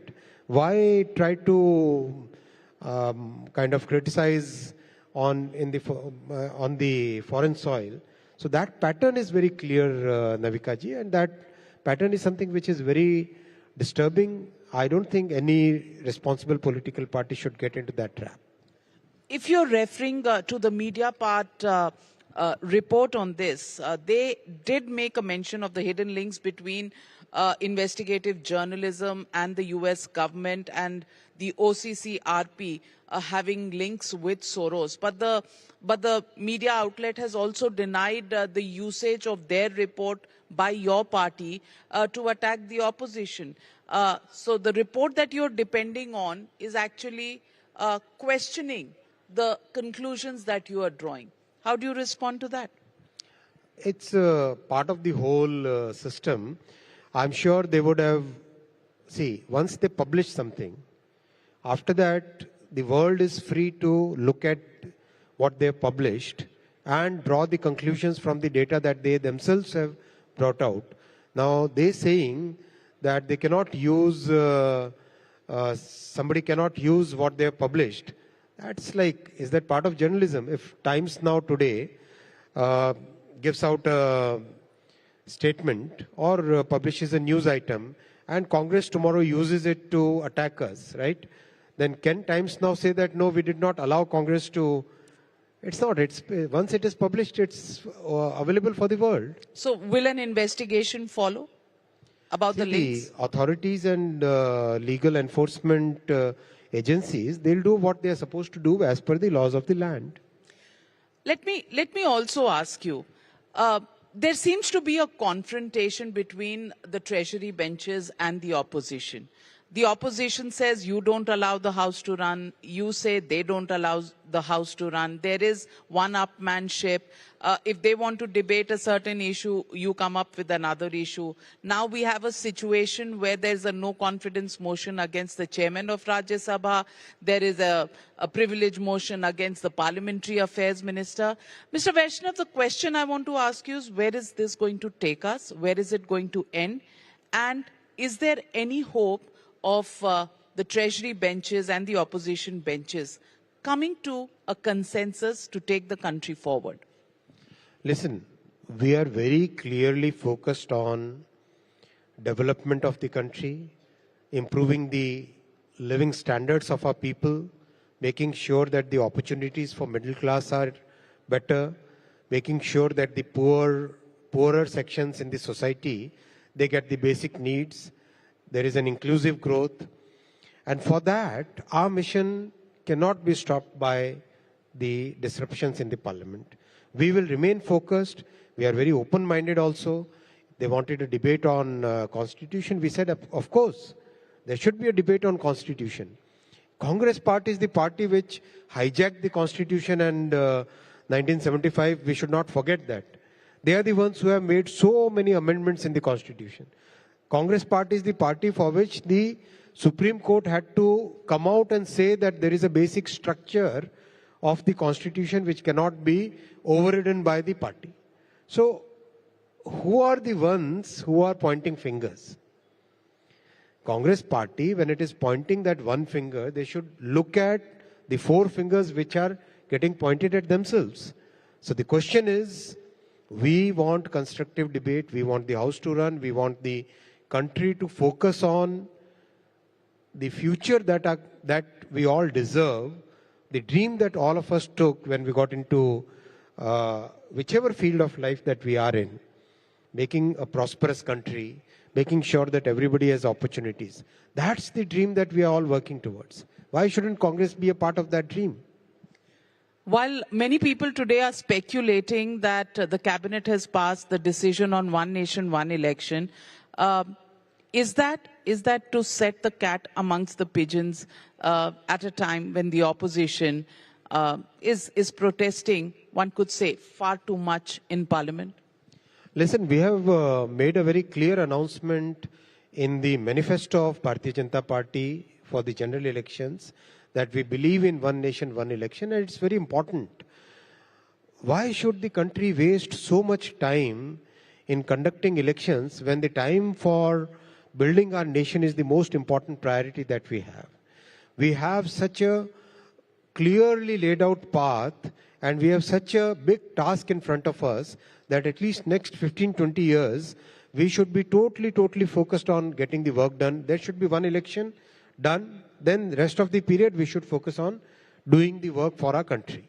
That is the way, that is a clear And I'm sure in the first 100 days press conference, there also we announced very clearly that we are focused on getting the right thing. And there was a very respectable committee which worked on it. A committee which was chaired by Shri Kovindji, who was the ex-president, honorable president. And views were taken from almost all the different stakeholders possible. Since 1983, 26 instances are there where either the Law Commission or a parliamentary committee or the Election Commission of India, somebody or other has basically said that there should be one nation, one election kind of program. And that was the norm in 1951-52.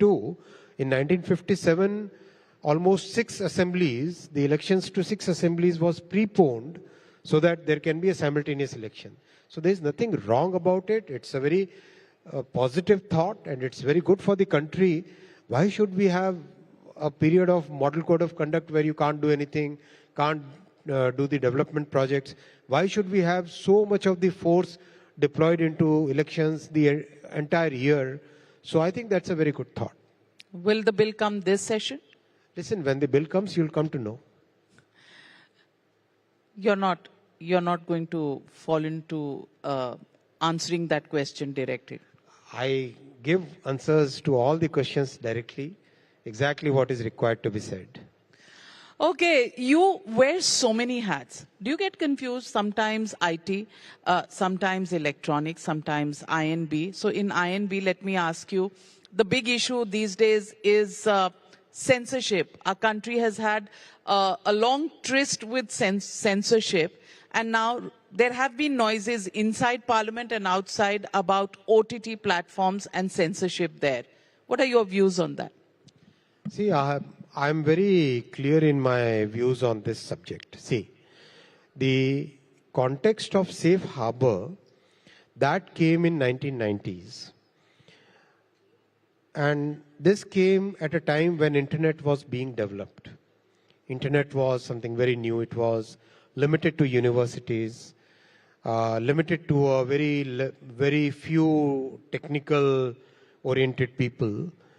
I was one of them. Luckily at IIT Kanpur, we were among the first ones to have access to internet during those days in the entire country. So a concept of safe harbor was created so that who knows what's going to be put on the net, right? Now the world has totally changed since then. The internet, which had 0.01% of the world's population was using internet, today 99% of the world is using net. You running a news channel and coming from such a well-respected news group, you have very strong editorial systems. You have checks. You check whether the reporter has given the correct information. There are double checks. There are fact checks. Then there is an editorial method that you follow. Now imagine the trust which has got developed over press and media over 200 years or maybe 200, 300 years. Now that is getting disturbed, that is getting totally destroyed when there is no editorial check. Anybody can say anything without being responsible for what they are saying. Then shouldn't the context, which was good for 1990, when that has changed, shouldn't the rules and regulations and the way we look at the safe harbor concept, shouldn't that change? That's a question which the entire world today is discussing. I've had meetings with more than 20 counterparts across the world, some of them from some of the most liberal countries and some of them from some countries which have very strong regulatory instincts. Each one of them, this spectrum, this end of the spectrum and this end of the spectrum. Each one of them thinks that times have changed, and that's why there is a need to change the context. There has to be accountability of the platform. I'm saying, please mark my words, what I'm saying is there has to be accountability of the platforms. In any case, they have their own policies where they are doing content moderation in their own ways. Why shouldn't they take more responsibility for what is being published on their platforms? That's the fundamental question. I would like it to be debated.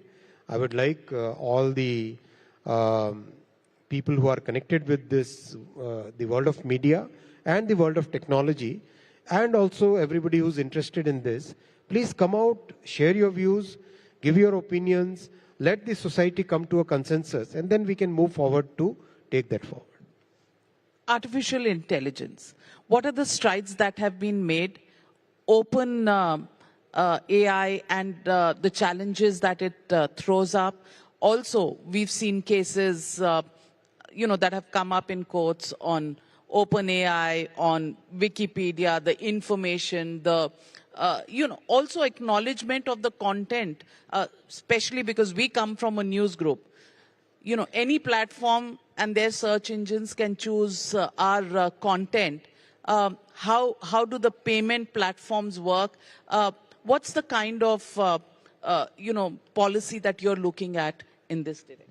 This is again a major concern. Out of the 4 challenges that we see today, this is one of the major challenges.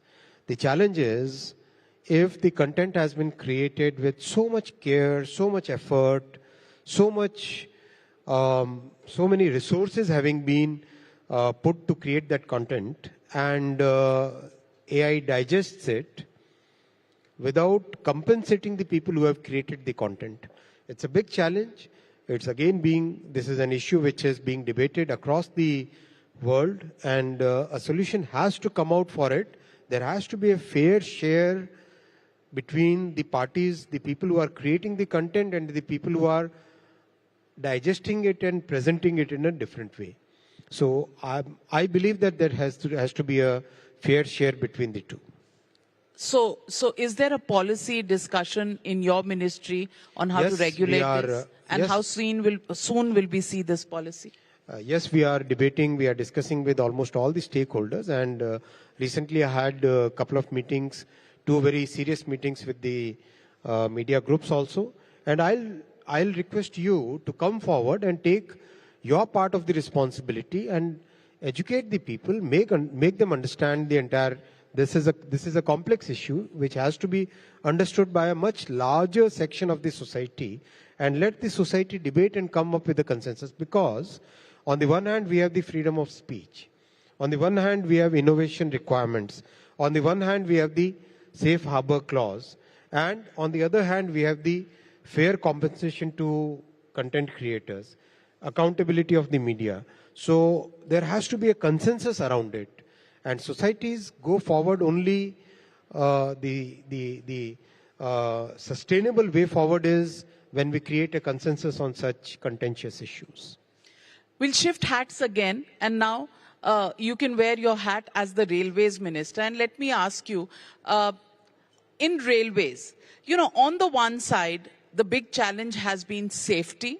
On the other, of course, you've really taken this sector forward with Vande Bharat, the new manner in which you've looked at trains, the way the stations are kept, but delays and also crowded stations still continue to be some of the challenges. How do you balance both these sides? This is a very large sector. Railways is a very, very, very huge sector, and this is a sector which required significant investments way back since 1970s. Unfortunately, the governments of those years, they basically took railway as a very political ministry, and instead of focusing on investing and increasing the capacity, getting new technology, getting new types of trains, getting better tracks, better quality of signaling systems, better stations, they kept on focusing on very populist measures of announcing trains, period. That was their entire focus. Get votes, announce trains, get votes by announcing trains. That was the only thing which, for a very large period, the governments were doing and political parties were doing. Things changed in 2014 when Prime Minister Shri Narendra Modi ji, because he has a very good understanding of railways, he also sees the logic of the entire economic framework in which railway plays a very important part, because we are a country which has very meager petroleum reserves. So it's very important that we do a lot of transportation using electricity. And using electricity means either you have electric vehicles or you have electrical trains. So that's why our Prime Minister took up the entire mission of electrifying the entire network. We put huge investments in getting new tracks built. So if you look at some of the figures, you'll be amazed. In the 60 years before 2014, the electrification which happened was 20,000 kilometers. In 10 years after 2014, it's 44,000 kilometers. The whole German network is 35,000 kilometers. In 10 years of Prime Minister Narendra Modi ji's first and second term, we constructed 31,000 kilometers of new tracks. Last year, we constructed 5,300 kilometers of new tracks. The whole network of Switzerland is 5,000 kilometers. So adding a network like Switzerland in 1 year, and same progress was there in the year before that. So that's the pace at which work is happening.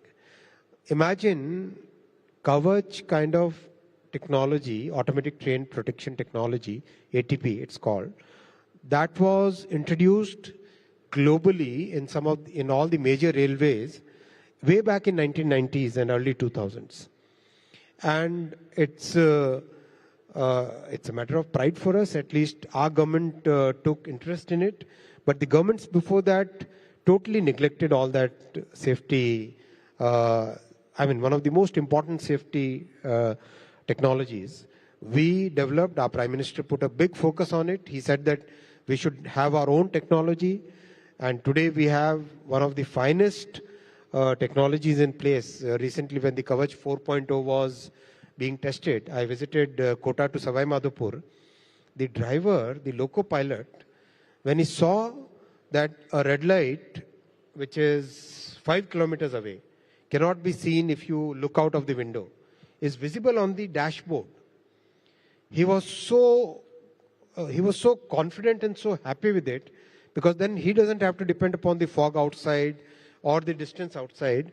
And when Kavach applied the brake to the train without the driver applying the brake, he was really amazed. You should have looked at the expression on his face. And he actually said कि ये कवच train का कवच तो है ठीक है, लेकिन मेरे परिवार का भी कवच है. So that's the focus that we are putting on safety. I would also like to share with you, during some of the most spoken about railway ministers, in their period, I won't take names, it's not proper, during their period... It's proper. These days, nobody pulls any punches. Let me follow my principles. So, during those periods, 365 days, 445 accidents. And they are the ones who are trying to create a narrative today. We could reduce those numbers to less than 100, which is 85% or 80% reduction since the period of the UPA government. And it's not that we are satisfied at this pace. We want to work even more, and we go into root cause of each and every incident, make structural changes, make procedural changes, make technology changes, so that our trains become much more safer than what they were earlier. So that's our focus, and that focus continues. Let's shift hats again. And in the end, I want to ask you, in the middle of all of these ministries and governance and government and visionary tasks that you do, you also get states to handle and state elections to handle. You delivered a fantastic performance in Madhya Pradesh last, and then now in Maharashtra. So I want to talk to you about the recent Maharashtra elections. Did you imagine you would get 132 out of the 149 seats that you contested? Listen, we were very clearly focused, and our party is very, it works very methodically. We were very focused on the grassroots work. We have a very large number of very motivated and inspired Karyakartas. I'm one of the Karyakartas. And this team of Karyakartas, inspired by the leadership of Prime Minister Narendra Modi ji, inspired by the state leadership, it worked very hard. And this results that we see, these are the results of good governance of the last 10 years, good hope towards future, and the hard work of our Karyakartas and the excellent leadership of our party. But just 4 months before that, the performance in Maharashtra in the Lok Sabha elections was not really up to the mark, up to the expectations of the party itself. How did you manage this turnaround? Is it a study that should now be looked at by all political parties and all schools of political science? You don't expect me to talk about the details in a media event, right? क्यों सब EVM program कर दिए थे? Because यही opposition कहती है कि कोई भी बटन दबाओ बीजेपी को वोट जाता है. Opposition can say what they are saying, and it's that story of sour grapes. Absolutely. See, the general elections, one of the major factors was the fake narrative that the opposition created. The fake narrative of constitution is something that they decided and they took it to a different level. But we reached out to each and every community in the state. We explained our viewpoint. We showed what the work has been done in the last 10 years. We clearly presented the path towards better livelihoods for them. We made sure that we reach out to each and every person, and people understood our viewpoint. People believed in our delivery behind, and they have the trust that it's only BJP which can really change the lives in a very sustainable manner. That's the work done. So I don't want to speak more than that. That's fundamentally the work which we have done. So the next election, how do you celebrate in your party? If you succeed in delivering one state to the party, do you get homework for the next state? That's why we need one nation, one election, right? Well, thank you very much, Mr. Ashwini Vaishnav. Thank you for being such a sport and always taking all questions on the chin. And clearly, if I were you, I would get really confused, on the number of things that you handle single-handedly. But kudos to you for the work that you do, and just so down to earth and simply that you come across to the people of India. Thank you so much. Thank you. Thank you, Mr. Ashwini Vaishnav, and a big round of applause for Union Minister, and I can't even say all of those ministries in one breath. Thank you so much. Thank you, Navika, for that captivating discussion. Sir, could you please stay on the stage for a bit? We would like to request Navika to just share with Sir our token of appreciation. A big round of applause, ladies and gentlemen, for Honorable Minister Shri Ashwini Vaishnav, who joined us for this event today. Sir, thank you so much. Thank you, Navika.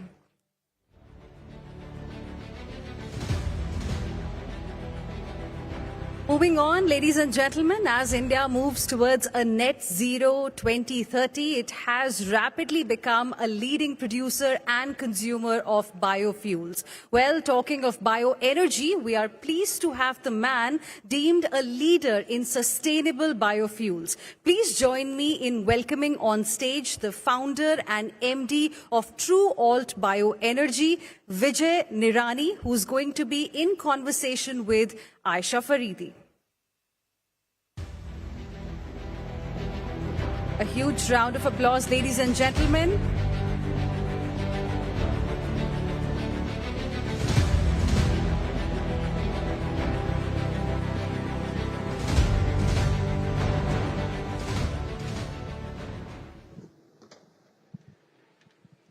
Gentlemen?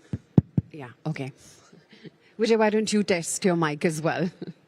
Hi, Perfect, hi. it's working. Yeah, perfect. Okay, so we're here with Mr. Vijay Nirani. He's the founder and MD at TrueAlt Bioenergy. Vijay, thank you for joining us for our 10th edition of the India Economic Conclave. Always a pleasure speaking with you. Now, when you talk about bioenergy, you know, we have a very primitive understanding of what biofuels, what bioenergy was. What's the bioenergy of today used for? What are its usages, and has it evolved from what it was, say, about 20 years from now? Thank you so much for Aisha for having us on this phenomenal platform. And this is the most relevant conclave the country always looks forward to. And we're super excited to be part of this for this year. Biofuels is a magic energy that the government has started to realize. What we have currently as a country is a dependency on import of all of our fuel consumption. So over 75 to 80% of the fuel that we consume is all imported. Now, we can mimic the fuel that we consume, be it CNG, we can have it sourced from biomaterials, we can mimic the ethanol, which is produced from biosources. Biofuels in general is the fuels that energize our day-to-day requirement, be it our vehicles, be it our homes, be it the heat that we need. All of these sourced from biological means or biodegradable means or from waste is how the biofuel is termed. And as a country, we are so large and diverse that the most abundance of biomass is what we have. And this is a magic structure that we have to convert the waste that we have into the energy that we need. So broadly, this is what biofuel is, and it is something that can literally change the dynamics of our country, and which is why I think the government is fully geared to push this biofuel story so that we become the leaders of the globe in this space.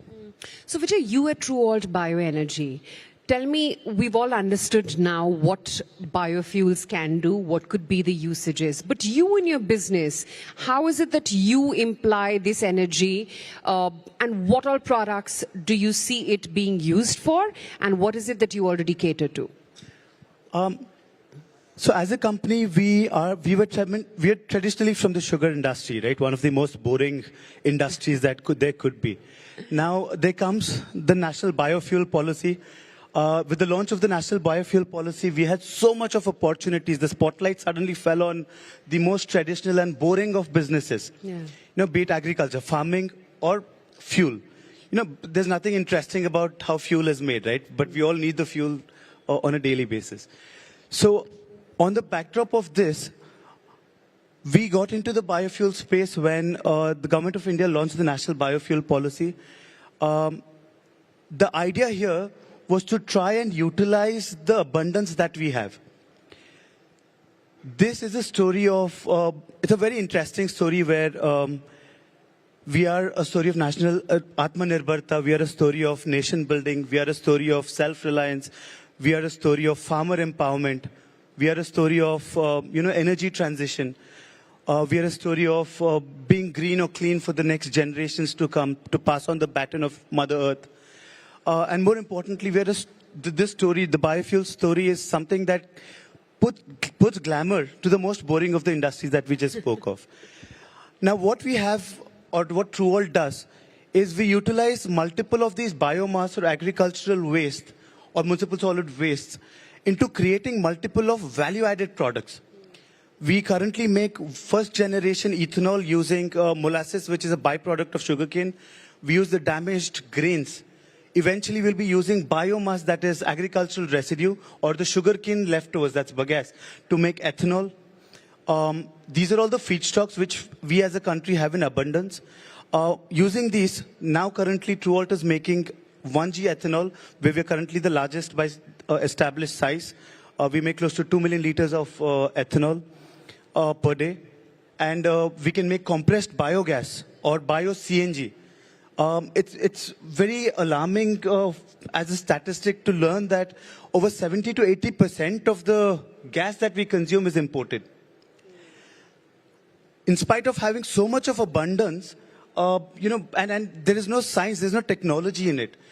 you pick up a 7th standard student studying in a CBSE school and ask him what a gobar gas plant is. Yeah. You know, you simply dump in all the garbage and you get gas. You put the gas into your housing or your cooking requirement. And this is the exact story that we have in abundance. And this is exactly what we can create to fuel our cars, our energy, our daily needs. So that's something that we are doing in abundance. We are setting up over 17, 18 CBG plants in the next 3 years using these biomass, the leftovers available in abundance. That's wealth. I mean, that's waste that's available. The third vertical is we are soon planning to venture into sustainable aviation fuel.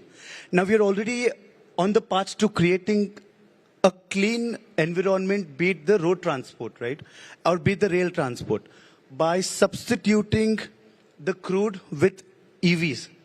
Now, electric is already there with on the roads, it's there on the rails. Now, how do we clean up the skies? You can't put in you can't put in green hydrogen in the skies in the airplanes right now. You can't put in so much of batteries on the airplanes. Now, how do you clean up the skies? It's very simple. You put biofuels into them. You replace the high carbon emitting fuels with low carbon emitting carbon neutral fuel into the aircrafts. So we're setting up one of the world's largest sustainable aviation fuel plants in the days to come in India, worldwide, right, world over. There's a huge opportunity for us to start cleaning up the skies. And again, as a statistic, over 65% of the emissions of the airline industry is through the consumption of fuel. And this, how can we clean the 65% of the emissions? It's only through alternate fuels. And that's where we are doing biofuels, sustainable aviation fuel to clean up the skies. The fourth vertical is we use biomass to make multiple of other downstream chemicals. For example, we have potentials to make isoprenes, which are bio-rubber, right? So wherever you have applications of rubber, you can make it from bio sources. You can make bioplastics. Your single-use plastics can be replicated with polylactic acid, which is again sourced from biomaterials that we end up making. So the universe of biofuels is so large, and it has been right in front of our eyes for so many years. And we must give great kudos to the policymakers, to the government of India, that they're driving this whole sector tremendously now. And it's creating opportunities for many companies like us. And it's creating a sustainable lifestyle to the farmers of our country. That's brilliant. But Vijay, I mean, the usage, like you said, has been there for eons when it comes to our country. The raw material is available in abundance.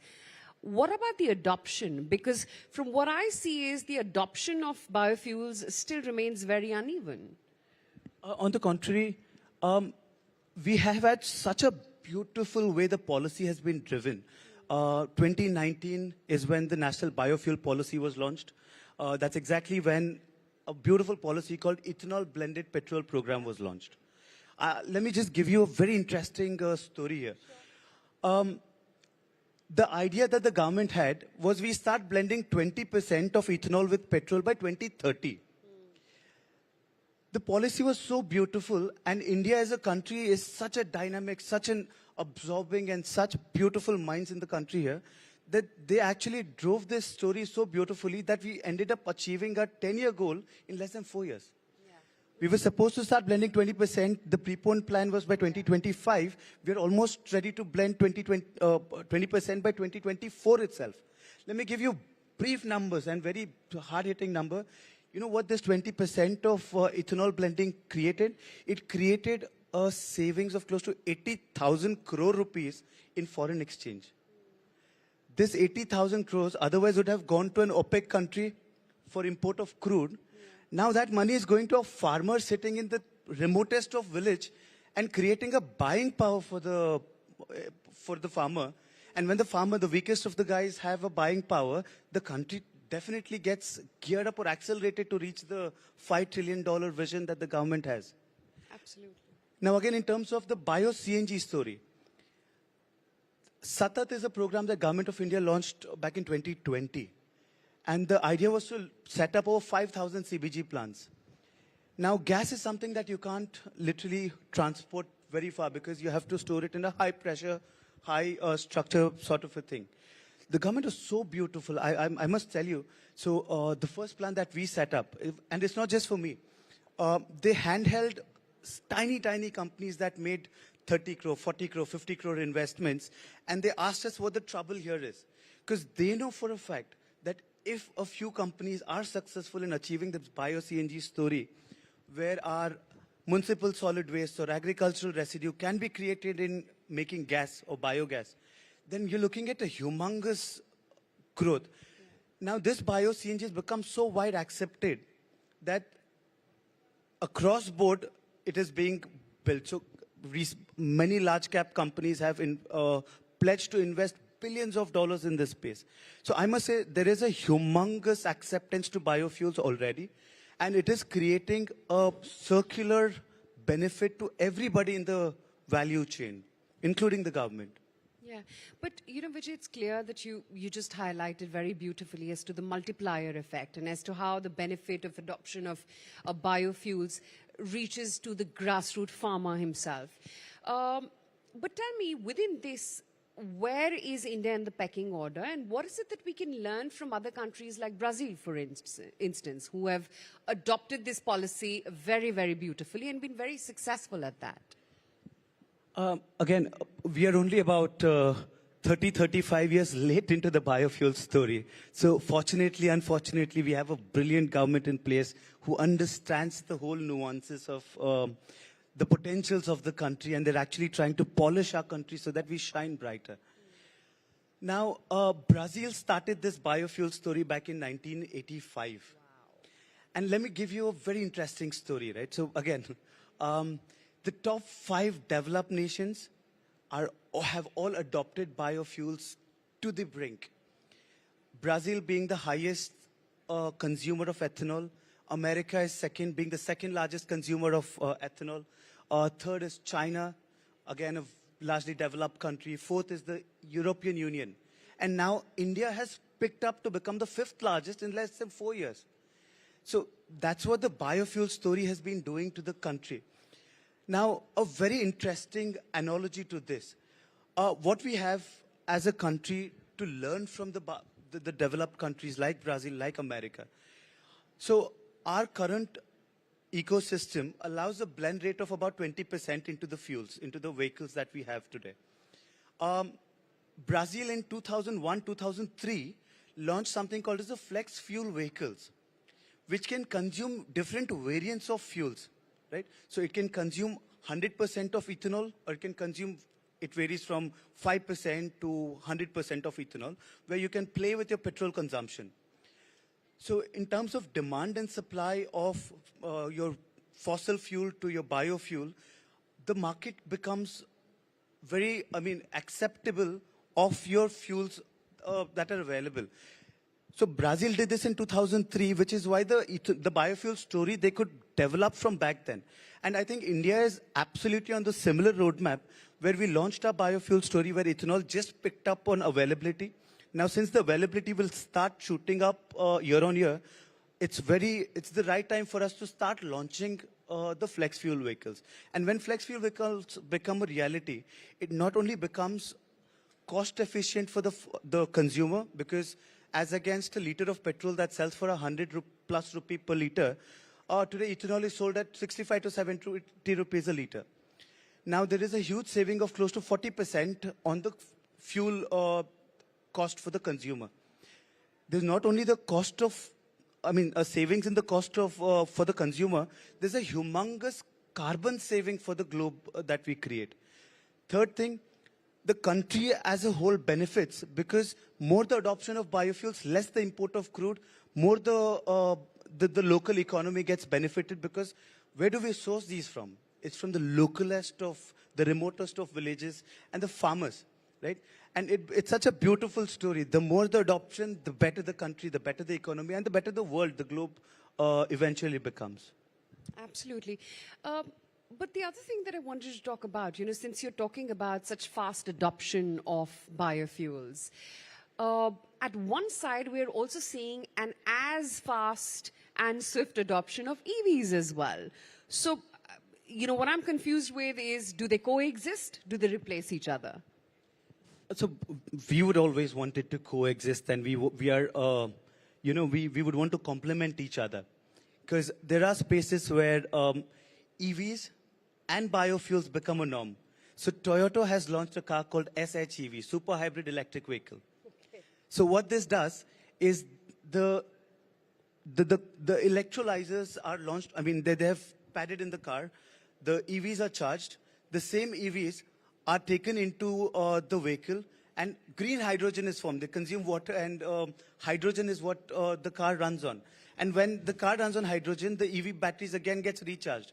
So it's all about the science of making the whole ecosystem for the consumer be cost efficient and be as green and clean as possible. Now again, there are places where we just spoke of. How do you put EVs in maritime industry, in the ships where they have to travel so far? Now, how do you put EVs in aircrafts? Yeah. Now, there are multiple of these spaces. How do you put EVs in rockets that you launch to carry your satellites? Now, these are places where you have to replace your fossil with bio. And that is where we tend to complement on each other. Now, again, in terms of positioning, what EV was back in 2006, 2008 is exactly where we are with biofuels in 2004, 2005. We are literally in the cusp of the growth of our story here. And we have a tremendous opportunity for us to scale up from here on. Similar to the story with what we had seen with the EV back in the day. So we don't see EV as a competitor. It is a beautiful option available, or it's a rose available in the bouquet of flowers, right? We might be the orchids in them. Okay. So where does the orchid see itself in the runway? Because you talked about as to how you're also working on ATFs now. What are the industries you think can fully switch to biofuels? So, very interesting number is we have the potential to fully cut down on our consumption of petrol. And we can do it as quickly as the next 3 to 5 years. I'll tell you how, and we need a brilliant policy for it, and the government is already putting its head for the next so they had a plan for 2020 to 2025. Now, what is beyond E20, right? So there's something that is already in the works. Now, we have so much of biomass available in the country that it could potentially generate close to 4,000 crore liters of ethanol from biomass alone, not from grains or not from the sugar story.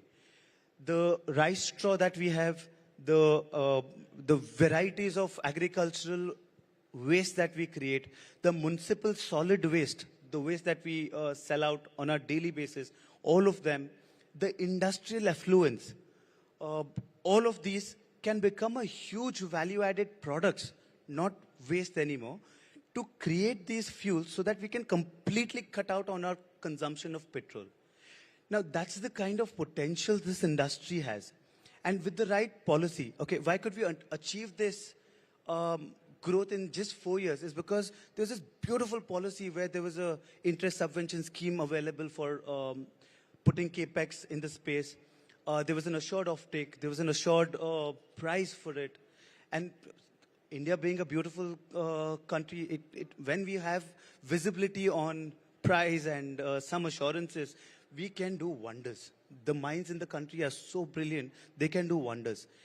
And that's exactly what we require right now for the incremental story from here on. For us to scale up our 2G business, for us to scale up our aviation fuel, sustainable aviation fuel story, for us to scale up on our green hydrogen story, it's the right policy that we require. We need an assured price, we need an assured offtake, at least for the beginning of the days. We don't need it for an eternity. So at least to handhold the first few companies or for the first few movers so that the technology becomes available for the guys to follow. If that becomes a norm, it's similar to the EV story if we have to put a comparison. We saw the prices of EV be as high as 15 to 20 rupees per unit to today being as low as 2 rupees a unit. It'll be the same story for us. There's no harm in buying the biofuels that we produce today at a little premium. this premium will offset to such a great extent that just by blending 20% of ethanol in today's world, we are saving close to 1 lakh crore rupees of our forex, which is going to the localist economy. Imagine if you're going to save 4 lakh crores of petrol is offset by ethanol standalone. The numbers are mind-boggling, and what it could do for our economy is again phenomenal. And again, what it could do for the future generations. Again, we're just joking. Whenever we come to Delhi, it becomes so difficult to breathe because we come from a beautiful city of Bangalore, where just standing outside, we feel like we're in a resort, right? So we have. Your lakes also have been toxic. Come on. No, but as compared to here, right? So you can actually feel this. So what are we really passing on to the next generation, right? There's nobility in this. We really have to think about something beyond our economies again, and that is something that biofuels can help us achieve. So are you saying that while EVs, or rather the, the electric mode of fueling or powering, so to speak, while that and biofuels can coexist, biofuels can completely replace fossil fuels? Is that what you're trying to say? I wouldn't say completely replace fossil fuels in the immediate future. I would say, so for example, what we consume today. We consume close to 4.5 to 5,000 crore liters of petrol year on year, and we consume close to 15,000 crore liters of diesel every year. Now, for us to offset this entire thing might be a little far off, but what we could do is we have an immediate potential, I would say as early as next year if the technology is right, and if we have the scale to, the potential to scale up quickly in terms of setting up the factories or the infrastructure, we can literally start producing at least about 4,000 crore liters of biofuels as against a net 20,000 crore liters of fossil fuels that we're consuming today.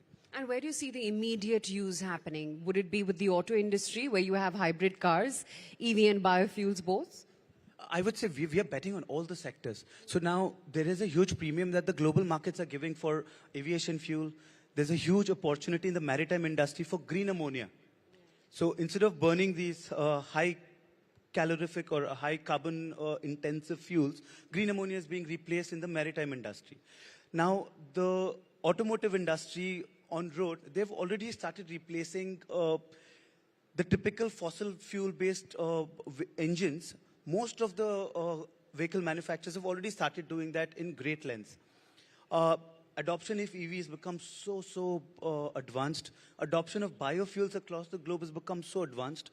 So in the automotive industry is already there.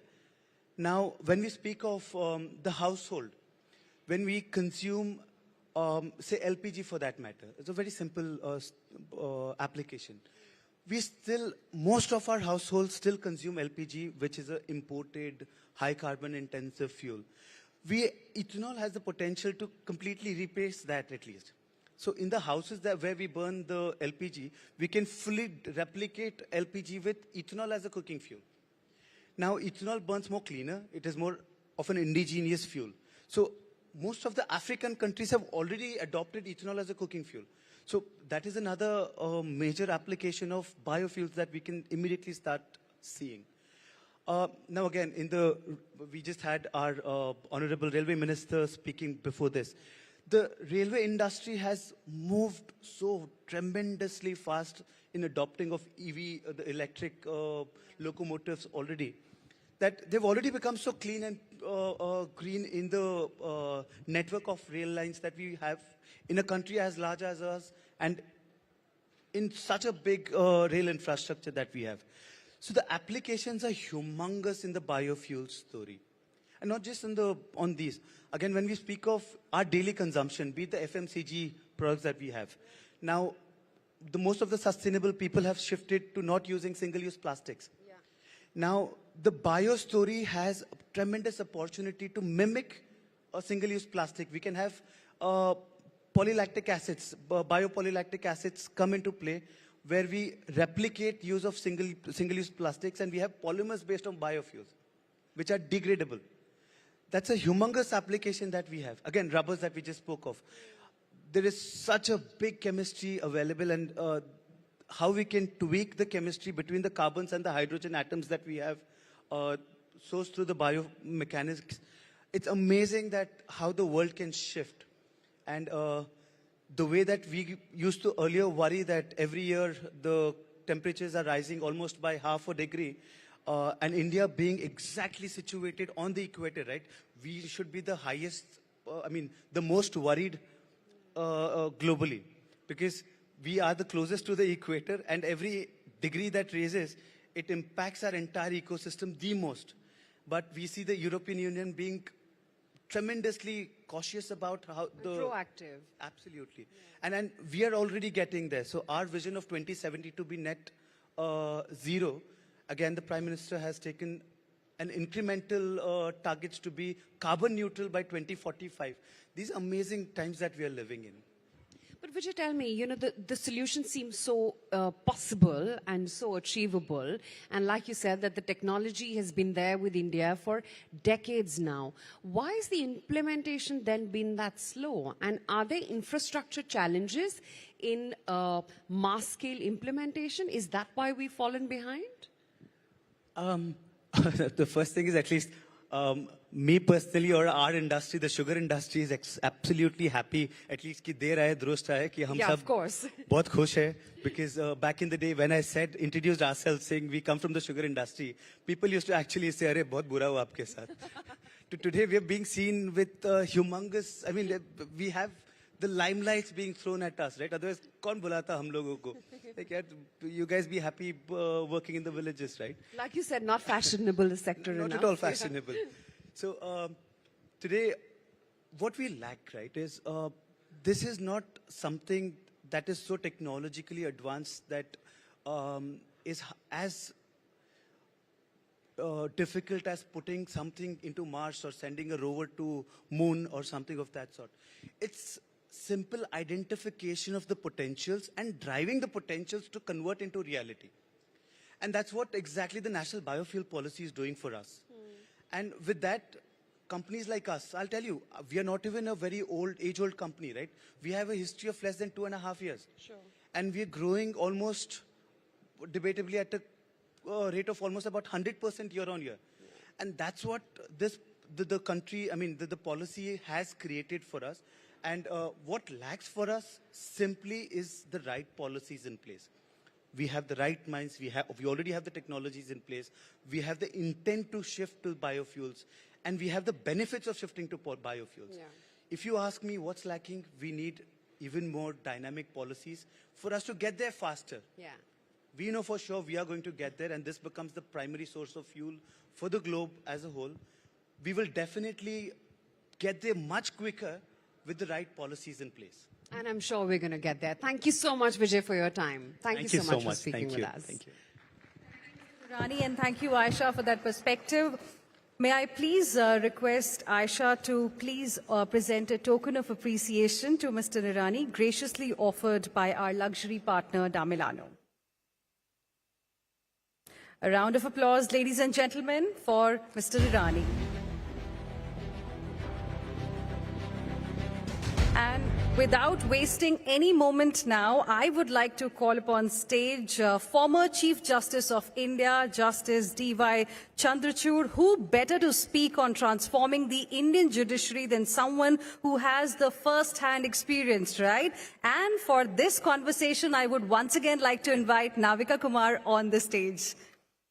Ladies and gentlemen, a big round of applause. During his tenure, Dr. Chandrachud, who served as India's 50th Chief Justice, delivered over 500 judgments, and some of his decisions included the Ayodhya dispute as well. Over to you. Thank you, Hina. And thank you, Justice Chandrachud, for joining us on this big platform of the India Economic Conclave. It's a pleasure and an honor to have you here with us. May I request our audience to give him a big round of applause. Thank you very much. It's a pleasure to be here. Justice Chandrachud, many thanks for being here. You've been part of some seminal judgments in your time.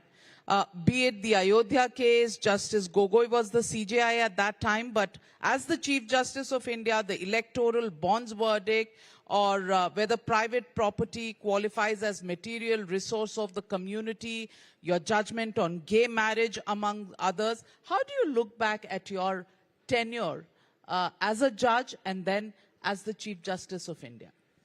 Well, the Constitution is not just a political document. It's a document which has a vision for social transformation. And as judges, I believe we had a very vital role in the overall vision of the Constitution to socially transform Indian society. A society which is, the birth of the Constitution coming out of a colonial mindset, governed by patriarchy, caste discrimination, and therefore judges per se have a very vital role in the evolution of the rule of law. So in everything that I did as a judge, whether it was in the High Court, as a Chief Justice of the Allahabad High Court, the largest state in India, the heartland of India, as a judge of the Supreme Court, and finally as a Chief Justice of India, it was a great challenge, whether it was in terms of deciding on the future evolution of our society, or in terms of creating the right infrastructure to reflect the growth of the Indian judiciary, keeping in view the growth of the nation. So it was a time of challenge, it was a time of opportunity, and it was a time to transform as well. There is now a society that we live in where opinions, come free-flowing. There are so many platforms. There is the social media. There was always the old school media. There was newspapers, televisions. Now everybody in India has an opinion which is expressed freely on various social media platforms. I want to ask you, did that ever affect you and your brother judges when you took decisions and wrote your judgments? At a conceptual level, the role of the judiciary in a time of flux, in a time of change, in a time of a divided polity, is also to impart stability. That there are certain eternal values on which our society is based, the framework of our democratic governance is based. And therefore, much as we see a change going around us, whether it's in terms of the advent of the social media, the lower time spans for tolerance of young people in particular, at the end of it as judges, every judge needs to focus on what's the abiding or enduring value of a nation. And I think that sense of stability which the judges impart to the national fabric is crucial to maintaining peace and stability. Having said that, it would be almost hypocritical for me to say that judges are not impacted by what they hear or see on social media. A lot of times criticism about courts is extremely transient and inappropriate, because everybody believes that what you see in 20 seconds of a frame which is put forth on social media of a live streaming of a court hearing reflects the final outcome of a case, which isn't so. The final outcome of a case is what is dealt with in a judgment of the court, not the discussion or the dialogue which goes on in a court. But these are some of the challenges which social media does throw up for courts. And I think it's also important that we learn to train ourselves as judges, as lawyers, on the new normal, as it were, that social media is creating for us. This new normal brings a lot of, what should I say, heartache, heartburn. Trolling is almost something that we've come to accept, whether in the media or whether anybody who's in public service or in public spotlight gets roses and gets brickbats. Do you often weigh the compliments that come your way versus the brickbats, and did it affect you when you were in the top job? Well, no, not at all. For the simple reason that we live in a free society, and I personally value freedom of speech and expression. And when you value the marketplace of ideas and the freedom of speech and expression, you must give to people in society that liberty to be proportional and that liberty to be excessive at times. I saw some of those excesses in terms of the criticism which I faced or my colleagues faced on the bench. But even so, I think I have a great deal of optimism in the good side of humanity. And I think the good always triumphs over the evil. And I see that happening. If we don't live by a sense of optimism, what's the future for? And I think it's important that, we all live with a sense of optimism in what we can do to better society around us, notwithstanding some of the hiccups, notwithstanding some of the roadblocks, notwithstanding some of the speed breakers. But so long as you keep your vision focused on what is the essential nature of the function which that institution, democracy, is supposed to fulfill, I think we are on the right path. So, Justice Chandrachud, let me come to some of the challenges you may have faced, and let me start with the Ayodhya judgment. It was a unanimous verdict. To this day, we do not know who authored that judgment. Why was there so much of control in trying to put out who did author it? There were 5 judges who were giving their verdict. Why did you not deem it fit for bringing out into the open, considering you are a votary of transparency, to give out who authored that judgment? Well, at the outset, I must clarify that the judgment was signed by all the 5 judges. It's not that the judgment has not been signed by all the 5 judges, because a judgment, to be a judgment, has to be signed by every member of the bench. But having said that, we decided when we were in conference not to ascribe authorship to the judgment. And the reason why we did that was this. This was a dispute which had really threatened to tear apart the social fabric and had a whole history of conflict and bloodshed over several hundred years. We were 5 of us: Chief Justice Gogoi, Justice Bobde, who went on to become Chief Justice of India, myself, Justice Ashok Bhushan, and Justice Abdul Nazir. And we thought that if we speak without ascribing authorship to the judgment, we'd send this message across to society, the nation, and beyond, that we stand there as one. In other words, the judgment does not define the identity of one author of the judgment, but the identity of the court as a collective entity, which made an effort through that judgment to resolve a conflict and to bring a sense of peace and stability to our society. So that was really the reason why there was no authorship which was ascribed to the judgment. Since we're on the subject of the Ayodhya judgment, let me ask you something that your former colleague in the Supreme Court, Justice Rohinton Nariman, has said just recently.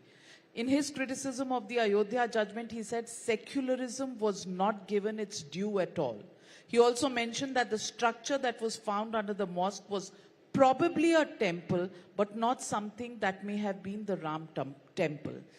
The fact is that what was said in the judgment was that it was certainly not an Islamic structure. I want to ask you, how would you respond to this statement by Justice Nariman? And do you think the judgment should have taken a position on what was underneath? Because right now, it's once again a gray area. Well, Justice Nariman, whom I respect and is a good friend, is a free citizen of a free nation. Exactly what we said in terms of our discussion on social media. And while he's a free citizen of a free nation, I'm a disciplined soldier of an institution I have served. I was a party to the judgment, and therefore it's no part of my function to either defend or critique my judgment. When a judge who is a party to a judgment delivers the judgment becomes the public property of the nation. And it's for others to critique the judgment. Well, Justice Nariman has critiqued the judgment. All that I'd like to say is that his critique, in fact, lends support to the fact that the principles of secularism are alive and well in India. Because one of the critical principles of secularism is the freedom of conscience. And what was Justice Nariman doing but to speak through his conscience? And the fact that you have in our society people who give vent to these opinions is itself a reminder that secularism is well and alive in our country. And I genuinely believe that. I don't want to defend my judgment because obviously I can't be defending my judgment. We have spoken through 5 judges and we have given every bit of our reasoning in print. And therefore, each of us judges forming a part of the judgment For all of us, it's a collective act of decision-making, and we stand by the words in print that defined our reasons in that case. But what happens to the charge that secularism was not given its due at all, especially when it comes from a judge who belongs to a minority community? Well, that's a perception, and there would be other perceptions across the spectrum. And that's why you have a situation where courts decide on issues of the moment. They decide on issues which confront the nation. Citizens are entitled to comment, to critique, to discuss. That's part of the dialogical process in a democracy. That's one perspective which Justice Nariman has, and I'm sure everyone respects the perspective. But surely, that perspective does not reflect a monopoly of truth. The final word is the word of the Supreme Court.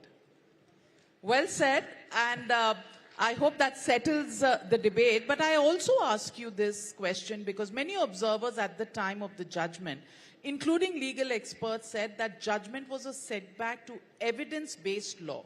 How do you respond to that criticism? It went more on faith than facts. I suspect that people who have criticized the judgment on that ground have not read the 1,000-plus page judgment.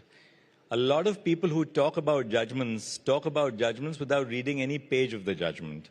If you look at the judgment, which is over 1,000 pages, you will find that there is a detailed elaboration of evidence in the judgment. Now, someone may disagree with that evaluation, as I said, but to say that there has been no evaluation of the evidence would be factually incorrect. Justice Chandrachud, there was also a criticism that, and again, I'm sorry, but I'm quoting Justice Rohinton Nariman, who said, "You've unleashed a hydra." Many parts of the country are now seeing various petitions coming in, whether you look at the Gyanvapi Mosque issue, whether you look at, the recent incident in Sambal, where a petition and a survey took place, the Places of Worship Act.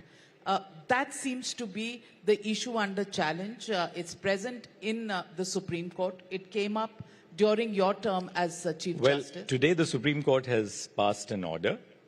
And I think now that the Supreme Court is seized of the issue, let's defer to an institution which is expected to decide those issues. They've passed an interim order this evening, and I'm sure that it's making news all over the media today. Let's wait and see what the Supreme Court has to decide on it. But what's your view, now that you're a free man out of the courts, what's your view on the Places of Worship Act? Though I'm a free citizen, I've been a person who has been a judge until just a month ago, and I'd not like to prejudge what my colleagues, whom I respect on the bench, are doing for the present moment. So I'd not like to really comment on what they are doing or how they are doing it. Let's wait for them to take a final call. They've passed an interim order today, and the matter is coming up after four weeks. Let the Supreme Court have its space to decide in a manner which would best subserve constitutional interests. Okay, even while this matter was sub judice in your time, the fact was that you did give a judgment where you said there is no bar on determining the nature of the place of worship. Do you think this contradicts what is contained in the Places of Worship? Now, there again, it was an observation, not a judgment. There's no judgment at all. In fact, the case which I was considering is still pending before the Supreme Court. Second, any discussion in the court has to be understood in the context of a dialogue which happens in the court. Exactly what we were discussing just a few minutes ago, that people tend to lift not even an observation, a question which is posed to a lawyer. Questions are posed to the lawyers to elicit the truth. Really speaking, Navika, there are two types of judges in our court and two types of questioning. One, when a lawyer makes a point, you take that point to its logical conclusion. That is, you stretch the argument of the lawyer and see how far that argument takes you. That's one line of inquiry which judges carry out. The second line of inquiry in the court which judges carry out is that you play the devil's advocate, which is that you tell the lawyer a point or a proposition which is directly contrary to what the lawyer is arguing. Now, both lines, the line of stretching a line of argument to its logical conclusion and playing the devil's advocate, are really not ploys, but these are instruments to elicit the truth. And therefore, to say that an observation or a dialogue in the court is reflective of what position a court may ultimately take would be really to do disservice or injustice to the nature of the process in the court. But this statement that you made was not in the Places of Worship Act, but the statement, and I'm quoting you here, the ascertainment of the religious character of a place as a processual instrument may not fall foul of Section 3 or 4 of the Places of Worship Act. These are matters where we will not hazard an opinion in our order. We are in a dialogue. Was this a question?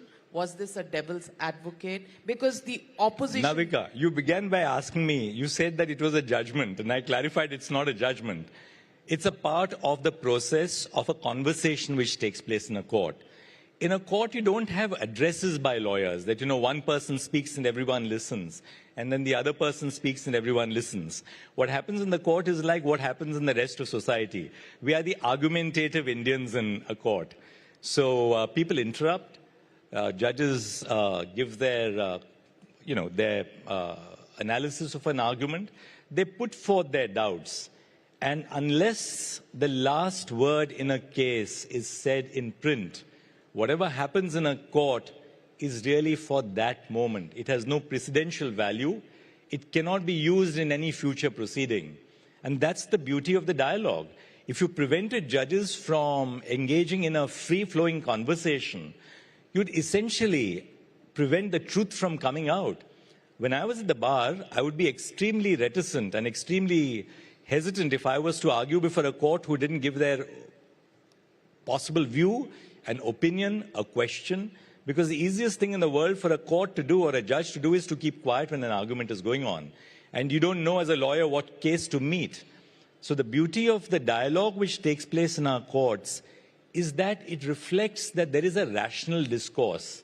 It's not like what happens in the political spectrum very often, which is that you have two polarized opinions.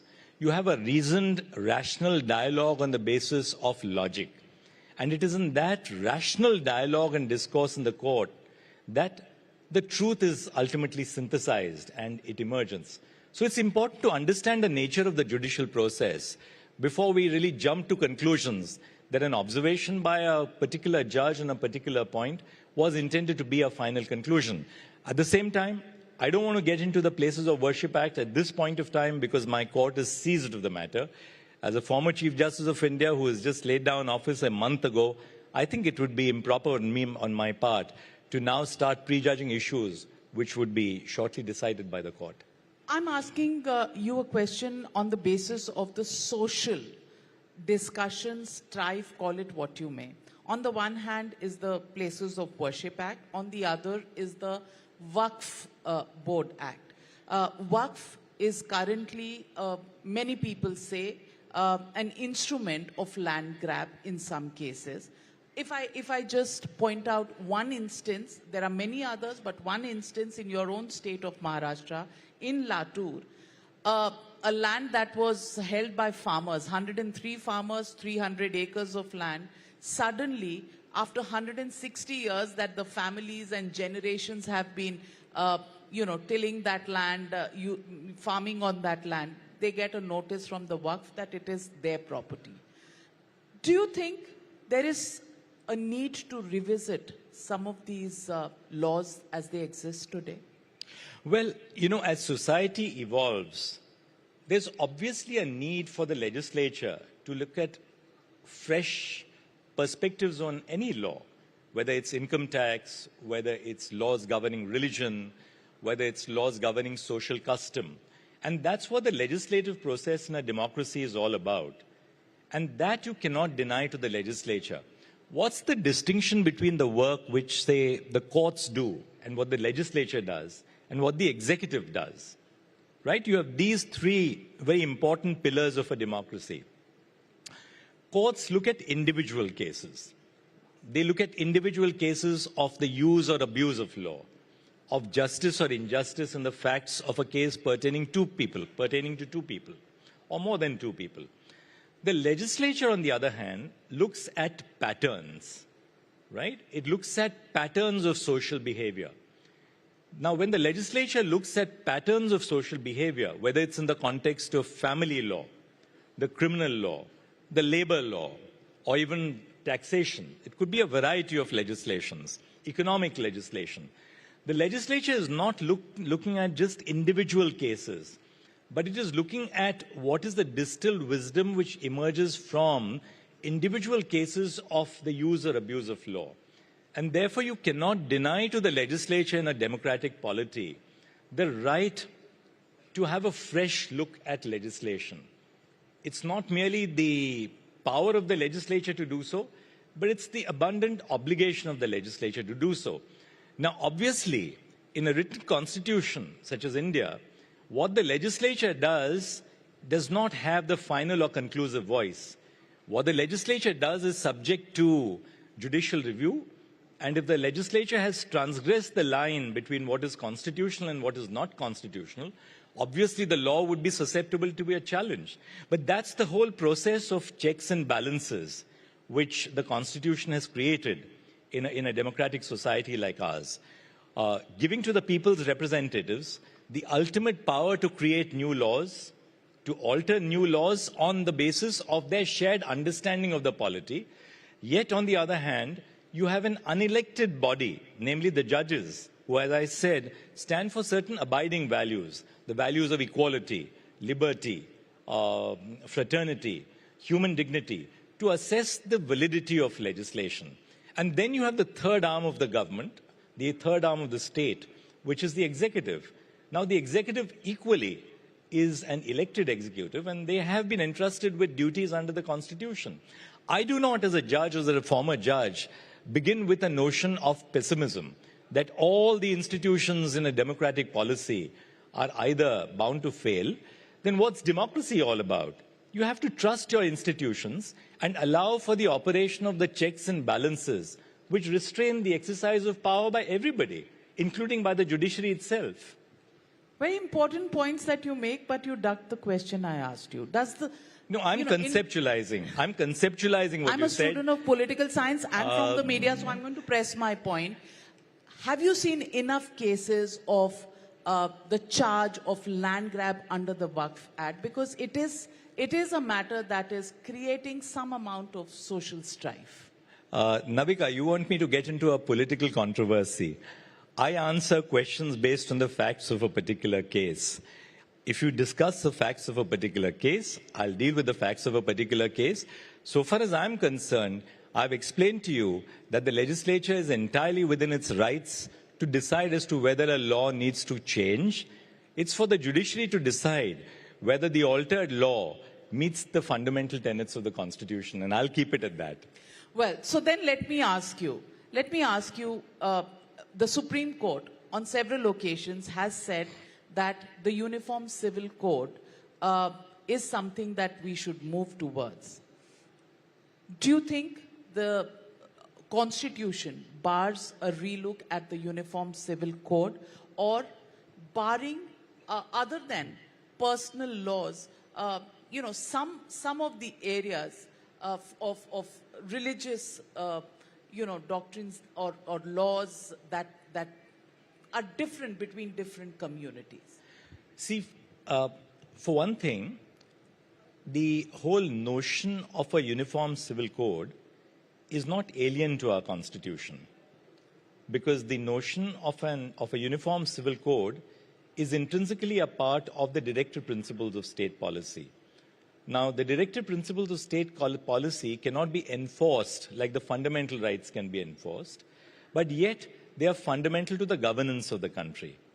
These are aspirations or ideals which the founding fathers and mothers of the Constitution laid down as a sort of a roadmap for the future. There have been judgments of the Supreme Court which have spoken about the importance of a uniform civil code, beginning with Shabano in 1985. Now, obviously, therefore, this is not a notion which is alien to the Constitution. Now, where is the need to draw the balance? we are equally have to be conversant of the fact that we are a multicultural, a multi-religious, a multilinguistic, a diverse society. And therefore, any attempt in that sense to bring a source of social reform, to bring about, say, a uniformity in the laws of succession or inheritance, for instance, must factor in these issues as well. How do you bring about a certain degree of social reform while at the same time ensuring you preserve the identity of the nation as a multicultural society? So there are obviously arguments in favor of a uniform civil code. I'll give you one argument, and that argument could be that in matters of succession or inheritance, what difference does it make in regard to which religion you belong to, provided a person has died and that estate is up for devolution to the heirs? There should be a uniform pattern for devolution across all groups. So that's in favor of the uniform civil code.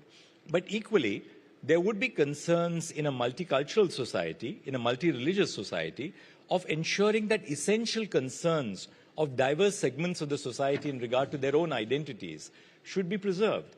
Now, how best to do that is something, again, which, fortunately for us, is left to the legislature to decide. So let's hope that in the course of this dialogue which emerges in the course of the discussion in legislatures, some synthesis would emerge. And it is in that synthesis that actually any nation can, in that sense, move forward. Justice Chandrachud, the other big question, and I pick up from the point that you made earlier, you said institutions should be respected and had faith in. That's the way a democracy functions. But in recent times, we've seen every institution being questioned. The institution of the Election Commission is questioned. The courts are questioned. The Supreme Court, you yourself have seen that, some of the judgments that you have, given have got you a lot of bouquets, and some of the judgments that you've given have brought you brickbats. Do you think we are in a society where too much of questioning of institutions is happening, and especially because the foundation of a democracy is elections and EVMs that come every few months to the Supreme Court? How did you see the entire process of elections and the doubts that have been put in the public's mind and also on the EVMs in the manner in which elections have been conducted? Let me first begin with the first part of the premise, because that's very important. We now live in a world where people question. And speaking for myself, I value that attempt at questioning institutions, because I held judicial office. I helmed the Indian judiciary for 2 years. I was the Chief Justice of the Allahabad High Court for 3 years. And I do believe that in this process of questioning, which citizens put us through, that enables us to improve and to ask ourselves, could we be doing things in a better way? For instance, in terms of technology, small initiatives like, say, live streaming of court proceedings enabled us to bring transparency to the whole process of adjudication. And the purpose of live streaming was very simply this, that we should be able to indicate to citizens across India what great seriousness is imparted to dealing with small problems of citizens which come to courts. No case is too small enough for courts when they're dealing with the lives of citizens. So in that sense, I do believe that questioning even with candor, questioning sometimes which may appear to be extremely intrusive, is yet beneficial to the overall growth and evolution of society. Where there is a problem is this, and now I'll come to the latter part of your question. If you critique a judgment, if you critique, say, the court system, it's fine. You may critique a judgment. But the moment you start ascribing motives to the authors of judgments, that's then transgressing the line of what is appropriate and what is not appropriate. And what is of concern to me is this, that in a divided polity, a segment of the polity takes the view, if you decide in my favor, then you are independent. If you take a view which is against me, you're not independent. In other words, you then label courts and judges as either being liberal or conservative. If you take a view which I think is the correct view, oh well, then you're a fine judge. Judges must have the freedom of conscience, obviously under the Constitution, to take a view which may appear to be popular, to take a view which may not appear to be quote-unquote popular, because it is consistent with the constitutional ethos. And when we breach that sense of discipline, I believe then we are targeting institutions. And that's where the danger to democratic governance really arises. Take a case, finally you mentioned about the EVMs. Well, people were entitled to bring the whole issue about, the EVMs to court. You're entitled to pursue your legal remedies. But once the court has spoken, then I think it's important that you accept that, well, this is part of the process. And, as it is often said, that the Supreme Court is not final because it is right, but it is right because it is final. And there's some germ of truth in this, that you need to accept that there has to be one arbiter of disputes. And when that arbiter has spoken, you must accept that as a doctrine for that particular day. Conscious of the fact that a judgment which is rendered today is not final for the future for all times to come. Succeeding benches, succeeding courts may probably revisit that bench, that judgment, as we have revisited so many of our own judgments. But we must also accept that this process of a reasoned dialogue would have two different perspectives. In fact, Navika, the reason why there are two different perspectives is because the court is ruling on critical issues of our time, which will redefine the kind of society which we are going to be in the next 25 or 50 years. You mentioned some of those cases. For instance, does private property qualify as a material resource of the community? Or is private property truly private? To what extent can the power of the government to acquire private property be immune from judicial review? Some of these are critical issues of our times. Or we decided issues of federalism. For instance, who can tax mineral rights? Can the center tax mineral rights? Can the state tax mineral rights? Who has control over industrial alcohol? Does the center have control over industrial alcohol, or the states have control over the alcohol, industrial alcohol? These are critical issues which are redefining, or say GST, the whole notion of cooperative federalism under the rubric of the goods and services tax. What do you mean by cooperative federalism? These are issues which are redefining the kind of society which we are going to be in the foreseeable future. Now, because these are important issues of our time, there has to be a debate, including on the correctness of a verdict. But we must draw the line at that and stop targeting individual judges who take positions on the ground that, well, this particular judge was, labeled to be, well, either belonging to one side of the polity or the other. It doesn't work like that. Judges look at cases on the individual facts and then decide that case. And surely we must give the judges the freedom to decide that in order to preserve the sanctity of the system.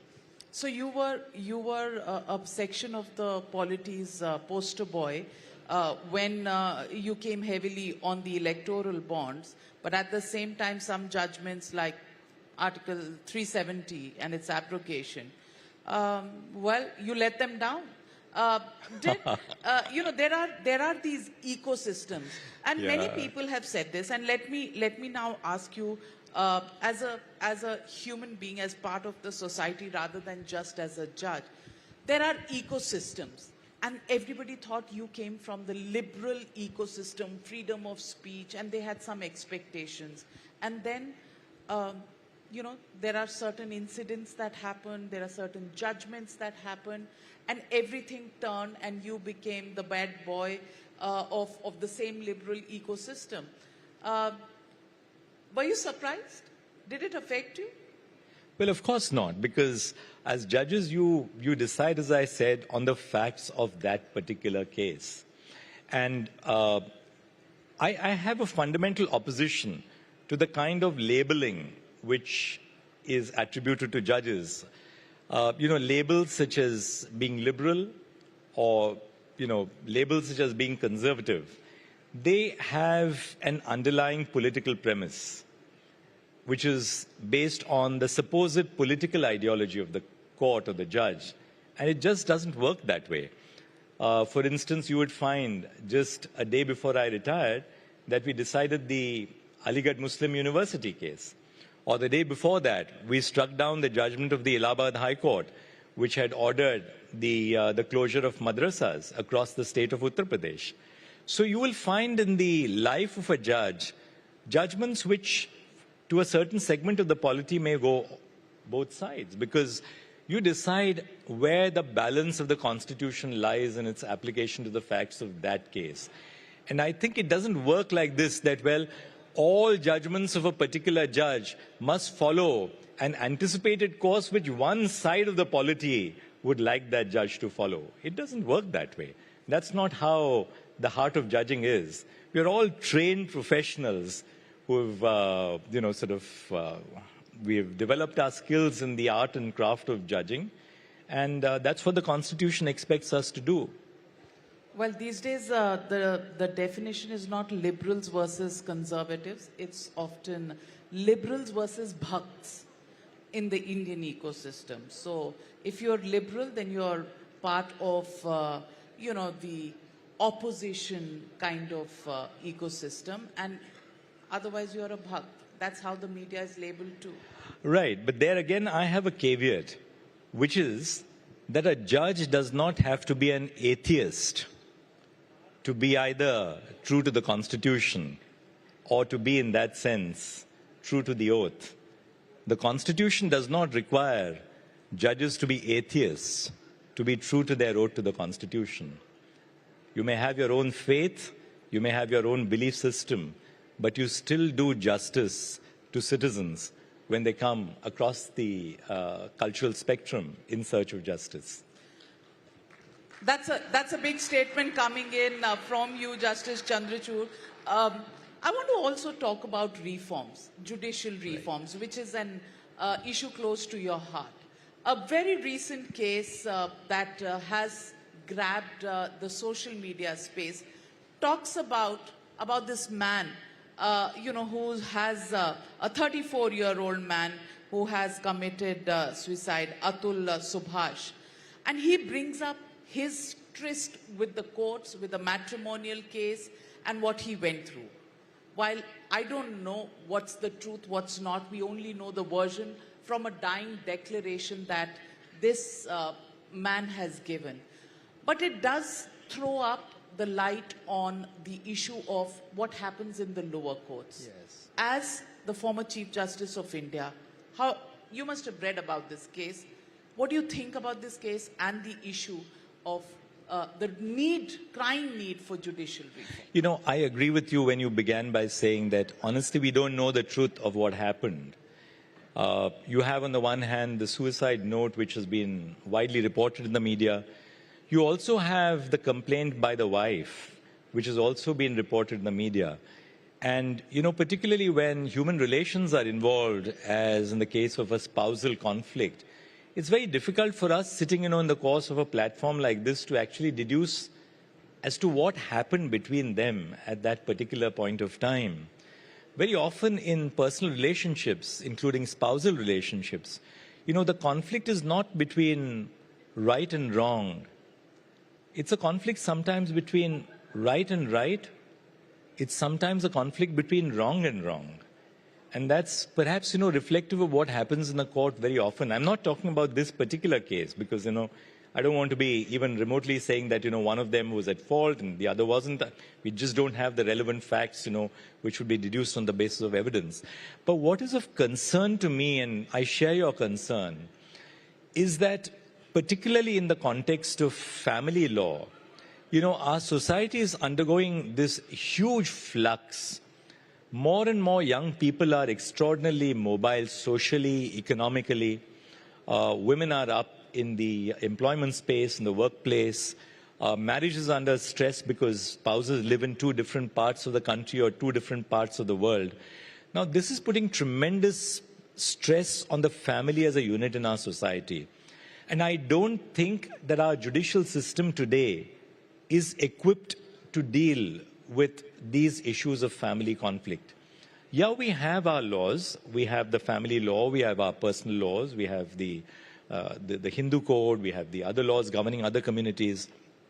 But, you know, our model for resolution of family disputes is a purely adversarial model, which is just not appropriate for resolving family disputes. Once spouses get into a matrimonial discord, I've seen that happen repeatedly.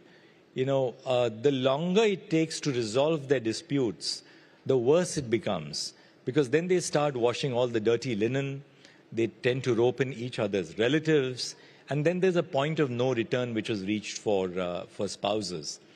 We have to really completely alter the structure of judicial decision-making, particularly in the context of family law. And we have to move away from a fault-based theory into a more mediative approach to resolving family disputes.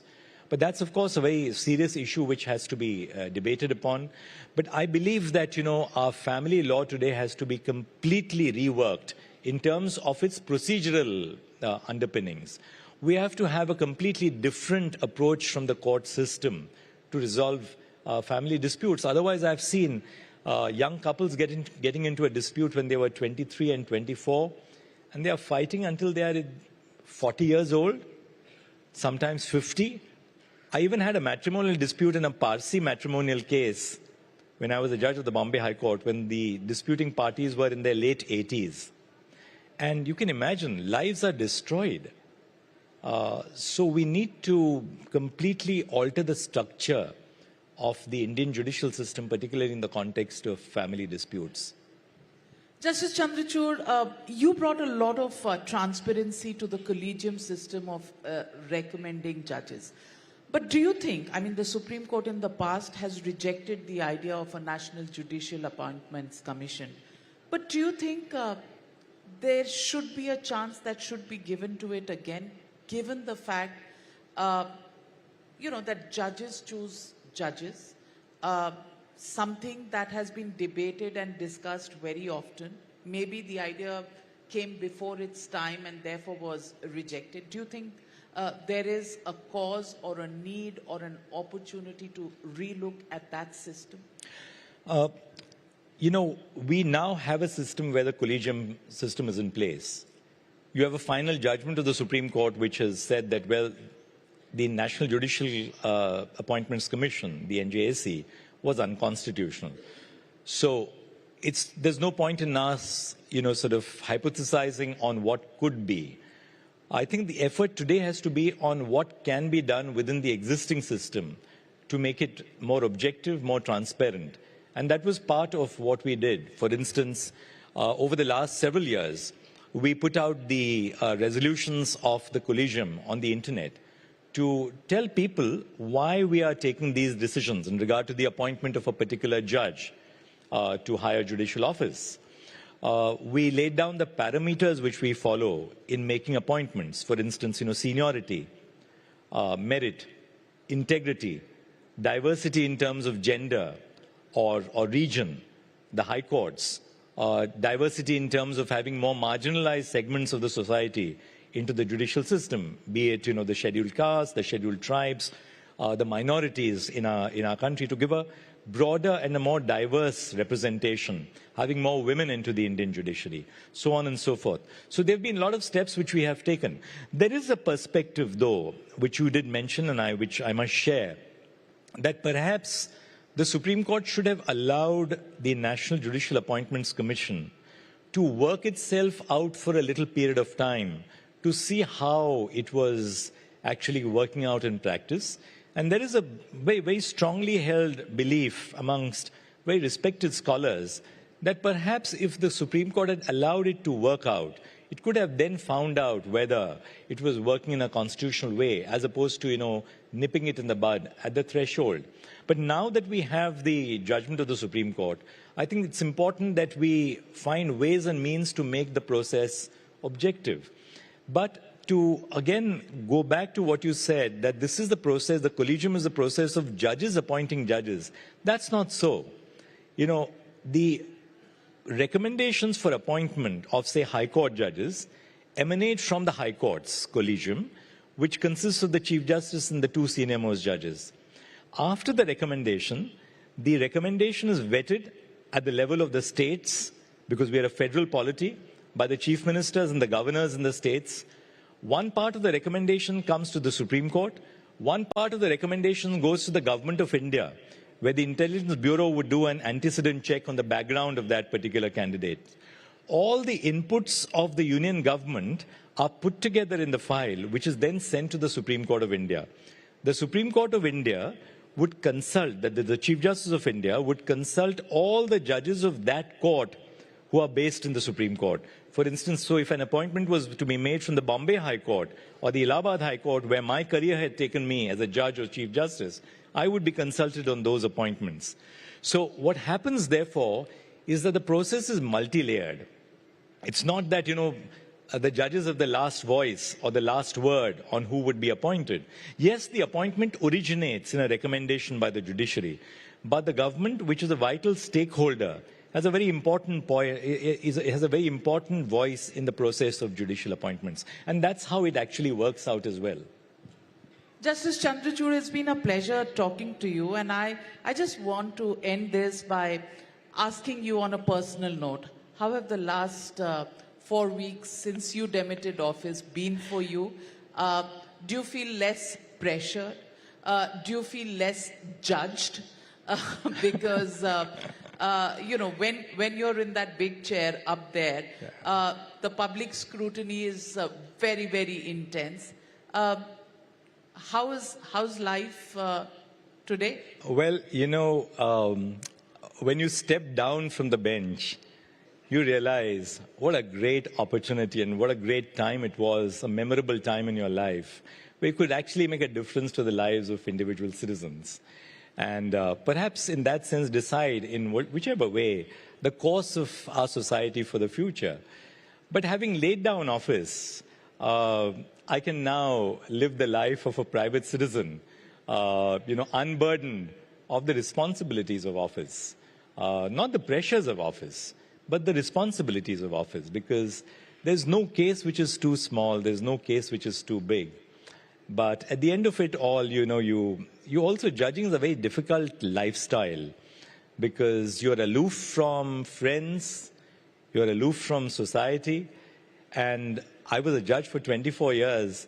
Now that I can have the ability to meet people, I realize what I missed, because I also realize how much our society has changed between the time that I was a lawyer and I'm back to being purely a private citizen. So what are your plans next? Hobbies, following hobbies? Or many people want to ask this, and I'll just ask this on behalf of the entire citizenry of India. Are you planning a stint in politics anytime soon? Well, what a question. I have my bucket list, and I'm right now in the heart of my bucket list. My bucket list was to learn a musical instrument, which I've begun learning to play now. What are you playing? I'm learning how to play the piano. It was a part of my bucket list for the last 24 years, which I couldn't do. What kind of music? I love to read. When I was a judge, I could read probably for about half an hour at the end of the day, which was well past midnight. Now I can actually pick up a book and curl up with a book and read a book which I would love to read at my own leisure. So I'm reading a beautiful book called A Year of Living Constitutionally. So by the way, it's a book on humor. It's on humor in the Constitution. It's not what you anticipate it would be. So I've been reading a lot, listening to music. What kind of music do you like? I actually listen to music across the spectrum. I'm very fond of Indian classical music. My mother was a disciple of Kishori Amonkar, Gan Saraswati Kishori Amonkar, so I've imbibed a lot of the Indian musical tradition. She was a singer of the Jaipur Gharana. And so I listen to a lot of Indian classical music, but I love to listen to Western pop music as well. I love the ABBA as much as I love the Beatles or so many of the other singers as well. So right now, I'm just taking things as they come, doing a little bit of private work as well. There's a joy of not, allowing your mind and your brain to rust in the leisure that you have. So I've got back to doing some private work as well. But I want to teach, because I think one thing which has really given me enormous joy is interacting with young people. So I want to teach, I want to write, and politics on your plate? Sorry? Politics on your plate? I don't think so. But as I said, these are the things which give me ultimate joy and pleasure. And above all, spend time with family. I realized that, I couldn't even have a complete conversation over lunch or dinner. And now I can allow our two daughters, Priyanka and Mahi, when they are trying to give me an idea on, they're both environmental activists and they're vegans, and they've led me to become a vegan, to actually allow them to, have a discussion or a conversation and to allow it to take it to its logical conclusion. So a lot of family time. I've been enjoying that, traveling, and then let's see what avenues life. You're not ruling out politics. Maybe not immediately, but let's see what life has in store. But I'm very keen on sure of one thing. A judge, even after you retire as a judge, is always looked upon by society as a judge. And that's what distinguishes a judge from someone else in society. And I'm very clear in my mind that whatever I do after I've retired should not bring discredit to the institution which I manned for 24 years, because I'm nothing if it were not for the institution of the judiciary. So whatever I do, I hope I don't do anything which brings even the slightest discredit to the institution which made me what I am today. Well, that's fantastic to hear. And if my audience gets the hint, we're not ruling out anything just yet. That's the big takeaway. But thank you very much, Justice Chandrachud. Thank you very much, for Navika. being with us, making this so special a conversation. And kudos to you, salute you for the faith and the honor that you brought. It's been such a great pleasure and honor to be here. Thank you very much for having me, and thank you very much to everyone in the audience as well. Thank you, sir. Thank you so much, Sir and Navika, for that very, very engaging discussion. It was indeed an absolute privilege to listen to his insightful perspectives.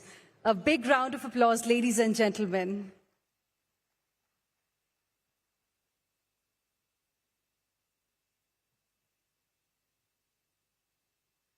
Now, the rise of fintech, ladies and gentlemen, is transforming, in fact, the financial landscape, driving innovation and opening some new avenues for growth. Oh yeah, absolutely. Today we explore how the fintech revolution is set to increase financial inclusion as well. And to talk about exactly this subject, we have a very esteemed panel put together who's going to be joining us in just a few minutes from now. Well, absolutely. And Aisha, this sector specifically, the fintech space has got potential to improve access to financial services and empower businesses as well. In India, in fact, needs a lot of focus on this sector to achieve the goal. That's the theme of our summit as well, isn't it? Oh, yeah, absolutely. If we have to power to the top 3 economies in the world, it has to be a very, very strong fintech backbone. So please, ladies and gentlemen, put your hands together and welcome the co-founder and executive director of PB Fintech, Mr. Alok Bansal. Next up, we have the founder and executive vice chairman of InfoEdge, Mr. Sanjeev Bikhchandani. And to round up the experts, we are joined by co-founder and CTO of PhonePe, Mr. Rahul Shari. And this session is going to be moderated by Nikunj Dalmia. A huge round of applause, please, ladies and gentlemen.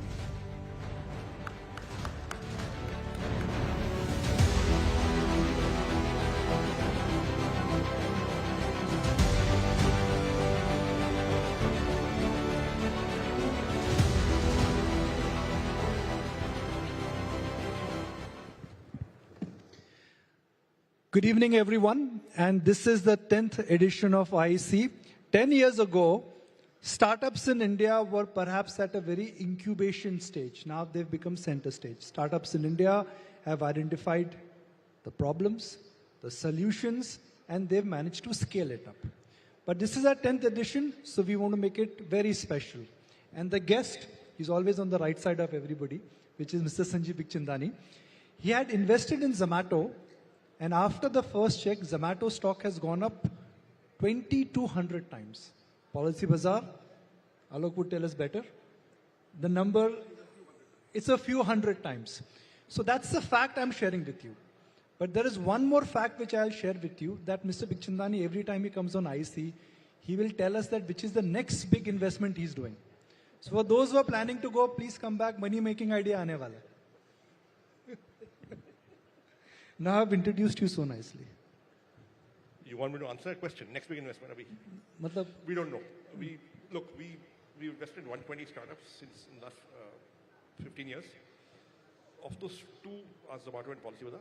The rest are, I think, 70 or 80 are still alive. They are work in progress. We don't know yet, but time will tell. I shall circle back to that question again. But if I may just first request you to just paint a landscape of the startup space for us. 10 years ago, it was at incubation. Now it is enjoying center stage.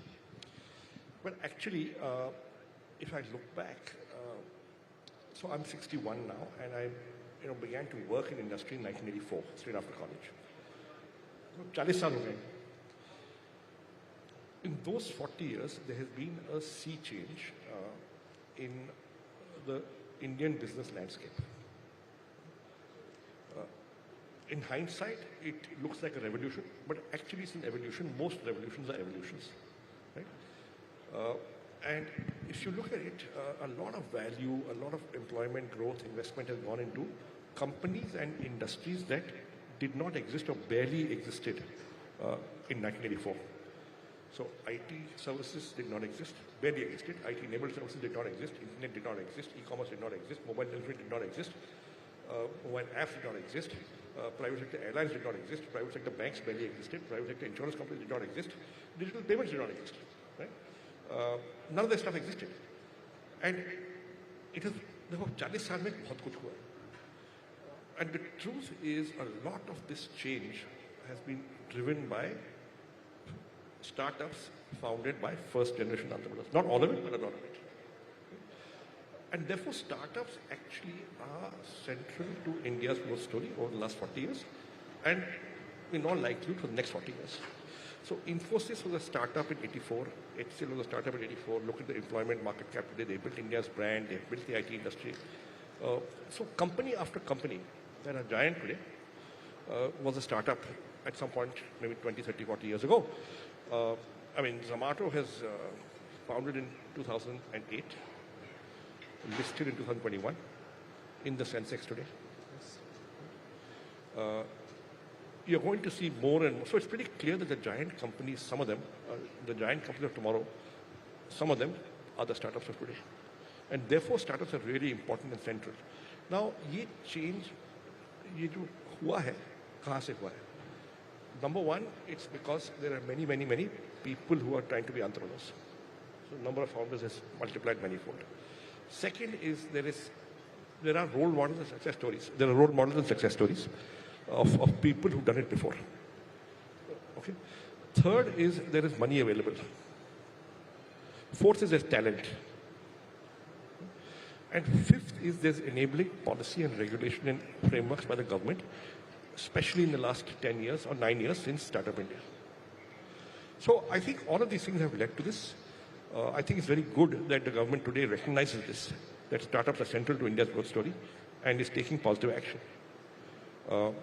So ये सब हुआ है over the last 40 years and accelerated in the last 10 years.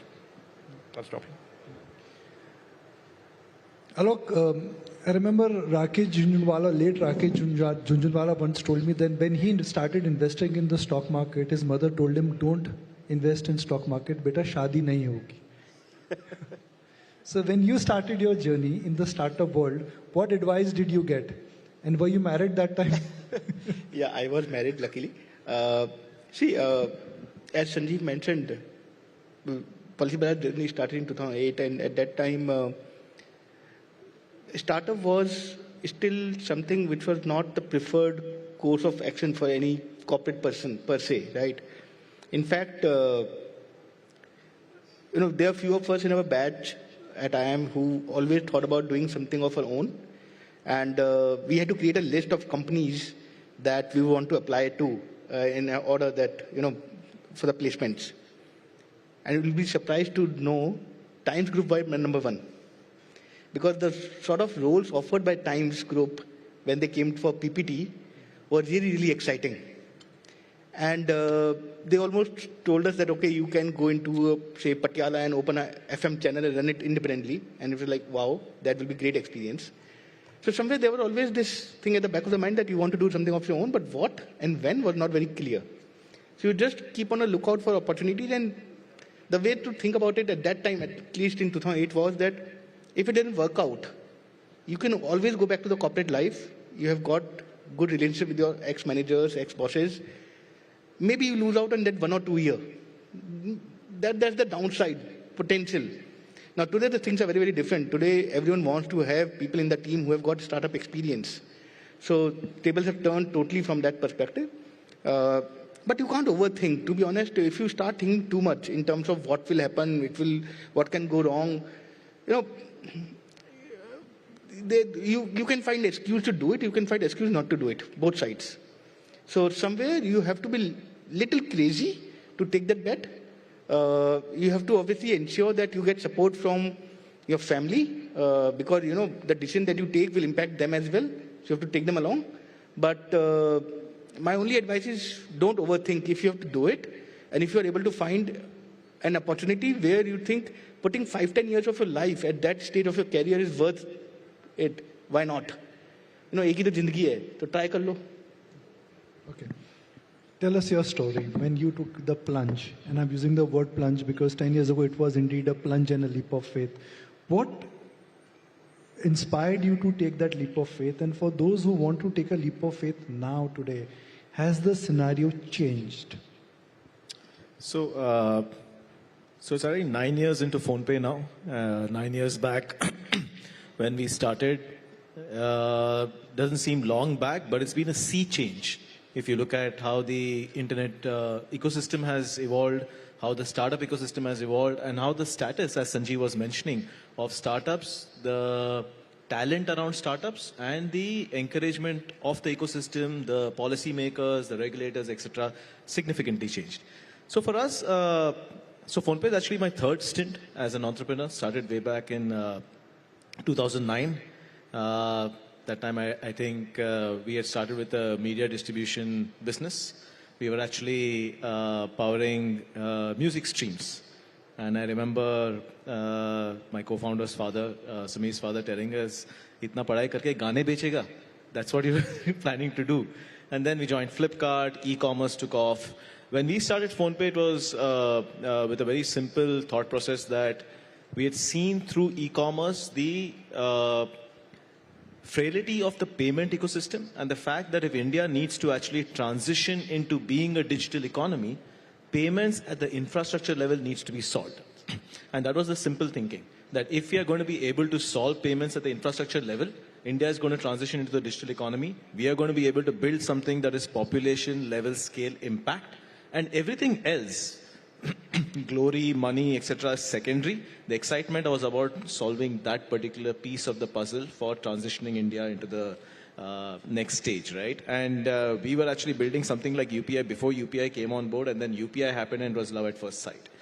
I think none of that has changed for anybody who's looking at taking the leap of faith today. The beauty of where we stand as a country is that we continue to actually need to leapfrog because there are a lot of infrastructural hurdles or lack of infrastructure that poses a challenge but also gives an opportunity. From having the capital, it's never been a better time. I mean, the winters, as we call it, for funding will come and go, but the intent to actually back good ideas that are actually solving a problem, and problem are immense, there are many, is still there. Talent is at its peak.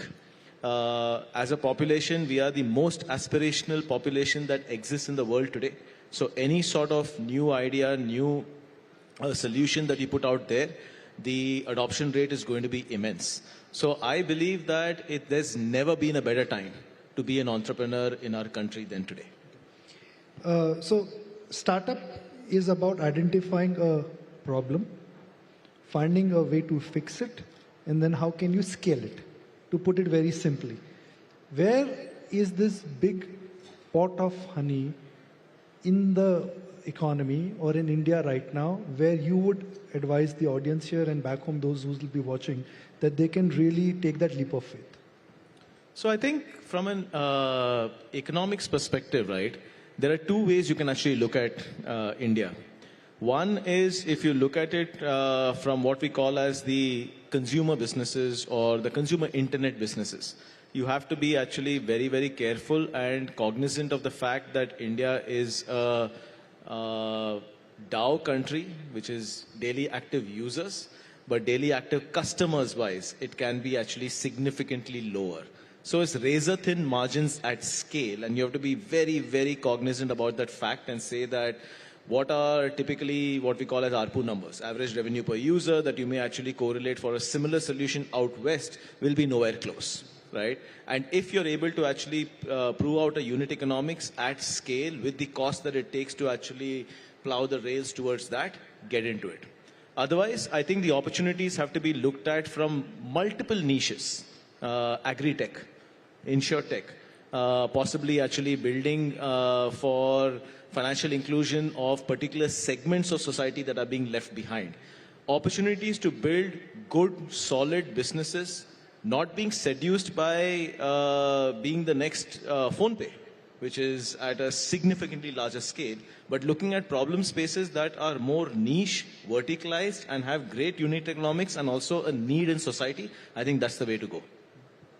Mr. Bikhchandani, some call you the poster boy of startup investing, some call you the grandfather of startup investing. I'll use the word OG. That's fashionable with startup, right? The OG of startup investing. So if someone has to make a pitch to the OG of startup investing, what would you look at? How many pitches do you hear on a daily basis? And when do you say no? Because the list of no for you is bigger than the list of yes. And I made mistakes also, ऐसी बात नहीं है. I said no to Flipkart in the pre-series A without meeting them. I said no to Snapdeal at 28 million. I said no to Lenskart. I said no to Ola in the pre-series A, the seed round. So मैंने बड़े सारे wrong decisions लिए. Several of what we invested also did not do well. But you know what? The way to look at it is that if enough of the ones you've done are doing well, you come out on the plus side, and that's okay. Right? You can't regret the ones you missed, and it's okay. Ho gaya, ho gaya. Now, see, now what's happening is that because as a team, the team meets the startups first. We look at 1,000 companies a quarter. We invest in 3 or 4. तो अगर 3-4 में invest करते हैं तो मेरे पास आती होंगी 8-10, right? And the team is now capable enough and competent enough and committed enough to actually take decisions. So नाम मेरा आता है, काम उनका है, right? But that's the way of the world, yeah. I mean, it is really the team. Alok, the same question to you. When you look at, I mean, even though Policy Bazaar has not made too many outside investments from their core, but if you have to identify the aha moment in the startup space, what would you look at in terms of in characters or in terms of a template? See, and you're right, we typically do not want to invest or acquire. By nature, we are more build people and we want to do everything in-house. But from investing perspective, totally agree with what Sanjeev said. See, at a very early stage, you can just see what is the opportunity that the team is trying to target, whether it is the market size, whether it is the, the problem being solved, with the evolution of the society or the ecosystem or the value chain in that particular area is. But, there's a way to look at the opportunity. And the second one is this the best team to take a crack at that opportunity? And would they stick for next 5-10 years trying to solve for that opportunity? भाग तो नहीं जाएंगे कल. these are the only things you can bet on. There is nothing else at that stage, to be honest. You know, I always believe a founder who is willing to put 5-10 years, you know, you can't really value that. Investor पैसे लगाते हैं, which is very, very good, but company founder की होती है. And if founders cannot believe that and drive that, and they need a lot of backseat driving from investors, then पहले दिन ही fail हो गया है. So, you know, to have that trust that this is the team which is going to build it. And yes, if you cannot have that trust, then don't please invest, because पहले दिन ही पैसा डूब जाएगा वो तो. So these are only two things. What is the opportunity being targeted, and is this a team which is the best shot at that opportunity? Mr. Bikhchandani, when you started Naukri.com, you were able to identify the movement of unorganized job service providers and you made them digital. The similar perhaps thought was at place when you started other businesses like Jeevan Sathi or 99 Acres. But that was 15-20 years ago. What are the 2 or 3 trends which you see in the economy which are transpiring because of technology and other factors? So, see, when we started Naukri, there were only 14,000 internet accounts in the country. We had no clue that the internet was going to become big. We had a simple goal. Ki if we can get 500 companies to pay us 1,000 rupees to list one job on the site and get 500 companies every month, तो साल का 60 lakh cell हो जाएगा. और 60 lakh cell हो जाएगा तो हमारा 20 लाख प्रॉफिट बन जाएगा, तो मैं तनख्वाह निकाल लूँगा. सिंपल गोल था. अब बड़ी कंपनी बनने का कोई इरादा नहीं था. वो बड़ी हो गई, वो दूसरी बात है. Today, you know, when you look at investing, I mean, the principles have not changed. Are you solving an unsolved problem? Is there a hook? Is there a, you know, will the customer want what this company is trying to do? If you can get a good handle on that, it was pretty clear to us that in Policy Bazaar, there was a massive hook. We invested pre-launch, but there was a massive hook. It was pretty clear in Zomato that they're doing something useful, they're getting traffic and traction. So we look for evidence of what we call natural traction. You know, usage हो रहा है, ये बढ़ रहा है, without spending on advertising. You're onto something. Right? That's the first thing. Then, of course, quality of team, and then 20 other things. Right? So, you know, that's what we look at. We do it bottom up, not top down. We don't identify a sector and say, "Isme karna hai." We don't think that works. Because we want to harness the imagination of 2 lakh entrepreneurs and not be limited by our own imagination. Ye sector hai, ye karna hai. Nahin. Sabse milo, then figure out what you think will work. Okay? We get it right sometimes, we get it wrong sometimes. We move on, right? But one thing is pretty clear to me today. You know, about 9 months ago or 6 months ago, if you'd asked me what impact will AI have, I used to say, wait and watch, we don't know. We are in wait and watch mode. Pata nahi kya hoga. We are keeping an eye on it. Today, if you ask me, it is pretty clear AI will go everywhere. It is the thing. And it is analogous to as significant and impactful an event as the founding of the internet, according to me, Gen AI. It will go everywhere. Now you have to go into in a nuanced manner to figure out what impact will have on which sector, which company, you know, and so on and so forth. But it will go everywhere. So we look for AI a lot right now. And Rahul, this in a sense was a question which I would like to lean towards you, which is that AI resonates very well with the startup ecosystem. That's where I guess experimentation, that's where scaling up productivity gains are, you know, coming in. Mr. Bikhchandani spoke about internet can be compared with internet. I can throw in more examples for our audience here. It is as critical as when GPS was invented. It is as critical as when steam engine was invented. As someone who is using AI directly, indirectly, who represents the startup space and also is in the fintech space, how do you see AI changing and what would be the permanent changes because of it? Like Sanjeev has mentioned, I think it's going to have a significant amount of change, not just in the fintech and the payments industry, practically in every industry. Ultimately, it's a piece of technology, like you mentioned, highly, it is actually primitive today, but growing at a rate that is exponential, which is the part that is very different than a lot of the other technologies where they were primitive, they took their time, but the growth or the evolution of the technology, while it is primitive today, is exponential, and that's why I think it's a catch-up game for a lot of us. Today, you're going to look at it from a perspective of being a tool that is going to significantly increase efficiency on various aspects of the business, both internal as well as consumer-facing or client-facing. So it could be functions like all your corporate functions, getting significantly more streamlined, right from legal, finance, HR, etc. From a product perspective, obviously the customer support seems to be one of the areas that everybody is focusing on. As soon as you start getting significantly better with vernacular language in the multimodal Gen AI systems, you'll see that its penetration is even more and impactful within our country. As we move forward, I think what might change is that products might become AI first, which means effectively today it's being used as a tool to actually enhance existing experiences. Tomorrow you'll have AI first experiences. You could have products that are insurance, could be AI first, where your interaction starts and ends with your AI bot or interface in a multimodal manner that may be the phone, may not be the phone, you don't know. Payments could actually go through that. So I think the transformation of this tool is going to be from efficiency driving to actually becoming everything becoming AI first, right? And all industries will transform. Where we need to be careful though is like any tool, you can use it towards an end, and how you choose that end really matters. For example, with financial inclusion, if we actually say that the goal is to increase financial inclusion and take credit to the new to credit market and use AI within that to determine who is really credit worthy or not, is a great goal.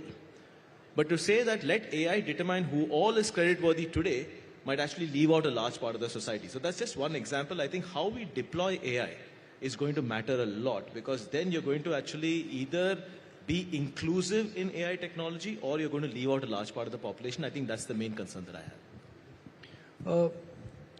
Alok, when the Indian IT services sector got incubated, the advantage which India had was that we had skill and we had scale. Now we are looking at AI, which in a sense is challenging the basic premise of IT services and skill and scale. So what would be the disruptive change because of AI for the entire ecosystem, which is a startup ecosystem? See, it's not just about startup. Every function apart from the support function in the company can focus on only three things: how to increase revenue, how to be more efficient with cost, how to be better at service. And AI can impact all three. Today we are talking more about service and cost. Eventually it will come out from the revenue side also. It will make everything more efficient, definitely. Today, a lot of AI is actually not AI. You know, I'm not a big fan of just calling things as AI unless it is solving a business problem. Eventually, a lot of times we are talking about enhanced analytics as AI. The real AI models are still a little far, to be honest. The way we use it in terms of our efficiency by building our own LLM models, we are able to do a lot of fraud control using, you know, some deep AI stuff, which is more like face recognition, voice matching, some stuff. But, you know, I actually believe AI is a very abused word today, the way it's been used, because it's actually more analytics and enhanced analytics. But it will have impact on everything. There are a lot of stories around what AI is going to deliver, but unless you are able to link it to a business use case, you know, those are going to be just stories. So the driver has to be, what is the problem being solved for? How do you make customers' life easier? How do you add value to the whole ecosystem? And AI is definitely a big part of that service delivery. But apne aap mein AI is another tool. You know, few years back we were talking about big data, big data, big data. Usse pehle kuch aur tha. But all these are used to solve a specific problem only, right? So AI is a great tool to be used in the right way. It is not the end all of everything. कि just because किसी company के पास AI की tools अच्छे हैं या फिर AI के resources अच्छे हैं तो सब कुछ हो जाएगा, नहीं. You know, depends on lot of things. Like in insurance, the biggest thing is trust. वो trust के लिए AI use कर सकते हो, but AI trust build नहीं कर सकता, right? So it is a, as I said earlier, great tool to be used in the right way. but more fluff today than the reality. Let's wait for a few more years. So we took the clock back 10 years ago. That time startups in India were nascent. Now today they become center stage. 10 years forward, if we have to engage on the same forum, where do you see innovation and where do you see a big change happening? See, again, a lot of tech solutions, it's very easy to get confused. There are two types of solutions being built in tech today. One is what are the rails. Like UPI is a great example of rails, access to databases, right? Huge amount of effort is being put by the government around a lot of these things. It is going to make everyone much more efficient. But UPI is a success because of PhonePe and a Paytm and a Google Pay, right? So eventually there has to be a front end also to utilize that rail. The biggest opportunity for startups is going to be how to utilize those rails which are being created, and those are getting created every day now. You talk about claim data, you talk about diver data, you talk about everything is going to be available for the businesses to make use of. But eventually you have to solve a customer problem using that rail. So, it's a great opportunity in next 10 years to actually solve some really, really deep customer problems. As Sanjeev said earlier, talent is there, capital is there, and if you have access to all these rails, why not? Yes, it's not going to be easy. Nothing is easy, but you can actually attempt to solve very big problems now because of this. Mr. Bikhchandani, what we've spoken about is the opportunity, the great things that have happened, the success stories like a Zomato, the success story of Policy Bazaar or PB Fintech. But there's a data which says that 90% plus of the startups, they actually fail. Only 5% of the startups, they survive into the second year. And only 1% of the startups have made it to unicorn list, and then also they come cracking down. What should one be a bit wary of while investing in the startup world or while incubating a startup? I think, is it solving a real problem? Is it building some IP? Can the founders really do it? Are customers paying, and are they paying more than the cost? These are some of the basic things of any business or commercial enterprise. So the basics of running a business have not changed. Environment may have evolved, technology may have evolved, but basics वही नहीं है.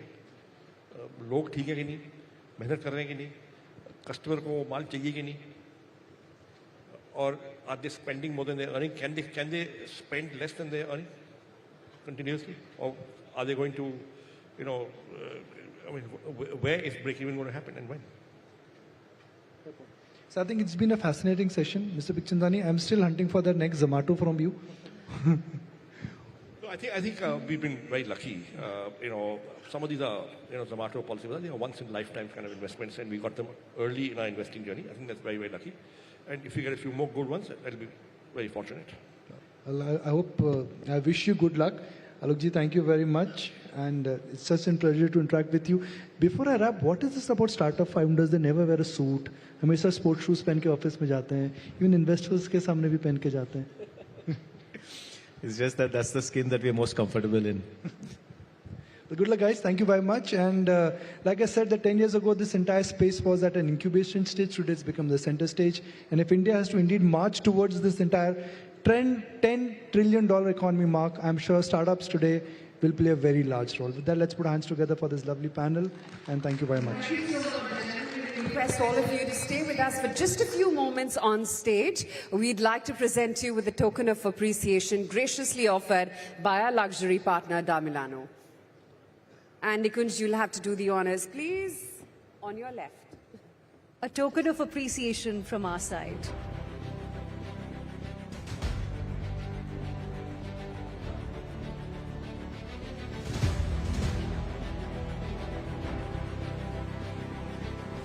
Ladies and gentlemen, a huge round of applause for the gentleman on stage, please.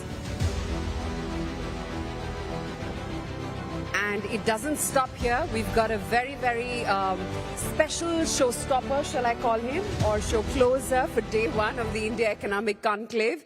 Karthik Aryan, ladies and gentlemen, is going to be in the house in just a short while from now. So do stay put and fill up your seats. Well, the biggest surprise is going to come in just a few minutes from now. We just have one last session left for the day, and then we are going to present to you Bollywood heartthrob Karthik Aryan. Well, moving on to our next panel, and India clearly is poised to become a leader in sports as well, right, Hina? So, in fact, the Times Network recently hosted a pickleball event here in New Delhi itself, showcasing the nation's growing interest in newer sports. Today, we're honored to have a distinguished panel to discuss how India can rise as a front-runner in emerging sports as well. And here we are talking about pickleball. In fact, Aisha, that is emerging as the newest sport. And the way people are getting interested in this sport, many see that as a competition to tennis as well. And ladies and gentlemen, please join us in welcoming our panel this evening. First up, we have the president of the Indian Pickleball Association, Suravir Bhullar. Well, next on is the Asia representative of the Global Pickleball Federation and representative of Franklin Sports Pickleball, Manish Rao, as well as the representatives of Hyderabad Royal Aces, Vaibhav Singh. We are also joined by owner of Gujarat Smashers, Maulik Shah, the founder of Gambit, Gaurav Gupta, the CEO of PWR, Pranav Kohli, and lastly, the cricket legend, John T. Rhodes. A big round of applause, ladies and gentlemen, for our guests who will be joining us for this very interesting panel discussion. And to moderate this session, we have the director of PWR, Aditya Khanna. Ladies and gentlemen, a huge round of applause, please.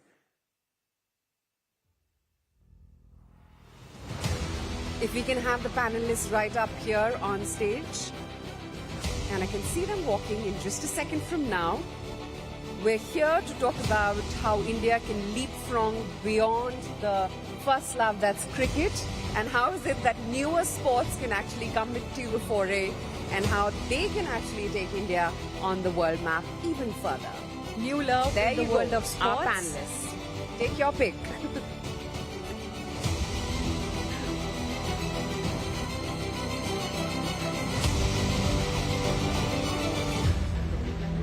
A huge round of applause, please, ladies and gentlemen.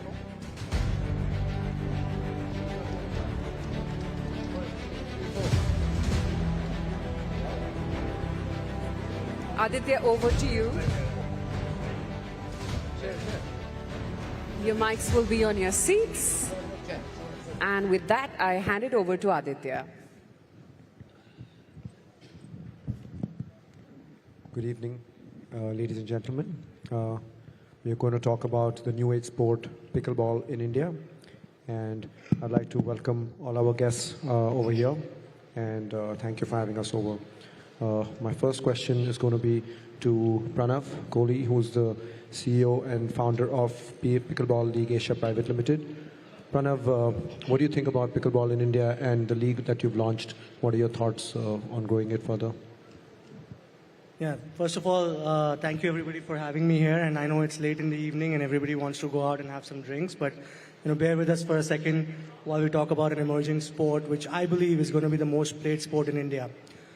Pickleball is a fad that everybody thought is going to be a fad and is going to exist just after the pandemic, especially the tennis community. And I think what this sport has proven from its inclusiveness is that it's transcendent from a socio-economic background, it's transcendent from a gender perspective, it's transcendent from body type, transcendent from an age factor. Like somebody like me, my wife, my daughter and my father, we can all get on a court and still play the sport. And I think that's the spirit that we're trying to embody into PWR, the series as well as the league. I think what we're trying to create is a pathway for kids at 5 years of age and see how they can play the sport, make it a career, and I think that's the objective. And I think, obviously with the Times Group involved, I think it gives us the kind of exposure that it gives the sport is massive. And I think you can see that with what has happened with the sport in the last 6 months, in the last 1 year and the last 2 years. If you look at the hockey stick growth that it has actually faced, I think it's primarily because of the fact that promotion has been there and India's affinity and Asia's affinity to racket sports as such. So yeah, I think it's going to be a huge, huge sport. I do believe truly that it's going to be the most played sport in India. Yes, I totally resonate with Pranav's thoughts that I believe pickleball is going to be one of the most played sports in India. And one of the most played sports in India, of course, is cricket. And we have the honor of having Mr. Jonty Rhodes with us. Jonty, what are your thoughts on pickleball being one of the most played sports in India because of the easiness of playing the sport and the barriers to entry are so low? As we were discussing behind that, like gully cricket, pickleball, it can be played with just by putting a net and 2 paddles. So what are your thoughts on that? Oh, namaskar, everybody. Namaskar, good evening. Great to be here, all the way from Goa. Thank you. Not often I get to wear a tie and shoes, so thank you for inviting me here this evening. It's quite fascinating because I've obviously been touring India as a cricketer from 1993 and then as a coach from 2009 with the Indian Premier League. And it's almost a tale of 2 different crickets. And I think what excites me about a sport like pickleball is, one, the barriers to entry are not there. The second thing is that once people start to play in India, sure, there might be some resistance to change, but India has numbers on its side. And very quickly the game can grow from a small, isolated environment to all across India. And what do you need? You need viewership. Because I've seen with the Indian Premier League how facilities have grown because people are watching the best players in the world play cricket at the Indian Premier League. I've also seen wonderful opportunities for people coming from smaller tier 2, tier 3 cities even being given an opportunity that they wouldn't have had in the past because of what the Indian Premier League has done. But for that, you need grassroots level facilities to push across. And I think the same thing will be required in pickleball, is that, yes, it can be put up anywhere. And again, that is the beauty. I am of a family that spends most of our time outdoors, which is why we selected a small fishing village in Goa to live. Our children have had to adapt, for sure. And it's because we want to be outside and have a lifestyle that's active and mobile.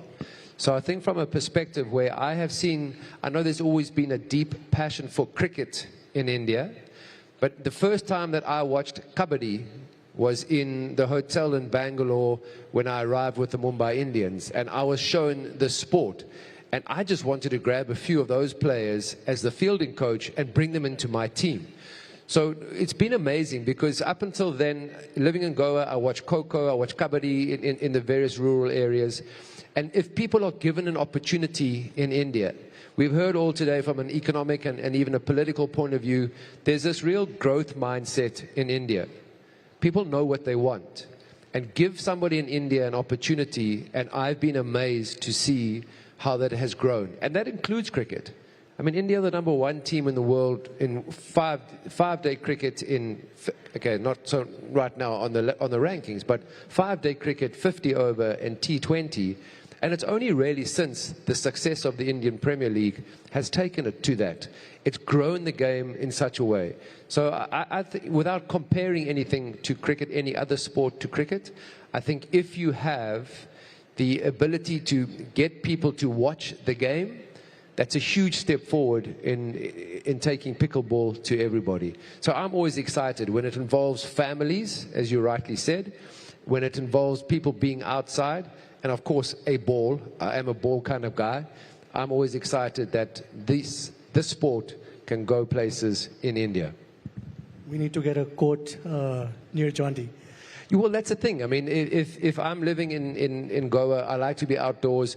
When I come and stay in a hotel, the options that I have when I'm working is to be in the gym, which I'm not a big gym goer, or in the swimming pool, which half the time is full of chlorine because there are no tennis courts, there are no facilities. You can put up pickleball anywhere and you can take it down 10 minutes later. So I think that from a point of view, when I go on working trips, I know that there is some activity that I will enjoy that doesn't involve me having to run on a treadmill or lift weights in a gym. Not that I'm knocking that, it's something for everybody, but it's just not my thing, being indoors in a gym. I'm sorry, I must take one more second to remind Jonty, it's still 1-1 down under, so we've still not lost the Test series. So again, I agree with Jonty's words that being an inclusive sport, pickleball is something which is outdoor, and every person of every age can play it. And talking about grassroots development and what BCCI has done, in developing cricket, and for IPL, we have the president of Indian Pickleball Association. So just Mr. Suryaveer Singh, would you like to talk about your role in developing pickleball as the national governing body of the sport, and in terms of grassroots development, in terms of leagues, and the steps you are taking over the last couple of years to develop the sport, making it one of the most booming sports in India, and you have a huge role to play in that. Good evening, everybody. Yes, as the Indian Pickleball Association, in the last 2 years, we have been trying to take this sport to various states across India, and as of now, we have 25 states playing pickleball, and all these states have various districts where they're playing pickleball. In the last few years, a couple of states that have really emerged strong in pickleball are Gujarat, Maharashtra, Tamil Nadu. And of course, these are the metro cities, but now we are trying to promote the sport into more rural areas. We're starting a rural program in IPA. We've already set up a center for excellence in Ahmedabad, where we impart certification programs for coaches, for referees, and as well as coaching for players. I think the reason I see this sport picking up is that it's very easy to set up, it's affordable, and the entry level is a little easier than any other sport. So I see this sport really, really growing in India, and we hope to have at least 5 lakh players in the next 2 years playing pickleball. And so we are probably the only sport you and I can play with all these fit people. Absolutely. Yeah, it's the only sport that Pranav and me can play too, and we do a pretty good job. Probably beat some of these guys. I recently did beat Addy. I'm pretty confident on the rest of the panel. Manish, although, is a tough cookie, but yeah, I think I'll get them. But yes, you also spoke about development in the whole country, and Gujarat and Ahmedabad also being one of the front runners of leading pickleball in the country. And we have Mr. Maulik Shah. What do you're of course investing in pickleball. You're from Gujarat. What do you see in terms of the growth of pickleball in your region, and your thoughts on it as well? Good evening, everyone. I think Gujarat must be one of the fastest growing state as far as pickleball is concerned. I think we have more than 800 courts, I think, in the state, and all age groups are actually participating. Second, it's also making a lot of economic sense. To start, I think, a court, it's not too much of investment is happening. A lot of land is available. So that is also, I think, a lot of entrepreneurs are actually putting up courts, and I think they're getting a great response. So actually, to grow a sport, you need all stakeholders, Like it should be a win-win for everyone, which is happening.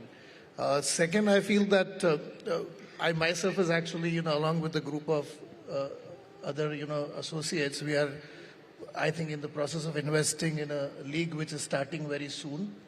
I think it's getting launched probably tomorrow in Bombay, India League. So I think it makes a lot of sense, even economic sense as an investor. Second, I feel, you're part of a journey of a new sport, like an emerging sport. I think in your lifetime, you don't get many opportunities to be part of a journey, from an emerging sport to an established sport. So I think we are excited about that. And I think it's going to go like a fire, I think. It's going to grow like anything. Maulik, did you say 800 courts in Gujarat? Yeah. Well, that's a phenomenal number, right? And it's a great how many times a week do you play? I play twice a week. Twice a week? Yeah. That's it? At the moment, twice a week, yeah. And a lot of, I think US is seeing that, a lot of tennis courts are getting converted to pickleball courts. That yet is not started in India, but I see that also happening very, very soon, because I know a couple of owners who are, having tennis courts, and the revenue is not really very good compared to what pickleball court owners are making, So I think that process is not yet started, so you will add a few more like that, So it's great, by the way, to answer you, yeah. No, totally agree with you. And, the kind of growth it is showing with all age groups, and, which is great. And that's what I want to come to Gaurav as well and talk about, pickleball being an inclusive sport. You have a health tech app as well. How do you see the health-wise benefits? Since you also played pickleball, you're a tennis player as well. I feel enough health benefits coming from pickleball for all age groups. As we spoke about it, that tennis is one sport where the age span increases of a human being, and I think pickleball is in the similar lines. What are your thoughts on that? Hi, everyone. I think living healthier and longer is important for all of us nowadays. And it's no surprise that out of all the things that we do, the most scientifically proven thing to do to live healthier and longer is movement, exercising or playing something. It's proven.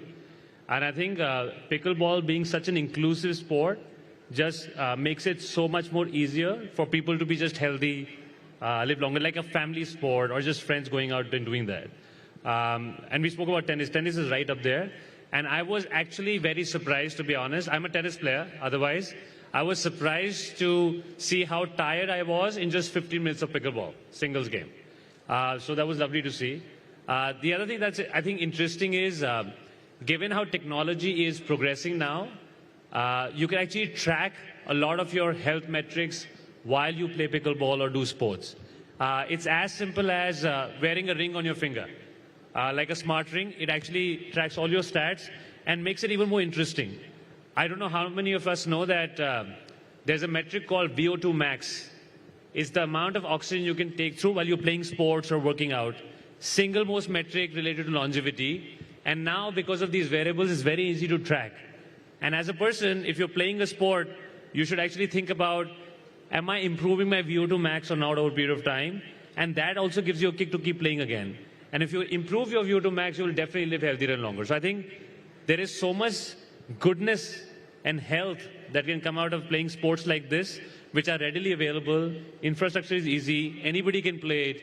That I think this is a means to fun, but there's also means to living healthier and longer. On a serious note, I do see India eventually having a medalist in the Olympics in pickleball. Currently, we have the top players in Asia in under 12, under 14, under 16, under 18. They're all players from India. They're number one in Asia. We also have a US Open gold medalist from India. We have a player called Arman Bhatia, who's the number one player in India, doing very well internationally. So yes, as and when this game goes into the Olympics, I see India coming up with a medalist. Yes, we are actually, we have the presence of Mr. Manish Rao, who's the Asian representative in the Global Pickleball Federation, and the IPA and the APA and GPF are working strongly towards making pickleball an Olympic sport as well. What are your thoughts in India being a leader in pickleball in the World Forum, which is happening right now, and your role in GPF, and how you're empowering India through that as well? Yeah. Good evening, gentlemen, and thank you, Adi. So, as a part of Global Pickleball Federation, so what happened is the topic today is pickleball giant, that is the India. So this sport has been in the world for the last 50 years, and in India it's been there for the last 10 years. And today I'll tell you, Adi, that we are the second most populous pickleball player in the world. I mean, after US, we have more players all over the world, and that is a testimony to the growth of pickleball in India. And what GPF, that is Global Pickleball Federation, is extremely excited is at the growth which pickleball infrastructure as well as the players are growing in India. And thanks to a lot of efforts by PWR and Pickleball United, we've been working on the grassroots level, we've been working on players, and Global Pickleball Federation has put all its efforts to get the sport to Olympics, and India is a major partner in that. The most important part is that wherever the emerging countries are coming, Pickleball United is a Indian company which is providing equipments for the growth of the sport, and that is a major thing which is happening. So it's a very healthy sign. So pickleball is on steroids definitely in India. No, and the IPA and the APA takes a huge role in developing pickleball in Asia and in India. And talking about infrastructure development, so we guys are also, you guys are developing real estate, in Hyderabad, and pickleball infrastructure is coming up, and you're also investing hugely in your real estate projects in pickleball and developing courts, and they're usually overbooked. And where do you see that in your program, in your investments as well? Good evening, everyone. So allow me just 30 seconds to give a little brief about. So we are Rajapushpa Group. We are from Hyderabad. We are a real estate firm. We are into infrastructure as well. While I say that, we are strong believers of that we are not into just the business of brick and mortar. We have a certain responsibility and accountability on building communities where we harper on well-being, where we harper on social well-being, developing social bonds, physical fitness. So that goes, pickleball is a fresh game which is catching up in India. Is the fastest globally recognized game right now. So as per our responsibility, what we are doing is all our communities and workspaces that we are creating in and around Hyderabad, we are ensuring that we have pickleball courts. So pickleball is an energizing game. It's a game which anyone can play. It has easy entry. There are no entry barriers actually. So it resonates well with our thought process of creating lifestyle spaces which talk about fitness, which talk about well-being. It's surprising to note today India happens to have 40 million diabetic people. So and it's touted by 2045. It's being thought that we will reach about 100 plus. So the only way to avoid this is by engaging in physical activity, getting out of the houses, getting into sports. And pickleball is a family sport, wherein, like Pranav said, anyone from a kid to the grandparent can easily engage and play. So yes, we're super excited about this, and we have a feeling that pickleball is going to get really big. You got to enter the sport at the right time. A few years back, if we would have talked about cryptocurrency, nobody would have believed us. They would have laughed. Okay, but pickleball is a new sport, and I think we, as the Rajapushpa Group, a real estate company, we want to get it into our communities at the right time to increase awareness and engagement about it. Dangerous to compare pickleball with cryptocurrency, but we'll let that pass. But it helps also the stats that that if you build a pickleball court, and this is a statistic which has come out from the US, in your backyard, the price of the house goes up by 30%. So obviously, I'm sure we're super excited about that. Yeah, then. absolutely. So I think that helps the fact as well. Right. So, first of all, Pranav, as what he mentioned, it is the fastest growing sport, and Pranav is, of course, the leader of pickleball in India, along with Times Group, leading the growth of pickleball in India.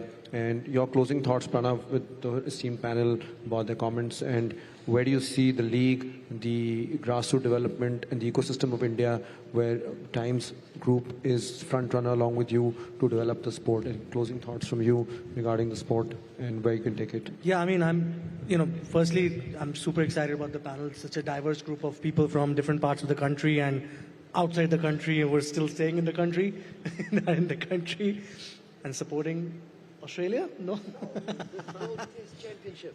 Oh, World Test Championship. Yeah, we have to qualify for that still. Exactly. That's what I was referring to. Right. Carry on. We'll get there.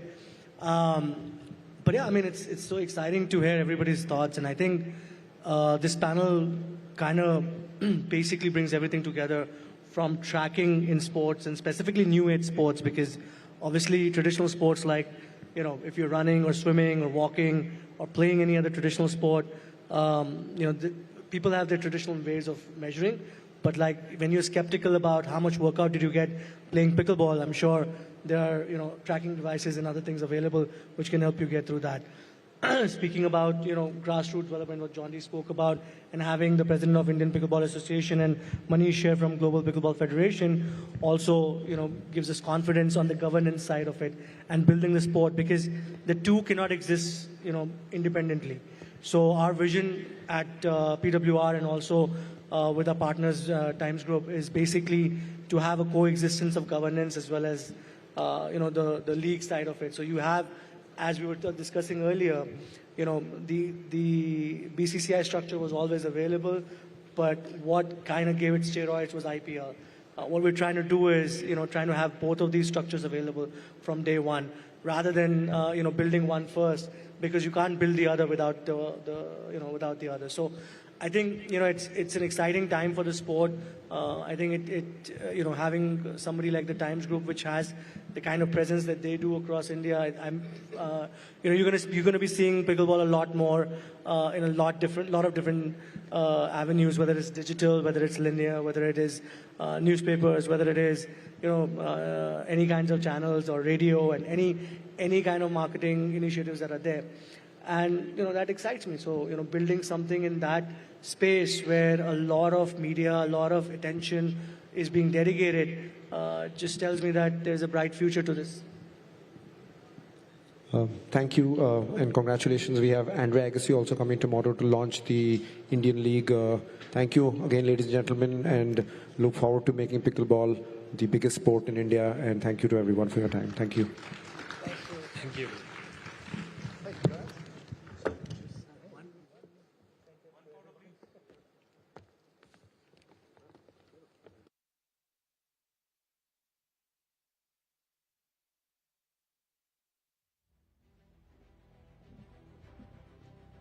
Thank you so much, all of you. And that was a great insight on how India can move beyond cricket, Hina, and we can have newer sports join in the bandwagon. Well, absolutely. Like I said, pickleball is the new love as far as the sports people across the country are concerned. Thank you very much, gentlemen, for joining us this evening.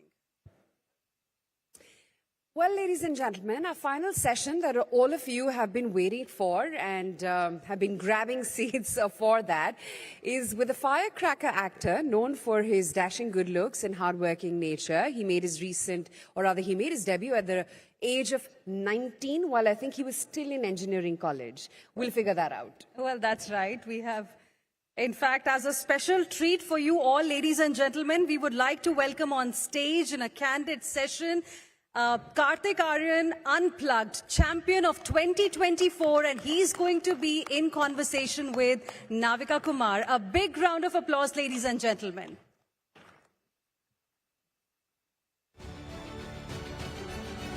I don't think he'll come quicker if we don't clap harder. So a huge round of applause, please. It's our last and final session.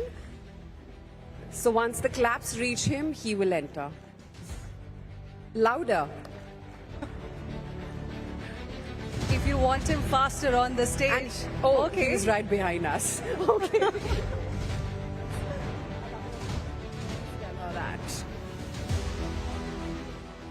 Over to you, Navika.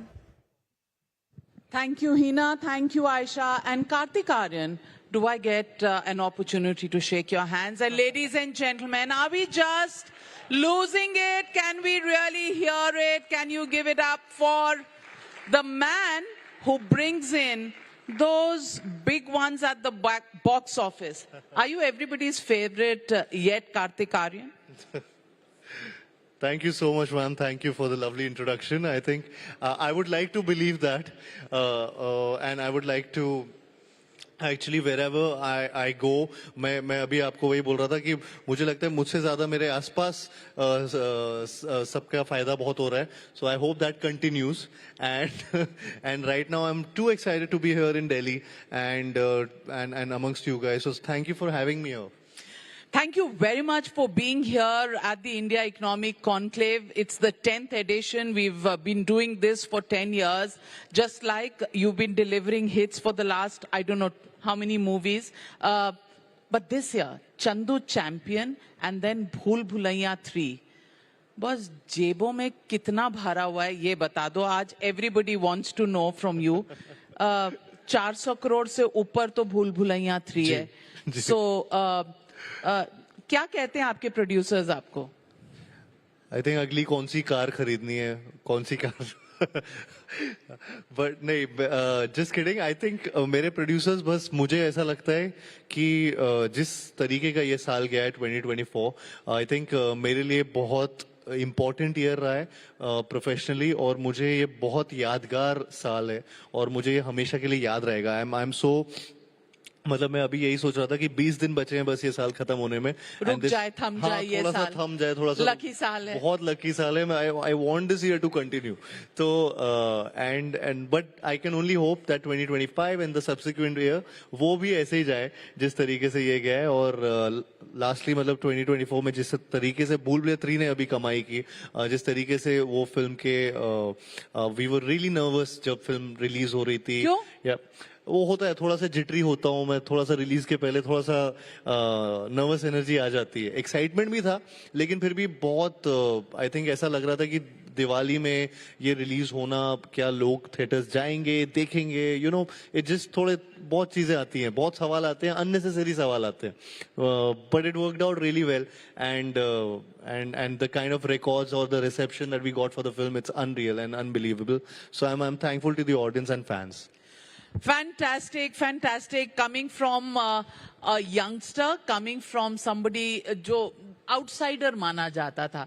मैं पहले तो आपसे पूछना चाहती हूँ, आपने गाड़ियों की बात की, कितनी गाड़ियां हैं, कितने मोटर बाइक्स हैं, गिने कभी? मेरे यहाँ पार्किंग कम हो गई है, तो वो एक इंटरेस्टिंग बात थी कि लास्ट टाइम जब मैं कार खरीदने के लिए मम्मी से वापस से बोला था मुझे एक कार पसंद आई है, खरीदना है, तो उन्होंने बोला बेटा पार्किंग अब खत्म हो गई, अब कार बंद है इस घर पे। तो इवेंचुअली ये डिसाइड हुआ मम्मी से परमिशन लेनी पड़ती है? बहुत मेरे बाइक्स तो बंद हो चुकी है मेरे घर पे। अच्छा, कितनी बाइक्स हैं? मेरे पास हैं कुछ, मतलब मैंने गिनी नहीं है, लेकिन हाँ ठीक ठाक नंबर। ठीक ठाक क्या होता है? 10, 12, दर्जन भर, 2 दर्जन? नहीं, मेरे पास 7-8 बाइक्स है। 7-8 बाइक्स। और गाड़ियां? वो भी उतनी होंगी। अच्छा, कौन कौन सी याद रहता है कि मंडे इसमें, ट्यूसडे उसमें, क्या घूमते हो, कैसे डिसाइड करते हो? नहीं, मैं अभी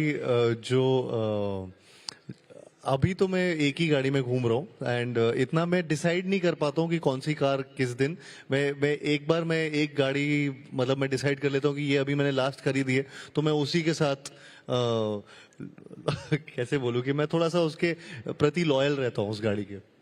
अरे भाई अच्छा, कौन सी है ये लेटेस्ट जिसको इतना लॉयल्टी बोनस मिल रहा है? अभी ये लास्ट रिसेंटली मैंने एक रेंज रोवर ली थी, and I was just, I think मैं बहुत टाइम से मुझे ऐसा था कि मुझे रेंज रोवर एक खरीदनी है। और स्टेटस सिंबल है? नहीं, मेरे ड्रीम कार में से एक थी, एक लैम्बोर्गिनी थी, एक रेंज रोवर थी और एक मैक्लेरन थी, तीनों मेरे पास है अभी। सो ये मतलब बहुत टाइम से मेरा सपना। ये लोग गिफ्ट करते हैं आपको? नहीं, क्या खरीदते हो? एक गिफ्ट है उसमें से। और भूल भुलैया के बाद कोई गिफ्ट मिली? हाँ, भूल भुलैया के बाद मुझे मैक्लेरन गिफ्ट की थी भूषण सर ने, आई थिंक। और and I am really thankful कि हाँ उनको इतना I am really thankful to the fans and audiences कि उन्होंने इतना पैसे कमाए उनको कि उन्होंने मुझे भी कुछ गिफ्ट किया। भाई 400, 425 करोड़ आप बनवा देते हो और उसके बाद 4-5-6 करोड़ की गाड़ी ले लेते हो। I don't think it's a bad deal. Do you? It's not a bad deal. He should give me a jet. कुछ प्राइवेट प्लेन या कुछ ऐसा मिलना चाहिए, आई थिंक। प्राइवेट प्लेन मिलना चाहिए, कुछ ऐसा कुछ होना चाहिए। बिल्कुल, हसरतें हो तो ऐसी हो। Kartik, I want to ask you ji, आपने 19 साल की उम्र पे प्यार का पंचनामा से शुरुआत जी। आप इंजीनियरिंग कॉलेज में थे, क्या सोचकर फिल्म इंडस्ट्री का ये शौक चढ़ा? फिल्में देख के मैं बचपन से ही, मेरी फैमिली में, या मुझे बहुत शौक था फिल्में देखने का, और आई डोंट नो, मतलब मैं कोई भी फिल्म नहीं छोड़ता था मैं, एंड वो फिल्में देख के मुझे हमेशा ऐसा लगता था, ये तब मुझे समझ नहीं आता था कि प्रोफेशन क्या है, ये एक्टिंग क्या होती है। मुझे बस लगता था अच्छा ये हीरो है, ये हीरोइन है। मुझे नहीं पता था कि डायरेक्टर, प्रोड्यूसर, सबके क्या क्या चीजें, क्या क्या लोग करते हैं। But I use to watch movies and I use to think कि हाँ फिल्में हैं, फिल्मों का पार्ट मुझे भी बनना है। तो कौन सी फिल्म बहुत इम्प्रेस की आपको? Baazigar, I think that was one film जिसकी वजह से जीतने वाले को बाजीगर कहते हैं।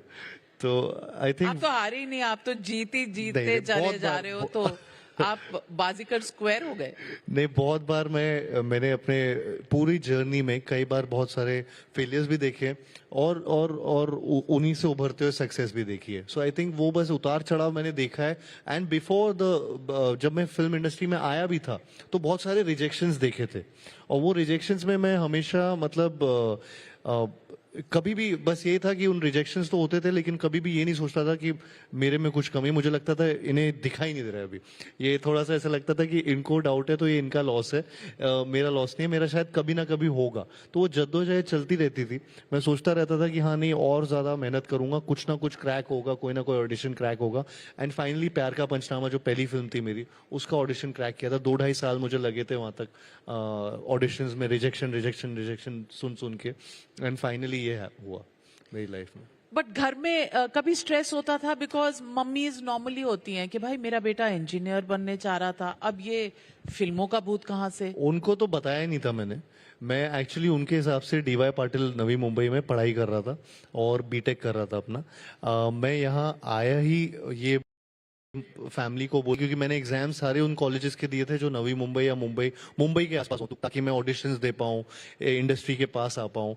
तो ये मेरा एक तरीके से मुझे ऐसा लगता था उस टाइम कि बड़ा स्मार्ट तरीके से मैंने ये सोचा है कि फैमिली को जरा भी प्रेशर ना आए या उनको ये ना लगे कि हमारा बेटा इसको क्या हो गया है ये सडनली. बिकॉज उन्होंने उस टाइम मुझे लगता था कि सीधे मना कर देना था कि नहीं तू कुछ नहीं कर रहा, तू पढ़ाई कर, ये सब एक्टिंग क्या होती है, ये सब चीजें. I think they would have not understood the fact that ये एक प्रोफेशन किस तरीके से, क्योंकि हम किसी को जानते नहीं थे वहाँ पे, कुछ पता नहीं था, तो थोड़ा सा वो ऑफ कोर्स वो घबराते कि ये क्या है. तो मैंने एग्जाम्स दिए थे वो कॉलेजेस के, और उसमें से एक था DY पाटिल कॉलेज, और जिस कॉलेज में मेरा दाखिला हो गया उसकी एंट्रेंस एग्जाम मेरी क्लियर हो गई. एंड देन मैं यहाँ नवी मुंबई में रह रहा था. वहाँ से मैं लोकल ट्रेन में मतलब ट्रैवल करता रहता था नवी मुंबई टू मुंबई. ऑडिशंस ढूंढता था गूगल में या फेसबुक पे, सर्च इंजन में डाल के कि एक्टर्स रिक्वायर्ड, या auditions for ads, auditions for films, ऐसी चीजें ढूंढता रहता था रैंडमली. उनमें से जो भी चीज निकलती थी वो चीज में मैं डायरेक्टली पहुंच जाता था अगर किसी ने इंटरनेट पे डाला होता था.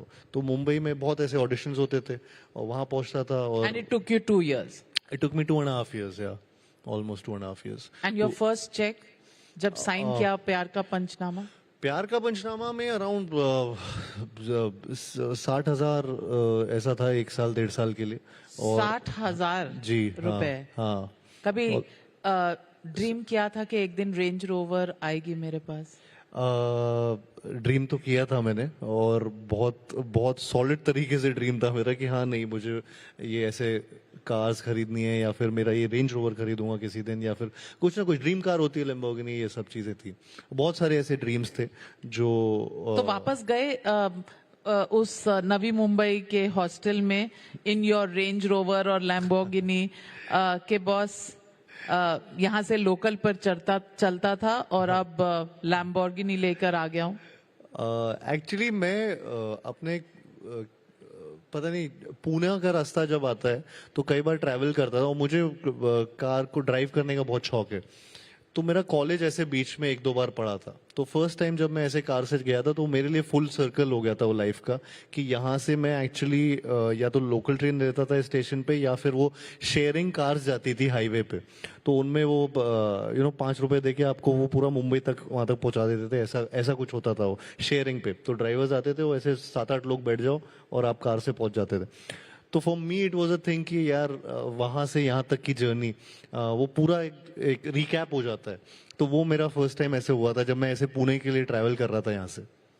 आपको लगता है कि जैसे बॉलीवुड लोग सपने लेकर आते हैं, लेकिन सबके सपने सच नहीं होते हैं. आपके सच हुए. जी. फॉर्मूला क्या था? आज जो यंगस्टर्स स्ट्रगल कर रहे हैं, आपकी अपनी journey is testimony to the fact कि आपको किसी चीज की जरूरत नहीं है, हौसला चाहिए, और आप ठान लीजिए तो आप कर सकते हैं. कैसे किया, जरा शेयर करिए सबके साथ.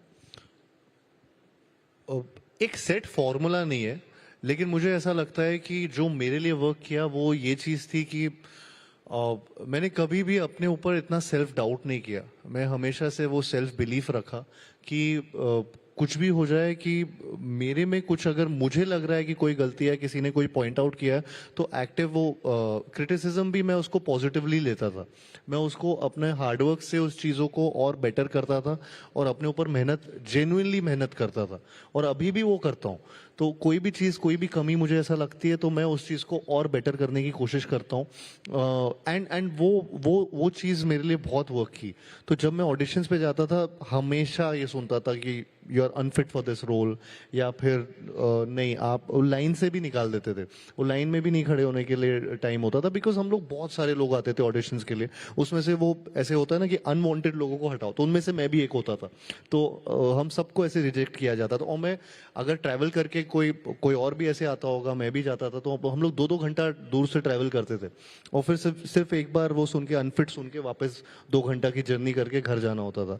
तो हॉस्टल. सो आई थिंक वो टाइम बहुत ऐसा, खुद पे सेल्फ डाउट ना आए, ये बहुत लोगों के साथ होता है कि जब वो फाइनल ऑडिशन का एक टाइम आता था कि इतने सारे ऑडिशंस के बाद, रिजेक्शंस के बाद, एक जो फाइनल टाइम तक, जब कई लोगों के साथ ही होता है कि वो पहुंचते हैं वहां तक, और वहां ऐसा होता है यार अभी मन ही नहीं कर रहा है, मैं इतना यहाँ तक वो कर लिया हूँ कि वो फाइनल चीज में अपना पूरा 100% 200% नहीं दे पाते. सो आई थिंक वो मेरे साथ कभी नहीं हुआ. वो मैंने हमेशा उस चीज को हमेशा ये किया कि ये मेरा पहला और आखिरी चांस है, तो हर चांस को उसी तरह से देखता रहा. आज भी मैं अपनी हर फिल्म को ये मेरी पहली और आखिरी फिल्म की तरह ही सोचता हूँ और काम करता हूँ उस पर. What a takeaway. Yes, you are as good as the opportunity that you get, and who knows, एक opportunity जिंदगी बदल देती है. लाइफ चेंजिंग होता है, लाइफ चेंजिंग हो सकता है. मेरा ऑडिशन जो प्यार का पंचनामा का ऑडिशन था, मैं आपको बताता हूँ क्या हुआ था उस टाइम. मेरे तो ये ऑडिशन हो रहा था अंधेरी में. मैं रहता था नवी मुंबई में, खारगर में, which is again 2 hours 2.5 hours away.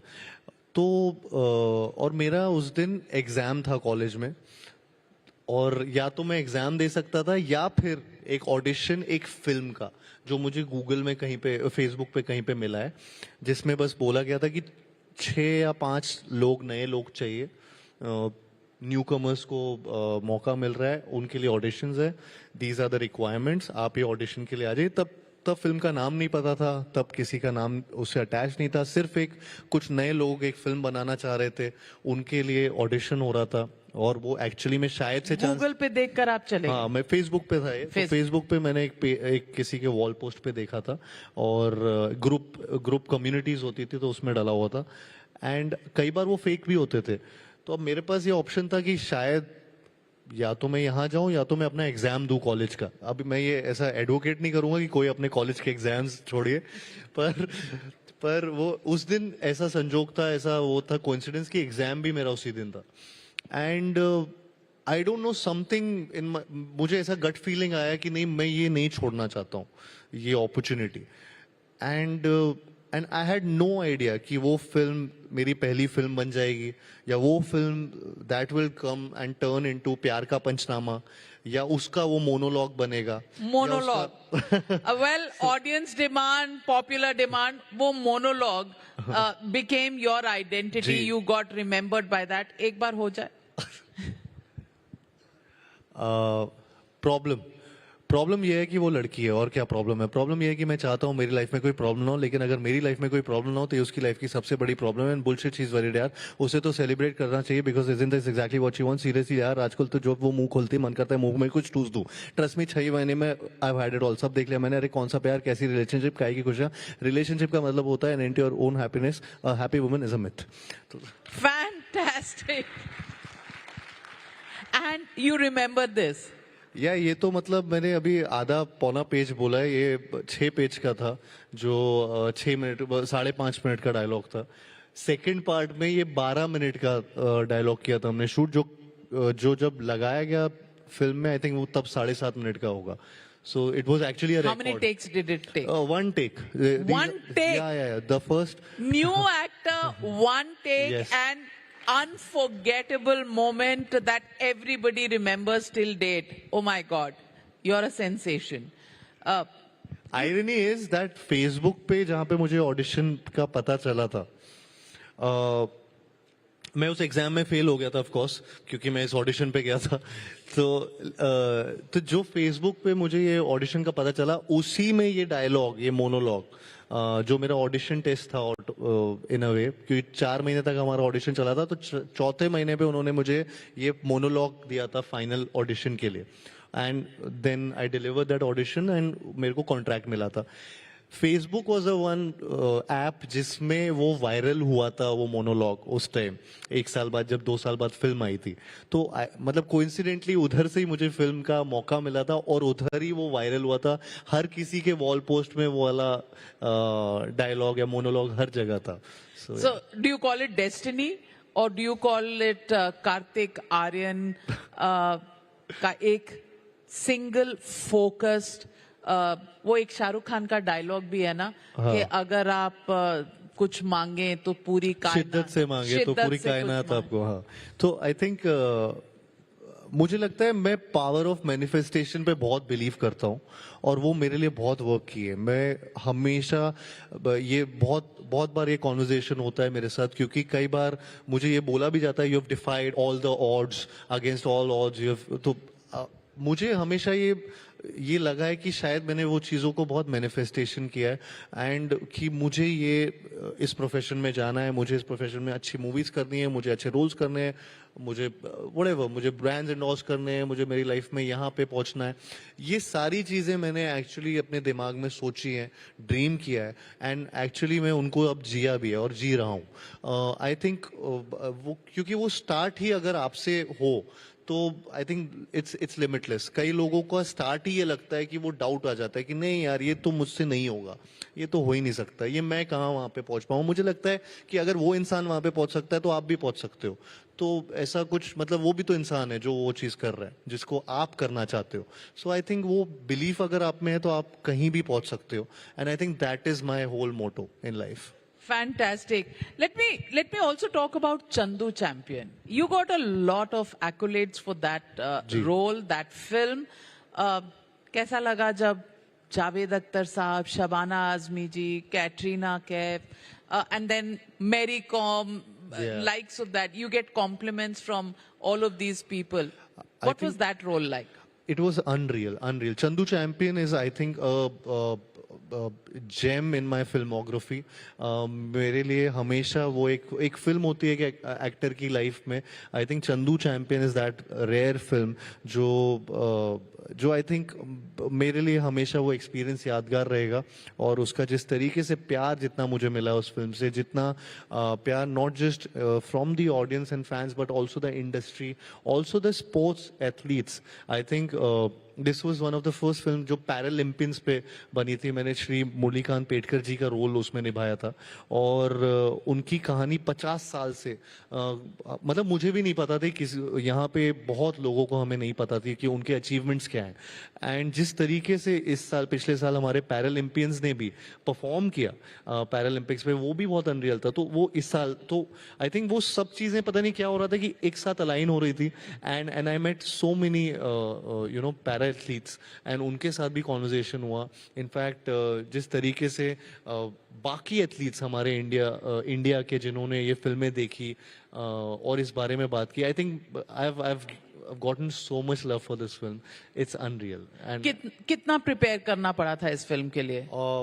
Around 1.25 साल 1.5 साल हम लोग सिर्फ इसकी प्रेप कर रहे थे, बिकॉज इसमें एक बॉडी टाइप था, एक स्किल सेट्स थे बहुत सारे। मैंने कभी बॉक्सिंग नहीं की थी, कभी मैंने रेसलिंग नहीं की थी, स्विमिंग मुझे नहीं आती थी ढंग से। तो मुझे यहाँ पे, और कबीर सर का ये बहुत एक उस तरीके के डायरेक्टर हैं जो बहुत ज़्यादा डिटेल्ड चीज़ों में यू नो मानते हैं। तो वो मेरे साथ जो मेरे ओपोनेंट्स थे, तो अगर मैं स्विमिंग कर रहा हूँ तो एक्चुअली में मेरे साथ वाले सारे स्विमर्स प्रोफेशनल स्विमर्स थे। बॉक्सर्स, एक बॉक्सर वर्ल्ड चैंपियनशिप बाउट खेल के मेरे साथ फाइट करने आ रहा था अगले हफ्ते। सो ऐसी चीज़ें थी, ऐसी सिचुएशन थी। मैं जिस सो लंदन में हम लोग शूट कर रहे थे एक स्विमिंग पूल पे जो ओलंपिक्स में यूज़ होता है। वहाँ पर मेरा एक, फॉर एग्जांपल मैं 5th लेन पे था अगर, तो 4th लेन पे जो थे वो आई थिंक डेनमार्क से थे, कहीं से थे। तो वो एथलीट स्विमर मुझे वहाँ पे बोलते हैं कि I one the gold medal in your lane in reality. तो मुझे ऐसा लगा कि मैं सिर्फ सराउंडेड हूँ एथलीट से, रियल ओलंपियंस से, जिनके साथ मैं एक्चुअली कम्पीट कर रहा था। तो मुझे वो experience once in a lifetime experience था, इन सबके साथ ऐसी चीजें करना, and through a film and through a journey जो इनकी रही। तो डाइट पे था, स्किल सेट सीख रहा था मैं, प्रोफेशनल। 1.25 साल इन्वेस्ट करते हैं actors to prep for a film? I think so करते हैं, आई थिंक सो। काफी ऐसे एग्जाम्पल्स रहे हैं जिन्होंने ऐसे इन्वेस्ट किया, काफी कम भी रहे हैं एग्जाम्पल्स, इतने ज्यादा नहीं है।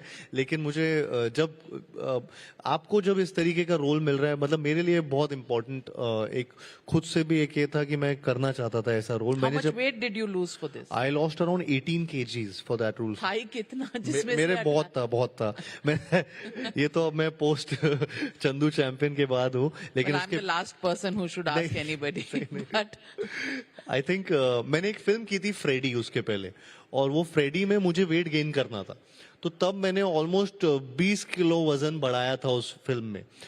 तो मैं ऑलरेडी एंड कोइंसिडेंस ऐसा था कि उसी के बाद मुझे चंदू चैंपियन की प्रेप में जाना था। तो so I had to lose that weight, which was fat weight, and turn it into muscular weight. तो वो सबसे ज्यादा एक प्रॉब्लमैटिक वो चीज थी। तो मैंने वो ही चीज किया और 18 किलो वेट लूज किया। बाकी जो भी मतलब मस्कुलैरिटी गेन की, बॉक्सिंग सीखा, स्विमिंग सीखा, और जिनमें swimming without the use of legs सीखा फिर, बिकॉज उनके लेग्स पैरालाइज थे, तो वो हाथ से स्विमिंग होती थी। सो आई थिंक वो सारी चीजें difficult scenes to do, very difficult without using your legs if you have to swim. मुझे पैर के साथ स्विमिंग नहीं आती थी, मुझे पैरों के बिना स्विमिंग सीखना था। तो आई थिंक वहां तक जा रहे थे हम लोग, तो उसमें वो बहुत वक्त लगा। इसीलिए वो 1.5 साल की ट्रेनिंग बहुत जरूरी थी, क्योंकि कैमराज वो सिर्फ ऊपर दाएं बाएं नहीं, वो अंडर वाटर भी लगा रहे थे, तो उनको हर एंगल से ये सब शूट करना था।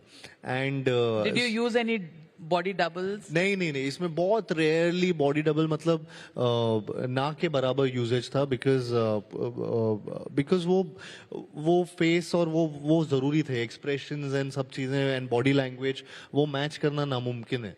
बिकॉज टेक्निकली ऐसा भी नहीं था कि मैं सारे स्पोर्ट्स ऐसे कर रहा था जिनमें कपड़े नहीं पहनते। मैं स्विमिंग कर रहा था, दंगल कर रहा था, बॉक्सिंग कर रहा था, तो उसमें किसी को भी मैच करना बड़ा मुश्किल खेल है। सो एक ड्रेस डिजाइनर का खर्चा तो कम हुआ था? वो खर्चा बहुत कम हो गया, लेकिन बाकी बहुत खर्चे थे। इन सारी चीजों को एक साथ लाना, एथलीट्स को लाना, इतने बड़े बड़े स्टेडियम्स में शूट करना, ऐसी लोकेशंस पे शूट करना, it was just too much. मतलब अखाड़े में हम लोग शूट करते थे बॉक्सिंग के, और इतनी धूप में हम लोग सब लोग दंगल करते थे। वो रेत ऐसा होता था कि एकदम गर्म रेत होती थी, दोपहर के 12 बजे टॉप सनलाइट पे, एक हिल पे। कबीर सर ऐसी लोकेशंस भी ऐसी ढूंढते थे कि जहाँ पे कोई नहीं गया हो, तो हम लोग ऐसे पहाड़ पे कहीं पे शूट करते थे। तो ये दंगल के टाइम पे ऐसा था कि इतनी गर्मी में वो चित पड़ रहे हैं, वो गिरा रहे हैं आपको, और वो एकदम पीठ पे लगती थी। वहीं जब स्विमिंग कर रहे थे तो पानी इतना ठंडा होता था कई बार कि वो ठंडे पानी में जाना ऐसा लगता था टॉर्चर हो रहा है। सो आई थिंक मैंने सारे टेम्परेचर, सारे तरीके के क्लाइमेट्स देख लिए इस पूरी पिक्चर में। उस फिल्म के बाद किसी ने कार नहीं प्रेजेंट की? करनी चाहिए थी। वेट कर रहा हूँ वेट कर रहे हो? Because after, so how long did you diet? How much did you work out? कितने घंटे दिन में वर्कआउट करना पड़ता था? For the entire time, वो पूरा का पूरा जो 1.5 साल का पूरा एक सिस्टम था, जिसमें मैं डाइट ऐसे फॉलो कर रहा था, like a machine, like a robot. Because अगर मैं रात को, जैसा मैं बोल रहा था कि रात को मैं एक सूप पी रहा था, टमेटो सूप, तो वही सूप मैं 1.5 साल तक बस वही पीता रहा। कोई चेंज नहीं उस रेजिम में, कोई चेंज नहीं उस डाइट पे। 1.5 साल you lived on tomato soup at night? Not just tomato soup, but अगर मैं रात को डिनर के टाइम सिर्फ वही खा रहा हूँ, तो मैं शुगर से पूरी तरह से ऑफ हो चुका था। I was of sugar. किसी भी तरीके का खाने में मीठा नहीं हो सकता था। एंड ऑफ कोर्स कार्ब्स एकदम मिनिमम थे, प्रोटीन ज्यादा थे। It was just a diet which felt like कि मैं कुछ ऑलमोस्ट खा ही नहीं रहा हूँ, and for almost around 2 years। तो वो तो फॉलो करना था, एंड साथ साथ उसके बॉक्सिंग सीखना था। रोज सुबह बॉक्सिंग होती थी, दोपहर को जिम ट्रेनिंग होती थी, शाम को मेरी स्विमिंग होती थी। And so this was just a regime. 7 दिन इनफैक्ट मेरा ये चलता था रेजिम। कभी किसी दिन अगर बॉक्सिंग में मेरे शोल्डर इंजरी भी हुए, स्विमिंग के टाइम, स्विमिंग में एक्चुअली एक चीज़ बहुत अच्छी होती है कि अगर इंजरी हुई है तो रिहैब भी स्विमिंग से होता था, तो आई थिंक वो कहीं ना कहीं वो हेल्प भी करती थी स्विमिंग। सो मैंने ऐसे एक शोल्डर, मेरा राइट शोल्डर अगर थोड़ा सा इंजर हो गया तो मैं स्विमिंग भी कर रहा हूँ उस राइट शोल्डर इंजर्ड शोल्डर के साथ। सो आई थिंक ये 1.5-2 साल मैं एथलीट की तरह ही जी रहा था। सन्यासी की लाइफ थी भाई, पूरी सन्यासी की लाइफ थी पूरी। Very difficult, but after that sweet success. अब सक्सेस के बाद कार्तिक आर्यन का with so much success, with the fact that you are the magic boy, आप जिस प्रोजेक्ट को छूते हैं, जिस फिल्म को छूते हैं, वो बॉक्स ऑफिस में तूफान ले आती है। छोटा जी, मुझे अभी भी डर लगता है ये जब बात सुनता हूँ। जी जी। तो आपकी मम्मी को मैंने बहुत इंटरव्यूज में देखा है, वो आपकी नजर वगैरह उतारती हैं? नहीं, वो इंटरव्यूज नहीं आती, वो सिर्फ वो कपिल शर्मा उनके फैन है, तो उनके शो में कई बार दिखी है, ऑडियंस में दिखी है, और एक बार उन्हें ऑफ कोर्स बुलाया भी था शो में। तो उसके बाद एक्चुअली उस शो में तो वो पहले जब बैक स्टेज में होते हैं तो मुझे डर लग रहा था कि ये चुप ही रहेंगे बेचारे, ये नर्वस हो रखी हैं, तो मैं उनको प्रेप कर रहा था कि आप नर्वस मत हो, आपको सिर्फ हंसना है, शो में जाके आपको कुछ करना नहीं है, आप बस जाओ और हंसो, वो करेंगे जो भी आप बातें करेंगे। और मैं ऐसे प्रेप कर रहा था, लेकिन जब उधर स्टेज पे गए तो वो इतना बोली कि मुझे डर लग रहा था कि ज्यादा बोलती जा रही है, पता नहीं कितनी पोल खोल देंगी, तो उनको चुप कराना पड़ रहा था मुझे बार बार।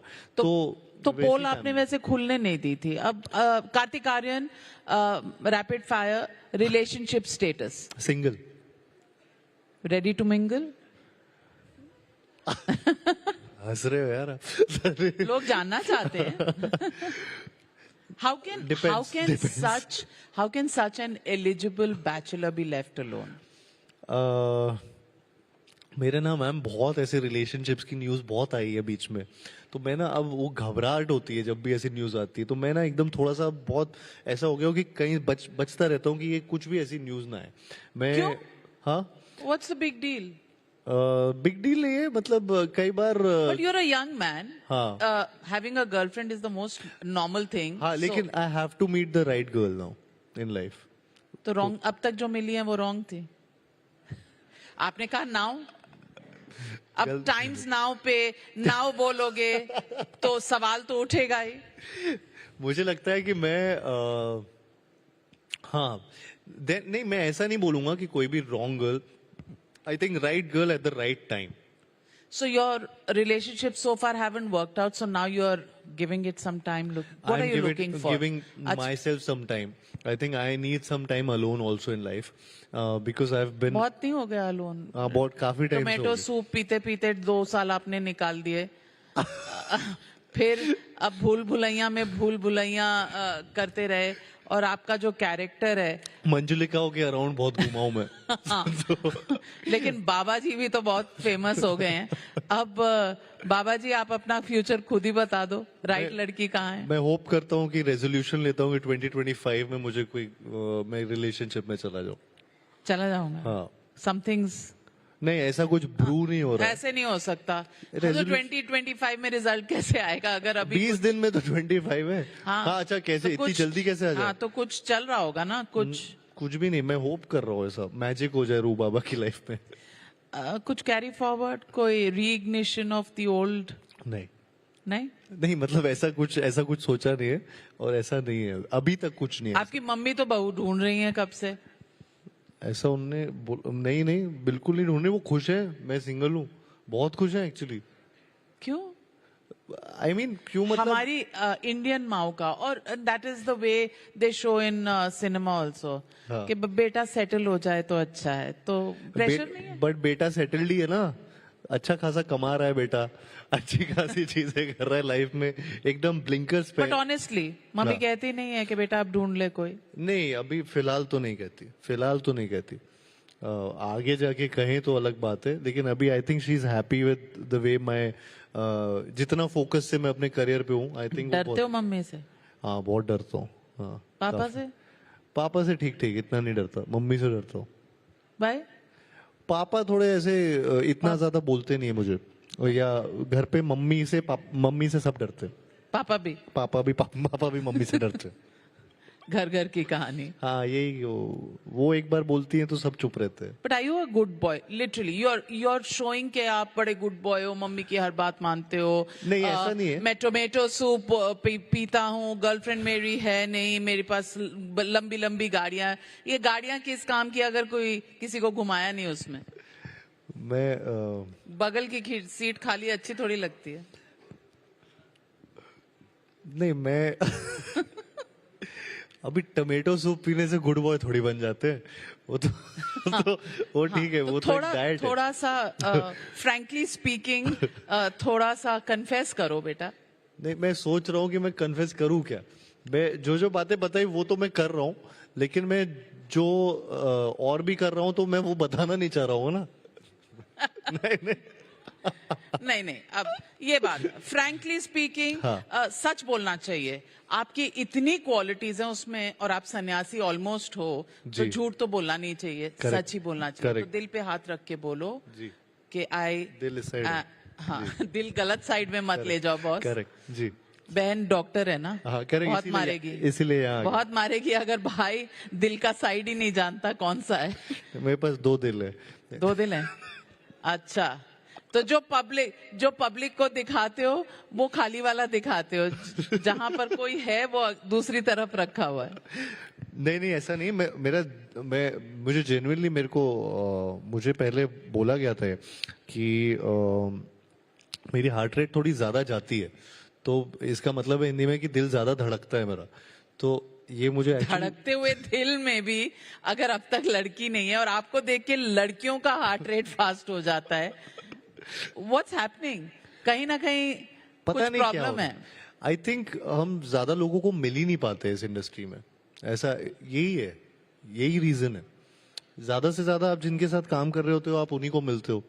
तो आपके बहुत एक सेट पैटर्न होता है जिसमें आप लोगों को इतना ज्यादा मिल नहीं पाते. और मैं इतना ज्यादा पार्टीज करता नहीं हूँ, तो मैं ज्यादा इधर उधर बाहर जाता नहीं हूँ. तो मेरी आदतें थोड़ी बहुत अभी गुड बॉय वाली बातें क्या बोलूं.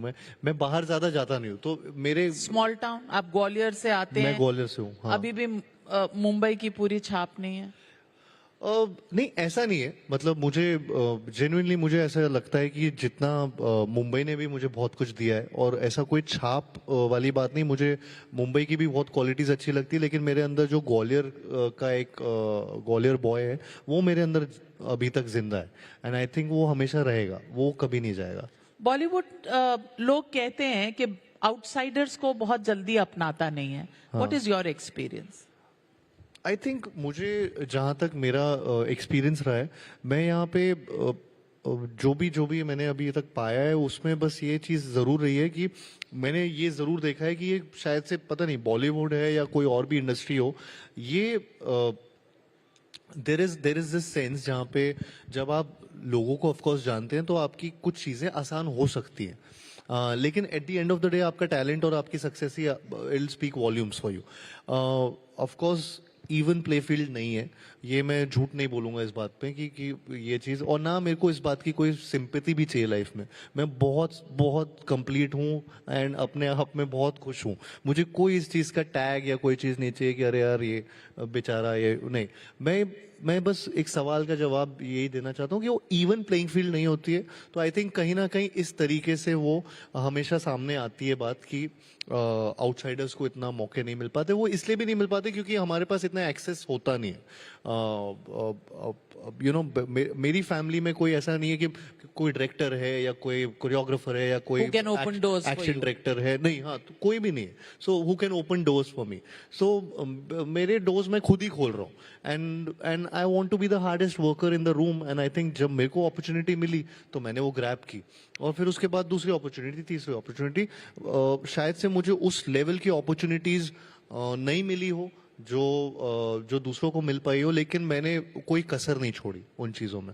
एंड मुझे उस बात का कोई गिला शिकवा नहीं है. So I am really happy with my success. क्या एक्सेप्टेबिलिटी बढ़ती है?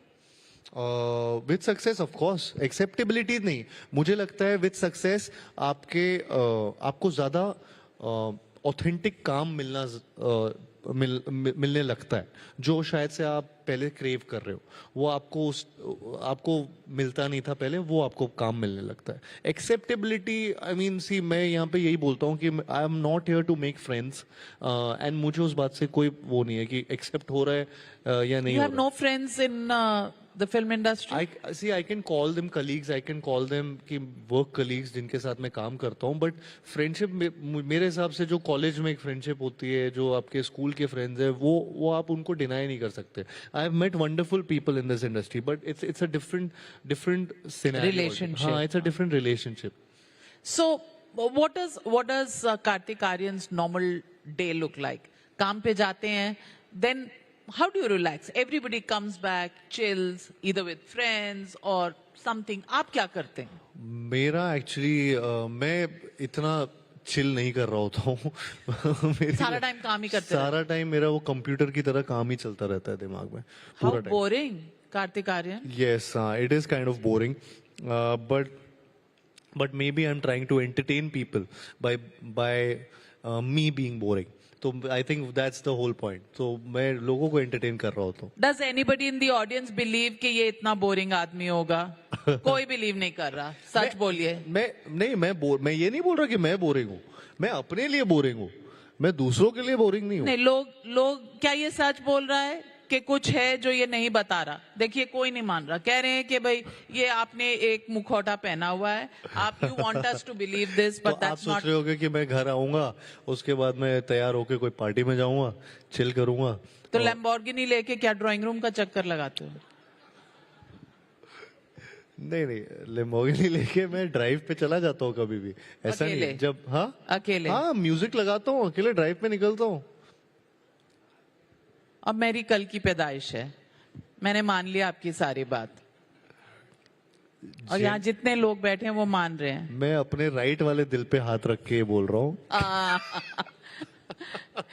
ये झूठी कस्में जो है ना, ये आप पे बॉलीवुड का रंग चढ़ गया है. ये ग्वालियर वाली बात नहीं है. मैं बिल्कुल ऐसा नहीं. मैं जेन्युइनली, मुझे बोलते हैं लोग, मुझे एक्चुअली में बोलते हैं मेरे आसपास सब. तो कोई दोस्त नहीं, कुछ नहीं, अकेले एक लैम्बोर्गिनी में एक आदमी जा रहा है, वो कार्तिक आर्यन है? नहीं, ऐसा नहीं है. मतलब ये हर दिन की बात नहीं बता रहा हूँ मैं. यूजुअली ऐसा होता है कि मुझे अकेला रहना ऐसा प्रॉब्लम नहीं लगता है. मैं एक्चुअली बहुत फैमिली के साथ अपना बहुत ज्यादा घूमता हूँ. और अगर फॉर एग्जांपल आप रिलेशनशिप की जैसे बात कर रहे थे, अगर मैं रिलेशनशिप में हूँ तो मैं अपने उनके साथ घूम रहा हूँ कहीं पे.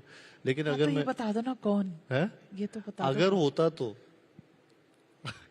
ये क्या बात हुई? ये मेक बिलीव, ये तो ड्रीम सीक्वेंस हो गया. ये किसी ड्रीम हिंदी फिल्म सीक्वेंस है. नहीं, ड्रीम सीक्वेंस. हम दोनों वो ड्रीम देख रहे हैं. You have talked about dreams becoming reality. अब ये बताओ, इस ड्रीम सीक्वेंस में कौन लैम्बोर्गिनी के साथ वाली सीट पे बैठी है?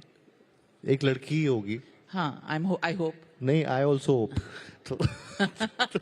बहुत लड़कियों का दिल टूट जाएगा नहीं तो. 100% आई होप. बस उसके आगे मुझे नहीं दिख रहा है. ड्रीम दिख नहीं रहा है अभी. वो जैसी दिखेगा, आई थिंक जल्दी दिखेगा. जल्दी दिखेगा? हाँ, I hope so. So something's in the pipeline. There's nothing in the pipeline right now, but I hope there will be something in the pipeline. ये होप ऐसे नहीं आती. ये होप का कोई फाउंडेशन होता है. आप इतना शर्मा क्यों रहे? मैं शर्मा नहीं रहा. मैं सोच रहा हूँ काश हम ऐसे कोई फिल्म की बात कर रहे होते.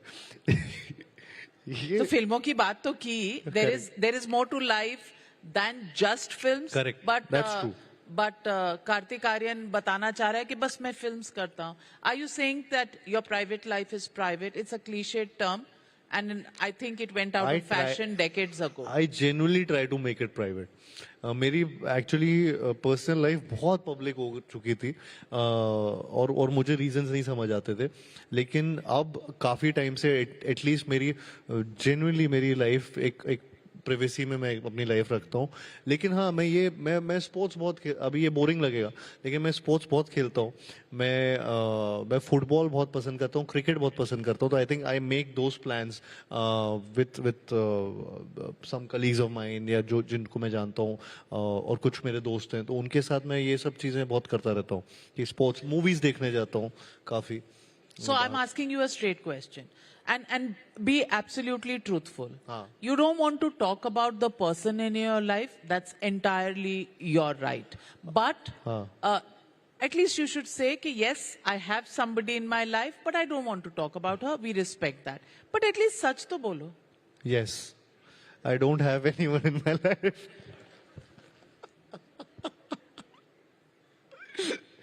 सच बोल रहा हूँ यहाँ पर कोई फिल्म नहीं शूट हो रही मैं सच बोल रहा हूँ मैं आई होप मेरी लाइफ में कोई होता तो बहुत मजा आता है ये बात बोलने में जेन्युइनली बोलता मैं बोलता कि कैसे लैम्बोर्गिनी तो वो चला रही थी मैं तो बाजू में बैठा था हाँ What are you looking for?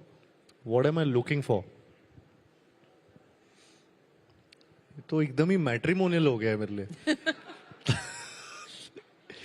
ऐसे ऐसे ये सब चीजें नहीं but I think right time पे राइट इंसान मिल जाए मेरे को बस that is what I am looking for and जिसके साथ मेरी फ्रीक्वेंसी मैच हो जिसके साथ जिनको मैं एंटरटेन कर पाऊं हंसा पाऊं That's a good one. That's a good one. And what's your next project? What are you looking forward to in terms of films? I'm working with Anurag Basu sir दादा के साथ काम कर रहा हूँ और बस वही फिल्म अभी नेक्स्ट स्टार्ट करने वाला हूँ उसके अलावा कुछ डिसाइडेड नहीं है I think it's been a crazy year for me तो मुझे टाइम नहीं मिला है कि इन दोनों फिल्मों से बाहर कुछ सोच पाऊँ तो अब जाके मैं थोड़ा सा रिलैक्स भी कर रहा हूँ थोड़ा छुट्टी भी चल रही है फाइनली जो हम बात कर रहे थे तो ये इस महीने मैं थोड़ा सा रिलैक्स्ड हूँ ये after a long period of time मेरी लाइफ में ऐसा हॉलीडे टाइम आया है so I am just enjoying that So what is your ideal place for a holiday? India में you'll get mobbed, so abroad?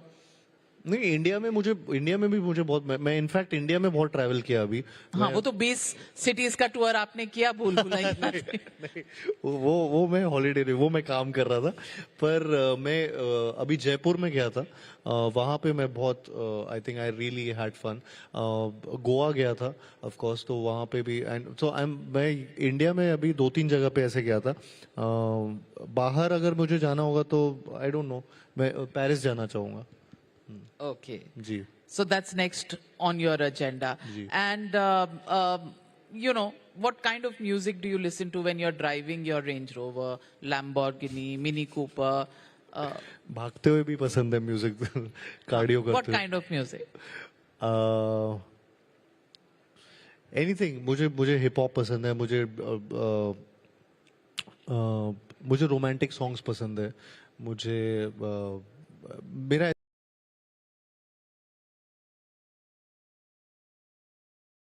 ऐसा कोई जॉनर नहीं है गानों में Now you have said this. मुझे रोमांटिक सॉन्ग्स पसंद है मेरे पास लैम्बोर्गिनी है मेरा दिल राइट में भी है लेफ्ट में भी है फिर आप चाह रहे हो कि कोई सवाल भी ना पूछे रोमांटिक सॉन्ग सुन रहे हो अरे क्या तो सब रोमांटिक सॉन्ग तो सब सुनते होंगे उसका मतलब ये थोड़ी कि कोई सिंगल नहीं हो सकता अच्छा जो लिख रहा होगा रोमांटिक सॉन्ग अगर वो सिंगल इंसान ने लिखा होगा तो मैं तो उसका विश्वास ही नहीं करूंगा उस पर So Karthik Aryan, what is the one thing you want to probably be remembered by? International film festivals, Melbourne, awards, box office hits. You know, you've seen it all. Struggle भी देख ली, success भी देख लिया. अब bucket list में, wish list में क्या है?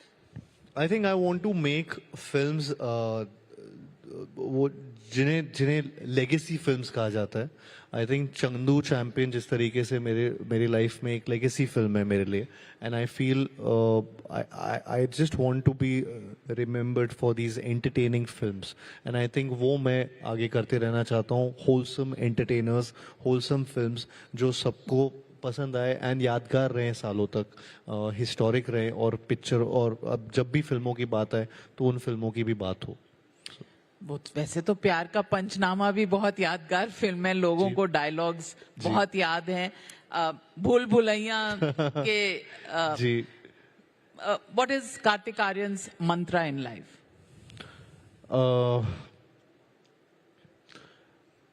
आई थिंक मतलब ये अगेन वो बोरिंग सा होगा लेकिन to be the hardest worker in the room that's I think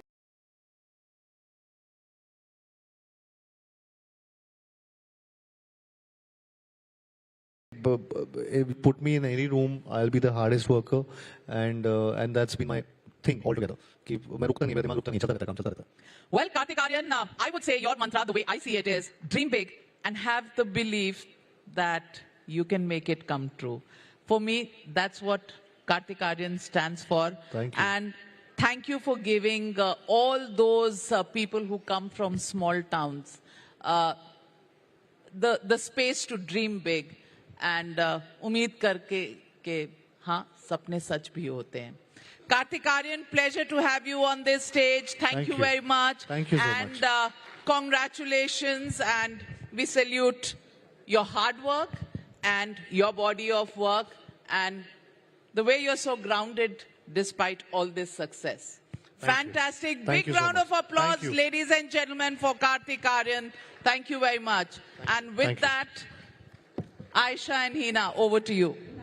Thank you, Karthik Aryan and Navika, for that electric conversation. And with that, ladies and gentlemen, we come to a close of day one here at IDFC FIRST Bank presents Times Network India Economic Conclave, co-presented by Adani. But we have a lot more in store for you on day two at IDFC FIRST Bank presents Times Network India Economic Conclave, co-partnered by Adani. So do join us tomorrow as well at the same venue when we're going to have some very prominent and eminent speakers like Shri Nitin Gadkari, Shri Vishnu Deosai, Shri Mansukh Manvia. We'll have Hardeep Singh Puri, Jim O'Neill, Navneet Manod, Shraddha Kapoor, Vikrant Massey, and many others. Well, absolutely. Please do bring your lanyards to gain entry to tomorrow's session. But for now, it's time to say good evening and invite you to join us for dinner at the pre-function area towards your right-hand side. Thank you for joining.